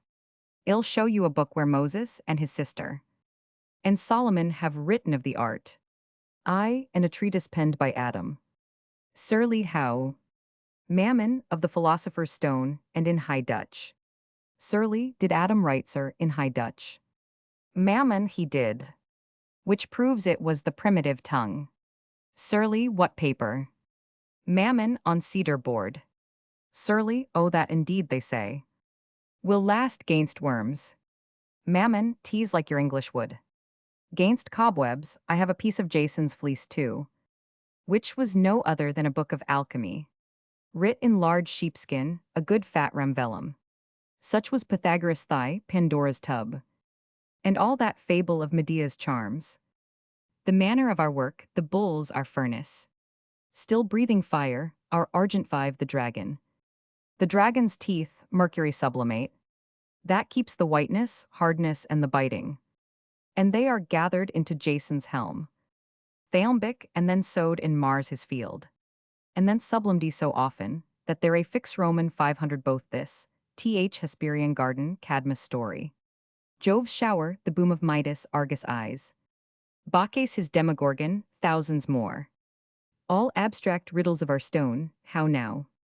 In another scene, amatory potency is expressed in lavish rhetorical imagery. Mammon, do we succeed? Is our day come and holds it? Face, the evening will set red upon you, sir. You have color for it, crimson, the red ferment. Has done his office, 3 hours hence prepare you. To see projection. Mammon, pertinax my surly. Again I say to thee, aloud be rich. This day thou shalt have ingots, and tomorrow. Give Lord's Thaffront, is it my Zephyrus right? Blushes the bolt's head. Face, like a wench with child, sir. That were but now discovered to her master. Mammon, excellent witty lungs, my only care is. Where to get stuff enough now, to project on.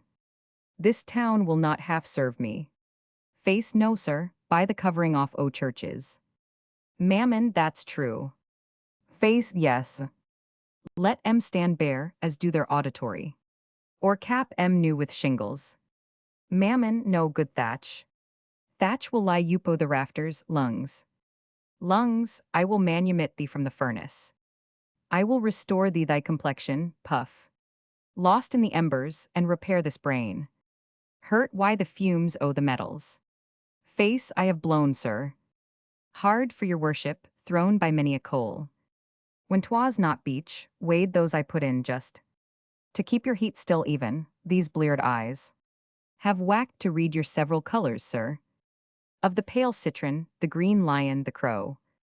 The peacock's tail, the plumed swan. Mammon, and lastly. Thou hast disgrayed the flower, the sanguis agni. Face, yes, sir. Mammon, where's master? Face, at's prayers, sir, he. Good man, he's doing his devotions. For the success. Mammon, lungs, I will set a period. To all thy labors, thou shalt be the master. Of my seraglio.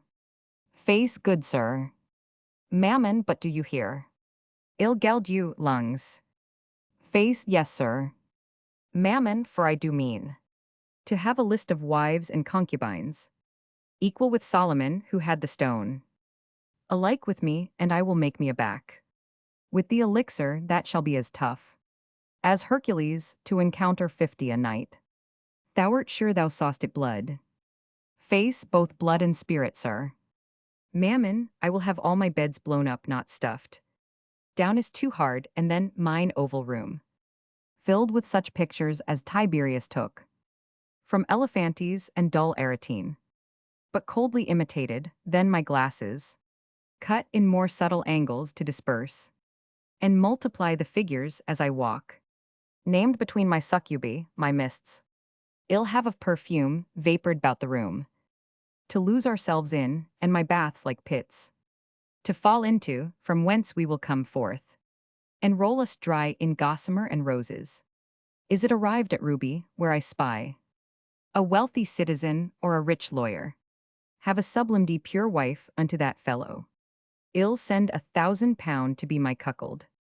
Face, and I shall carry it. Mammon, no ill ha no bawds. But fathers and mothers, they will do it best. Best of all others, and my flatterers shall be the pure and gravest of divines. That I can get for money, my mere fools, eloquent burgesses, and then my poets, whom I shall entertain still for that subject. The few that would give out themselves to be court and town stallions, and eachwhere belie ladies who are known most innocent for them. Those will I beg to make me eunuchs of, and they shall fan me with 10 ostrich tails, a piece made in a plume to gather wind. We will be brave, puff, now we ha the medicine. My meat shall all come in Indian shells, dishes of agate set in gold and studded with emeralds, sapphires, hyacinths, and rubies. The tongues of carps, dormies, and camels' heels, boiled I the spirit of soul, and dissolved pearl. Apicious diet gainst the epilepsy, and I will eat these broths with spoons of amber, headed with diamond and carbuncle. My footboy shall eat pheasants, calvered salmons, knots, godwits, lampreys, I myself will have. The beards of barbel served, instead of salads, oiled mushrooms, and the swelling unctuous paps of a fat pregnant sow, newly cut off, dressed with an exquisite and poignant sauce, for which I'll say unto my cook, there's gold. Go forth and be a knight. Face, sir, I'll go look a little how it heightens, exit. Mammon, do my shirts. I'll have of taffetas arsnit, soft and light as cobwebs, and for all my other raiment, it shall be such as might provoke the Persian, were he to teach the world riot anew. My gloves of fishes and birds' skins, perfumed, with gums of paradise and eastern air. Surly, and do you think to have the stone with this? Mammon, no, I do think they've all this with the stone. Surly, why I have heard he must be homo frugi, a pious, holy, and religious man, one free from mortal sin, a very virgin. Mammon, that makes it, sir, he is so, but I buy it. My venture brings it me, he, honest wretch, a notable, superstitious good soul, has worn his knees bare, and his slippers bald, with prayer and fasting for it, and sir, let him do it alone for me still, here he comes. Not a profane word afore him, tease poison. Again, in the same play, there is an enumeration of alchemical items, many of which were, both in ancient and in medieval times, used in amatory brews. Subtle, sir. Surly, what else are all your terms? Whereon no one owe your writers grease with other. Of your elixir, your lac virginis, your stone, your medicine, and your chrysosperm, your sal, your sulfur, and your mercury, your oil of height, your tree of life, your blood, your marchesite, your tutti, your magnesia, your toad, your crow, your dragon, and your panther, your sun, your moon, your firmament, your drop, your lotto, azok, zernish, chilbrit, butyrit, and then your red man and your white woman, with all your broths, your menstrues, and materials, of piss and eggshells, women's terms, man's blood, hair o' the head, burnt clouts, chalk, murds, and clay, powder of bones, scalings of iron, glass, and worlds of other strange ingredients, would burst a man to name. A number of herbs, some of which were reputed to produce amatory benefits, are mentioned in Ben Jonson's Volpone. Lady Politic would be, alas, good soul, the passion of the heart. Seed pearl were good now, boiled with syrup of apples, tincture of gold, and coral citron pills. Your elecampane root, myra balances. Volpone, I me, I have ta'en a grasshopper by the wing. Lady Politic would be, burnt silk and amber, you have muscadel. Good I the house. Volpone, you will not drink in part. Lady Politic would be, no fear not that, I doubt we shall not get. Some English saffron, half a dram would serve. Your 16 cloves, a little musk, dried mints. Bugloss and barley meal. In Ben Jonson's Volpone Nano, the dwarf sings some verses, in Act 2, Scene 2, extolling an elixir that has remarkable medicinal and amatory properties. You that would last long, list to my song. Make no more coil, but buy of this oil. Would you be ever fair and young? Stout of teeth and strong of tongue. Tart of palate, quick of ear. Sharp of sight, of nostril clear. Moist of hand and light of foot. Or, I will come nearer to tea. Would you live free from all diseases? Do the act your mistress pleases. Yet fright all aches from your bones. Here's a medicine for the nones. An amatory appeal is made in a scene from Bussy d'Amboise, a drama by the English playwright George Chapman 100. 100. Monsieur, brother of King Henry Roman III of France, addresses the Countess Tamira. Monsieur, and wherefore do you this? To please your husband. Tease gross and fulsome, if your husband's pleasure be all your object and you aim at honor. In living close to him, get you from court. You may have him at home, these common putoffs. For common women serve, my honor husband. Dames meritorious near were meritorious.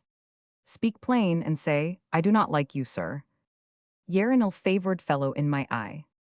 And I am answer Roman 500. Tamira, then I pray be answered. For in good faith, my lord, I do not like you. In that sort you like. The love charm in the form of a spell was a belief current in the Elizabethan age. In the drama Friar Bacon and Friar Bungay, by Robert Greene, Bacon, conceived as a thaumaturgist, declares, Thou com'st in post from Mary Fressingfield. Fast fancied to the keeper's bonny lass. Fast fancied is an Elizabethan expression, meaning bound by love. The Elizabethan fair, and all such traditional occasions for barter, commercial interchange, and public gossip were also and always an opportunity for amorous interludes. This is the view expressed in Friar Bacon and Friar Bungay, by Robert Greene 100. 1592. Margaret, the fair maid of Fressingfield, enters. Margaret, Thomas, maids when they come to see the fair. Count not to make a cope for dearth of hay.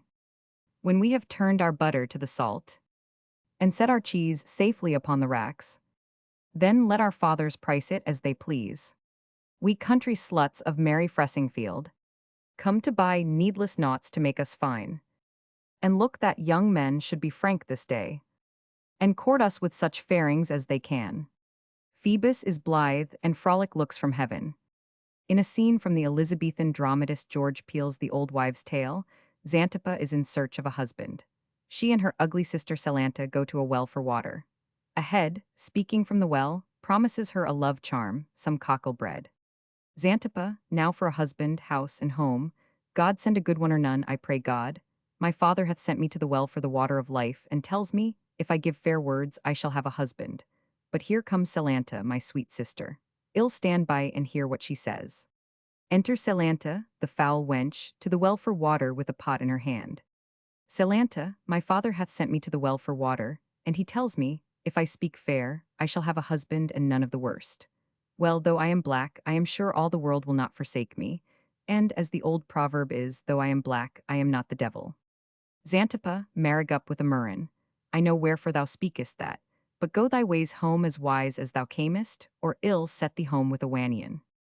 Here she strikes her pitcher against her sisters, and breaks them both, and then exit. Celanta, I think this be the cursedest queen in the world. You see what she is, a little fair, but as proud as the devil, and the veriest vixen that lives upon God's earth.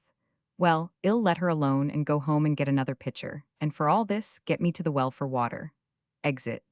Enter two Furies out of the conjurer's cell, and lay hewing bango by the well of life, and then exeunt. Re-enter Xanthippe with a pitcher to the well. Xanthippe, once again for a husband, and in faith, Celanta, I have got the start of you, belike husbands grow by the well-side. Now my father says I must rule my tongue. Why, alas, what am I then? A woman without a tongue is as a soldier without his weapon, but I'll have my water and be gone. Here she offers to dip her pitcher in, and a head speaks in the well. Head, gently dip but not too deep. For fear you make the golden beard to weep. Fair maiden, white and red. Stroke me smooth and comb my head. And thou shalt have some cocklebread. In an old Elizabethan play, there is reference to lunary or moonwort as a contributory factor in amatory thoughts. I have heard of an herb called lunary that being bound to the pulse of the sick causes nothing but dreams of weddings and dances. In Endymion, a drama by the Elizabethan playwright John Lyly 100, Endymion soliloquizes. As ebony, which no fire can scorch, is yet consumed with sweet savors, so my heart, which cannot be bent by the hardness of fortune, may be bruised by amorous desires. In the drama The Old Wives' Tale, by George Peele, the Elizabethan playwright, frolic and fantastic sing an erotic chant. Weena's the rye reach to the chin. And chopcherry ripe within. Strawberries swimming in the cream. And schoolboys playing in the stream. Then, oh then, oh then, oh my true love said. Till that time come again. She could not live a maid. In Endymion, the Elizabethan drama by John Lyly, Sir Tophas describes a desirable woman. Sir Tophas, I love no gristles. They are so brittle they will crack like glass, or so dainty that if they be touched they are straight of the fashion of wax. Animus majoribus instat. I desire old matrons. What a sight would it be to embrace one whose hair were as orient as the pearl, whose teeth shall be so pure a watchet that they shall stain the truest turquoise, whose nose shall throw more beams from it than the fiery carbuncle, whose eyes shall 294 be environed about with redness exceeding the deepest coral, and whose lips might compare with silver for the paleness. Such a one if you can help me too, I will by piecemeal curtail my affections towards dipses, and walk my swelling thoughts till they be cold. In Philaster, a drama by Francis Beaumont 15,840,1616, and John Fletcher 15,790,1625. Megra, a lascivious lady, is thus described. Dion, faith, I think she is one whom the state keeps for the agents of our confederate princes, shall cog and lie with a whole army, before the league shall break. Her name is common through the kingdom, and the trophies of her dishonor advanced beyond Hercules' pillars. She loves to try the several constitutions of men's bodies, and, indeed, has destroyed the worth of her own body by making experiment upon it for the good of the commonwealth. In Endymion, John Lyly's drama, Epiton and Sir Tophas have a verbal bout on love. Epiton, sir, will you give over wars and play with that bauble called love? Tophas, give over wars. No, epi militat omnes amens, et habet sua castra cupido. Epiton, love-hate made you very eloquent, but your face is nothing fair. Tophas, non formosus erat, sed erat facundus Ulysses. Epiton, nay, I must seek a new master if you can speak nothing but verses. Tophas, quicquid canabar dicer, versus erat. Epi, I feel all Ovid de art amandili as heavy at my heart as a load of logs. In The Lady of Pleasure, a play by the English dramatist James Shirley, Lady Bornwell is rebuked for her amorous diversions by her husband Sir Thomas. Another game you have, which consumes more. Your fame than purse, your revels in the night. Your meetings called the ball, to which repair. As to the court of pleasure, all your gallants. And ladies, whither bound by a subpoena. Of Venus and small Cupid's high displeasure. 'Tis but the family of love translated into more costly sin. Amatory enticement is illustrated in a scene in The Lady of Pleasure, by James Shirley. Lord, have you business, madam, with me? Madam decoy, and such I hope as will not be offensive to your lordship. Lord, I pray speak it. Madam decoy, I would desire your lordship's ear more private. Lord, wait ith next chamber till I call. Now, madam. Exit haircut. Madam decoy, although I am a stranger to your lordship, I would not lose a fair occasion offered, to show how much I honor and would serve you. Lord, please you to give me the particular, that I may know the extent of my engagement. I am ignorant by what desert you should be encouraged to have care of me. Madam decoy, my lord, I will take boldness to be plain, beside your other excellent parts you have much fame, for your sweet inclination to our sex. Lord, how do I mean, madam? Madam decoy, I that way your lordship hath honorably practiced upon some, not to be nom Roman 500, your noble constancy. To a mistress hath deserved our general vote. And I, a part of womankind, have thought how to express my duty. Lord, in what, madam? Madam decoy, be not so strange, my lord, I know the beauty and pleasures of your eyes, that handsome creature, with whose fair life all your delight took leave, and to whose memory you have paid too much sad tribute. Lord, what's all this? Madam decoy, this, if your lordship accept my service in pure zeal to cure your melancholy, I could point where you might repair your loss. Lord, your ladyship, I conceive, doth traffic in flesh merchandise. Madam decoy, to men of honor like yourself, I am well known. To some in court, and come not with ambition. Now to supplant your officer. Lord, what is the lady of pleasure you prefer? Madam decoy, a lady of birth and fortune, one upon whose virtue I may presume, the Lady Aratina. Lord, wife to Sir Thomas Bornwell. Madam decoy, the same, sir. Lord, have you prepared her? Madam decoy, not for your lordship till I have found your pulse. I am acquainted with her disposition. She has a very pliable nature.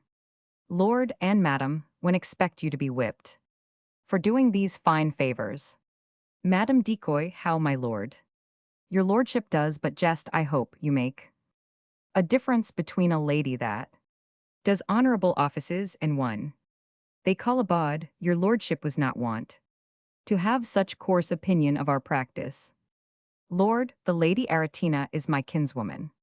Madam decoy, what if she be, my lord, the nearer blood, the nearer sympathy? In A New Way to Pay Old Debts, by the English dramatist Philip Massinger, 15,830,1640, there appears a description of a love philter. Furnace, here drink it off, the ingredients are cordial. And this the true elixir, it hath boiled. Since midnight for you, tease the quintessence. Of 5 cocks of the game, 10 dozen of sparrows. Knuckles of veal, potato roots and marrow. Coral and ambergris, were you 2 years older. And I had a wife or gamesome mistress. I durst trust you with neither, you need not bait. After this, I warrant you, though your journey's long, you may ride on the strength of this till tomorrow morning. Allworth, your courtesies overwhelm me, I much grieve to part from such good friends. Later, in Act 3 of the same play, Allworth, the young page, describes the amatory lure of Margaret. Allworth's, my much-loved lord, were Margaret only fair. The canon of her more than earthly form, though mounted high, commanding all beneath it, and rammed with bullets of her sparkling eyes. Of all the bulwarks that defend your senses, could batter none but that which guards your sight. But when the well-toned accents of her tongue make music to you, and with numerous sounds assault your hearing, such as if Ulysses now lived again, howe'er he stood the sirens could not resist, the combat must grow doubtful between your reason and rebellious passions.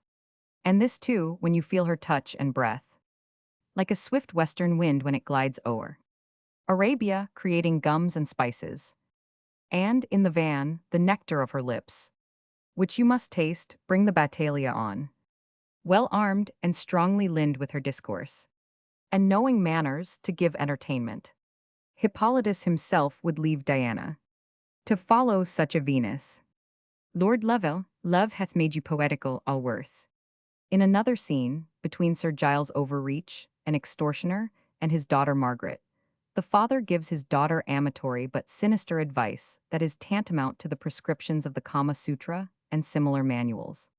Margaret, there's too much disparity between his quality and mine to hope it. Overreach, I more than hop it and doubt not to effect it.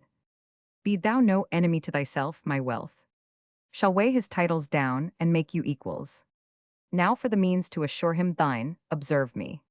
Remember he's a courtier and a soldier, and not to be trifled with, and therefore when he comes to woo you, see you do not coy it.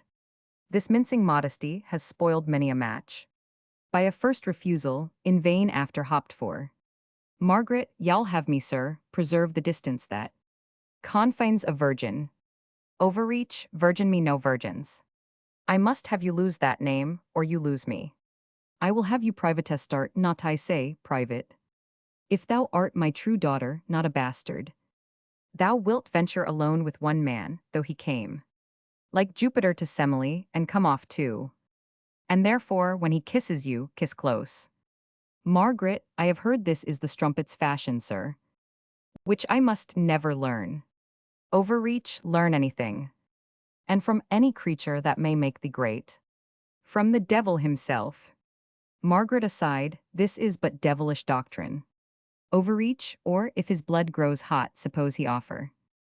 Beyond this, do not you stay till it cool. But meet his ardor, if a couch be near. Sit down on't and invite him. Margaret, in your house. Your own house, sir, for heaven's sake, what are you then? Or what shall I be, sir? Overreach, stand not on form. Words are no substances. Margaret, though you could dispense with your own honor, cast aside religion. The hopes of heaven or fear of hell excuse me. In worldly policy, this is not the way. To make me his wife, his whore I grant it may do. My maiden honor so soon yielded up. Nay, prostituted, cannot but assure him. I that am light to him will not hold weight.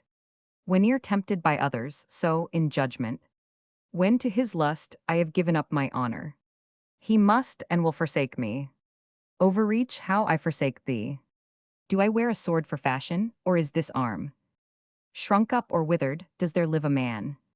Of that large list I have encountered with, can truly say I e'er gave inch of ground, not purchased with his blood that did oppose me.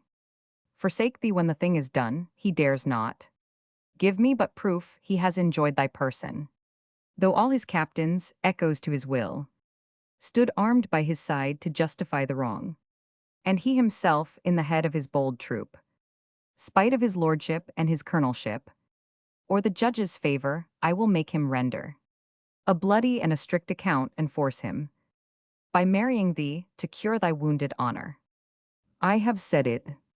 As late as the 18th century, in Italy, phallic amulets, in the form of the fascinum itself, and the obscene digital gesture called in French la figue, were in common use. They were worn by children as protective periaps. Chapels, too, were decorated with wax images of phalli, dedicated by devout women worshippers. An esoteric club existed in England in the 18th century that was associated with the British Navy. It was called the Very Ancient and Very Powerful Order of Beggars Benison and Maryland. On the seal of this society, among other and naval designs, was a phallic symbol. The intent of the society is still obscure, especially the relation between naval matters and the phallus. Amulets in the form of the male mandrake came into vogue in the Middle Ages, especially in Central Europe, for 301 apotropaic and amatory purposes. These charms were associated with incantations and magic formulas and recitatives. The phallus or fascinum, too, especially in France, was used as a meaningful protective agent on buildings and even on churches. Phallic and other genital forms were also used for cakes and breads, and are still so used, especially in Germany and France. In the Middle Ages, Priapus assumed Christian characteristics and in time was even endowed with sanctity, although he still retained his functional properties. In many cities of southern France, for instance, Saint Fountain was virtually a transferred Priapus. He aided sterile women and renewed the amatory vigor of men. Images of genitalia were included among the sacrificial objects dedicated to this saint. In medieval France, a certain Saint Greluchin was a cryptic Priapus, venerated among the members of the saintly canon. When women made supplication to this saint, they scraped off minute particles from the stone genitalia and compounded these scrapings into an amatory potion, and also as an aid to counteract sterility. Other saints to whom were attributed the virtues and functions of Priapus were Saint Gignolet, Saint Regnaud, Saint Gilles. In Belgium, Priapus became Turs, equally venerated by women. Turs, in Antwerp, was actually a synonym for fascinum. Among the gods of Northern Europe was Fricko, who may be equated with Priapus, the phallic deity. The Saxons had a similar god, called Frisco, endowed with the same functions. An analogous deity was Frigga, goddess of voluptuousness. Before the worship of this symbolic or actual 302 phallus was the worship of the sun, represented by the phallus as the creator of cosmic and human fecundity. Clauder, A German medieval scholar presented for his doctoral thesis a brief monograph on filters, their essential characteristics, the dangers involved in their use, the contents, the purpose of their employment. The thesis in Latin is entitled De Filtris and was published in Leipzig in 1661. The author is Johannes Clotter. Although filters were frequently used for erotic purposes, the author asserts, the result rarely corresponded to the intention. The reason for this was that the filter was concocted under evil auspices, without appeal to divine aid and protection. Another reason for the inefficacy of the potions was improper and defective preparation. The result, he declares categorically, was very often madness for the victim, or even death itself. Some filters are associated with satanic and magic practices and are essentially poisons. Whores and panders resort to such filters, although some use what might be termed natural remedies. The best filter, however, according to Clotter, is love itself. In this regard, he quotes confirmatory statements from the Romans. Seneca the philosopher in one of his 124 epistles advises, I shall show you a love filter, without medicaments, without herbs, without a witch's incantations. It is this, if you want to be loved, love. Martial, the Roman epigrammatist, has something similar to say, Marcus, in order to be loved, love.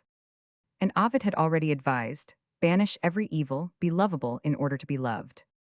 Paracelsus, the medieval scholar and alchemist, is quoted in relation to the filter and its content. Or, as Clotter 303 suggests, the amatory inducement may take the form of a magic inscription on a key, or a ring, or a necklace, or an armlet. As for herbs, the Romans preferred the laurel and the olive in infusions.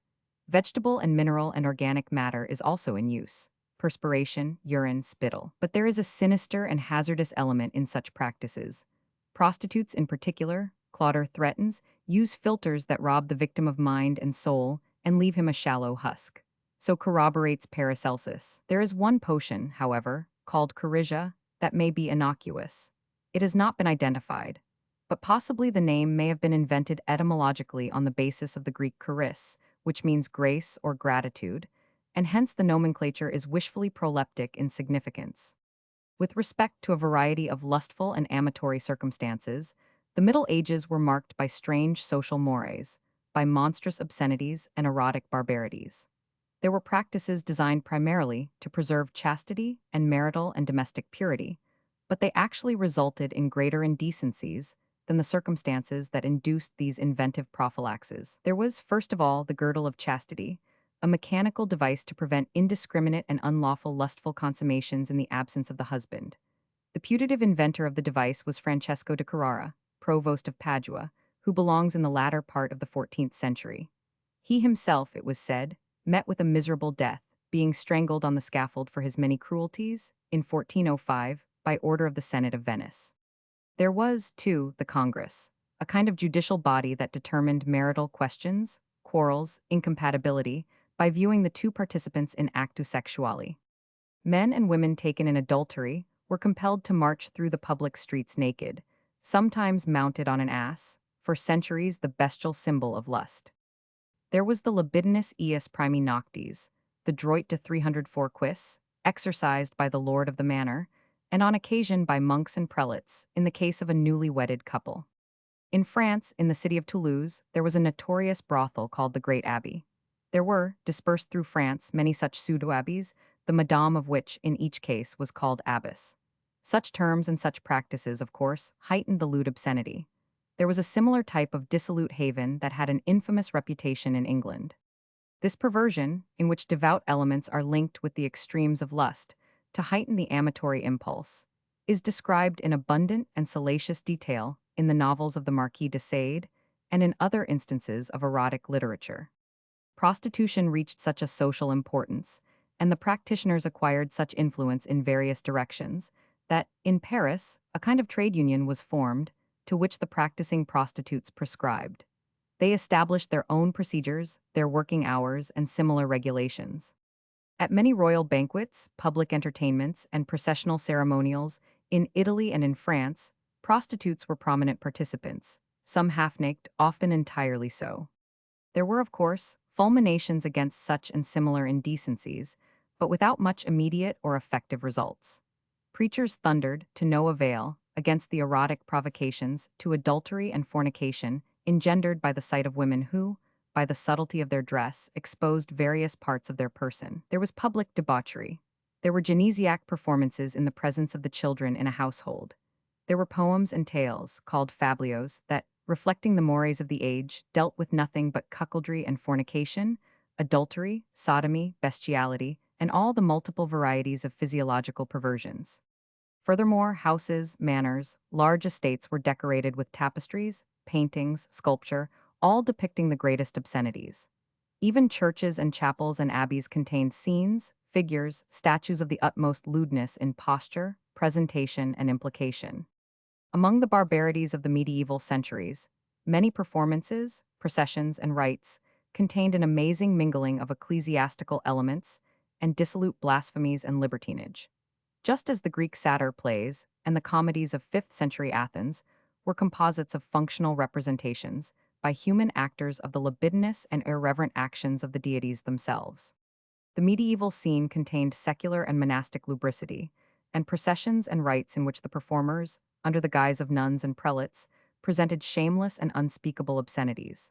In addition, flagellation was inflicted on penitents. In Germany, France, England, and Italy, all ranks of all ages underwent phallic castigation as an act of devotion.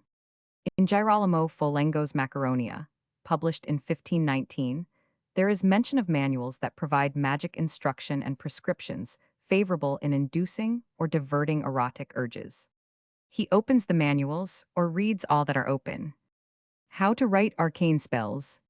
How to compel love. How a husband can find out his wife's adultery. How virginal maidens can be forced to love. How to make a hated husband impotent. During the Italian Renaissance, the women of Italy 306 played a dominant and sometimes sinister part in both social and political life. Courtesans, particularly in Rome, had a position somewhat analogous to that of the Greek hetairai. One such courtesan, Imperia, had skill in composing sonnets. Most of them were literate and interested in intellectual pursuits as well as in erotic interludes. Caterina di San Celso played and sang.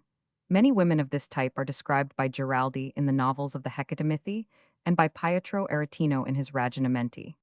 The Italian Renaissance was marked by both literary and social indecencies and lewd lubricities and all kinds of scatological productions and performances.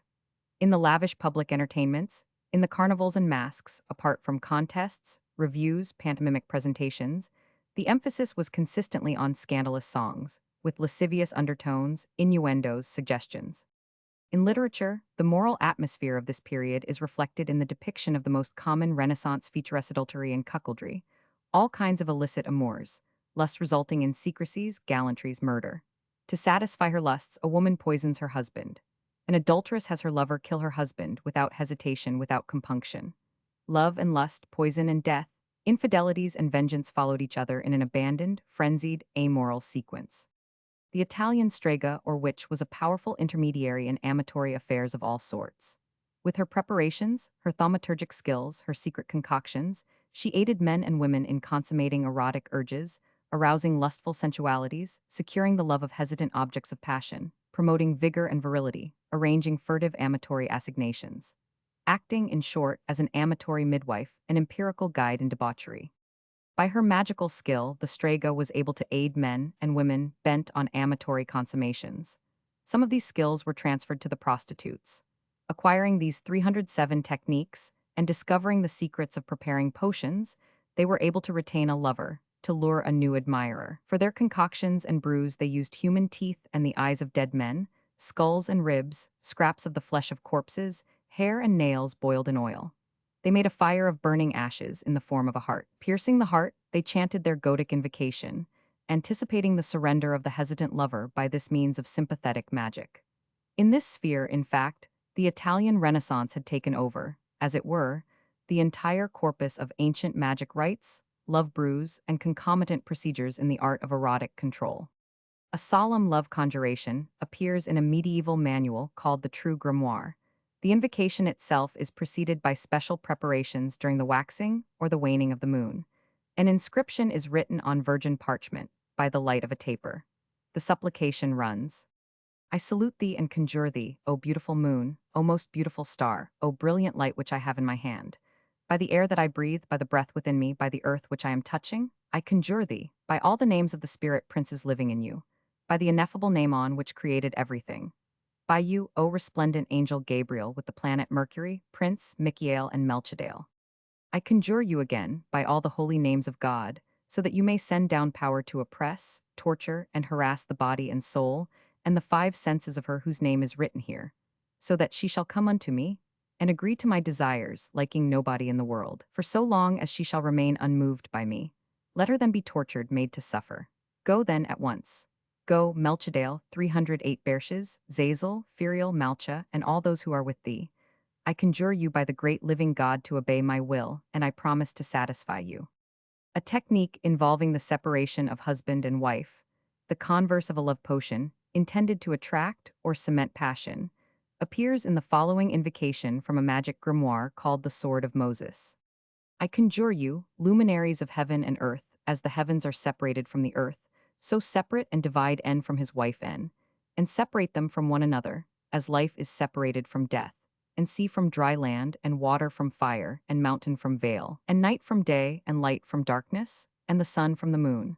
Thus separate N from NS wife, and separate them from one another in the name of the 12 hours of the day and the 3 watches of the night, and the 7 days of the week, and the 30 days of the month, and the 7 years of Shemitah, and the 50 years of Jubilee, on every day, in the name of the evil angel Imsmael, and in the name of the angel Iabil, and in the name of the angel Diaramil, and in the name of the angel Zabuk, and in the name of the angel Adaph, and in the name of the angel Zh-Smael, and in the name of the angel Zsneel, who preside over pains, sharp pains, inflammation and dropsy, and separate N from his wife N, make them depart from one another, and that they should not comfort one another, swift and quickly.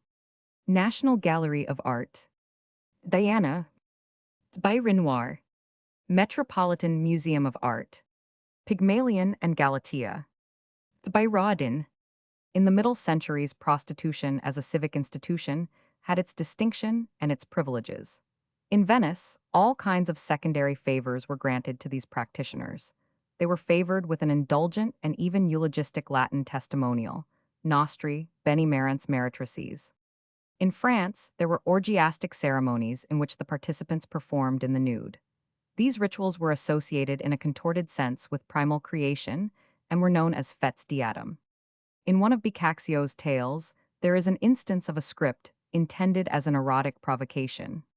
Quoth Bruno, "Will thy heart serve thee to touch her with a script I shall give thee?" "Ay, sure," replied Calandrino.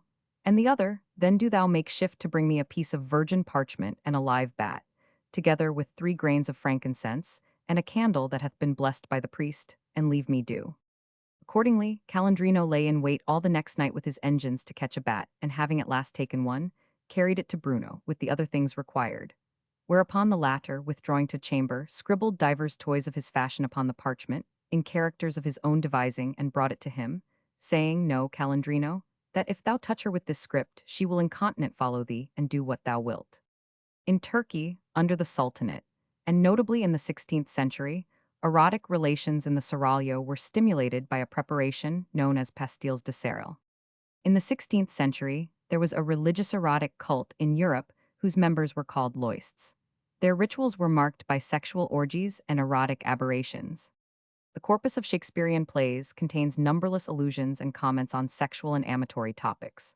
The language, however, in which these references are couched is sometimes figurative, euphemistic, and seemingly innocuous and ingenuous.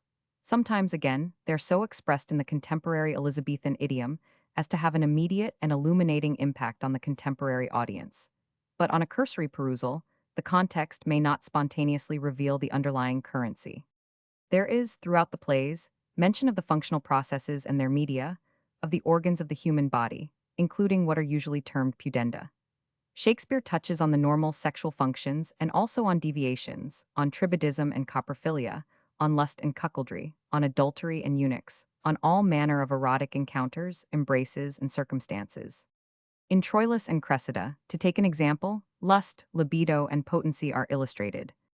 Cressida, they say all lovers swear more performance than they are able, and yet reserve an ability that they never perform, vowing more than the performance of 10, and discharging less than the 10th part of one.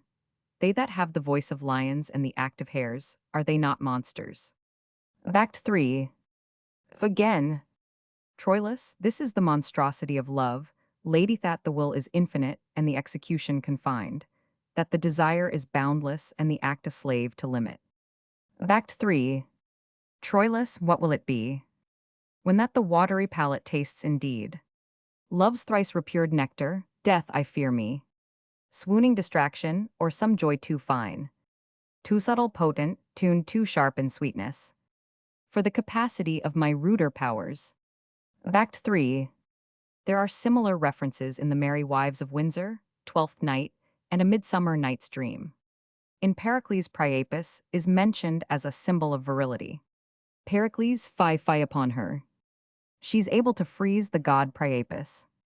Francois Villon, the 15th-century French lyric poet, was not too happy in his loves. In his double ballade, he makes his personal confession on amatory exercises and gives due admonitions as to the possible effects of erotic practices. Then love until you have your fill. Follow the ball and midnight feast. The end will bring you not until you break your head, to say the least. For foolish loves make man a beast. Idolatrous was Solomon, and thereby Samson's vision ceased. Happier those who all this shun. And Orpheus, sweet troubadour, who piped his flute among the dead, risked mortal peril on its spoor. From Cerberus of the triple head, and beautiful Narcissus fled, because of love too lightly won, to seek his peace in a watery bed. Happier those who all this shun. Sardana, once a valiant knight, who conquered all the realm of Crete, aped woman's form and took delight in girlish chores and things effete. And David, quitting wisdom's seat, forgot his fear of God for one, whose perfumed thighs aroused his heat. Happier those who all this shun. And Amnon, drunk with carnal power, feigning to gorge himself the while, plucked lovely Tamar's virgin flower, a deed incestuous and vile. Here, and here, I use no guile. Had John the Baptist's head undone. For a dance, a song, a dancer's smile. Happier those who all this shun. Of my poor self I wish to speak. Beaten like washing in a stream. Entirely nudino tongue in cheek. Who made me choose such sour cream. But Kate Vassell's, Noel I deem, made up the three to share the fun.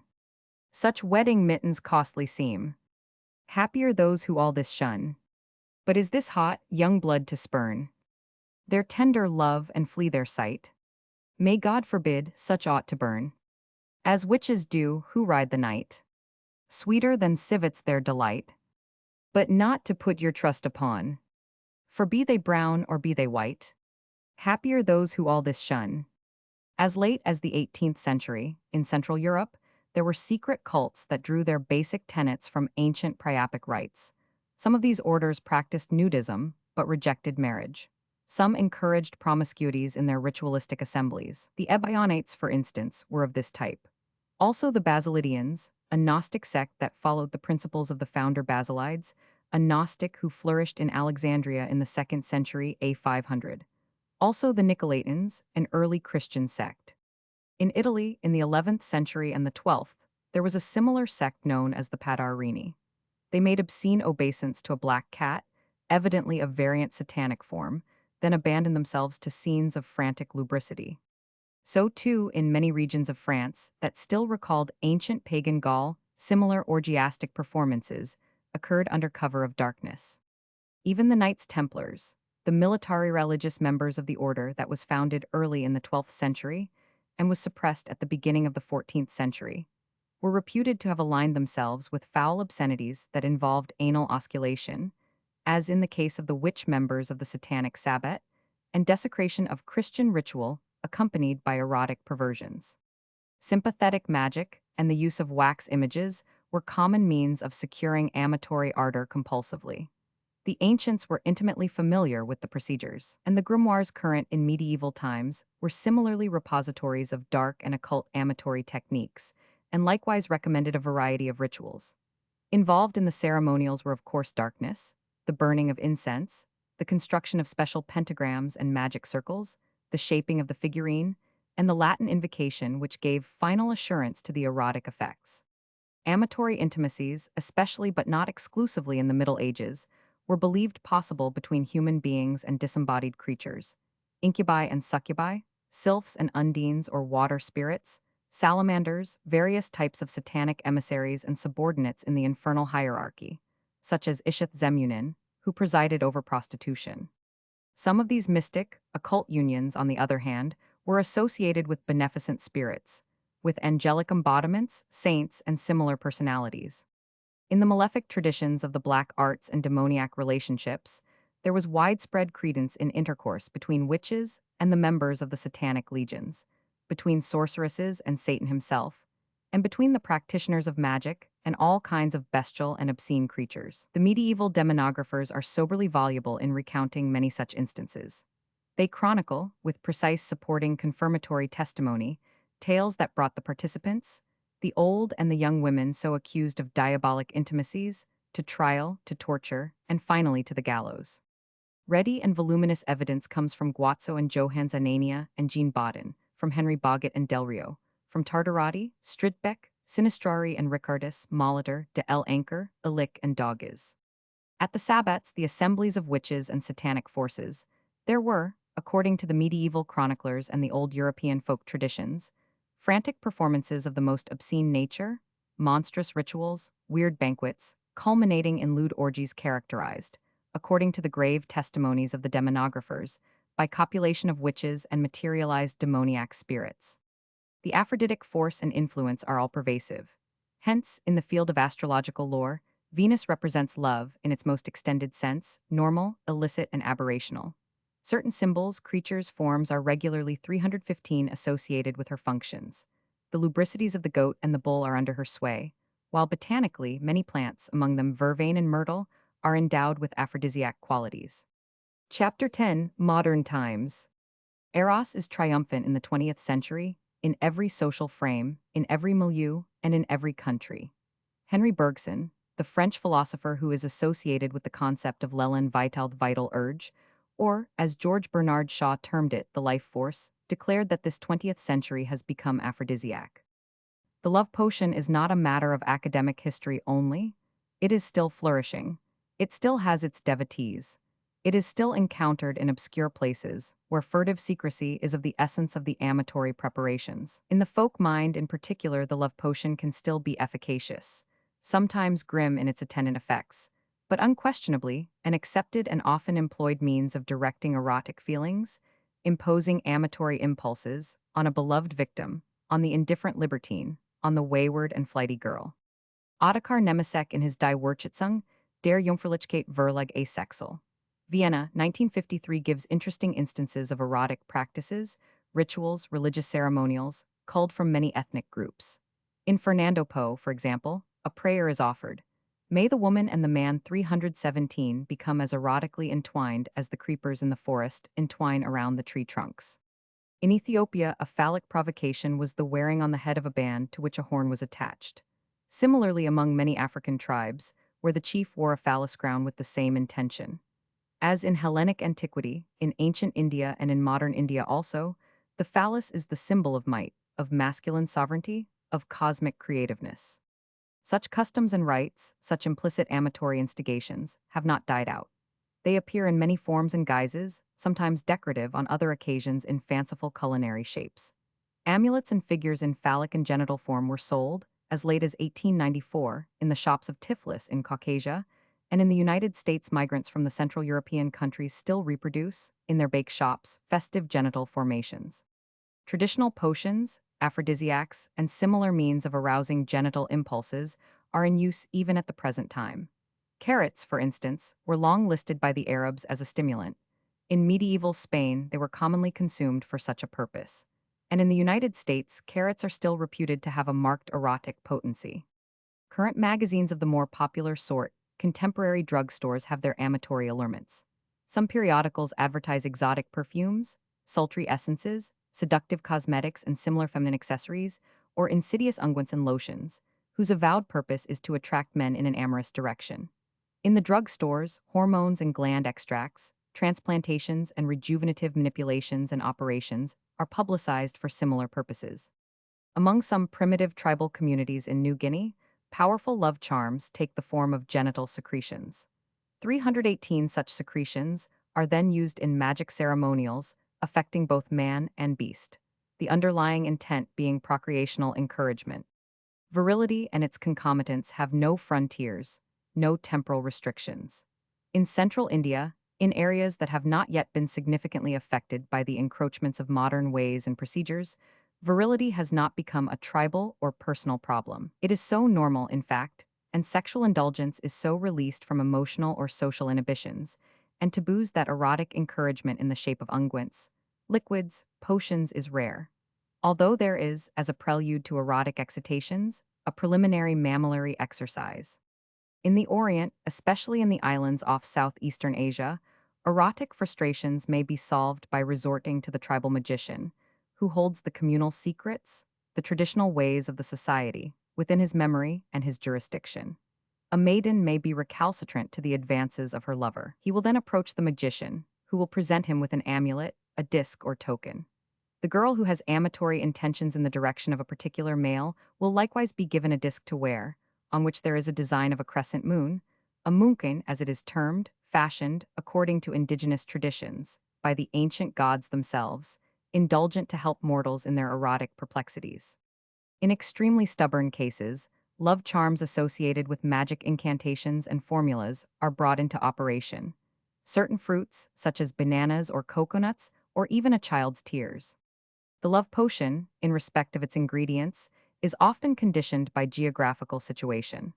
The flora and fauna of a particular region become the elements for the Amatory 319 goblet. Mediterranean reeds, roots, nuts, and plants naturally become useful for the filter. It is only in extreme cases that exotic items, rare drugs, inaccessible roots are the object of any particular composition. So, in Sikkim, a state situated in the eastern Himalayan region, water in which a bird called indigenously kenfo, or a chameleon, has defecated, forms a potent love filter. So powerful, in fact, that it produces a condition of priapism in the male and nymphomania in the female. Absinthe is a popular drink in European countries, predominantly in France. It is a liqueur distilled from a bushy plant that has a silk-like stem and small yellow flowers. The plant is found among the valleys and foothills of Europe and on the North African littoral, and prefers to flourish among hedges and ditches. The botanical name of the plant is Artemisia absinthium, that is, wormwood. Wormwood itself was sacred to the Greek divinity Diana, who was also Artemis, hence the designation Artemisia. Absinthe itself, distilled from the plant, is a green liqueur to which are added aniseed oil, marjoram, and similar aromatic elements. Used regularly, absinthe is not only dangerous, but when taken in large quantities produces insanity. Yet it has been reputed to stimulate amatory excitation. Many noted French writers, poets, and painters have been addicted to the drink, notably the artist Amedeo Modigliani. The drink was first concocted by a Frenchman, a certain Doctor Ordinaire, who resided in Switzerland. In 1797, the recipe was sold to a 1,000. Pernod. The name Pernod has since then been continuously associated with the drink. In the hinterland of folklore, in antique traditional sagas transmitted through the ages to recent times, in areas that 320 have been for centuries more or less unaffected by developments, changes, and innovations. That is, largely in rural and secluded regions, old beliefs still cling. Old ways are still followed. Old remedies, beverages, potions are still used with anticipations of effective results. This view is illustrated in the French film entitled El Eternal Retour. As its pervasive theme, it stressed the rooted belief, among the French peasantry, in the efficacy of the love potion. Currently, a great deal of writing appears constantly in the press, in learned journals, in periodicals of a professional nature, and in complete encyclopedias, all devoted to erotic studies, analyses of society in terms of sexual life, and investigations into sexual morality and sexual abnormalities. In France, the Polish-sponsored Bibliotki Kultury has been established. This press has recently produced a study of pornography and its involvements by Witold Gombrowicz. In France, too, many surveys on erotic practices in the field of films, the stage, art have likewise made their appearance, in addition to a history of eroticism. Lavishly produced folios are also on the market, in which masons' closes are the subject of detailed treatment and description. Their policies and mores are freely expounded, and the texts are reinforced with photographs and illustrations of persons and places and towns, along with paintings by recognized artists. A major project in this field is the Illustrated Encyclopedia Erotica, to which a number of noted European sexologists and erotologists have contributed. Published in 10 volumes, under the sponsorship of the Institute for Sexual Research of Vienna, this comprehensive compendium is now reprinted in a new edition by the Verlag für Kulturforschung of Hamburg. There are some 22,000 articles and 12,000 illustrations. The contents range over all aspects of human sexual activity, in their relation to psychology and biology, medicine 321 and jurisprudence, sociology and psychotherapy, folklore and ethnography, marriage, prostitution, fertility rites, rites of initiation, the deviations of society, secret amatory sex, flagellation and biographical memoirs comprise the introductory matter. Other subjects discussed and examined include erotic sculpture, sex mythology, criminology and forensic medicine as they affect perversions, and contemporary developments along the lines of research. Liquid and also solid nourishment, when essentially compounded of wholesome ingredients, will unquestionably, in the contemporary consensus of medical opinion, promote amatory capacity. To go one step further, any nourishing food or beverage will, to the extent of its wholesomeness as an acceptable and normally consumed commodity, contribute to the general organic euphoria of the subject, and consequently to his physiological vigor. In a general sense, therefore, the fantastic or repellent compounds, brews and stews, lotions, electuaries, ointments, and philters that, for long centuries, were transmitted either in folk legend or imprinted in grave treatises, are, according to medical authority, brusquely deprecated, and in many cases entirely discounted.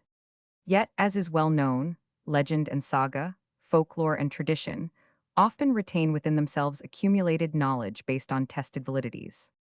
With the increase in experimentation along medical, pharmaceutical, and culinary lines, there is a corresponding emphasis on food and preparations that promote physiological well-being and act as tonics and stimulants.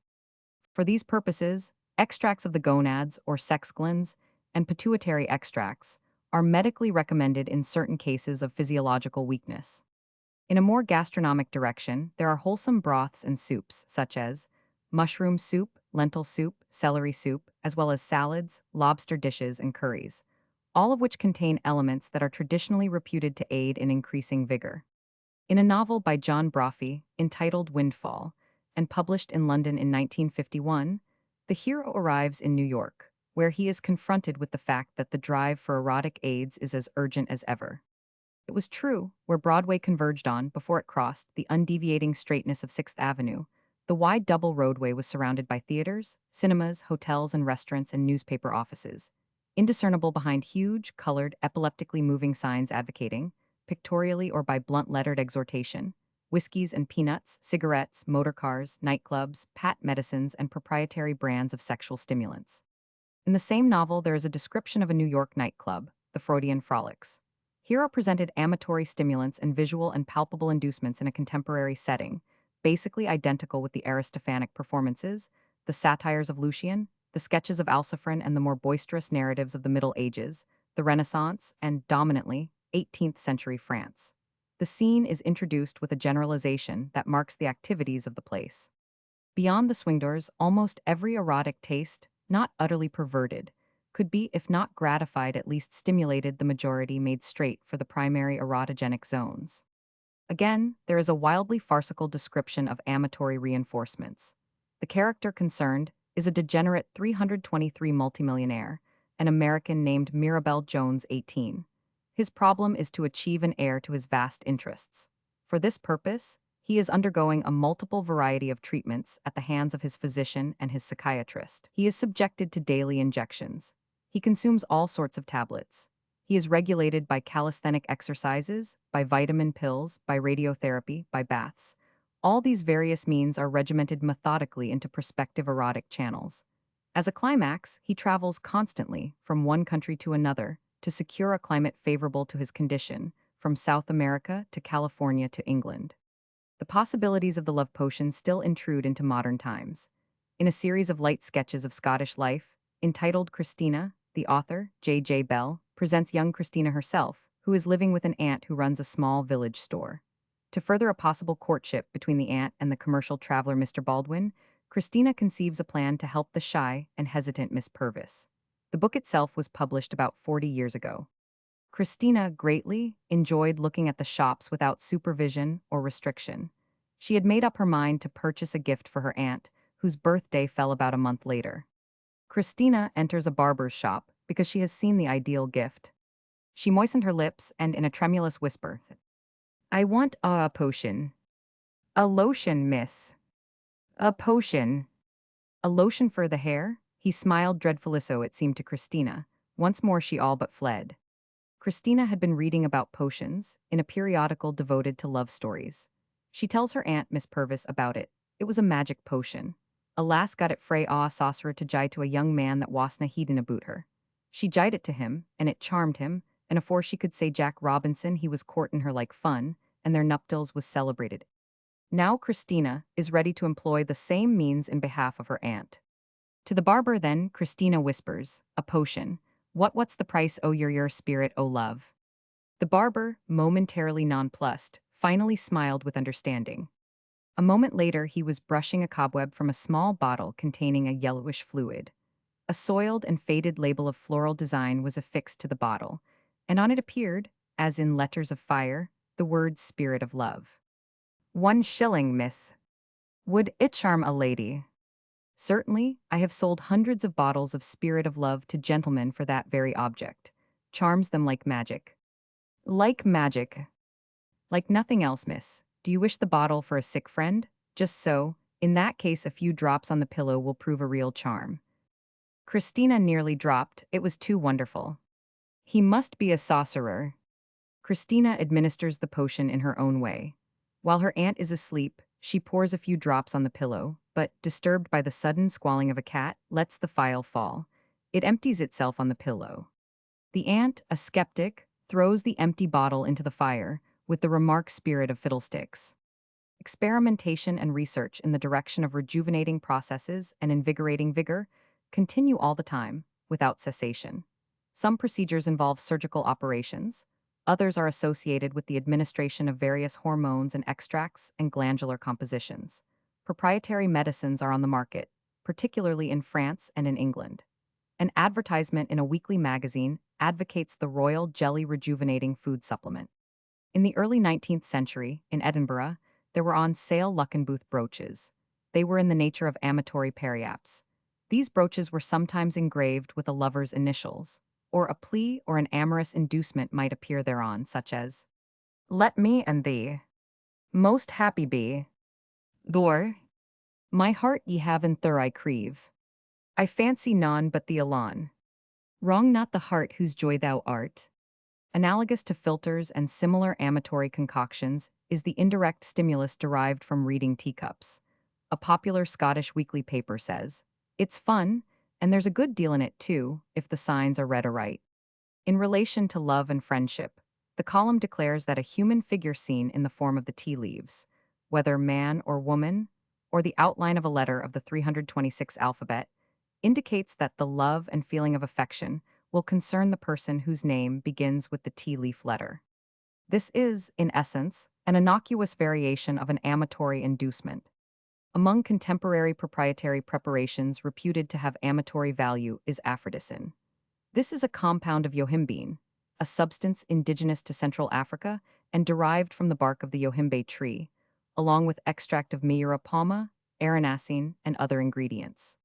There are many instances of women, concubines, mistresses, and harlots who have become historically famous or notorious through their own personal practices, or for the influence they have exerted socially and politically. A French courtesan who rose from minor and humble circumstances was Celeste Mogador, who was born in 1824 and who died in 1909. She was a dancer, an actress, and an equestrienne, and ultimately became the Comtesse Lionel de Morton de Chamberlain. She gained some additional reclaim by the publication of her memoirs. Charles Baudelaire, 18,211,867, the French poet, in his Les Fleurs du Mal, has a sequence of poems on passion, macabre, violent, distorted, filled with fantastic imagery, touched with the symbol of death and putrefaction and unsated human longings. There are hymns to beauty that border on disaster and cruelty, on ugliness and inhumanity. There is a paean to exotic perfumes, a laudation of a woman's dark tresses. But these poetic effusions are stamped with bitterness and a sense of reality aghast, unholy revelations. There appears an entire distant, remote world, far-flung and almost extinct, where the poet sees an aromatic forest where he dwells in the woman's depths. She pleads with her lover, for she is unsated and insatiable. He peers 327 through those two dark eyes, the windows of your soul. O ruthless demon, he clamors, pour less flame upon me. I am not the dread and furtive Styx, capable of embracing you 9 times. A putrescent carcass, seen on a summer morning, is a poetic memento mori, like an Egyptian skeleton at the feast. A warning that lust and beauty and passion have their brief day and are grimly evanescent, and an indirect injunction, on the poet's part, to adhere to the Roman poet Horace's hedonistic carpe diem. In The Vampire, Baudelaire exclaims at being enslaved by a hateful but alluring woman, while in another piece he stresses the potency of perfumes. These poems, then, symbolize, in a comprehensive sense, the intrusions of lust and passion in human relationships, and the intimate contacts and associations of these lusts with malefic forces and ominous impacts. Ballads, street songs, and broadsides, belonging to a wide and usually comparatively uncultured level, in all ethnic communities, deal largely with physiological and scatological functions. Sexual and erotic intrusions and experiences and experiments, without restraint, without reflection, and without moralizing corollaries thereon, but with a forthright, direct verbal impact. Hence there are, dispersed through such unsophisticated, uncontrived versified episodes, many matters relating to amatory enticements and means of erotic provocations and challenges affecting both male and female, in all types of occupation, in many gradations of society, at every age level, from young and urgent milkmaids and their swains to debauched lechers and libertines.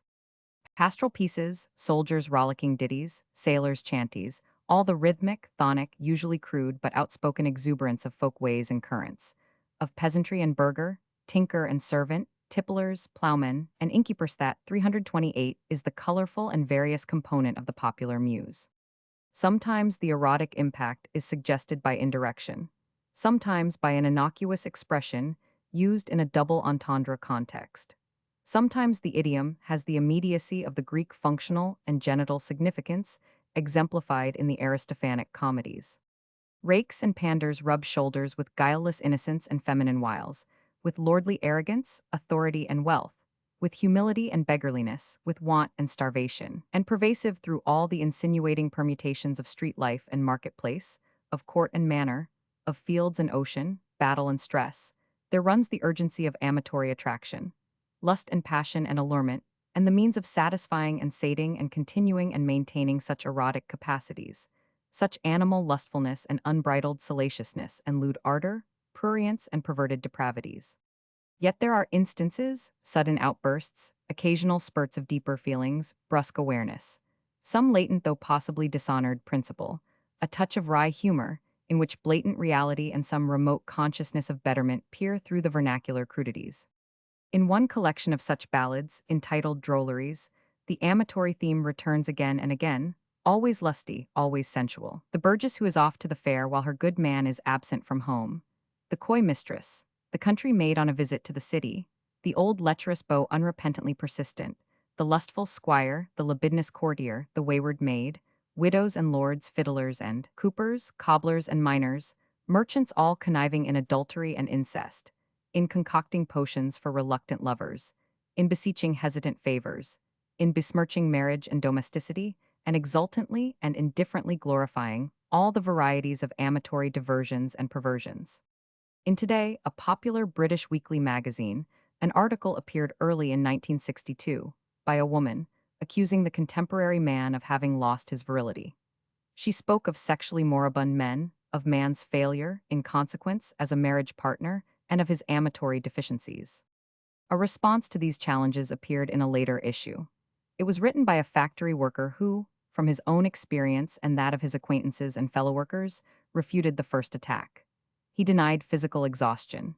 He asserted that the typical worker, by virtue of his constant application to his job, is kept continuously physically fit and capable. His knowledge, too, of the range of amatory procedures and practices has been widened by war contacts, by interchange of views and attitudes with many groups, foreigners, visitors, refugees.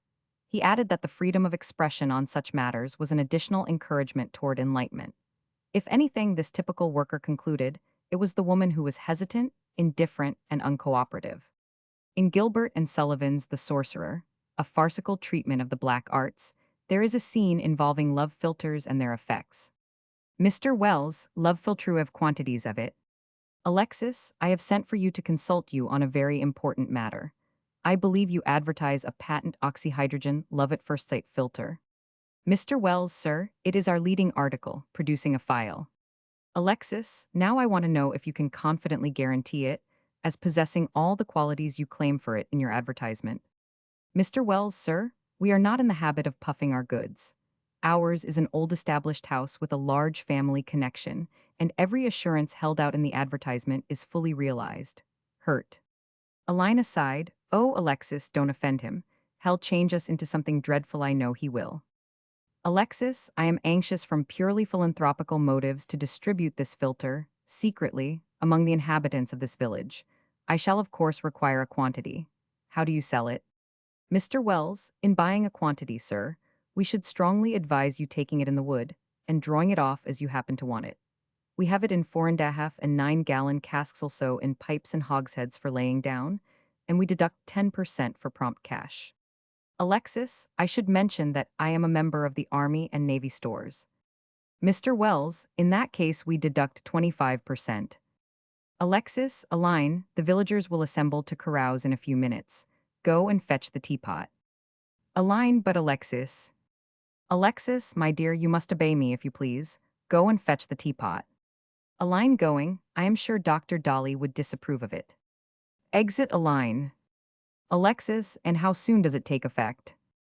Mr. Wells, in 12 hours.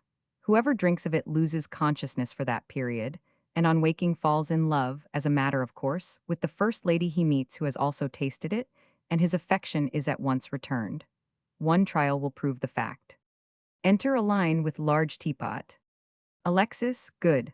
Then, Mr. Wells, I shall feel obliged if you will at once pour as much filter into this teapot as will suffice to affect the whole village. Aline, but bless me, Alexis, many of the villagers are married people. Mr. Wells, madam, this filter is compounded on the strictest principles. On married people it has no effect 331 whatever. But are you quite sure that you have nerve enough to carry you through the fearful ordeal? Alexis, in the good cause I fear nothing. Mr. Wells, very good then, we will proceed at once to the incantation. In the South Sea Islands, amatory aids and spells are still in vogue.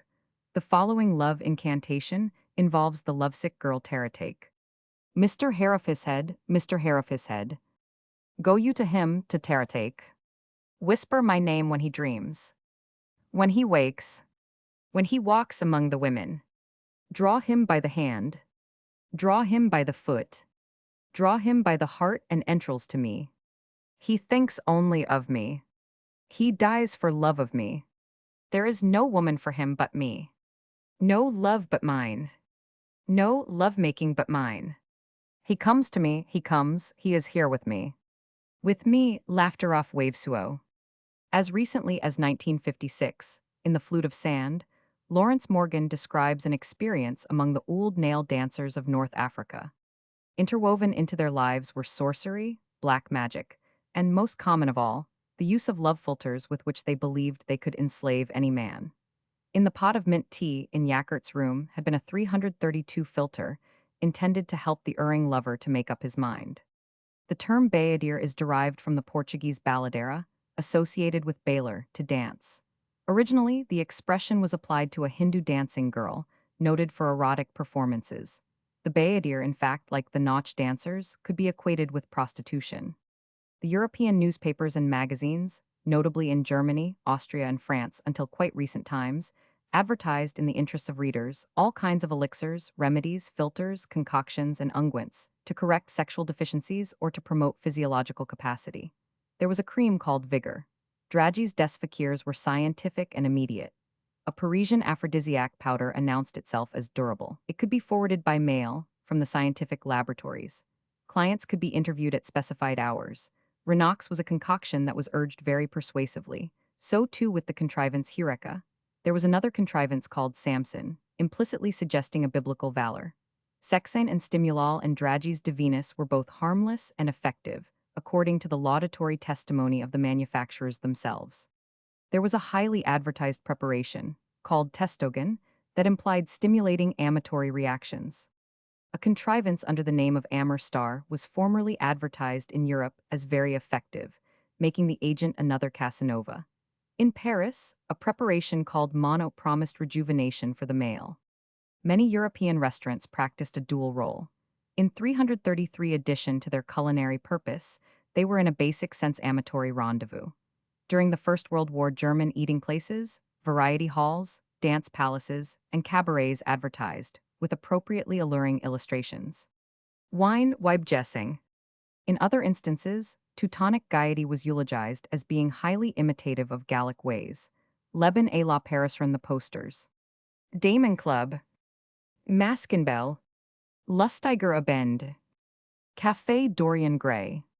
These spots were instigations to perversions, amatory practices, and promiscuities. Numerous collections of erotica exist in varying degrees of seclusion in libraries, state archives, and museums. To a large extent, such compilations were made during the 18th and 19th century. The bibliophile on his death usually bequeathed his books and manuscripts and erotic objects and artifacts to a state or national library. Among English specialists in this genre were James Campbell, the pseudonym of J100, Ready William S. Potter, Henry Spencer Ashby, better known under his pseudonym of Picenus Fraxi. In France, the Bibliothèque Nationale, in its section known as L'Enfer, houses a large collection of erotic matter. In cosmopolitan cities like London and New York, the sex theme is predominant in certain types of rather furtive bookstores. They deal largely with paperbacks, stressing sexual relationships, erotic magazines, and treatises, both 334 authoritatively written and, in some cases, barely literate, on erotic mores and variations of perversions. The paperbacks, flaunting jackets that play a significant role in the attraction of the text, range from lust to rape, from masochism to tribadism, with all possible intermediate permutations.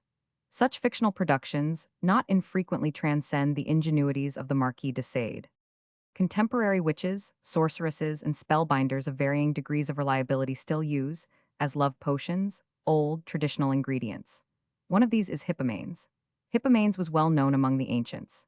It is a fleshy excrescence that appears on a foal's head at birth. When dried and swallowed by the person in search of the amatory excitation, it produces, according to these dark practitioners, a result that cannot be questioned.